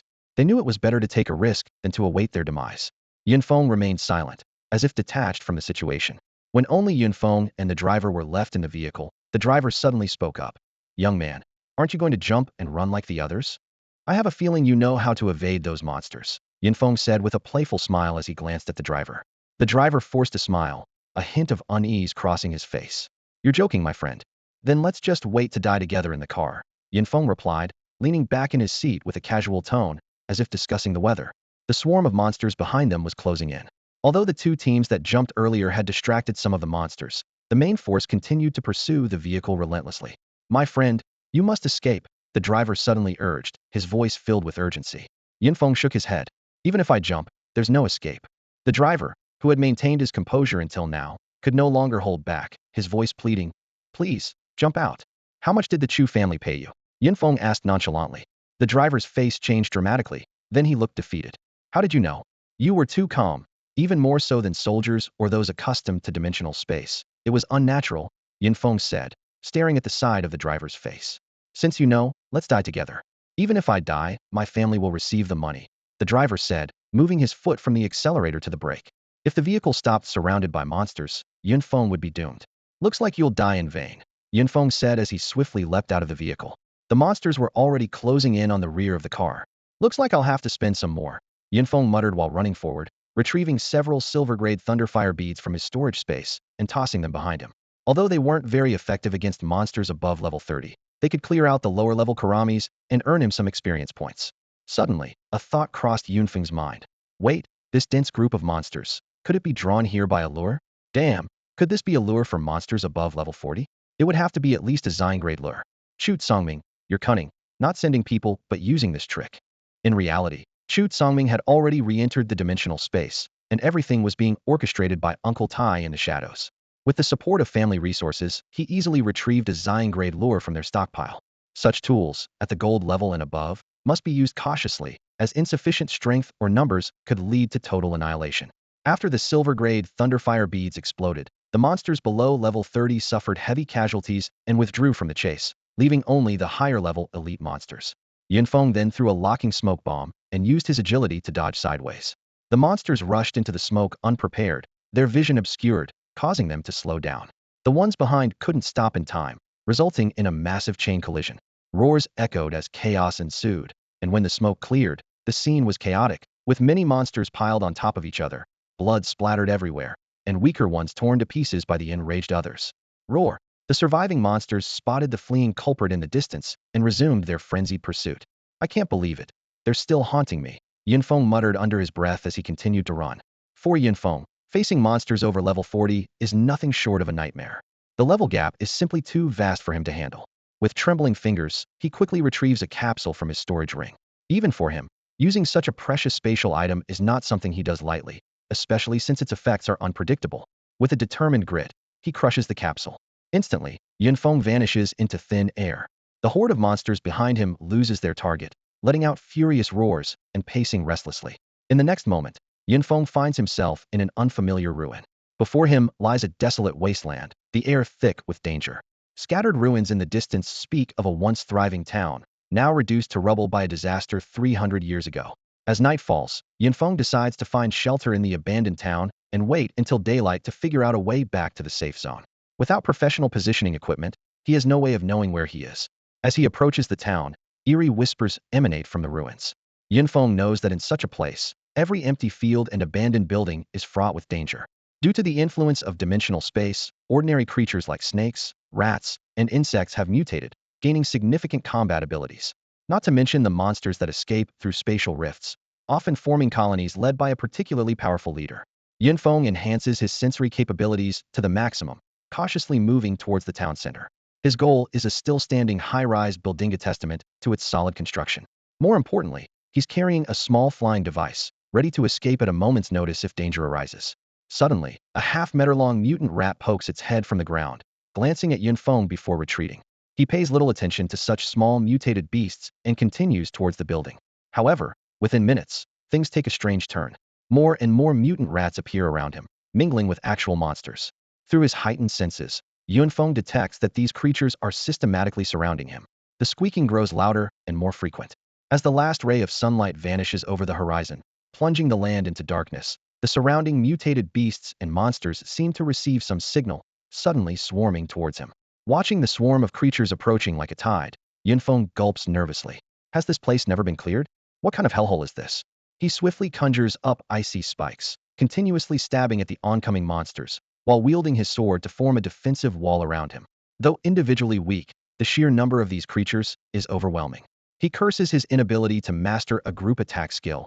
His progress on ice element skills interrupted during those days at the Fire Mountain, leaving his fourth skill unmastered. In desperation, Yunfeng retrieves an ice spirit crystal obtained from the ice dimension. While fending off attacks, he begins to temporarily grasp the ice element skills. The sky grew increasingly dark as Yunfeng stood amidst a sea of blood and corpses, the surrounding piles of animal bodies making it difficult for him to move. Yet, the relentless influx of low-level creatures showed no signs of abating. Despite their numbers, these creatures offered him no spiritual energy.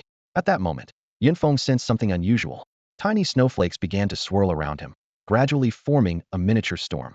After a grueling half-hour battle, he finally grasped his fourth ice elemental skill, Blizzard. With a mere thought, the small storm around him expanded into a massive vortex of ice and snow. Standing at its center, Yunfeng watched as the oncoming swarm of insects, snakes, and rats were instantly shredded to pieces. The enormous blizzard then split into 4 parts, sweeping in different directions. Countless animals were lifted into the air, frozen, and then crashed down, killing many of their kind. Faced with this terrifying power, the once madly attacking creatures finally showed fear and retreated like a receding tide. Seizing the opportunity, Yunfeng quickly moved towards a nearby high-rise building. The building, scarred by the ravages of war, had walls marred and exposed rebar that exuded a sense of danger. The sudden silence heightened Yunfeng's vigilance. As someone who had never trained in the wild, He understood the dangers of the wilderness where creatures had no level restrictions. Low-level ones provided no spiritual energy upon defeat, and high-level ones were difficult to handle. This was why, apart from professional cleanup teams from safe zones, almost no one dared to venture into the wild. Closing his eyes, Yinfeng focused on sensing his surroundings while contemplating a plan to return to the safe zone. With no signal on his phone, communication was a challenge. It was said that only a phone called Yao Yao Ling Xian could maintain contact in the wilderness. More importantly, he needed to consider how to deal with Chu Tsangming's potential schemes in the future. Suddenly, a rumbling noise interrupted his thoughts. Looking out from the high-rise, he saw two headlights approaching through the darkness. In a place with no dimensional portals or safe passages, any appearance was suspicious. As the vehicle drew closer, Yinfeng recognized it as a small combat vehicle, capable of holding only a single team, followed by a horde of relentless monsters. "Hurry, get out and head into the ruins ahead," a frantic voice shouted. The vehicle screeched to a halt in front of the ruins, and 5 people quickly jumped out and rushed to its center. Strangely, the pursuing monsters halted their chase upon nearing the ruins, lingered momentarily, then whimpered and left. Few barely made it out alive. "Sister Chi, that was too close. We almost got caught again. All right, this place might not be safe either. Let's find somewhere to hide first." A woman known as Chi led her 4 team members toward the center of the ruins, heading for the tall building where Yunfeng was. Suddenly, a man in the group stopped, pointing with a trembling hand at the open ground ahead, his voice filled with undisguised fear. "Chi, look." Not far away, the ground was littered with broken corpses, with entrails and blood scattered around, filling the air with a nauseating stench of blood. The sight made one female team member vomit on the spot. These bodies had clearly been dead for less than 24 hours, showing knife wounds and signs of elemental attacks. Chi crouched beside a rodent corpse, examining it closely. Before she could voice her conclusion, a team member anxiously asked, "Chi, could there be another team nearby? Let's not discuss this now. Find a place to rest." Chi interrupted impatiently. "We've been running around in circles, chased by those things." The other team members exchanged glances and continued their search. In this desolate land, encountering other groups often meant danger, as it was not uncommon to fall at the hands of one's own kind. Yinfeng noticed the group approaching his location but didn't pay much attention. Soon, footsteps could be heard clearly moving up the building. Yinfeng pondered silently. With his flying equipment, he could easily glide away from the high rise if needed. But why were these people heading upstairs? If surrounded by monsters, wouldn't that be a death trap? "Who's there?" The group finally noticed Yinfeng, immediately adopting a defensive stance. Both sides were surprised. The 5-person team didn't expect to find a lone individual, while Yinfeng was shocked by their strength. All 5 were level 31 or above, with combat power exceeding 120,000, and one of them reaching an astonishing 140,000, indicating their extraordinary backgrounds. "Now that you're here, take a break. This is no safe haven," Yinfeng said, deliberately appearing calm and harmless. Hearing this, the group's vigilance eased slightly. A short-haired woman named Han Yuchi casually sat down next to Yunfeng. "Brother, what are you doing alone in the wilderness?" Her bold move left everyone speechless, especially Yunfeng. "I'm Han Yuchi, but everyone calls me Chi," she introduced herself. In the dim light, Yunfeng could see her strikingly confident face. Considering her privilege to use a mini-armored vehicle, Yunfeng began to guess her identity. "We're a team, originally planning to train in a dimensional space, but monsters appeared on the safe passage." Han Yuchi continued to chatter. "Are you a lone wolf? Is wilderness training exciting?" Seeing Yunfeng close his eyes and ignore her, she felt a bit embarrassed. "Hey, young man, say something, don't be so boring." Her teammates quickly pulled her away, apologizing to Yunfeng. "Don't mind her, our Chi is just like that." The rooftop fell into a brief silence, broken only by faint breathing. Suddenly, a female voice broke the peace. "Young man, want something to eat?" This almost made Yunfeng want to lash out. "Chi, okay, they'll stop talking." The world finally quieted down. Moonlight draped like silk, the starry sky vast and serene, as if everything was perfect. Suddenly, a loud crash echoed, and the entire building shook violently. "What's happening?" Everyone sprang up, looking downstairs in unison. In the pitch-black night, countless pairs of crimson eyes gleamed ominously. Yunfeng looked up at the full moon hanging directly overhead in the night sky. A question lingered in his mind. Why haven't these monsters gone into a frenzy as expected after nightfall? "Chijia, things aren't looking good." The 5 of them glanced downstairs, where a dense cluster of red dots made their hearts tighten, but they remained calm. "What are you afraid of? We're not pushovers." Han Yuchi pulled a piece of metal from her waist.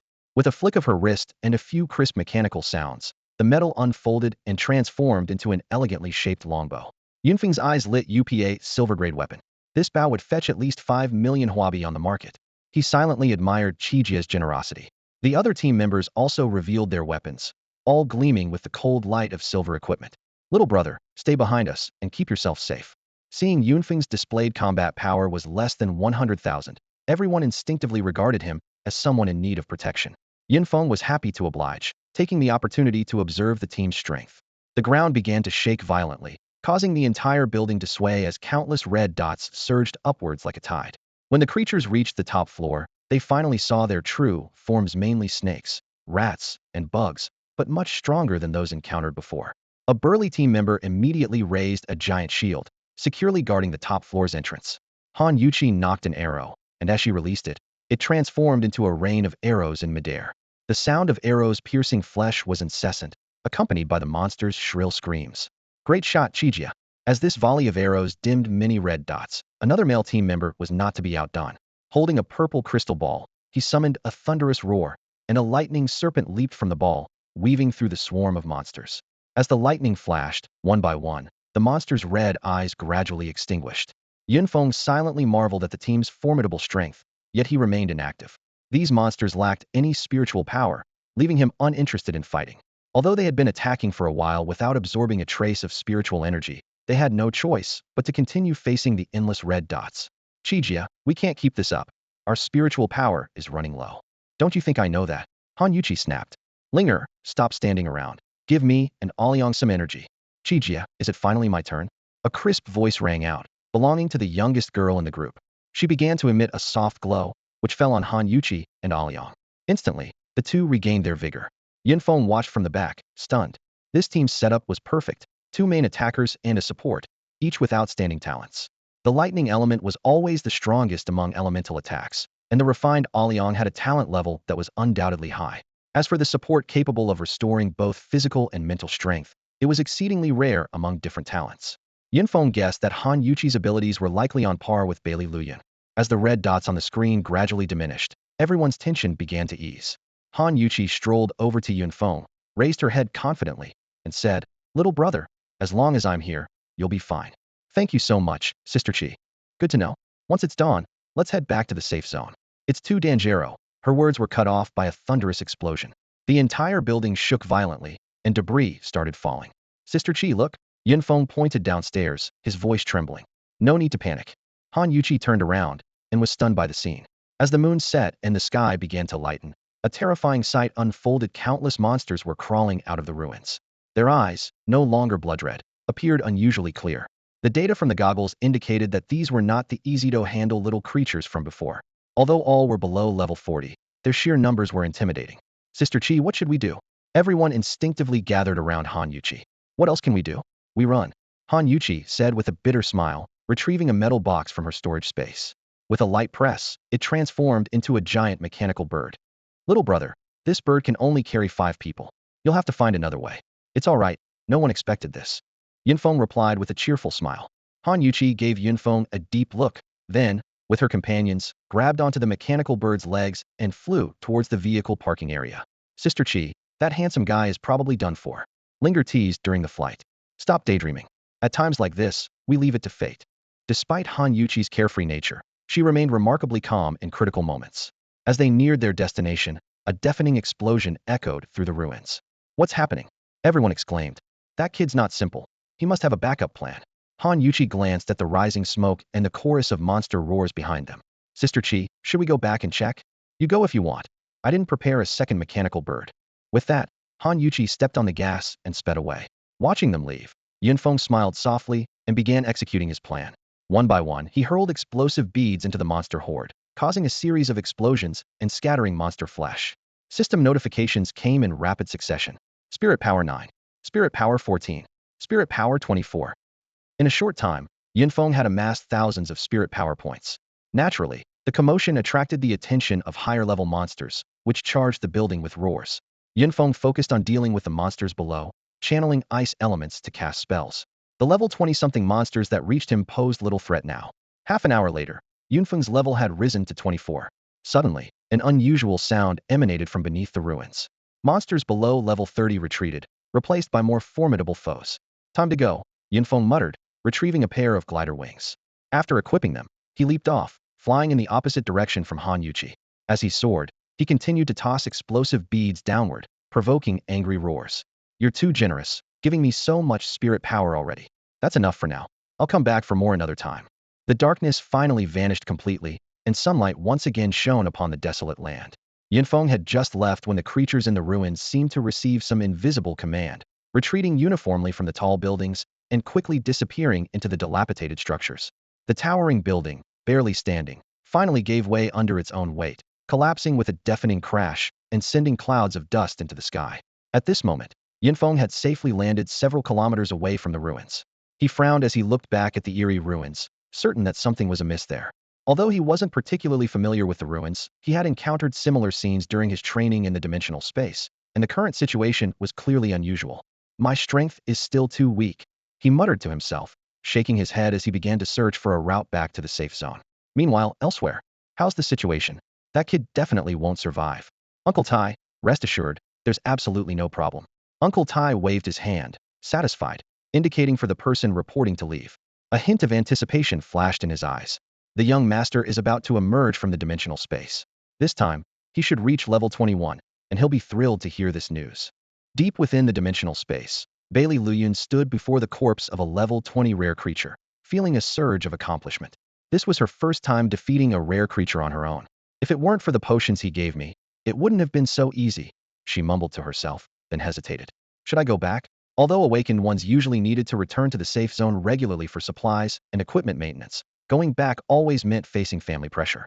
Fortunately, although Chu Tsangming was troublesome, he at least focused on improving his level, which provided her some solace. In another part of the dimensional space, a team was methodically clearing monsters. Wenren, your skill is amazing. Yeah, with your skill, we can take on higher-level monsters. Have you thought about joining a stronger team? In response to his teammates' praise and suggestions, Wenren Longyu waved his hands repeatedly. No way. When I was at a low level, you guys brought me into the team. Now that I've just learned a somewhat useful skill, leaving would be ungrateful. He knew well that while these people seemed nice, if he showed any intention of abandoning them, they would likely turn against him immediately. Not long ago, when he reached level 15, he learned his third skill-doomed fate. Although this skill didn't deal direct damage, it was more troublesome than those that did. It targeted an enemy, enveloping them in misfortune, causing unlucky incidents for 1 minute, with a cooldown of 10 minutes. Initially, he thought it was a useless skill, but after trying it on a monster for the first time, he realized its terrifying potential. The strongest member of the team was only a level awakener, and usually, they had to give it their all to deal with monsters of the same level. However, since mastering this special skill, battles had become much easier. They used to only be able to attack the monster's hard defensive parts, but now they could always seize the moment when the monster exposed its vulnerability, whether it was a stumble or a loss of balance. The fatal weakness was always revealed at the most opportune time. After a few real battles, the teammates quickly noticed this strange combat rhythm. They even began attempting to challenge monsters above their level. Although limited by a 1-minute window, they only dared to challenge monsters just one level higher. Even so, their leveling speed and loot collection far exceeded what they had achieved before. Yinfeng, wait for me. When Ren clenched his fist silently, I won't be a burden. Although he didn't say much during their last parting, he was deeply affected. He always believed Yinfeng was unwilling to train with him anymore, because his own talent had not been unlocked and his strength was too weak. Captain, look over there, someone suddenly shouted, pointing into the distance. There's a lone figure in the wilderness. Could they have been separated from their team? After some discussion, they decided they couldn't ignore the lone traveler. It was Yinfeng, who had finally found the right path after a day of trekking through the wilderness. Thank you for saving me, Yinfeng said repeatedly as he boarded the armored vehicle. There was still quite a distance to the safe zone, and although he was fast, he couldn't match the speed of the armored vehicle. What brings you here? The officer asked as part of the routine inquiry. Yinfeng had his explanation ready. I took on a cleaning task and got separated from my team, so I waited by the roadside for rescue. So, you're a cleaner. That's a tough job. The officer's attitude shifted immediately, and the gazes of the others on the vehicle changed too. Some looked at him with admiration, while others regarded him as if he were foolish, given that cleaning tasks were notoriously thankless and perilous. Yinfeng didn't care about these looks. He was more concerned about his plans after returning. Young Master Chu failed again this time. He'll probably resort to more insidious methods, he calculated internally. If they send people openly to their deaths like before, I wouldn't mind letting him know my whereabouts. But now it's different. Underhanded tricks are harder to guard against. Although he carried many items for self-preservation, most of the lethal ones had level restrictions. Once I reach level 31, I won't have to be so cautious, Yinfeng thought. The golden grade attribute potion was something that probably only he could take without hesitation in the entire world. Even someone like Chu Songming, a scion of a powerful family, couldn't do that. The family wouldn't risk all their resources on one person. They needed to consider risk diversification. But Yunfeng had no such concerns. He could use whatever resources he had. After returning to the safe zone, Yunfeng didn't head straight to the trading hall, but got off the vehicle midway. He knew his residence would be under surveillance, and returning would only expose his movements. After a moment's thought, he decided to stay at a hotel temporarily. Although the hotel's network facilities weren't as convenient as his home's smart system, they were sufficient. He quickly modified the delivery address and began purchasing the items he needed. This time, he planned to stay longer in the safe zone to prepare thoroughly for the upcoming training. On the eve of the new school term, Hey-Ho called. Crazy one, school starts tomorrow. Will you be coming? Throughout the past month, Yunfeng had only kept in touch with Hey-Ho and Zhugan. Although it was summer break, the two of them hadn't wasted any time. Hey-Ho, in particular, had surpassed level 15, even though the pace of leveling up in a team couldn't compare to Yunfeng's solo efforts. Interestingly, Hey-Ho had been receiving anonymous deliveries of valuable items, confirming his secret rich second-generation status. Yunfeng just smiled quietly at Hey-Ho's explanation that his clan must be secretly helping him, without revealing the truth. I'm not going. There's nothing worthwhile at school, Yunfeng replied nonchalantly. I have no interest in school right now. What are you up to these days? You always seem so mysterious. Don't worry, I'm doing great. Focus on getting into the school you want. With my secret resources, there's no problem.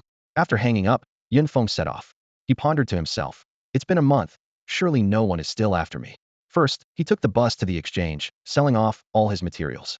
After browsing the exchange, he boarded an armored vehicle headed outside the safe zone. However, fate has a way of playing tricks. Uncle Tai, who had assumed Yunfeng was dead in the wilderness, had already lifted the bounty. Yet, just as Yunfeng boarded the vehicle, one of Uncle Tai's former subordinates caught a glimpse of him. Uncle Tai, I have some bad news, the scout immediately called. Go ahead. All I've heard lately is good news, so I'm curious what's bad. Uncle Tai replied, having enjoyed life more since removing the thorn in his side for the young master. Uncle Tai, I've seen him. He's not dead. Who isn't dead? Just kill him. It's Yunfeng, the one we've tried to kill several times without success. What? Uncle Tai's calm demeanor quickly turned to fear, as Chu Songming was right beside him. After a loud slap, Chu Songming took the phone from Uncle Tai's hand. Tell me, where is he? Young Master Chu. He boarded the armored vehicle to the Longling dimensional space. Before he finished speaking, the call ended abruptly. So he has the ability to go to Longling now. Chu Songming clenched his fingers, a cold glint in his eyes. Just as well, I need to go there too. You useless lot can't even handle this, forcing me to do it myself. Young master, that guy's a bit tricky. Maybe we should. What? Afraid I can't handle him. Chu Songming sneered. In the whole Jiangnan state, who's a match for me at this stage? Even Ling Xiaohan doesn't stand a chance. Yes, no one in Jiangnan can compare to you, young master. Uncle Tai quickly flattered. Unaware of all this, Yunfeng found himself at the entrance to the Longling dimensional space a day and a half later. The area was inhabited by pseudo-dragon creatures ranging from level 25 to 30, perfect for his current leveling needs. More importantly, the rare monsters here dropped golden talent upgrade shards. Entering the dimensional space, the fresh air of the dense forest enveloped him, and Yunfeng couldn't help but revel in it. With his keen perception, the forest's visual obstructions didn't significantly affect his efficiency in hunting monsters. A large, earth-colored lizard and earth drake of level 26 appeared before Yunfeng. It roared towards the sky, causing the ground to crack open instantly, and a tumter-long earthen spike shot out, aiming right at Yunfeng's vital points. If this strike hit, it would skewer a person like a candied hawthorn. Yunfeng swiftly dodged the spike and, with a flick of his wrist, countered with a frost spike, decisively taking down the pseudo-dragon. He then casually collected the crystal core from its head. Let's head straight to the level 29 monster area, Yunfeng said, glancing at his data panel. Level 2418220000. Combat power 157,688. He traveled swiftly, dispatching a few pseudo-dragons of various shapes along the way over 3 days, finally reaching the level 29 monster area. Here resided the high-level monsters most suitable for his hunting, the Ragewing dragons. Ragewing dragon, level 29. Combat power 82,460. Special skill, Furious Fireball. A Ragewing dragon spotted the intruder and immediately took flight, launching a furious fireball over 3 meters in diameter, blazing towards Yunfeng.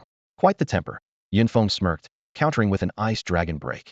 A nearly 10-meter-long ice dragon roared, shattering the fireball and instantly freezing the Ragewing dragon, causing it to plummet as a block of ice. 34 points of spirit power collected. Yunfeng calculated while gathering his spoils. To level up to 25, I'll need to hunt over 560 more Ragewing dragons. As Yunfeng hunted the Ragewing dragons, Chu Songming also entered this area. He stood alone at the entrance, admiring the beautiful scenery with a chilling smile on his face. Chu Songming had already reached level 25, with an astounding combat power exceeding 160,000. It was clear that, like Yunfeng, he had consumed all the attribute potions for the first 3 levels. This was the confidence behind his claim of being invincible among his peers. Even Jiangnan's Ling Xiaohan, who also had an SS level talent, couldn't receive such extensive support. Boom! An earth drake exploded into pieces in midair. Trash like this dares to call itself a dragon? It's an insult to the name of dragons, Chu Songming scoffed, shaking his hand dismissively as he bulldozed his way through, smashing every monster he encountered with a single punch. 3 days later, when Chu Songming reached the elite monster area, Yunfeng had already been hunting there for over a day. To him, the level 29 Ragewing dragons were merely easy prey, and most of his time was spent traveling. Now, Yunfeng was hunting a level 30 Storm Sword Dragon Elite. This creature resembled a giant pangolin, but its back was covered in sword-like spikes, possessing both elemental and physical attack capabilities, though neither was particularly specialized. Storm Sword Dragon Elite, level 30. Combat power, 132,780. Skills, Storm Assault, Flying Sword. Yunfeng recalled their first encounter when it had unleashed a barrage of flying swords at him. Those sword-like spikes would detach and launch at incredible speed. If I could acquire this skill, would the projectiles be my own hair? Yunfeng couldn't help but imagine the scenario, a slight smile curling at the corners of his mouth. In the elite monster zone of the Longling dimensional space, Yunfeng and Chu Songming were in separate locations, each hunting down storm sword dragons. Their skills were evenly matched, with their levels and kill speeds being on par. Yunfeng felled a storm sword dragon with a single strike, but his brow furrowed slightly. The odds of elite monsters dropping golden shards were already low, and talent upgrade shards were even rarer. Having successfully upgraded by drinking 3 bottles of potion at once previously, he now adhered to the 3 bottles at once strategy, hoping this number would bring him luck. With a loud crash, another storm sword dragon fell. Yunfeng glanced around and retrieved a special sword blade from the dragon's densely packed back spines. It was a rare find, reputed to be highly beneficial for mastering swordsmanship. He casually kicked aside the dragon's carcass, and his eyes lit up. A golden shard lay quietly on the ground. Just what I needed, Yunfeng exclaimed, grabbing the shard and kissing it in excitement. He quickly crafted it into a potion and took out 2 more, clutching them in his hand. This time it's got to work. He closed his eyes and downed all 3 potions in one go. Yet, his body showed no reaction. Damn, another dead end, Yunfeng muttered under his breath, resigned to continue his monster hunting. At that moment, he finally understood why so many chose to trade or sell shards. Often their levels exceeded the requirement, yet they still hadn't gathered the desired shards. 3 days passed swiftly. During this time, Yunfeng attempted another 3-bottle gulp, but again it failed. The success rate for upgrading from D to C level is already low. It's not going to happen in 1 or 2 tries. A few bottles are needed, he consoled himself, though he couldn't help but feel anxious. His level was nearing 27, and the shard drop rate was bound to decrease even further. He vowed to complete the talent upgrade before reaching level 30. Looking at the 2 potions he had accumulated, he sighed deeply. As he was lost in thought, a violent storm suddenly struck. Perfect timing. Yunfeng easily dodged and unleashed an ice dragon break. Kid, not bad. You're here soloing the sword dragons. A voice abruptly broke in. Yunfeng then noticed a small group had encircled him without his realizing it. What's the issue? Yunfeng asked, not lifting his head, focused on collecting his spoils. A middle-aged man with a menacing scar on his face arrogantly declared, Kid, this spot is our hunting ground. You can leave now. Yunfeng looked up to assess them. They were in their 30s and still hunting level 30 monsters, which indicated mediocre talent, relying on time to barely build up enough strength to handle these elite monsters. These sword dragons, being elite monsters, aren't plentiful, but there should be enough for you all to hunt, right? He replied. Yunfeng had noticed these people for a while. They had appeared in his awareness earlier, and he assumed they were just passing by. He sensed them again a few more times, but didn't pay much attention since they didn't disturb him. Unexpectedly, these guys came looking for trouble. A glance through his goggles showed they were all at level 30, with decent combat power around 120,000. It indicated they had been using attribute potions over the years. Just say what you want. No need for all this nonsense, Yunfeng said straightforwardly. The scar-faced man laughed loudly. We've been trying to hunt monsters, but every time we arrive, we only find a dead stegosaurus. We tracked you here and found you've been beating us to it. We don't want much, just return our loot. As soon as he finished speaking, they moved closer, worried Yunfeng might escape. With your current strength, you can hunt on your own. Why? Shut up and hand it over, interrupted the youngest, clearly temperamental. Jiangzi, watch your language. We're a civilized team. The scar-faced man waved his hand. Listen, I'm reasonable, as long as you cooperate. Yunfeng shook his head, then kicked aside the massive Stegosaurus corpse, revealing a shiny golden shard on the ground. Boss, exclaimed one of the group, as they excitedly lunged for the shard. But as his hand neared it, a sharp crack was heard. Yunfeng had kicked his arm, snapping it into a 90-degree angle. The man clutched his broken arm, wailing in pain. Boss, my arm. Yunfeng casually picked up the shard, which was a piece of a talent upgrade potion. Not bad luck, he remarked. He then took out an ancient jade from his neck, and before their astonished eyes, turned the shard into a bottle of potion. What kind of sorcery is this? They gasped, retreating in fear. But after a few seconds, greed overtook their faces, as if they were long-deprived souls seeing a naked beauty for the first time. Boss, did I see that right? What kind of treasure is this? It's beyond what I know, one of them said. Ha ha, seems the heavens favor me, Zhao Dao. The scar-faced man laughed maniacally, even as Yunfeng drank the potions in front of them. Yunfeng had just completed the set of 3 talent upgrade potions and drank them all without hesitation. He hadn't expected success, but the moment the liquid hit his throat, he felt a familiar sensation one he'd experienced 3 times before, and it was always wonderful. What did he just drink? Why is he like this now? One of the group asked. What are you waiting for? Attack him and grab the treasure, the scar-faced man ordered. Just as they were about to strike, Yunfeng's talent upgrade was complete. Name, Yunfeng. Level, 26. Experience, 184,262,0000. Combat power, 169,146. Talent, level plunder, element ice. Skills, snatch love, black ice spike, ice armor, ice dragon break, snowstorm. Seeing the data displayed on the panel, a flicker of delight crossed Yunfeng's eyes. The upgraded level talent, plunder, had significantly improved, increasing the chances of stealing an opponent's talent upon defeating them from very small to small. Moreover, the duration of the take what others love skill had doubled to 10 days. Just as he was basking in joy, several figures launched a surprise attack. Yunfeng let out a cold laugh and pulled out an ancient jade from his pocket. Since these scoundrels had come to him, he didn't mind sending them to their next life. However, before he could make a move, thick vines had already wrapped around his feet. A scorching fireball came roaring towards him, and at the same time, the scar-faced man's battle knife, glowing with energy, aimed directly at his throat. In the nick of time, Yunfeng activated the Xuanwu heart-guarding mirror for the first time. With a flash of golden light, a turtle shell-like shield enveloped him, reflecting all attacks. He easily cut through the vines, binding his feet with a swift motion.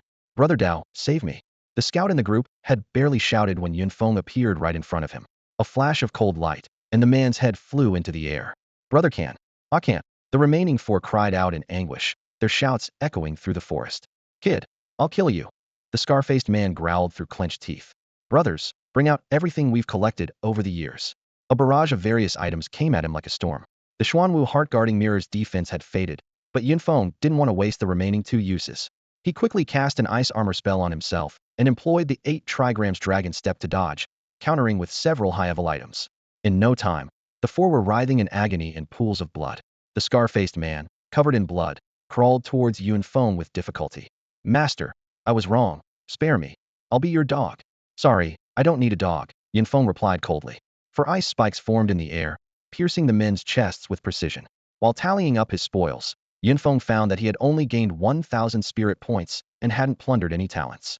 Considering the low level of these men's talents, he wasn't particularly concerned. Suddenly, the sound of applause echoed through the dense forest. Impressive, truly impressive. A figure emerged from behind a tree. Yunfeng was startled. Despite his strong mental attributes, he hadn't sensed this person beforehand, indicating that their mental strength was at least on par with his. It's you? Surprised? I just didn't expect you to come here yourself.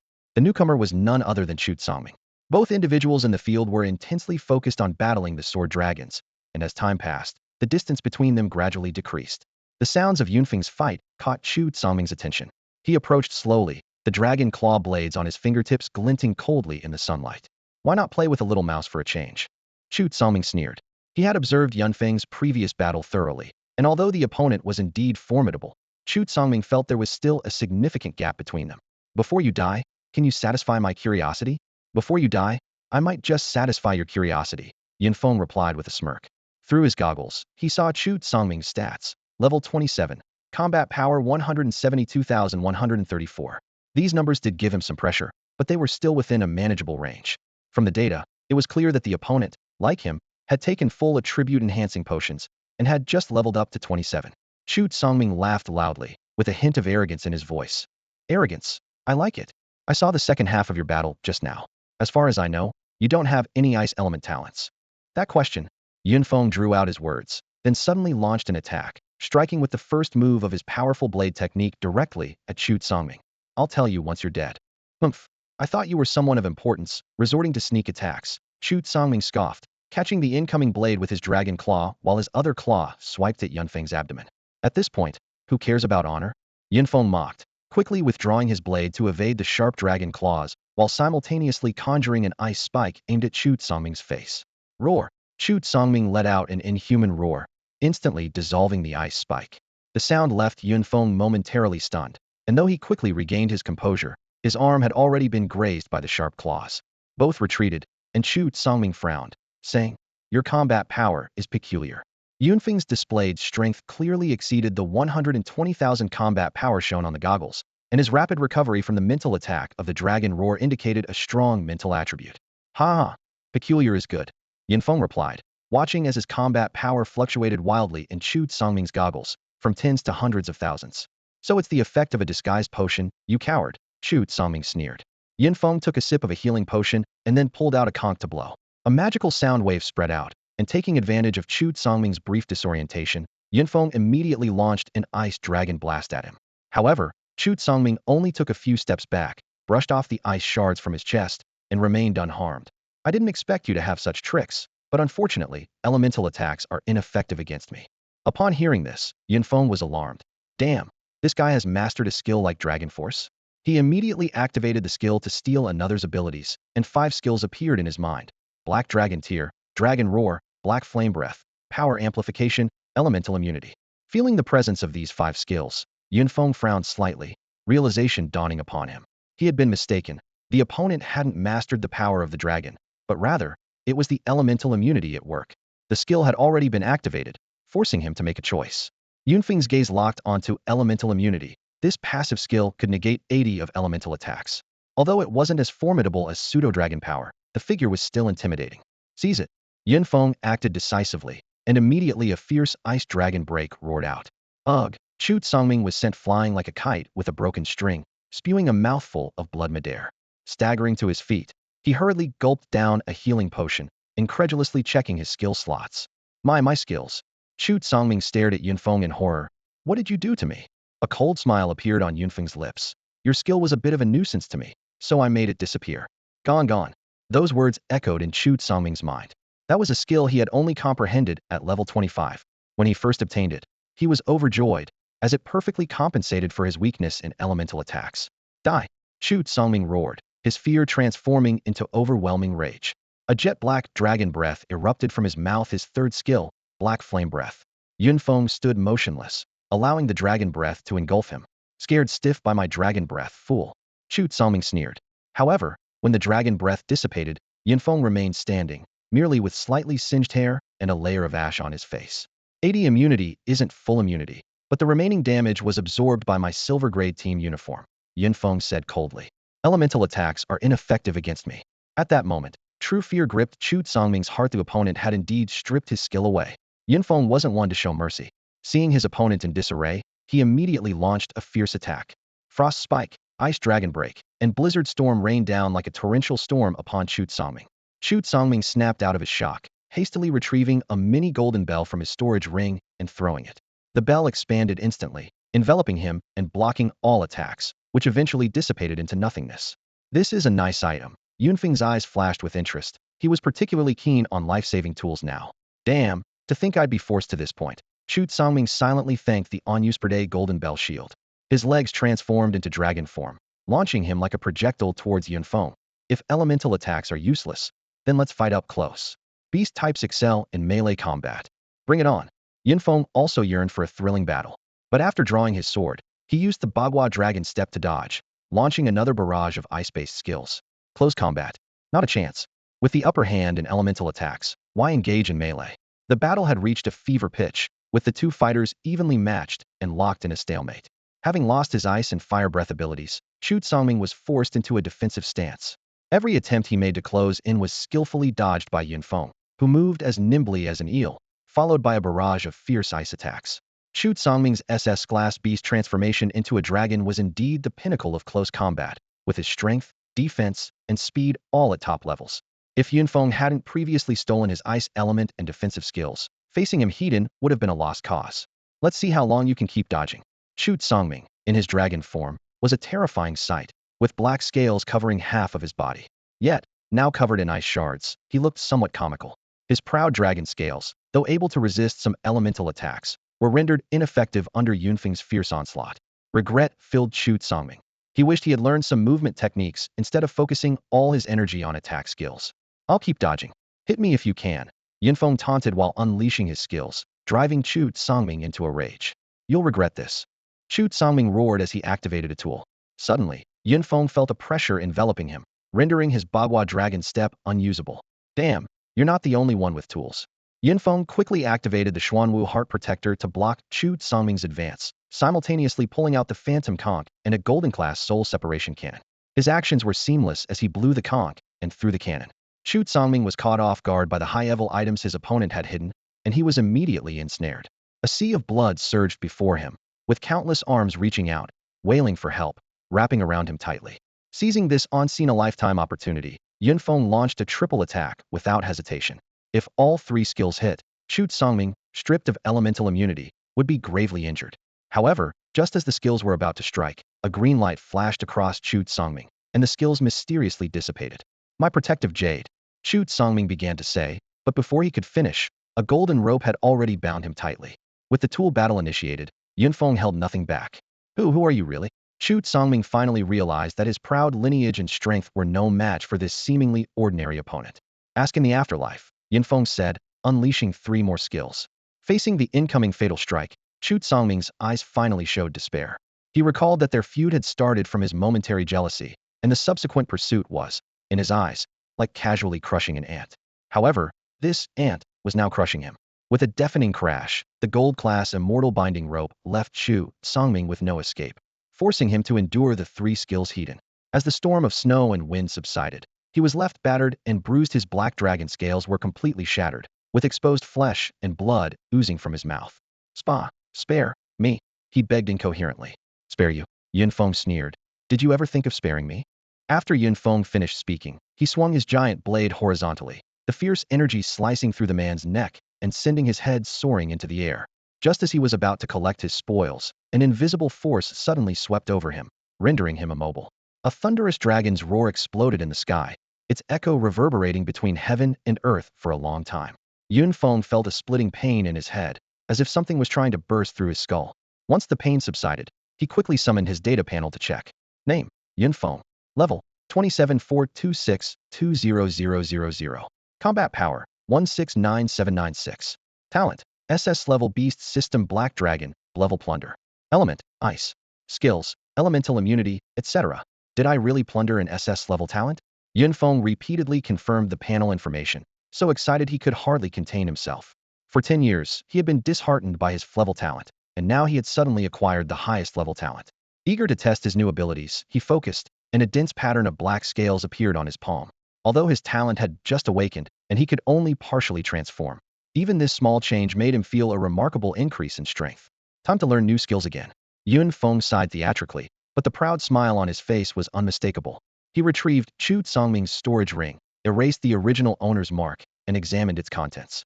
Inside were several bottles of gold-grade attribute potions, a purple-grade golden bell shield item, and many precious materials that Chu Songming had intended to use at level 31.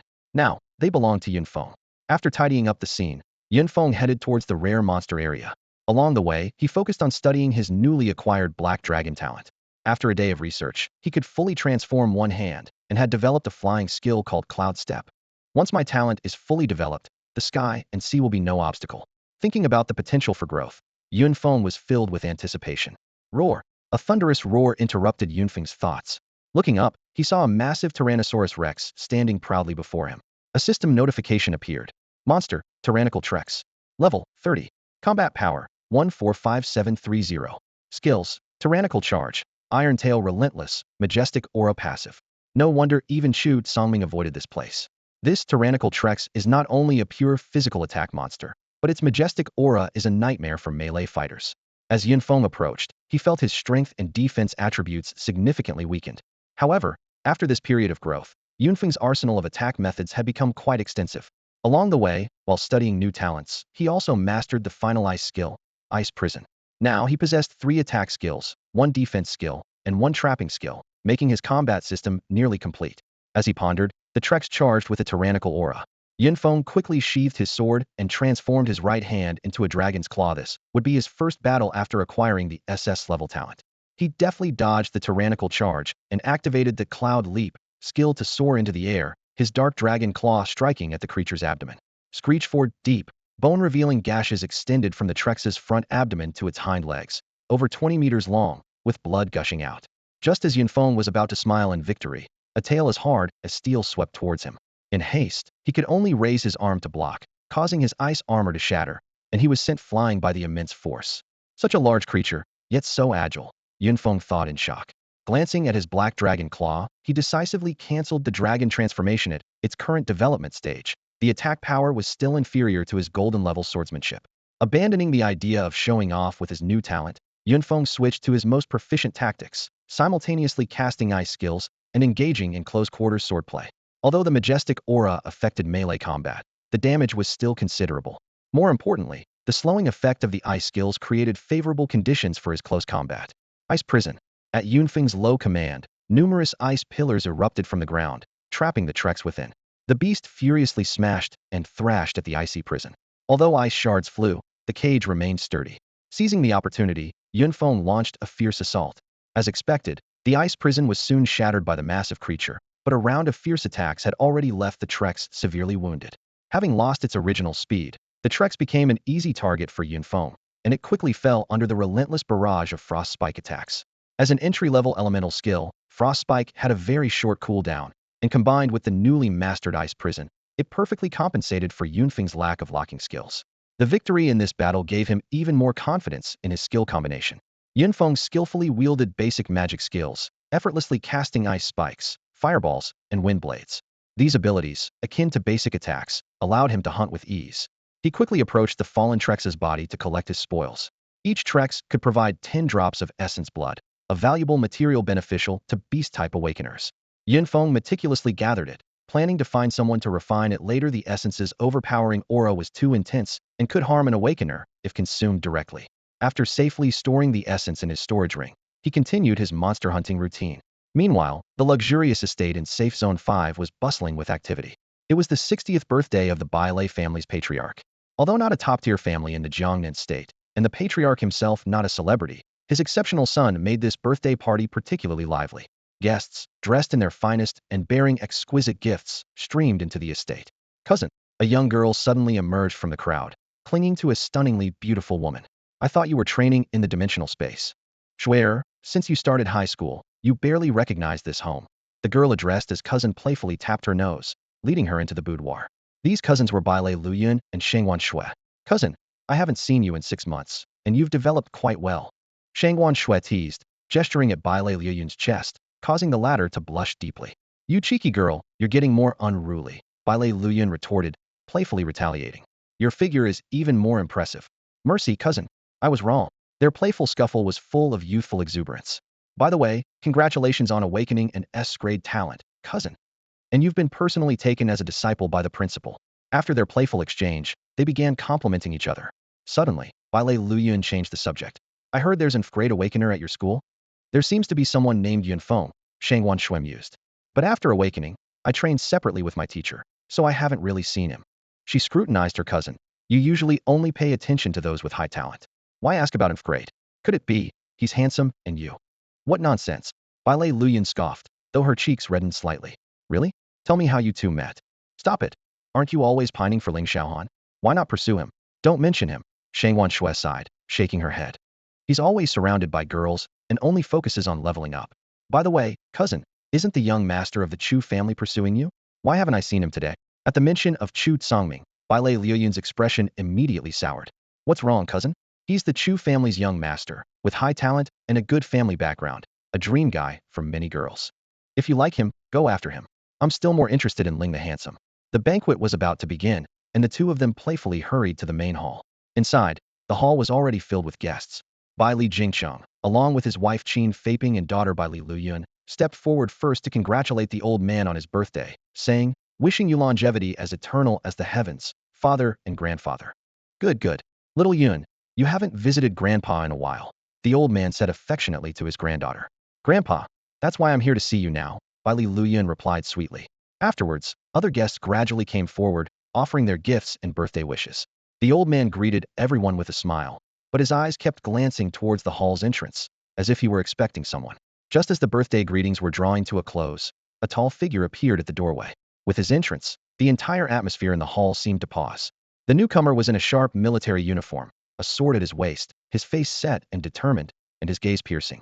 The guests began to whisper among themselves, while the eyes of the young women in the room lit up. "Son, wishing you longevity like the pine and crane, may you never age," said the newcomer, none other than Bai Li's second son, Bai Li Pujuan.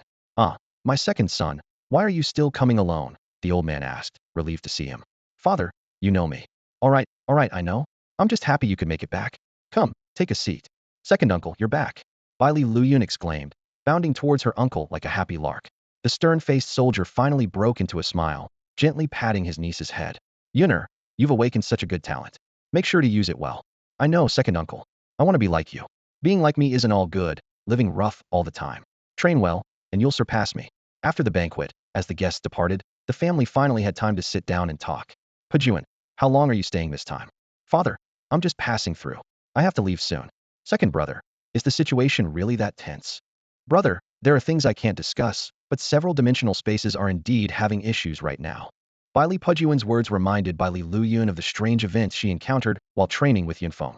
"Don't worry about these things. As long as the military is here, we won't let the dimensional spaces threaten the safe zones." Bai Li Pujuan glanced at his watch. "I have to go. Take good care of father." With that, he strode out, and an armored vehicle was already waiting outside the estate.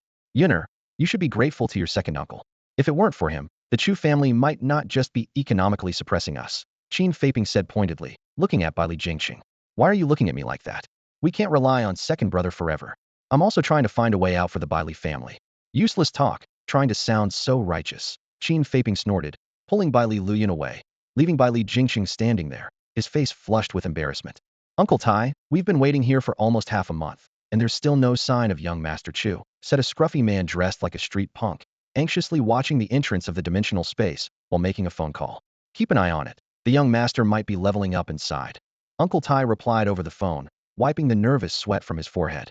It had been half a month since Chu had entered the dimensional space with no word from him, leaving Uncle Tai anxious but with no choice but to wait for Chu Tsangming's return. Deep within the dimensional space, Yunfeng was leisurely taking down a tyrant dragon, unconcerned about the outside world. The ferocious tyrant dragons in this area were so formidable and equipped with such troublesome passive skills that few teams dared to challenge them, which suited Yunfeng perfectly. "Not bad. Another golden fragment," Yunfeng remarked with satisfaction, picking up a glowing golden shard from the ground.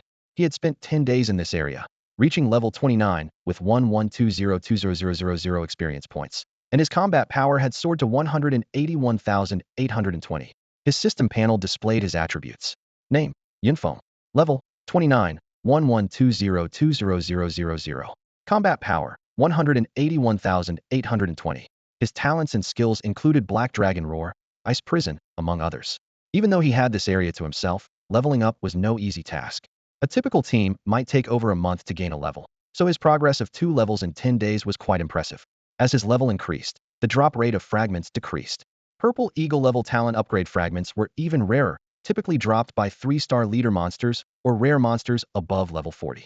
However, the Tyrant Dragon blood he had collected during this time, once refined, would significantly enhance his newly acquired talent. Just a few hours earlier, Yunfeng had finally mastered his second skill, Black Dragon Roar. While it wasn't the dragon power skill he most desired, its ability to cause mental intimidation was quite useful, especially when combined with the elemental system's hidden mental attribute bonus. It would be a great asset for Zhugan. Stowing away his portable echo shell, Yunfeng headed towards the last area of the Dragon Ridge dimensional space.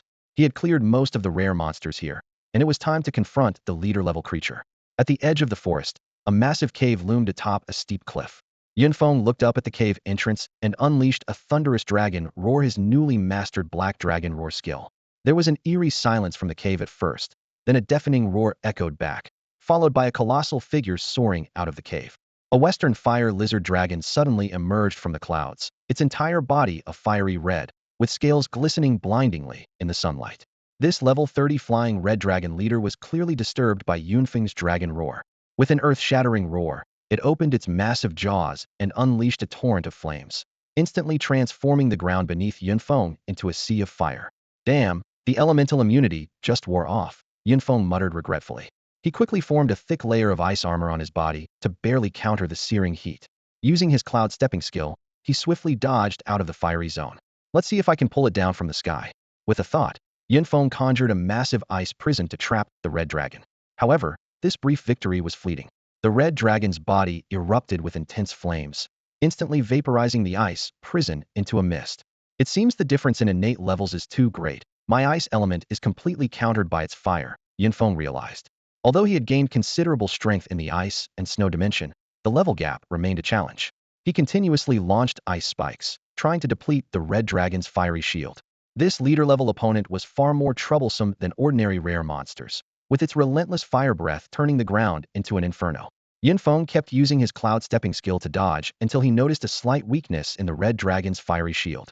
Seizing the opportunity, he unleashed a black dragon roar and simultaneously summoned 2 ice dragons to attack. With a thunderous crash, the red dragon, stunned by the black dragon roar, was struck by the ice dragons and sent crashing into the cliff, scattering rocks everywhere. Yet the red dragon quickly returned to the sky, with only 2 shallow wounds on its body. It's the protection effect of the dual defense scales, Yunfeng frowned. These 2 defensive skills countered his ice element, but as long as he could maintain his assault, victory was inevitable. At that moment, the sky suddenly darkened. Yunfeng looked up to see a massive flaming meteor descending from above, an ultimate skill unleashed by the enraged red dragon. Worse, it was a lock-on skill, impossible to evade. Yunfeng reacted instantly, first using an ice storm to block it, then encasing himself in an ice prison, and finally activating the Xuanwu protective barrier as a last line of defense. The meteor crashed down with a roar, shattering the ice storm in an instant and breaking the ice prison. Fortunately, the Xuanwu shield ultimately withstood the deadly blow. Almost had to use the little golden bell. Yunfeng sighed in relief, then launched a counterattack. In the ensuing battle, ice and fire clashed continuously, leaving the entire cliff in ruins. Yunfeng's strategy was clear. Wait for the opponent's fiery shield to vanish and then unleash a combo attack. Half an hour later, a mournful cry pierced the sky as the red dragon finally fell. Yunfeng stepped forward to collect his spoils, a highly pure fire crystal core, several red scales comparable to silver grade, and most importantly the long-sought-after purple talent upgrade potion shard beneath the red dragon's body. This luck is simply unbeatable, Yunfeng smiled victoriously. Yunfeng gazed at the potion in his hand, a slight frown on his face. Faced with the dilemma of choosing between 2 level talents, he found himself at a crossroads. Whatever, let's level one up and see if a miracle happens, he muttered to himself, then tilted his head back and drank the potion in one gulp. However, the anticipated miracle did not occur. The potion, worth millions, vanished silently into his stomach without so much as a bubble. Yet, this attempt taught him an important lesson when possessing dual talents. Whichever talent he focused his mind on would be the one to improve. This discovery eased his worried mind. After dealing with the leader-level monster, Yunfeng returned to the rare-level monster area. This move had 2 purposes: to level up and strengthen his abilities, while also waiting for the cooldown of the Steel Love skill. These preparations were for his upcoming journey to the ice and snow dimensional space. Just as he was about to leave, a loud bang echoed above him, and a large rock landed at his feet. Looking up, he saw an opening in the cliff. Should I check it out? Yunfeng pondered, stroking his chin. He then transformed his hands into dragon claws and began an impromptu climbing session. He wasn't worried about falling, as he had the life-saving skill fly from the clouds. Half an incense stick later, Yunfeng stood steadily at the entrance of the cave. As he passed through the opening, he was greeted by a space far more spacious than he had imagined. I should have come up here first. The terrain would have made things much easier, he thought, regretting his earlier unnecessary shout. After thoroughly searching the cave, he left disappointed. Aren't lizard dragons supposed to love collecting treasures, especially shiny things? Why is there nothing here? With his treasure-hunting dreams dashed, he left the cave dejectedly. Half a month later, Yunfeng exited the Dragon Ridge dimensional space and boarded an armored vehicle, heading straight for the ice and snow dimensional space. According to his calculations, by the time he reached the depths of his destination, his skill would be off cooldown. Meanwhile, an urgent phone call reached Uncle Tai. Uncle Tai, he's out. The voice on the other end was filled with urgency. You mean Yunfeng? Uncle Tai was momentarily confused. Upon confirmation, his hand shook involuntarily. Keep an eye on Dragon Ridge. Follow him, but don't act rashly. After hanging up, Uncle Tai was filled with unease. Young master, I hope everything goes as I expect. He hesitated for a moment before finally dialing a mysterious number.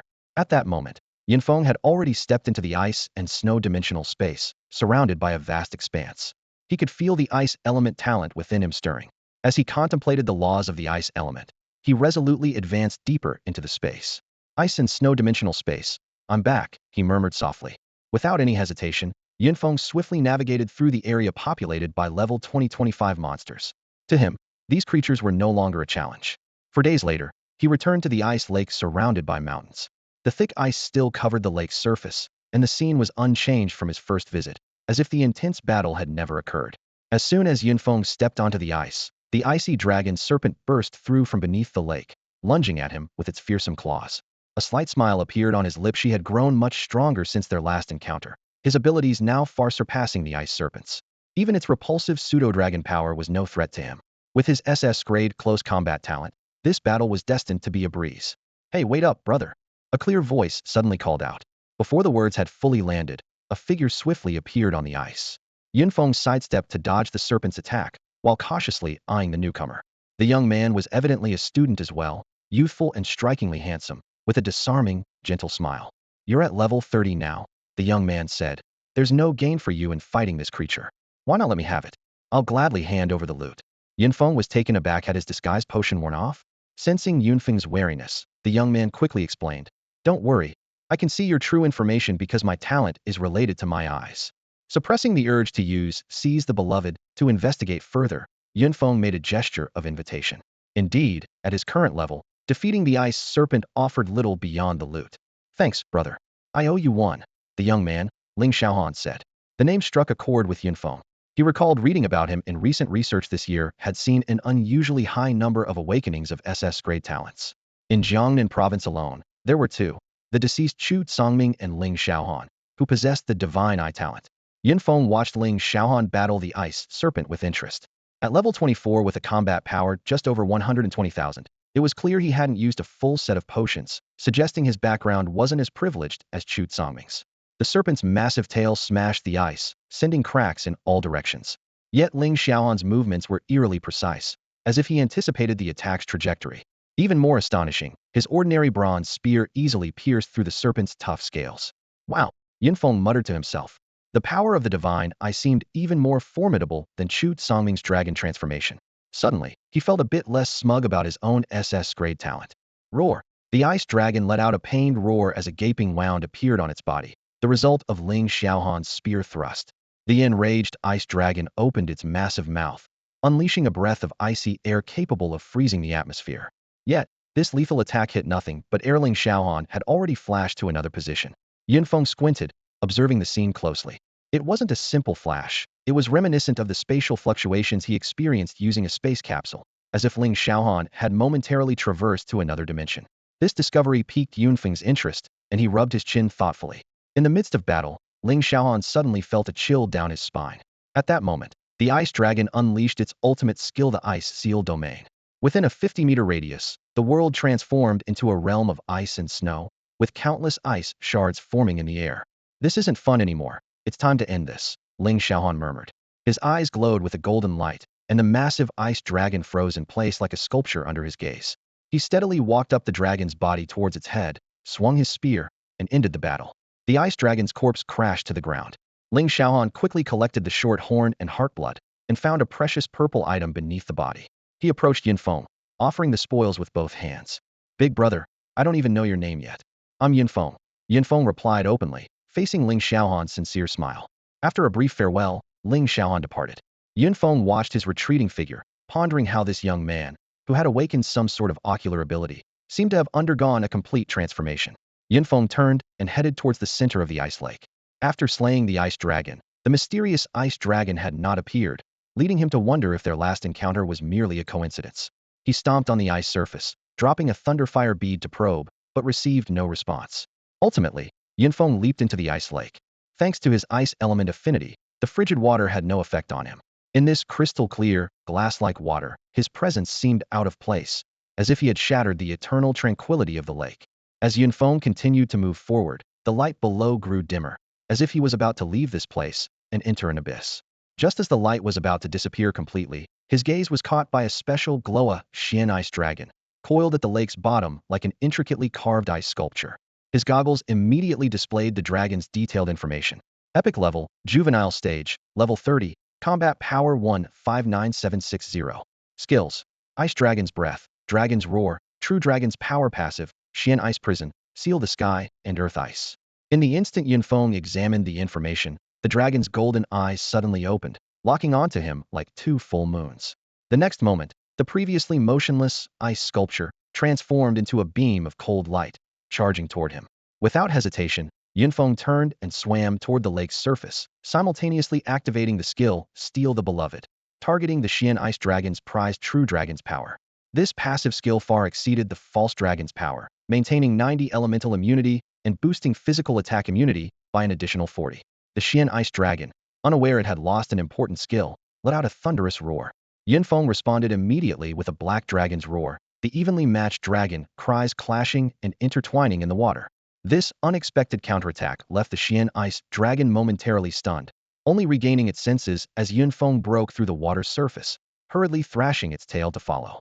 Wretched ant, you escaped last time, and now you dare return seeking death, the Xian Ice Dragon spoke, releasing an icy dragon breath and frost prison in an attempt to trap Yunfeng.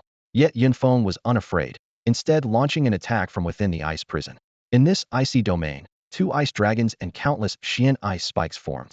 This environment benefited both sides, but the battle played out differently. Yunfeng remained unscathed, while the Xian Ice Dragon was forced back repeatedly by ice-based skills, its scales flying and flesh torn. What have you done to me? The Xian Ice Dragon roared, its voice trembling with anger. Yunfeng opened his personal panel to confirm his stats. Level 3876040000. Combat Power 190078. Talents: SS Level Beast Transformation Black Dragon, Level Plunder, Element Ice.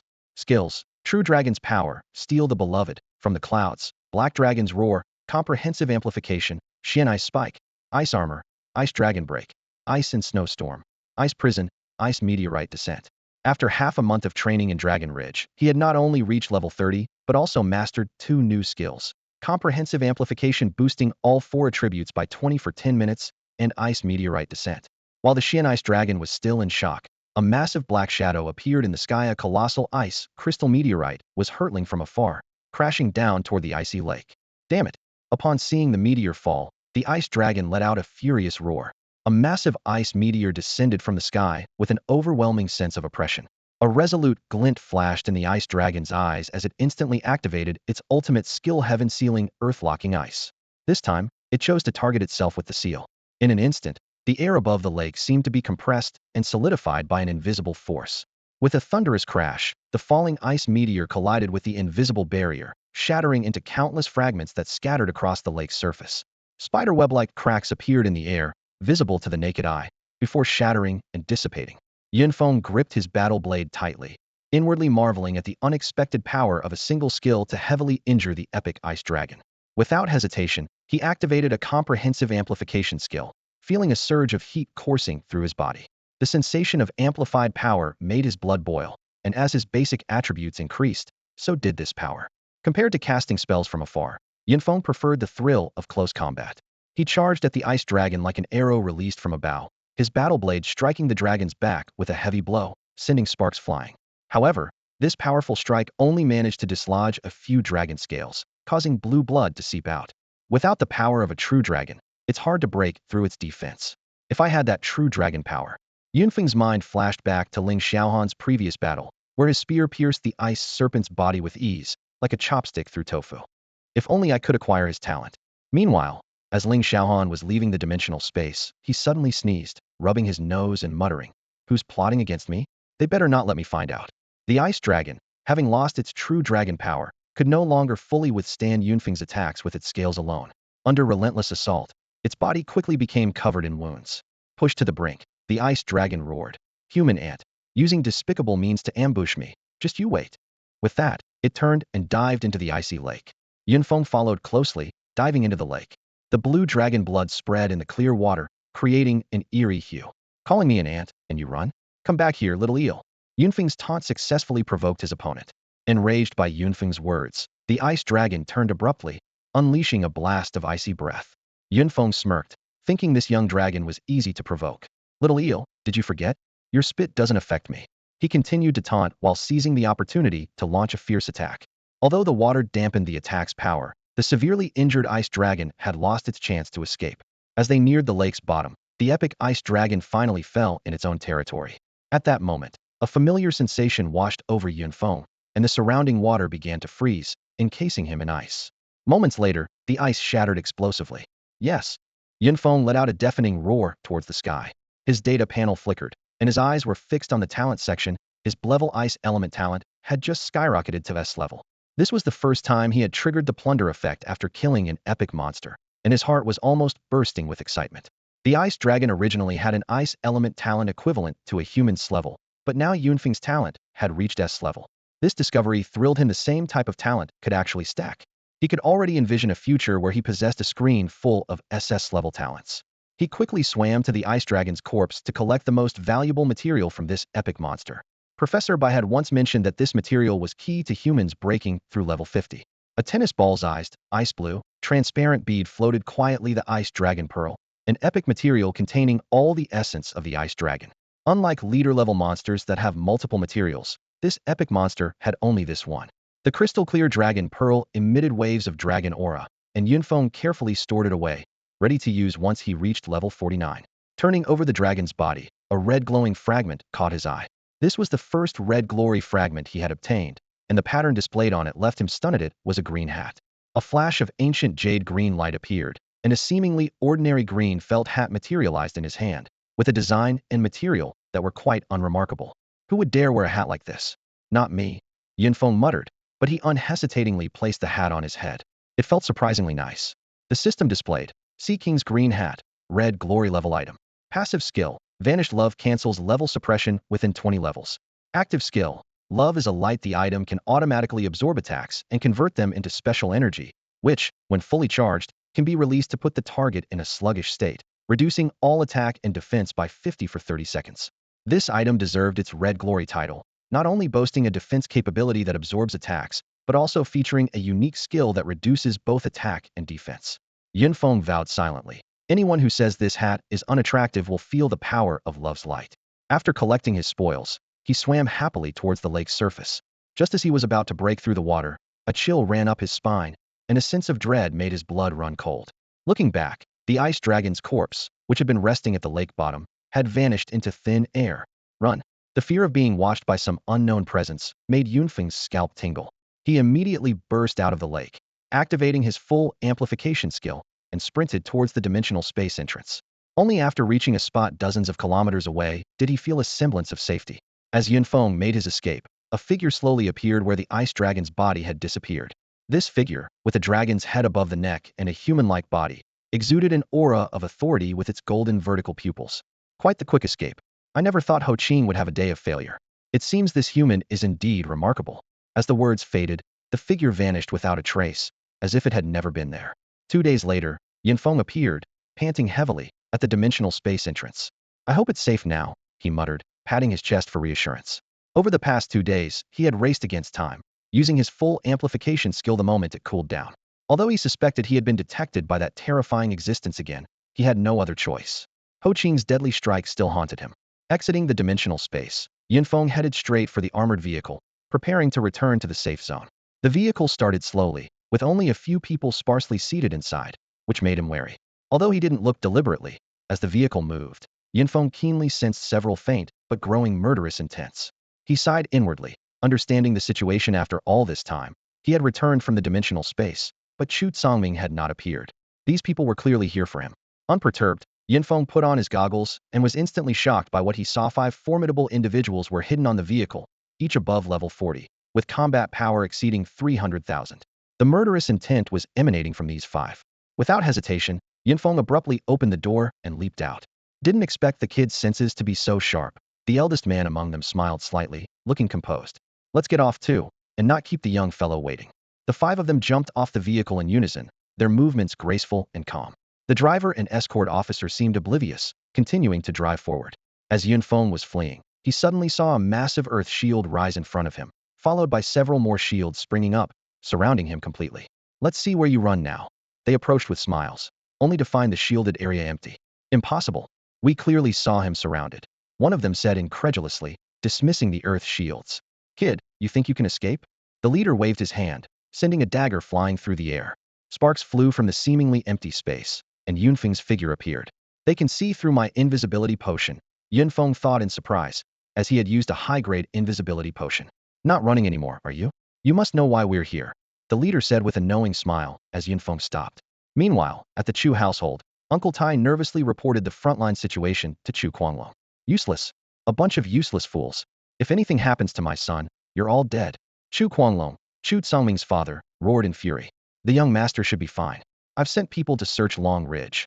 Uncle Tai trembled, witnessing Chu Guanglong's wrath for the first time. Let's hope so, Chu Guanglong said darkly. Now get out, I'll handle this.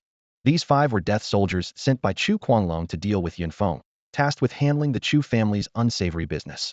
Were you sent by the Chu family? Yunfeng asked, seemingly resigned. You already know, the leader replied casually. Tell us, where is young Master Chu? Speak, and you live. Stay silent, and you die.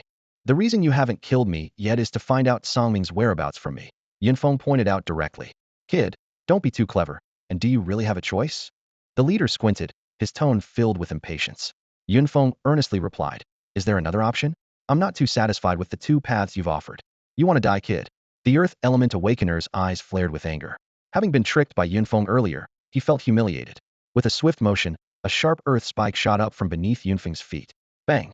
The spike collided with Yunfeng's foot, but it was like hitting an unbreakable wall, shattering instantly into a cloud of dust. Protected by the power of the true dragon, Yunfeng stood firm and unshaken. How is that possible? The Earth Element Awakener's eyes widened in disbelief. According to the mission intel, the target's level shouldn't exceed 30. Even someone with S-level defense talent couldn't deflect the attack so easily. Boss, there's something strange about this guy. Another man, refined in appearance, turned to the leader. Elemental attacks seemed to have no effect on him. The leader's eyes were sharp. I can see that. But do you think that means we can't deal with you? He didn't believe Yunfeng's ability could last indefinitely. The 3 attacked simultaneously. The leader wielded a pair of poison daggers that glowed dimly. The replicas, they were of high quality. The other 2, while not the main attackers, were still capable of inflicting fatal damage. This was the situation Yunfeng feared most. Although the power of the true dragon could narrow the gap in strength, if captured alive, he would be defenseless. Without a space capsule, escaping would be a problem. Unwilling to wait for defeat, Yunfeng encased himself in an ice prison, pretending to fear physical attacks. Then, he unleashed a combination of ice spikes and an ice dragon. The 3 exchanged glances, quickly seeing through Yunfeng's tricks. With the vast difference in power, Yunfeng's skills were like a tickle. The ice prison shattered instantly, and a heavy palm strike aimed at Yunfeng's chest. Keep him alive, the leader commanded in time. The attacker pulled back his force, as they needed Yunfeng alive to reveal Chu Tsangming's whereabouts. Yunfeng seized the momentary opening, fully amplifying his abilities and using the Black Dragon Roar skill to break through the obstruction. Whenever he spotted an earth shield, he immediately used the 8 trigram dragon step to dodge, keeping a distance from his pursuers. Yunfeng was anxious, thinking if he could break through to level 31 and consume a gold-level attribute potion, even these level 40 pursuers wouldn't be able to handle him. However, as the pursuers closed in, just as he was about to be caught, an unexpected change occurred. Boom! A fierce gust of wind swept through, knocking Yunfeng and his pursuers to the ground. Looking up, they saw black lightning slithering like snakes across the sky. A spatial rift was slowly forming, soon merging into a pitch-black passage. The sudden phenomenon left everyone speechless with shock. Boss, is this? One of the pursuers asked with a trembling voice. That's right, we've encountered a spatial rift, the leader confirmed in a low voice. The rare sight captivated everyone's attention, temporarily making them forget about Yunfeng. From the other side of the rift came eerie wails, like the roar of thousands of troops. The pursuers looked visibly tense. Don't rush. Let's first assess the level of the creatures inside, the leader said gravely. As the spatial rift stabilized, the figures of the creatures within began to emerge. Boss, it's a level 4145 space. We're going to hit the jackpot this time, one of the subordinates exclaimed excitedly. Just as the leader was about to order Yunfeng's capture, they saw him dart into the dimensional space, the creatures at the entrance seemingly oblivious to his presence. This kid sure knows how to hide. First, he uses an invisibility potion, and now a mimicry potion.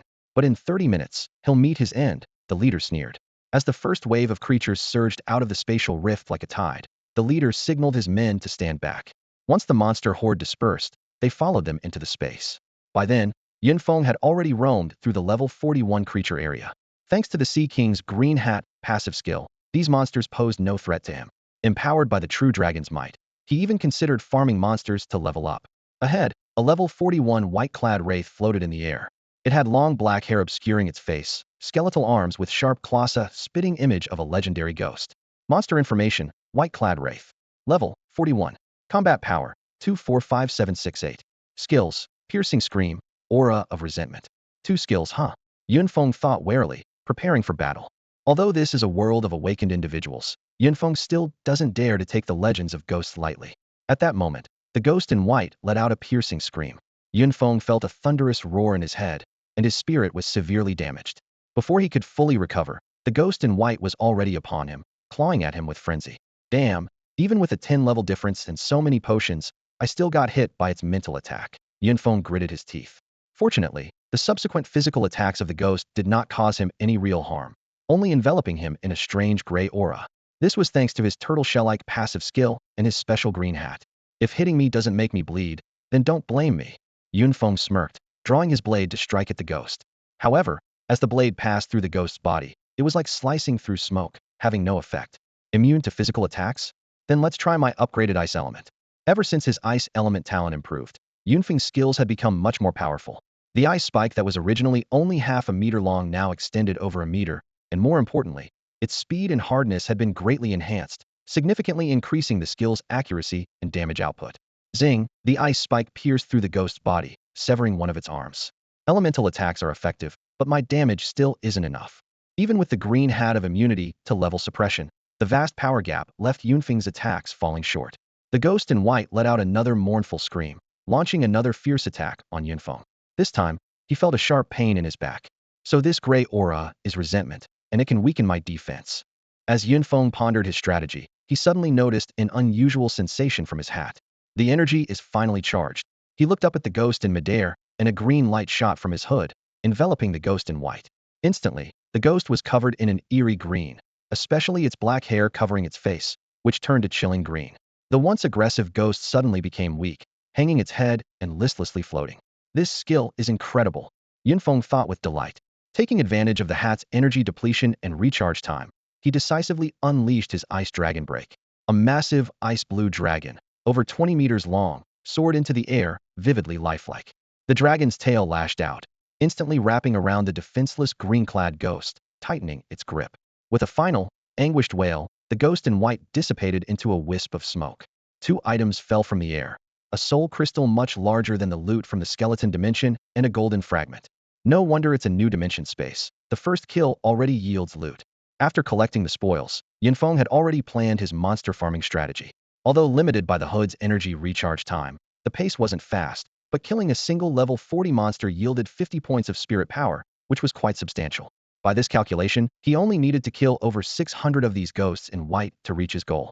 Feng began farming monsters methodically in the ghost in white area, merely avoiding the people sent by the Chu family. However, he was unaware that the 5 from the Chu family didn't even consider him a threat.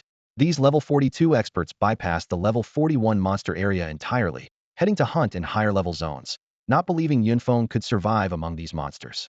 Meanwhile, in the safe zone's 3rd military district, report detected strong spatial fluctuations 3,000 kilometers south of the safe zone, suggesting a new dimension space may have appeared. The general immediately ordered, relay the message, have everyone enter battle readiness. Once the monster levels are confirmed, deploy immediately. Report, monster levels confirmed, all above level 40. Relay the order, warriors level 41 to 45. All units, move out. 300 years ago, a new dimension space meant disaster. But now, this level of dimension space heralded a feast of wealth. A day later, dozens of imposing armored tanks lined up neatly at the entrance to the dimensional space, their tracks rumbling heavily against the ground. The commander stood atop the foremost armored vehicle, issuing orders in a commanding voice. 1st and 2nd Battalions, your mission is to eliminate the monsters that have escaped from the dimensional space. You must clear them within 24 hours. Yes, sir, came the thunderous and unified response. The 3rd Battalion will handle the construction of the space base. The remaining 3 battalions enter the dimensional space in order of rank and focus on clearing out the monsters inside. Expel any civilians encountered. If they refuse to comply, use lethal force. Move out immediately. With a series of short, powerful commands, the army began to move like a steel torrent. Although the base established outside the dimensional space would eventually generate significant revenue from ticket sales, the initial military expenditure was enormous. These newly opened dimensional spaces are typically dominated by the military during the first 10 days, known as the Golden Period. These monsters are so satisfying to hunt. Yunfeng beamed as he bent down to pick up 2 items that had dropped on the ground. After a full day of hunting, he was still some distance from reaching level 31, but he had amassed an impressive number of gold fragments, including some rare purple crystal fragments. Even for ordinary monsters above level 40, the drop rate for purple crystal fragments was notoriously low. The golden grade attribute potion is almost complete, just one last step remains. Yunfeng was calculating when he suddenly heard the sound of footsteps and shouting in the distance. Push all those over level 40 inside, and everyone else spread out and stay alert. Yunfeng watched carefully, noticing a large number of soldiers in uniform advancing in an orderly fashion. The military has taken over this place so quickly, he thought to himself, realizing that peacefully hunting monsters was no longer an option. No one dared to confront the military directly at this time, as they were known to use lethal force. Yunfeng quietly evaded the soldiers, moving in a different direction. The dimensional space was vast, and it was impossible for the military to completely seal it off. He intended to make use of every moment he could. 3 days passed swiftly. Just one more monster to kill, and I'll reach level 31, Yunfeng thought, his heart racing as he focused on the white-clad wraith before him. He waited patiently for the wraith to finish its 2 shrieks, ready to unleash the energy of the Sea King's green hat. Hey kid, this area is under control. It's time to leave. A 5-man military team suddenly appeared on Yunfeng's left, fully armed and exuding an intimidating presence. Yes, sir, I'll be on my way, Yunfeng replied with a smile, but his hands never stopped moving. At this critical moment, he couldn't afford to give up the experience points. A green light shot towards the white-clad wraith. I got too carried away and forgot to scout the surroundings, Yunfeng thought with regret. Didn't you hear us? You have 3 seconds, or else. The officer's words were cut short as an ice dragon crushed the white-clad wraith into pieces. Apologies, sir, I couldn't stop in time, Yunfeng said nonchalantly as he bent down to collect the spoils. You're asking for it, another soldier barked sharply. The team leader squinted his eyes with interest. Interesting, this young guy is pretty impressive. Over the past 3 days, they had their fair share of encounters with these white-clad wraiths. The creature deals high mental damage, is fast, immune to physical attacks, and has a weakening skill. It's tough to handle. Forget it, it's just a monster, no big deal. The leader of the soldiers extended his hand to stop his eager teammates, his expression unusually calm. This uncharacteristic attitude left the team exchanging puzzled looks normally. He would have been furious in such situations, ready to knock down any disobedient subordinate. Yunfeng was about to pull out a tool to make a quick escape, but the tension unexpectedly eased. He watched as the soldier saluted respectfully and left, feeling a sense of relief. Young man. The officer suddenly spoke as Yunfeng passed by with the group of 5. You can take the spoils, but I need you to answer a few questions. You gave me a scare, officer, Yunfeng grinned. It's just a few questions, ask away. Are you a student from that Awaken University in Jiangnan? I didn't go to college. The officer frowned. That's impossible. He quickly analyzed. With your combat power and age, it's unlikely for an ordinary person to reach this level. Officer, I'm not lying, Yunfeng replied sincerely. The officer fell into deep thought, searching his mind for any ice element talent from Jiangnan continent that matched the description, but found nothing. Can you tell me your name? After Yunfeng gave his name, he turned and headed towards the exit before the officer could ask more. That kid is something else, the commander mused, deciding to investigate this ice element talent named Yunfeng. But with such vague criteria, it was bound to be a futile search. Having reached level 31, Yunfeng arrived at the dimensional space exit. Although he didn't want to clash with the military again, he had to pay a hefty toll. You can wait in the vehicle. You can either return to the safe zone or head to another dimensional space. The officer, now friendlier after receiving the payment, told him. I want to look around and clear out any escaped monsters, Yunfeng replied, choosing not to board the vehicle. Several officers regarded him with respect, assuming he was volunteering to help. However, Yunfeng had other plans. He glanced at the entrance to the dimensional space, a slight smile on his face. Along the way, he had consumed all the golden grade attribute potions. Each bottle increased his strength attribute by 2,500 points, with a usage limit of 10 times. Yunfeng opened his data panel. Name, Yunfeng. Level, 31, level 16-40000. Combat power, 402580. Talents, SSS class Beast Transformation Dragon, SS class Element Ice, B class Plunder. Seeing these astounding combat stats, Yunfeng's heart raced. He recalled the image of the vice principal with a screen full of red exclamation marks when he first put on the goggles. Now, at level 31, he was close to matching that level 49 powerhouse's strength. After calming himself, Feng pretended to search the surrounding area. After some time, the silhouette of a small squad appeared at the entrance to the dimensional space. Boom! A massive explosion echoed, drawing the attention of the 5 individuals. They looked up to see Feng's figure frantically fleeing into the distance. The leader instinctively shouted, "Chase!" and the 5 of them shot off like arrows. An officer guarding the dimensional space entrance stopped 2 others, shaking his head slightly. "Didn't you see they have the Jiang and Company's insignia? Don't get involved." "But that kid was clearing monsters for me. It's not our concern, and we can't interfere." The 2 could only sigh helplessly, watching as the pursuers vanished from view. "Boss, we've been searching high and low, and now it just falls into our lap," one of them remarked as the gap between them and their quarry gradually closed. Feng kept a precise distance from his pursuers until he was sure there would be no interruptions, then halted. The pursuers surrounded him, their faces smug with anticipated success. "Kid, where do you think you can run now?" Feng smirked slightly. "Run? Why would I run? I was just picking a good spot for you." "What kind of spot?" "Why, a perfect place to bury you, of course." As he finished speaking, Feng's hands began to transform, covered in dense black scales, turning into sharp dragon claws. "Thighs is the young master's black dragon transformation ability.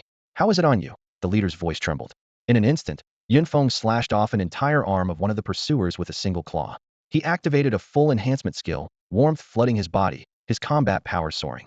The pursuers were rendered powerless, blood and flesh flying. With a swift strike, Feng's dragon claw pierced one pursuer's heart. "Scatter, run," the leader ordered coldly. The remaining 3 quickly dispersed. 2 sprinted along the ground, 1 leapt into the air, and another earth element awakener burrowed underground. Feng sneered. "You think you can escape? Not a chance." 2 icy spikes instantly impaled the 2 on the ground. An ice prison trapped the 1 in the air, and a majestic ice dragon crashed into the ground.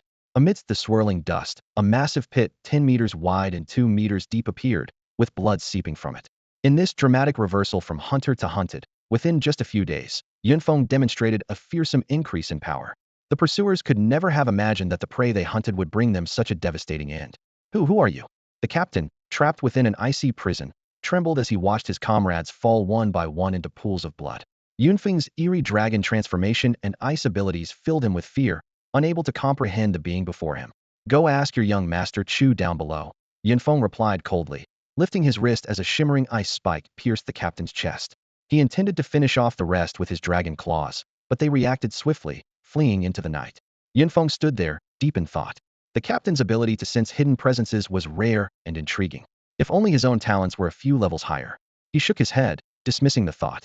After gathering the loot from the fallen, Feng didn't return to the space base immediately. He wandered the nearby areas for 3 days, ensuring safety before leisurely heading back to the base. "Look, he's actually back," one of the guards at the entrance remarked as Feng casually walked into the base and boarded the armored vehicle.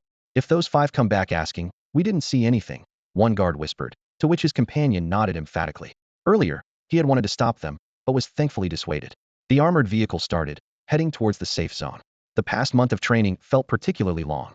Though most of the time was spent on monotonous monster-killing tasks, the events that occurred left a lasting impression on Feng.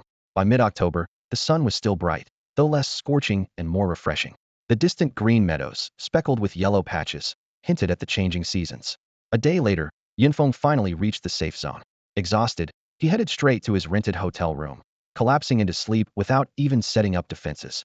Whoosh! Feng awoke with a start, gasping for air. In his dream, countless dimensional spaces opened simultaneously, unleashing a flood of monsters, both familiar and terrifyingly new, that rampaged through the safe zone, painting the streets red with blood. He was helpless, bound by some force, forced to watch the massacre unfold. He glanced at the time. He had slept for 2 whole days. Relieved he hadn't encountered danger, Feng retrieved the silver-grade storage equipment he had taken from the 5 individuals. The haul was impressive, as expected from experts above level 40. Numerous monster trophies, a significant number of gold-grade fragments, and various attribute potions. Though the potions were of little use to him now, they were still valuable. As for the Iron Party brothers, with their barely level 20 skills, these items were beyond their current use.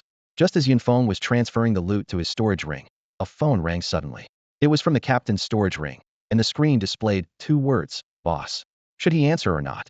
The phone kept ringing incessantly, displaying Xiao Wu on the screen. Feng knew all too well that the Chu family had likely realized everything by now. Beep, beep, beep. Finally, he pressed the answer button. "Xiao Wu, what's going on? Why did it take you so long to pick up?" An impatient voice immediately chided from the other end. The Xiao we are looking for might be gone, Feng said calmly. Who are you? The voice suddenly tensed. Feng? Hearing his name accurately called out, Feng couldn't help but raise an eyebrow. On the other end, Chu Guanglong's voice uncharacteristically softened. Tell me, what happened to my son? The head of the Chu family had a hint of pleading in his tone. After all, this was the family's first child to awaken with an SS-level talent, his most cherished son. I had no quarrel with him, but Feng started, only to be interrupted. Tell me quickly, what happened to my son? Chu Guanglong could no longer suppress his emotions and roared. Although the 5 level 40 awakeners he sent out were all wiped out, he needed a definite answer. Those who commit too many wrongs will bring about their own destruction. Feng left this remark and hung up the phone. Smash! Chu Guanglong threw the phone to the ground, shattering it. Feng, what a formidable man you are. I'll make you wish for death. He raged, destroying everything in the room. After a stick of incense's time, Chu Guanglong finally calmed down. He pondered. Even if 5 level 40 awakeners were killed, should he really deploy the family's extraordinary awakeners? These experts, who exceeded level 50, were not easy to command even for him as the head of the family. Moreover, they were all officially registered, and their every move would be monitored. Housekeeperly, he took out a file. I want to know this person's whereabouts within 2 days. Also, summon Taiku. Housekeeperly respectfully took the file and was about to leave when he suddenly said, Master, Gudabai requests an audience. Not seeing him. Just any Tom, Dick, or Harry. Chu Guanglong suddenly paused. Wait, you're talking about the underground figure, old Gu? Yes, he has requested to see you multiple times. Let him wait in the guest room. Soon, Chu Guanglong arrived at the guest room. The leader of the Jiangnan district's underground forces, Gudabai, immediately stood up. Master Chu, a pleasure, a pleasure. Even in a strictly governed safe zone, wherever there are people, there are underworld dealings. Where there is light, there is darkness. At this moment, Chu Guanglong had to lower his stature to interact with these underground forces. Master Chu, old Gu, is a title the brothers below gave me out of respect. Just call me Little Gu. It's an honor to meet you today, Gudabai said humbly, while internally pondering the unusual demeanor of the Chu family head. Gudabai stood in front of Chu Guanglong with a sycophantic smile on his face. As an ambitious individual, his repeated visits to Chu Guanglong were driven by a single purpose: to seize an opportunity to rise to power and become the new ruler of the underworld. I know all about your plans, Chu Guanglong said, casting a glance over Gudbai's face. I admire people with ambition and drive like you. I can help you. But first, you need to prove your worth to me. Really? Gudbai's eyes lit up, and his heart began to race. Chu Guanglong's words clearly offered him a chance. Please instruct me, Master Chu. I need you to kill someone, Chu Guanglong said slowly. A high school student. When Gudbai heard about the assassination, he was initially apprehensive, thinking it was a highly challenging task. But upon learning that the target was just a high school student, he relaxed at it. Seemed like an easy job. Noticing the disdain that flashed in Gudbai's eyes, Chu Guanglong warned coldly. Do not underestimate this high school student. I've lost 5 elite awakened individuals to him. What? Gudbai's expression changed drastically. A high school student capable of taking down an elite team? The idea was astounding. He was well aware of the strength of the Jiangnan Company's elite teams. They were far superior to those who barely reached level 40 after years of struggle. Taking a deep breath, Gudbai solemnly promised, rest assured, I will complete this task. This was a rare opportunity he couldn't afford to miss. As he watched Gudbai leave, Chu Guanglong's eyes glinted with a hint of coldness. His meeting with Gudbai was a strategic move to use the unregistered extraordinary awakeners of the underworld to deal with Feng. After leaving Jiangnan Group, Gudbai returned to a dilapidated warehouse near the city wall in the slums. The inside of the warehouse was empty, appearing unused for years. He cautiously surveyed his surroundings before lifting a section of the floor and jumping down. Boss! A group of subordinates immediately gathered around him with respect in the underground space. The underground base was a hidden world, brightly lit and well-organized, resembling a fully equipped underground shelter. Boss! I always said we shouldn't go to Jiangnan Group. We can grow strong on our own. One of his subordinates tried to comfort him, seeing his calm demeanor. Exactly, under your leadership, we've been getting better and better. One day, we'll crush those 2 old giants beneath us. Seeing the determination in his subordinate's eyes, Gudbai nodded slightly. Brothers, he called out, and the room fell silent. I have good news. Today, Jiangnan Group agreed to cooperate with me. I know you all oppose me going to them, fearing it would be a futile effort or even a trap. I appreciate your concern, but collaborating with Jiangnan Group and the Chu family is essential. To overthrow the 2 giants above us, our current strength and resources are insufficient, and the Chu family offers us this opportunity. After Gudbai finished speaking, his subordinates exchanged glances. An older member sighed. Boss, we're just a bunch of rough folks, people with low talent. We've never had a proper education or good resources and can only barely survive at the bottom. If it weren't for you, I might have died in that dimensional space. Whatever you want to do, we'll support you with all our might, even if it costs us our lives." One of the subordinates exclaimed passionately, his voice filled with deep respect. "Full support, even unto death." The crowd around was instantly ignited, and their unified chant echoed throughout the room. Gutabai stood before them, his gaze sweeping over each eager face, and said steadily, "Thank you all for your kindness. I, Gutabai, will not let my brothers down." He turned to a particular figure in the crowd. "Brother Lung Feng, come to my study. The rest of you, resume your tasks, level up, or gather materials as needed." In the study, Gutabai sat behind a large desk, facing a middle-aged man in a black leather coat.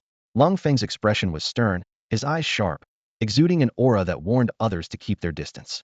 "Brother Lung Feng, how have I treated you over the years?" Gutabai asked bluntly.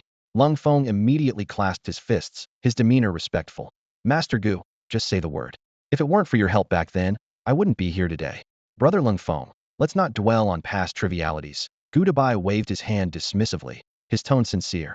"I've always regarded you as a true brother." These words softened Lung Feng's stern expression slightly, a hint of emotion flickering in his eyes. "Brother Lung Feng, there's indeed something I need your help with," Gutabai said seriously. "Please, Master Gu, tell me." Gutabai pulled a file from the drawer and handed it over. "Today, Chu Kuanglong, the head of the Chu family, agreed to help me sweep through the underground forces, provided we eliminate this person for him." Lung Feng took the file and quickly scanned it, frowning slightly.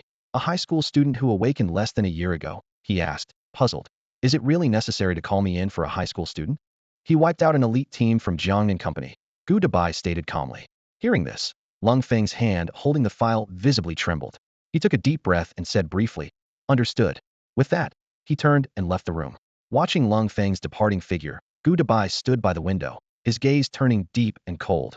"Lung Feng, you're the only extraordinary awakener I can rely on. Whether we can connect with the Chu family and achieve our goals depends entirely on you." His eyes glinted with calculative intent, devoid of any emotion, only stark, naked ambition. After hanging up the phone with Chu Kuanglong, Yunfeng's brow was furrowed with worry. He quickly packed his belongings and checked out of the hotel, but as he stood on the street, he hesitated.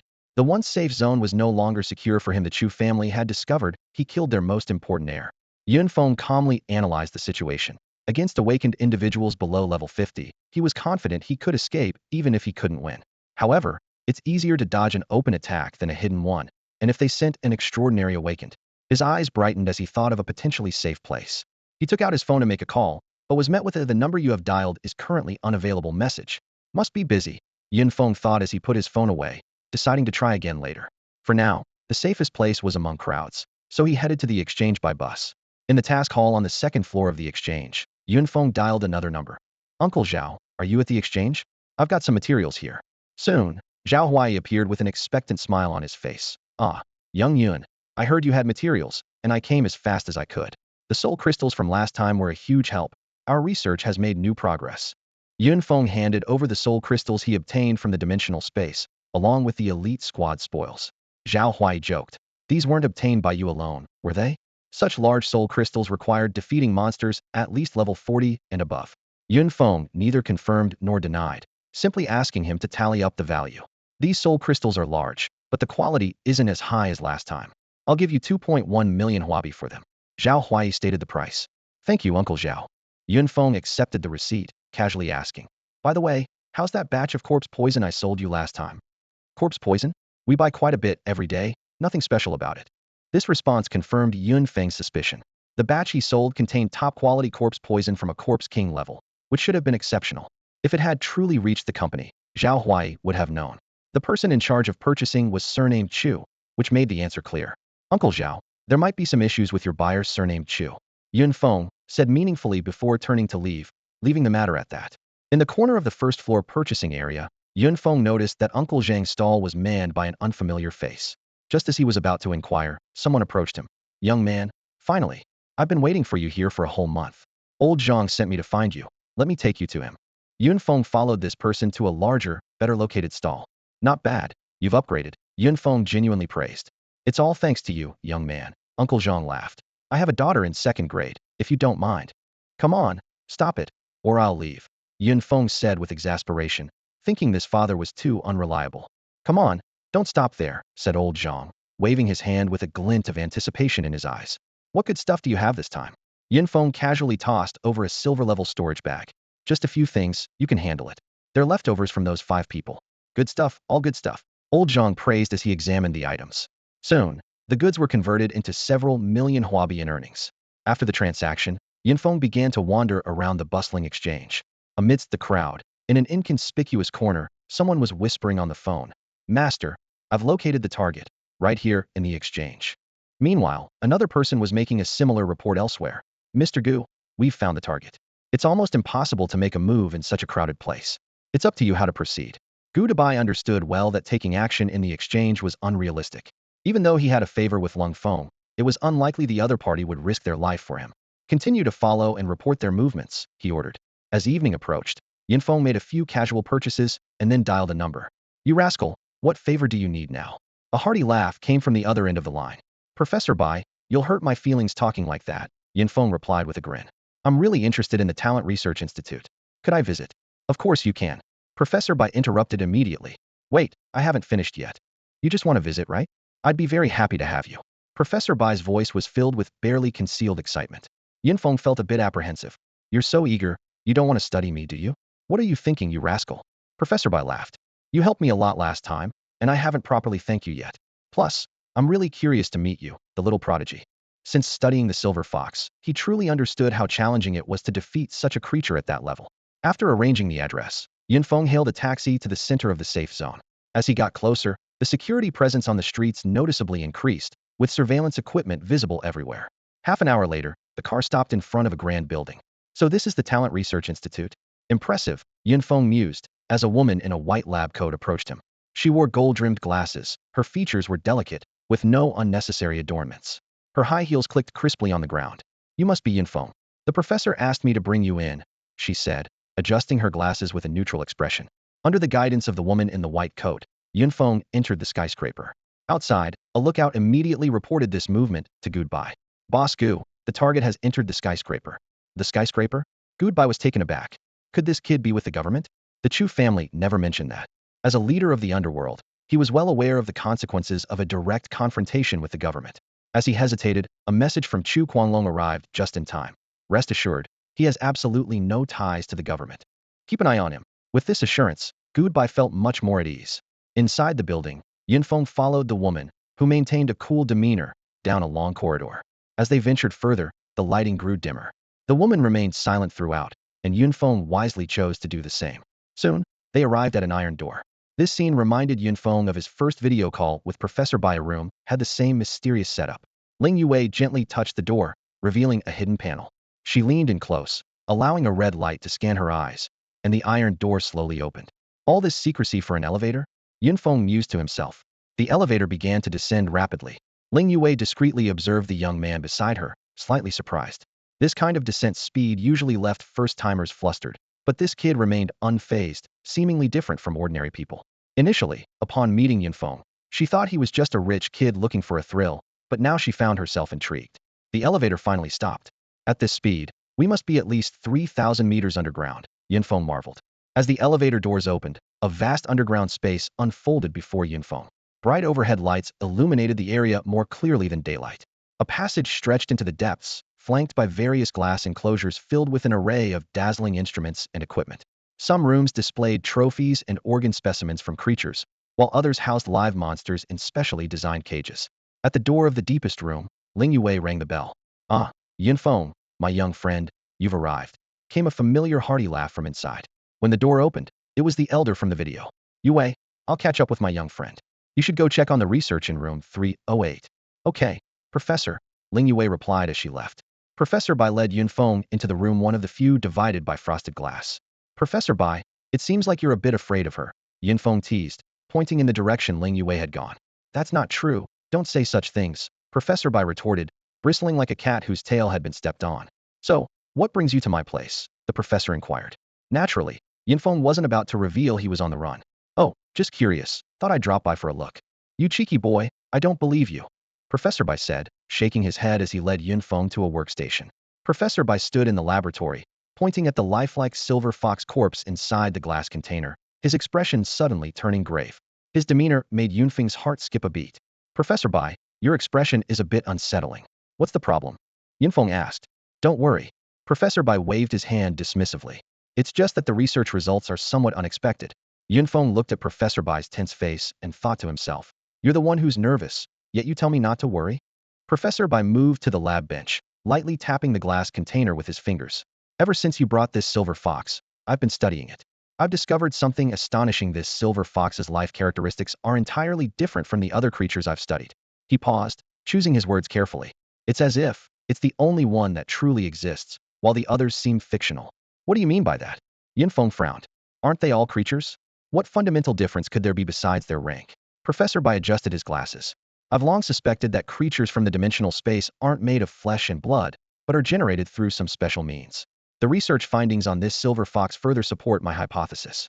Yunfeng suddenly understood. He had always subconsciously treated this as a game world, assuming that creatures would automatically respawn after being defeated. But this was the real world. So how did these creatures come into existence? They seem to appear out of nowhere without any growth process. Unfortunately, we only have this one specimen to study. Professor Bai sighed. Can you tell me more about the situation at that time? Yunfeng recounted his experience of receiving the dimensional space mutation investigation task, mixing truth with embellishment. Have you encountered similar situations or creatures since then? Professor Bai asked, looking up suddenly. I've had 2 encounters, Yunfeng replied honestly. But they were too powerful, and I barely escaped with my life. Professor Bai's expression grew more serious. We've recently received numerous reports of dimensional space mutations, with many awakened individuals perishing, including some with high-level talents. The authorities are taking this issue very seriously, but have yet to find the cause. What have the investigations revealed? Nothing. Professor Bai shook his head. When we send strong individuals, the entities don't appear. When we send weaker ones, none survive. If we could obtain more specimens like this. He gave Yunfeng a meaningful look. Don't look at me like that. I don't want to get involved in this mess, Yunfeng said, waving his hands. Although his strength had improved and he had more protective items now, he still felt he couldn't withstand an attack from these beings. I remember you have a keen interest in epic-level creatures, Professor Bai said, a sly glint in his eye. Yunfeng knew he'd been caught on his weak spot. Epic-level creatures were indeed his main source of talent acquisition. These creatures bear a striking resemblance to epic-level ones, possibly even higher in rank, Professor Bai continued. They are similar to humans in that they can awaken talents and comprehend skills. Yunfeng pondered. If what Professor Bai said was true, it might be worth the risk to gain more talents and skills. However, the Chu family might interfere. Young man, why the long face at your age? Professor Bai teased. Are you thinking about some girl? Should I introduce you to my assistant? You're so improper, Yunfeng retorted, rolling his eyes. I really want to help, but I've got some matters to attend to recently, so it's inconvenient for me to enter the dimensional space. So that's why you suddenly came to see me seeking refuge. Professor Bai laughed. He didn't press Yunfeng for details about his predicament, simply saying, stay here for the time being. While you might not enhance your combat skills, you'll definitely gain other insights. Plus, I'll try to help with your issues. Yunfeng gave Professor Bai a sincere bow to express his gratitude. In the biting cold of early winter, a figure stood outside a skyscraper, anxiously making a phone call. Mr. Gu, it's been 2 months. Is that guy really still in there? Despite being an awakened one, immune to the extremes of weather, the long wait filled him with a sense of desolation. Don't worry. Even if he turned into a fly, he couldn't escape. Gu Dabai replied with unwavering confidence. Standing beside him, Lung Feng's brow was furrowed, his patience worn thin by the 2-month wait. Gu Dabai turned to Lung Feng, his tone softening. Brother Feng, the losses during this time will be compensated by the Brotherhood of Bone and Blood. Once this is over, all of the Chu family's abundant resources will be yours. This can't go on, Lung Feng, though somewhat reassured, still expressed his dissatisfaction. Is he going to hide forever while we wait here indefinitely? The Chu family has sent someone in to gather information. We'll have results soon. Gu Dabai knew that continuing like this would eventually lead to problems, but they had reached a point of no return. However, they were destined to waste their time. Yunfeng had already left the skyscraper half a month ago. Rewind to the scene from half a month earlier. Kid, how have you been feeling during this time? Professor Bai asked with a smile. I've learned a lot, Yunfeng replied sincerely. These studies are truly remarkable. Professor Bai, hearing this, smiled with satisfaction. He patted Yunfeng on the shoulder. I've taught you all I can. Now it's your turn to help me. Initially worried that a high school student might not endure the tedium of the lab, Professor Bai was pleasantly surprised by Yunfeng's adaptability and genuine enthusiasm. Thank you, Professor Bai, for your guidance during this time. I've really learned a lot, Yunfeng said earnestly. During this period, he had gained extensive knowledge about talents from their development to skill comprehension and the synergy between different talents. These were crucial for his future growth. and he also learned about various monsters, particularly the potential locations of epic monsters. Kid, I have something for you before you leave, Professor Bai said, taking out a black cloak with a hood. What is this? Feng asked, puzzled, as he accepted the cloak. Ling Yue, standing nearby, explained, this is equipment specially developed for you by Professor Bai. Its function is simple, to block others from spying on you. Over the past month and a half, her impression of Feng had completely changed. How is this different from disguise potions? Professor Bai continued, disguise potions mainly conceal data information, while this cloak can obscure your aura and appearance, preventing awakened ones from identifying you. I've noticed a group of people lingering outside the building, likely targeting you. So I made this equipment to ensure your safe departure. As Feng donned the cloak, he was enveloped in darkness, prompting him to quip, Professor, honestly, with this look, it's hard not to attract attention. At this, Professor Bai and Ling Yue exchanged glances, realizing they had indeed overlooked this crucial detail. In the dimensional space or the wilderness, this attire is absolutely fine, but stepping out from here like this would be a dead giveaway. Ling Yue's words made the group ponder. Wait, how did we end up in a dead end? Why do we have to exit through the building? She added with a sly glint in her eyes. Professor Bai suddenly slapped his forehead. Oh right, how forgetful of me. The Research Institute actually has a secret passage, with an exit 10 kilometers away, known to only a few. Feng's eyes lit up. With the secret passage and his cloak, he could perfectly evade the Chu family's pursuit. Just as he was about to leave, Professor Bai jokingly said, Kid, if you ever end up useless, you can come to my institute. Old man, are you cursing me? Feng laughed as he slipped into the passage without looking back. After leaving the institute, Feng headed straight to the mission hall and took on several tasks related to anomalies in dimensional spaces. Although his black hooded cloak was conspicuous, it was nothing out of the ordinary here. There were plenty of people dressed even more strangely. Despite Professor Bai's advice not to rush into finding special monsters, Feng couldn't hold back. He felt his talent calling to him. The first dimensional space he entered was quite unique. The mission indicated that the monsters here were behaving unusually. They no longer went berserk at night, but instead hunted humans in groups. Feng deliberately chose to enter at night, heading straight for the depths of the space. The monsters indeed behaved as described in the mission, with levels ranging from 31 to 35. However, after half a month of searching, apart from leveling up once and killing 2 leader monsters, he still couldn't find the source of the anomaly. Even more puzzling, 10 days after his entry, the monsters reverted to their berserk state. Checking his status panel, Feng fell into deep thought. Name, Feng. Level, 32, 145, 204, 0000. Combat power, 439080. Skills, Black Dragon Flash newly comprehended. Allows instant movement to any position within 10 meters.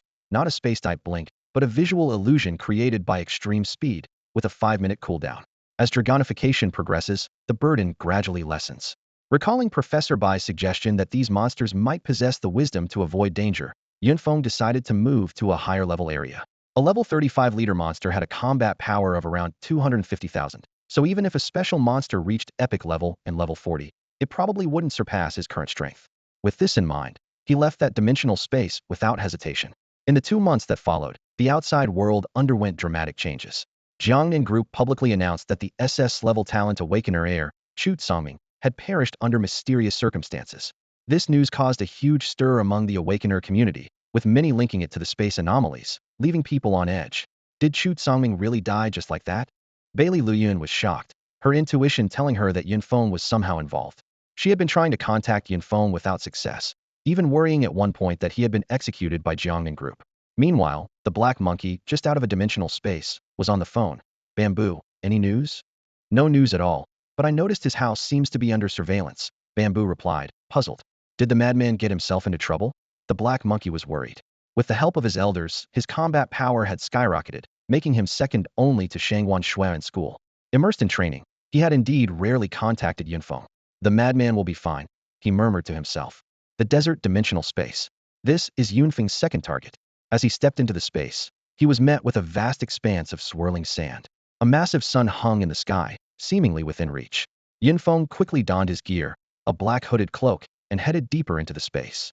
This level of dimensional space was bustling with people, mostly older adventurers. They were here to improve their skills, often staying for extended periods.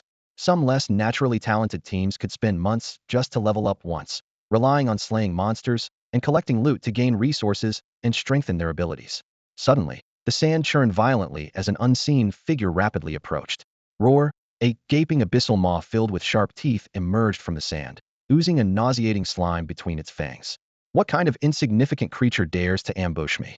Yun Feng sneered, casually flinging an icy spike that instantly pinned the monster to the sand. The death worm disintegrated into a pile of sand, leaving only an ice spike standing alone. The system displayed: Monster, Death Worm Level, 36 Combat Power, 193641 Skills, Death Roll, Extreme Acid Slime. As Yunfeng searched through the scattered sand, he unexpectedly found a gleaming golden shard. My gosh, that's incredible. Took down the death worm in one move. Too bad we couldn't see his face, but with skills like that, he must be at least in a grade Ice Element Awakener. I'd say at least grade. That ice spike could probably pierce through 5 of me at once. A team that had just struggled to kill a worm witnessed the scene with awe in their eyes. Yunfeng paid them no mind, simply walking away gracefully. 3 days later, Yunfeng arrived in the elite monster area. This place was sparsely populated, and the occasional teams he saw were quite formidable, with members having at least grade talents and well-coordinated skills, capable of handling elite monsters. Yunfeng didn't disturb them and focused on finding his target. Soon, a desert butcher appeared in his sight. The system displayed: Monster, Desert Butcher Elite Level, 40 Combat Power, 256876 Skills, Dominating Strike, Rampage, Sand Giant Armor Passive. This was a giant beast walking upright, resembling a crocodile, covered in sturdy sand-like armor. Most intimidating were the massive axes it wielded, seemingly capable of splitting mountains. Both parties noticed each other almost simultaneously. The Desert Butcher launched a sudden attack, raising its battle axe to strike Yunfeng. Clang! Yunfeng's right hand transformed into a dragon claw, effortlessly blocking the blow, causing a shower of sparks as the axe blade clashed with the dragon claw. The Desert Butcher was pushed back several steps, while Yunfeng remained unmoved. This scene was particularly striking without the Sea King's green hat in hand. The outcome of this clash might have been entirely different.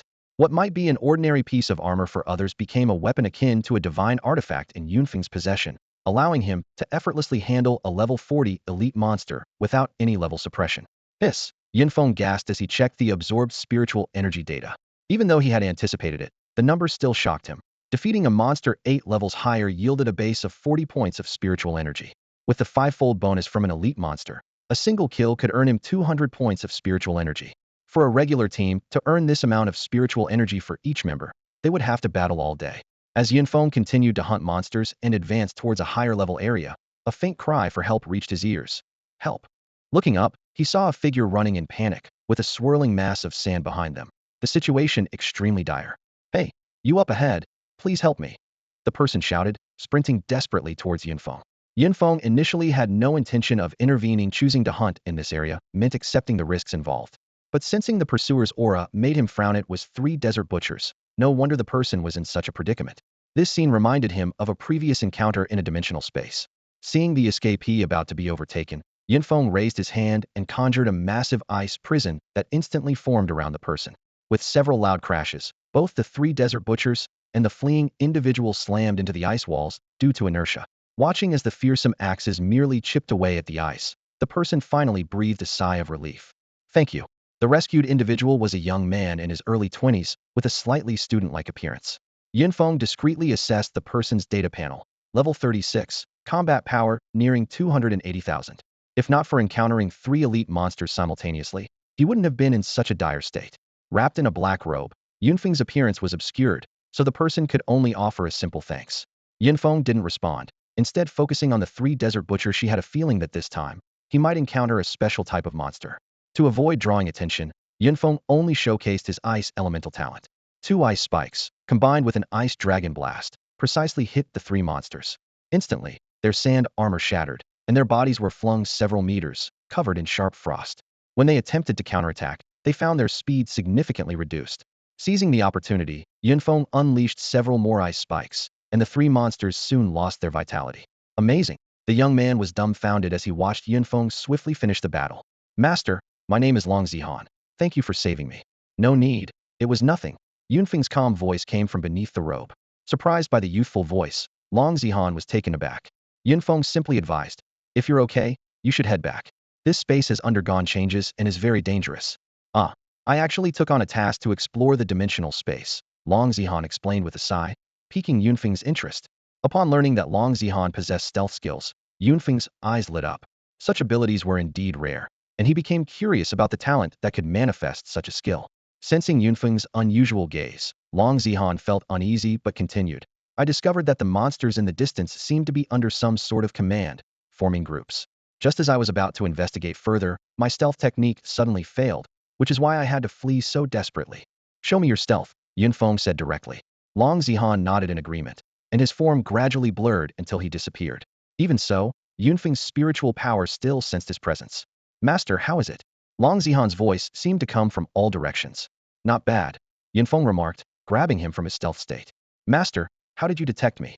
Long Zihan was astonished, as this ability was supposed to be undetectable even to those with spiritual power far surpassing his own. Light elemental talent, quite rare. Yunfeng commented, leaving this remark before turning to venture deeper into the dimensional space. Wait, Yunfeng suddenly halted. Great one, may I know your name? It doesn't matter. If fate allows, we'll meet again. Yunfeng waved his arm gently, and his figure slowly vanished into the vast desert sands. I didn't expect such a powerful yet humble person in Jiangnan. Long Zihan murmured to himself as he watched Yunfeng's silhouette fade away. As a young man visiting his uncle in Jiangnan from Pinghai, he had hoped to explore the wonders of Jiangnan's dimensional space, but instead found himself in a perilous situation. Yunfeng, braving the intense sunlight and endless sands, eventually reached the realm of a rare creature. In front of him stood a towering, 2-meter-tall creature with the head of a dog and the body of a man, the Desert Arbiter. This level 40 rare monster wore golden armor and wielded a golden iron staff, exuding an intimidating aura. As he approached, Yunfeng immediately felt an invisible oppressive force. His combat power plummeted from 430,000 to 350,000. This weakening aura is indeed potent. Perhaps my high base attributes caused a greater drop. Suddenly, Yunfeng noticed a small shadow sword inverted above his head, clearly the opponent's first skill. Not one to be outdone, he quickly summoned his ice dragon to charge at the foe. Bang! The golden staff struck down fiercely, shattering the ice dragon. Just as Yunfeng was about to retreat, he found his body uncontrollably drawn toward the opponent. How shameless! Yunfeng realized this was the effect of the Arbiter's mark. Those marked must engage in close combat with the opponent, unable to escape, with severely reduced movement speed. If that's the case, let's fight Heiden. Yunfeng decisively transformed, covering his arms and legs in dragon scales, wielding a golden war blade as he charged, activating full augmentation. The clash of metal rang clear and sharp. Soon, the Desert Arbiter was covered in wounds. It suddenly let out a roar, its body swelling into a 20-meter turtle giant surrounded by swirling sands. This manifestation is impressive, Yunfeng admired but continued his assault. He soon realized this skill was a dud. The giant's size decreased with sustained damage. At that moment, another shadow sword appeared above Yunfeng's head. Turning to look, he saw another Desert Arbiter enter his view. 2 Arbiter marks? Are they trying to force me into 2 simultaneous 1v1 fights? Yunfeng was a bit frustrated. This exploitative tactic left him in a difficult situation. Yunfeng sensed the presence of the special creatures drawing nearer. As rare monsters, they usually stayed far apart, but now gathered together, causing him to grow wary. Although the 2 judgment marks hovering above him were a bit troublesome, they posed no great challenge to Yunfeng, who excelled in ranged attacks. He focused his efforts on attacking until the kobold who had activated the Heaven and Earth technique fell, reducing the marks above him to a single small sword. The lingering effect of this first skill was a headache, seemingly relentless. The second kobold soon met the same fate as the first.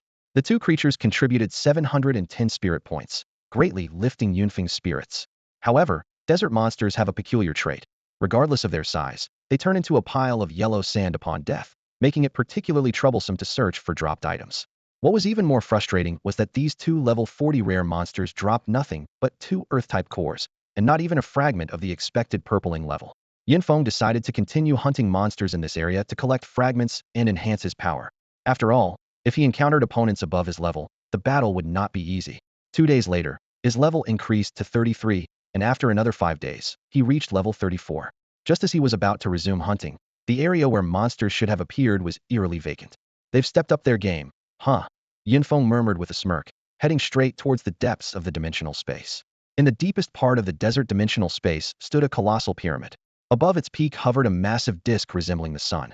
At the base of the pyramid stood a figure, motionless, clad in golden armor, wielding a golden spear, with a golden cape flapping fiercely in the raging sandstorm, contrasting sharply with Yunfeng's black cloak. This creature had the head of an eagle, its sharp eyes and golden beak exuding an aura of authority. The system displayed. Monster, Desert Emperor Commander. Level, 40. Combat power, 312,340. Skills, Sand Soldiers, Sand Shift, Sandstorm Funeral, Emperor's Majesty passive, Great Wilderness God-slaying spear. So it's really the three brothers, one with a crocodile head, one with a dog head, and now an eagle head, Yunfeng joked as he approached the pyramid. As he moved, the surrounding sand began to flow eerily. In no time, thousands of sand soldiers, resembling real people, rose from the ground, densely surrounding him. The system indicated these sand soldiers were level 40 summons, but each only had 15,000 combat power and came with a fusion skill. Their individual power is low, but their numbers are just absurd, Yunfeng muttered to himself. Let's see how you handle my sand. The eagle-head figure by the pyramid spoke. No sooner had he finished speaking than the previously still sand soldiers surged towards Yunfeng like a tide. Yunfeng immediately unleashed two large-scale attack skills, Ice Snowstorm and Ice Meteor Shower. The fierce snowstorm swept hundreds of sand soldiers into the air, freezing them into ice sculptures before smashing them into the sand. Simultaneously, a massive ice-blue meteor descended from the sky, crushing a large swath of sand soldiers. Although the two skills eliminated at least hundreds of sand soldiers, more continued to surge forward. Designer, come on, is this even beatable? Yunfeng shouted internally, knowing full well that this wasn't a game, and there was no designer to complain to. A resounding dragon roar echoed, instantly turning the sand soldiers within a 10-meter radius back into sand, merging them into the desert once more. Realizing that this attrition strategy wouldn't work, Yunfeng decided to target the leader. He fought off the attacking sand soldiers while inching closer to the eagle-head figure. However, when he was just 50 meters away, Yunfeng's expression suddenly changed dramatically. As soon as Yunfeng got within 50 meters of the Desert Emperor, a massive pressure hit him. His attack and defense stats plummeted, while the opposing sand soldier's combat power soared. He quickly checked his data panel and discovered that Neptune's passive skill, Vanished Love, had turned gray, and the level suppression effect was reactivated. Fortunately, I leveled up twice before. Now I'm only 6 levels short, Yunfeng calculated in his mind while fending off the sand soldier's attacks. This must be the Desert Emperor's passive skill, Emperor's Majesty, at work, though its exact mechanism remained unknown. Just as Yunfeng was about to enter the 30-meter range, a sudden change occurred on the battlefield. All the sand soldiers transformed into flowing sand grains, swirling in the air and quickly forming 10 massive sand generals. These sand generals were even taller than the desert adjudicators he had encountered before. Although their levels hadn't changed, their combat power doubled to 300,000. You can't even defeat my sand soldiers, yet you dare to come here courting death, the Desert Emperor mocked coldly. The disdain ignited Yunfeng's fighting spirit. Without hesitation, he activated his full augmentation, unleashing both the Blizzard and Ice Meteor skills, transforming into a dragon as he charged at the nearest sand general. The battle was intense. Each swing of Yunfeng's warblade shattered large chunks of sand from the generals' bodies, filling the sky with a yellow haze of sand. To his surprise, defeating the first sand general earned him 305 spirit points, equivalent to killing a rare-level monster. 10 sand generals mean 3,050 spirit points, just enough to reach level 35. Yunfeng thought with delight, attacking even more fiercely. Before his full augmentation ended, he managed to defeat all the sand generals. Reaching level 35, Yunfeng's combat power rose to 470,880, reducing the level gap with the Desert Emperor to a manageable range. He was contemplating whether more sand soldiers could be drawn out when he saw the opponent slowly raise a long spear, pointing it at him. Surviving my sand soldiers was impressive. You are worthy of a battle with me, the Desert Emperor said with a hint of anticipation, as if he hadn't encountered a worthy opponent in a long time. Indeed, a team capable of handling 10 rare-level monsters at once was unprecedented in this area. The hunting groups that specialize in targeting high-level monsters might consider this creature, but they clearly wouldn't bother. At this moment, Yunfeng was just 10 meters away from the harpy. The creature's arrogant demeanor irked him. Never encountered such a pretentious monster before, and it was time to put it in its place. With a move called Black Dragon Flash, Yunfeng's figure blurred and instantly appeared behind the harpy, his blade slicing through its body. What seemed to be a lethal strike merely reduced the creature to a pile of yellow sand. That was too easy, Yunfeng remarked, frowning at the sand on the ground. He quickly sensed something was amiss. There was no absorption of spiritual energy. As his alertness heightened, the sand behind him reformed, and a figure took shape, thrusting a spear at his back. In haste, Yunfeng managed to activate his defensive skill. Fortunately, the opponent's attack wasn't skill-enhanced, so the damage was partially absorbed by his ice armor, and the rest was converted into energy by his enchanted hat. Shape-shifting with sand, quite similar to my Black Dragon Flash, Yunfeng mused. After this probing exchange, a fierce battle ensued. The opponent's spear techniques were proficient, faintly echoing the martial arts classics. Just as Yunfeng marveled at this, the battle took a dramatic turn. A howling wind stirred up a dense curtain of sand, engulfing the entire battlefield. Then, 9 massive waves of sand surged forward, each one with a force like a tidal wave. Yunfeng was completely submerged. The Desert Emperor seemed confident in victory and turned to leave. However, in the next moment, the sand exploded, and Yunfeng emerged and scathed. His protective mirror had activated in time, perfectly defending against the lethal attack. Now it's my turn, Yunfeng said with a cold smile. The energy from his enchanted hat was fully charged, casting a blinding green light over the harpy, turning it a ghastly shade of green. During this 30-second power boost, Yunfeng launched a relentless assault. His ice spikes shattered the harpy's shape-shifting ability. His black dragon roar restricted its movements, followed by a barrage of fierce skills. The gravely injured harpy let out a furious roar, shaking the entire desert dimension. Countless sand grains coalesced in the air, forming a colossal spear. Yunfeng didn't hesitate, retrieving his long-cherished electronic pulse pistol. 4 blue glowing bullets shot out, detonating in the air and shattering the giant spear. The final bullet pierced the Desert Emperor's chest, and the ruler of the sands disintegrated into a pile of yellow sand, scattered by the wind. Yunfeng holstered the smoking pistol, acknowledging the power of this golden-level item, though its recharge time was lengthy. Just as he was about to inspect his spoils, a sudden gust of wind kicked up, blinding him with sand. Yunfeng halted in his tracks. Underneath his hood, a look of exhilaration spread across his face. Finally, I've been waiting for you. Good thing I didn't give up. He knew a special creature had appeared. Amidst the swirling sand, a figure gradually emerged. Even though it was still indistinct, Yunfeng could feel the palpable aura of pressure emanating from it. As the wind died down and the sand settled, the figure became clearer. A gigantic horse, over 2 meters tall, stood with its head held high, its body clad in black armor, revealing only a pair of eyes glowing with a ghostly blue light and 4 hooves. Under its hooves burned eerie black flames, and on its back sat a rider, also clad in pitch-black heavy armor. The rider gripped a long, black lance, with fierce black flames swirling around him. What a formidable black knight, Yunfeng thought to himself. Through his goggles, he found that the information about this presence was all asterisks, completely inaccessible. The human who couldn't even defeat a clone of Lord Hoqing is nothing to worry about. A raspy, deep voice emanated from the black armor. Yunfeng was initially shocked, but quickly composed himself. Without hesitation, Yunfeng drew his pulse pistol and fired a shot. A blue stream of energy shot towards the Black Knight, but the opponent simply flicked it aside with the tip of his lance. Astonishingly, the black flames enveloping the bullet suppressed its explosion. What strange black fire, Yunfeng muttered, frowning. Fortunately, the Black Knight didn't have the ability to nullify lost love like the Desert Emperor. While he was contemplating, a black lance suddenly appeared before him. Yunfeng hastily caught the tip with his dragon-transformed arm, yet it still pierced through his left shoulder. If he hadn't changed direction at the last moment, the lance would have struck his heart. When he tried to counterattack, the lance had already vanished, and the Black Knight remained motionless, as if he had never moved. This black flame is troublesome, Yunfeng remarked as he drank a golden-grade healing potion, only to find the wound wouldn't heal due to the black flames entwining it. Activating Seize the Love, Yunfeng was surprised to find 9 skills available for selection. Black Flame Burst, Black Flame Protection, Void Strike, Black Flame Clone, Void Devour, World-Ending Black Flame Passive, Void Traverse, Black Flame Fury, and Black Hole Domain. This guy is at least level 45, and his talent must be grade or higher, Yunfeng quickly analyzed.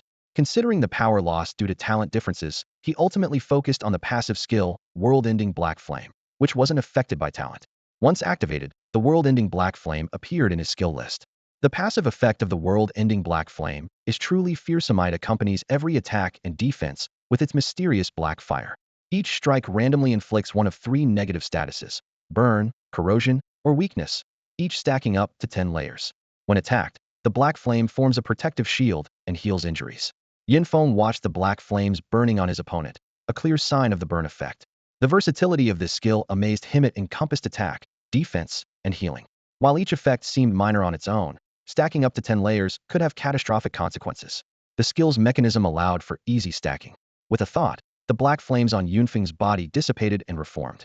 Under the cover of the newly formed black flames, his wounds began to heal slowly.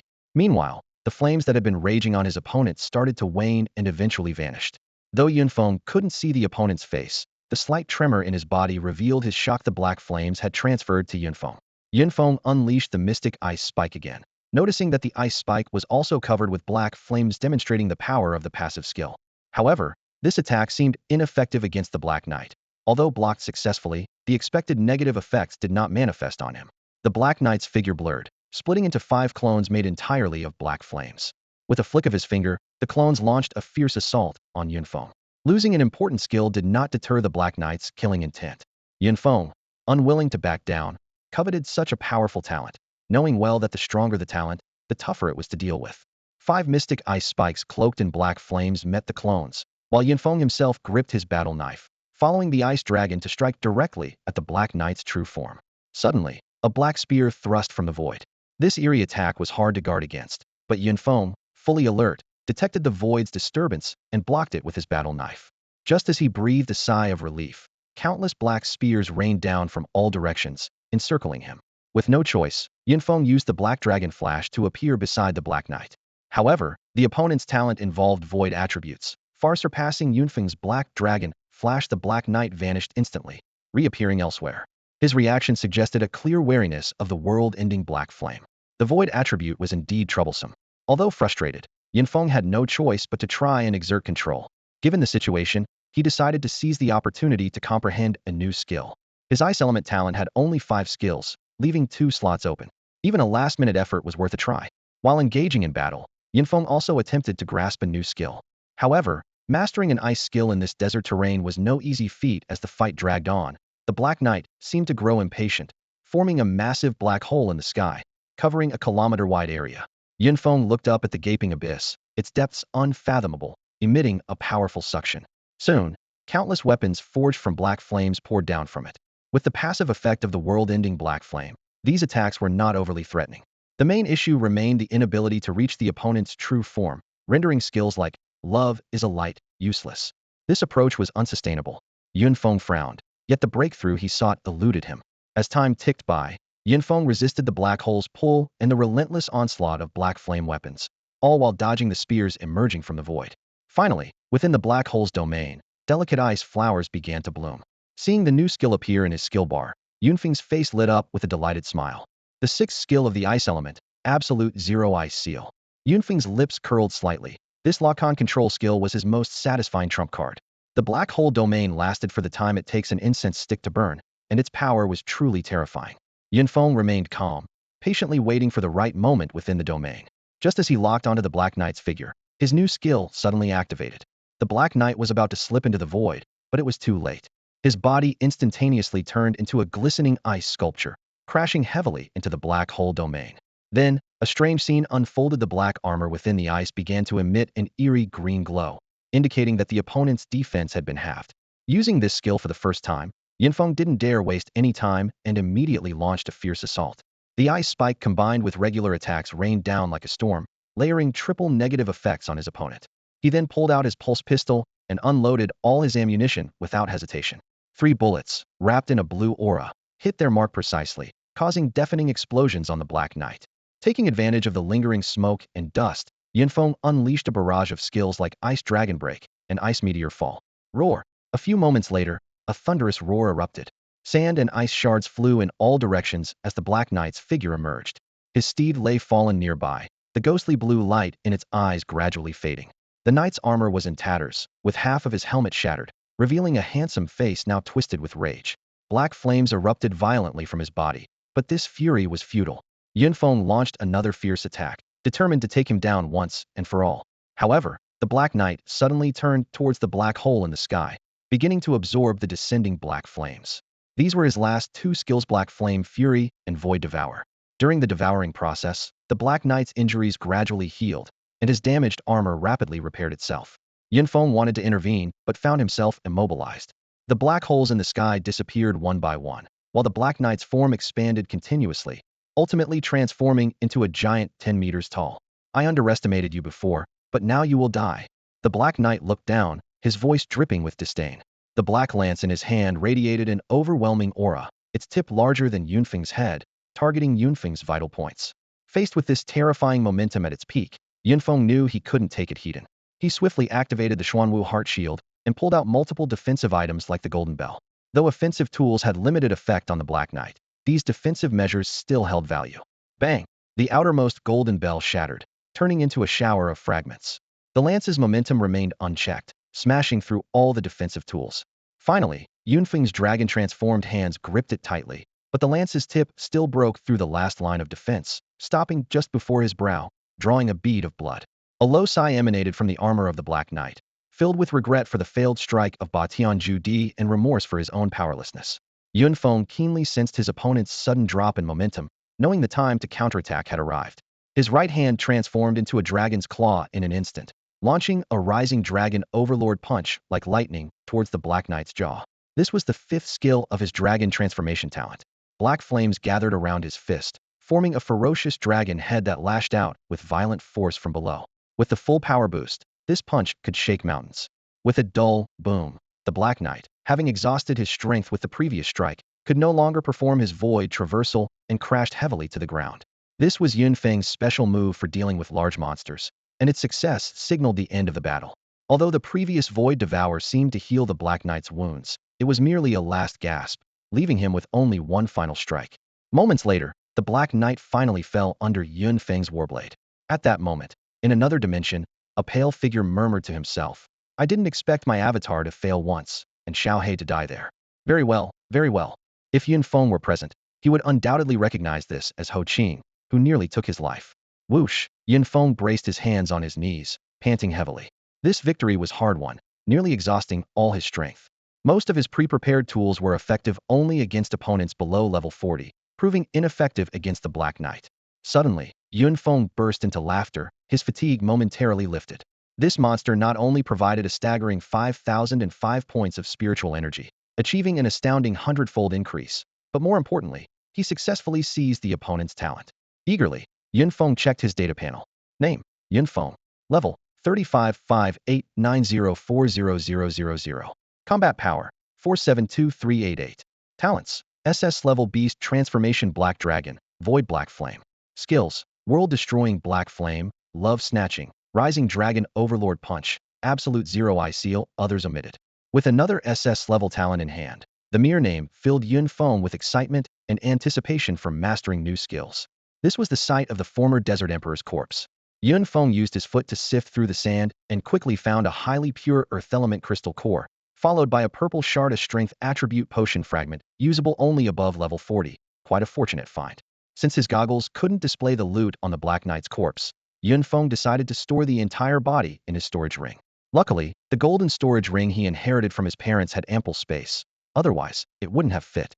As the Black Knight's corpse vanished, Yun Feng's body suddenly froze. A shard, emitting a rainbow glow, lay quietly in the sand. He carefully picked it up and couldn't help but chuckle upon seeing the item information. It was an ancient, unadorned ring.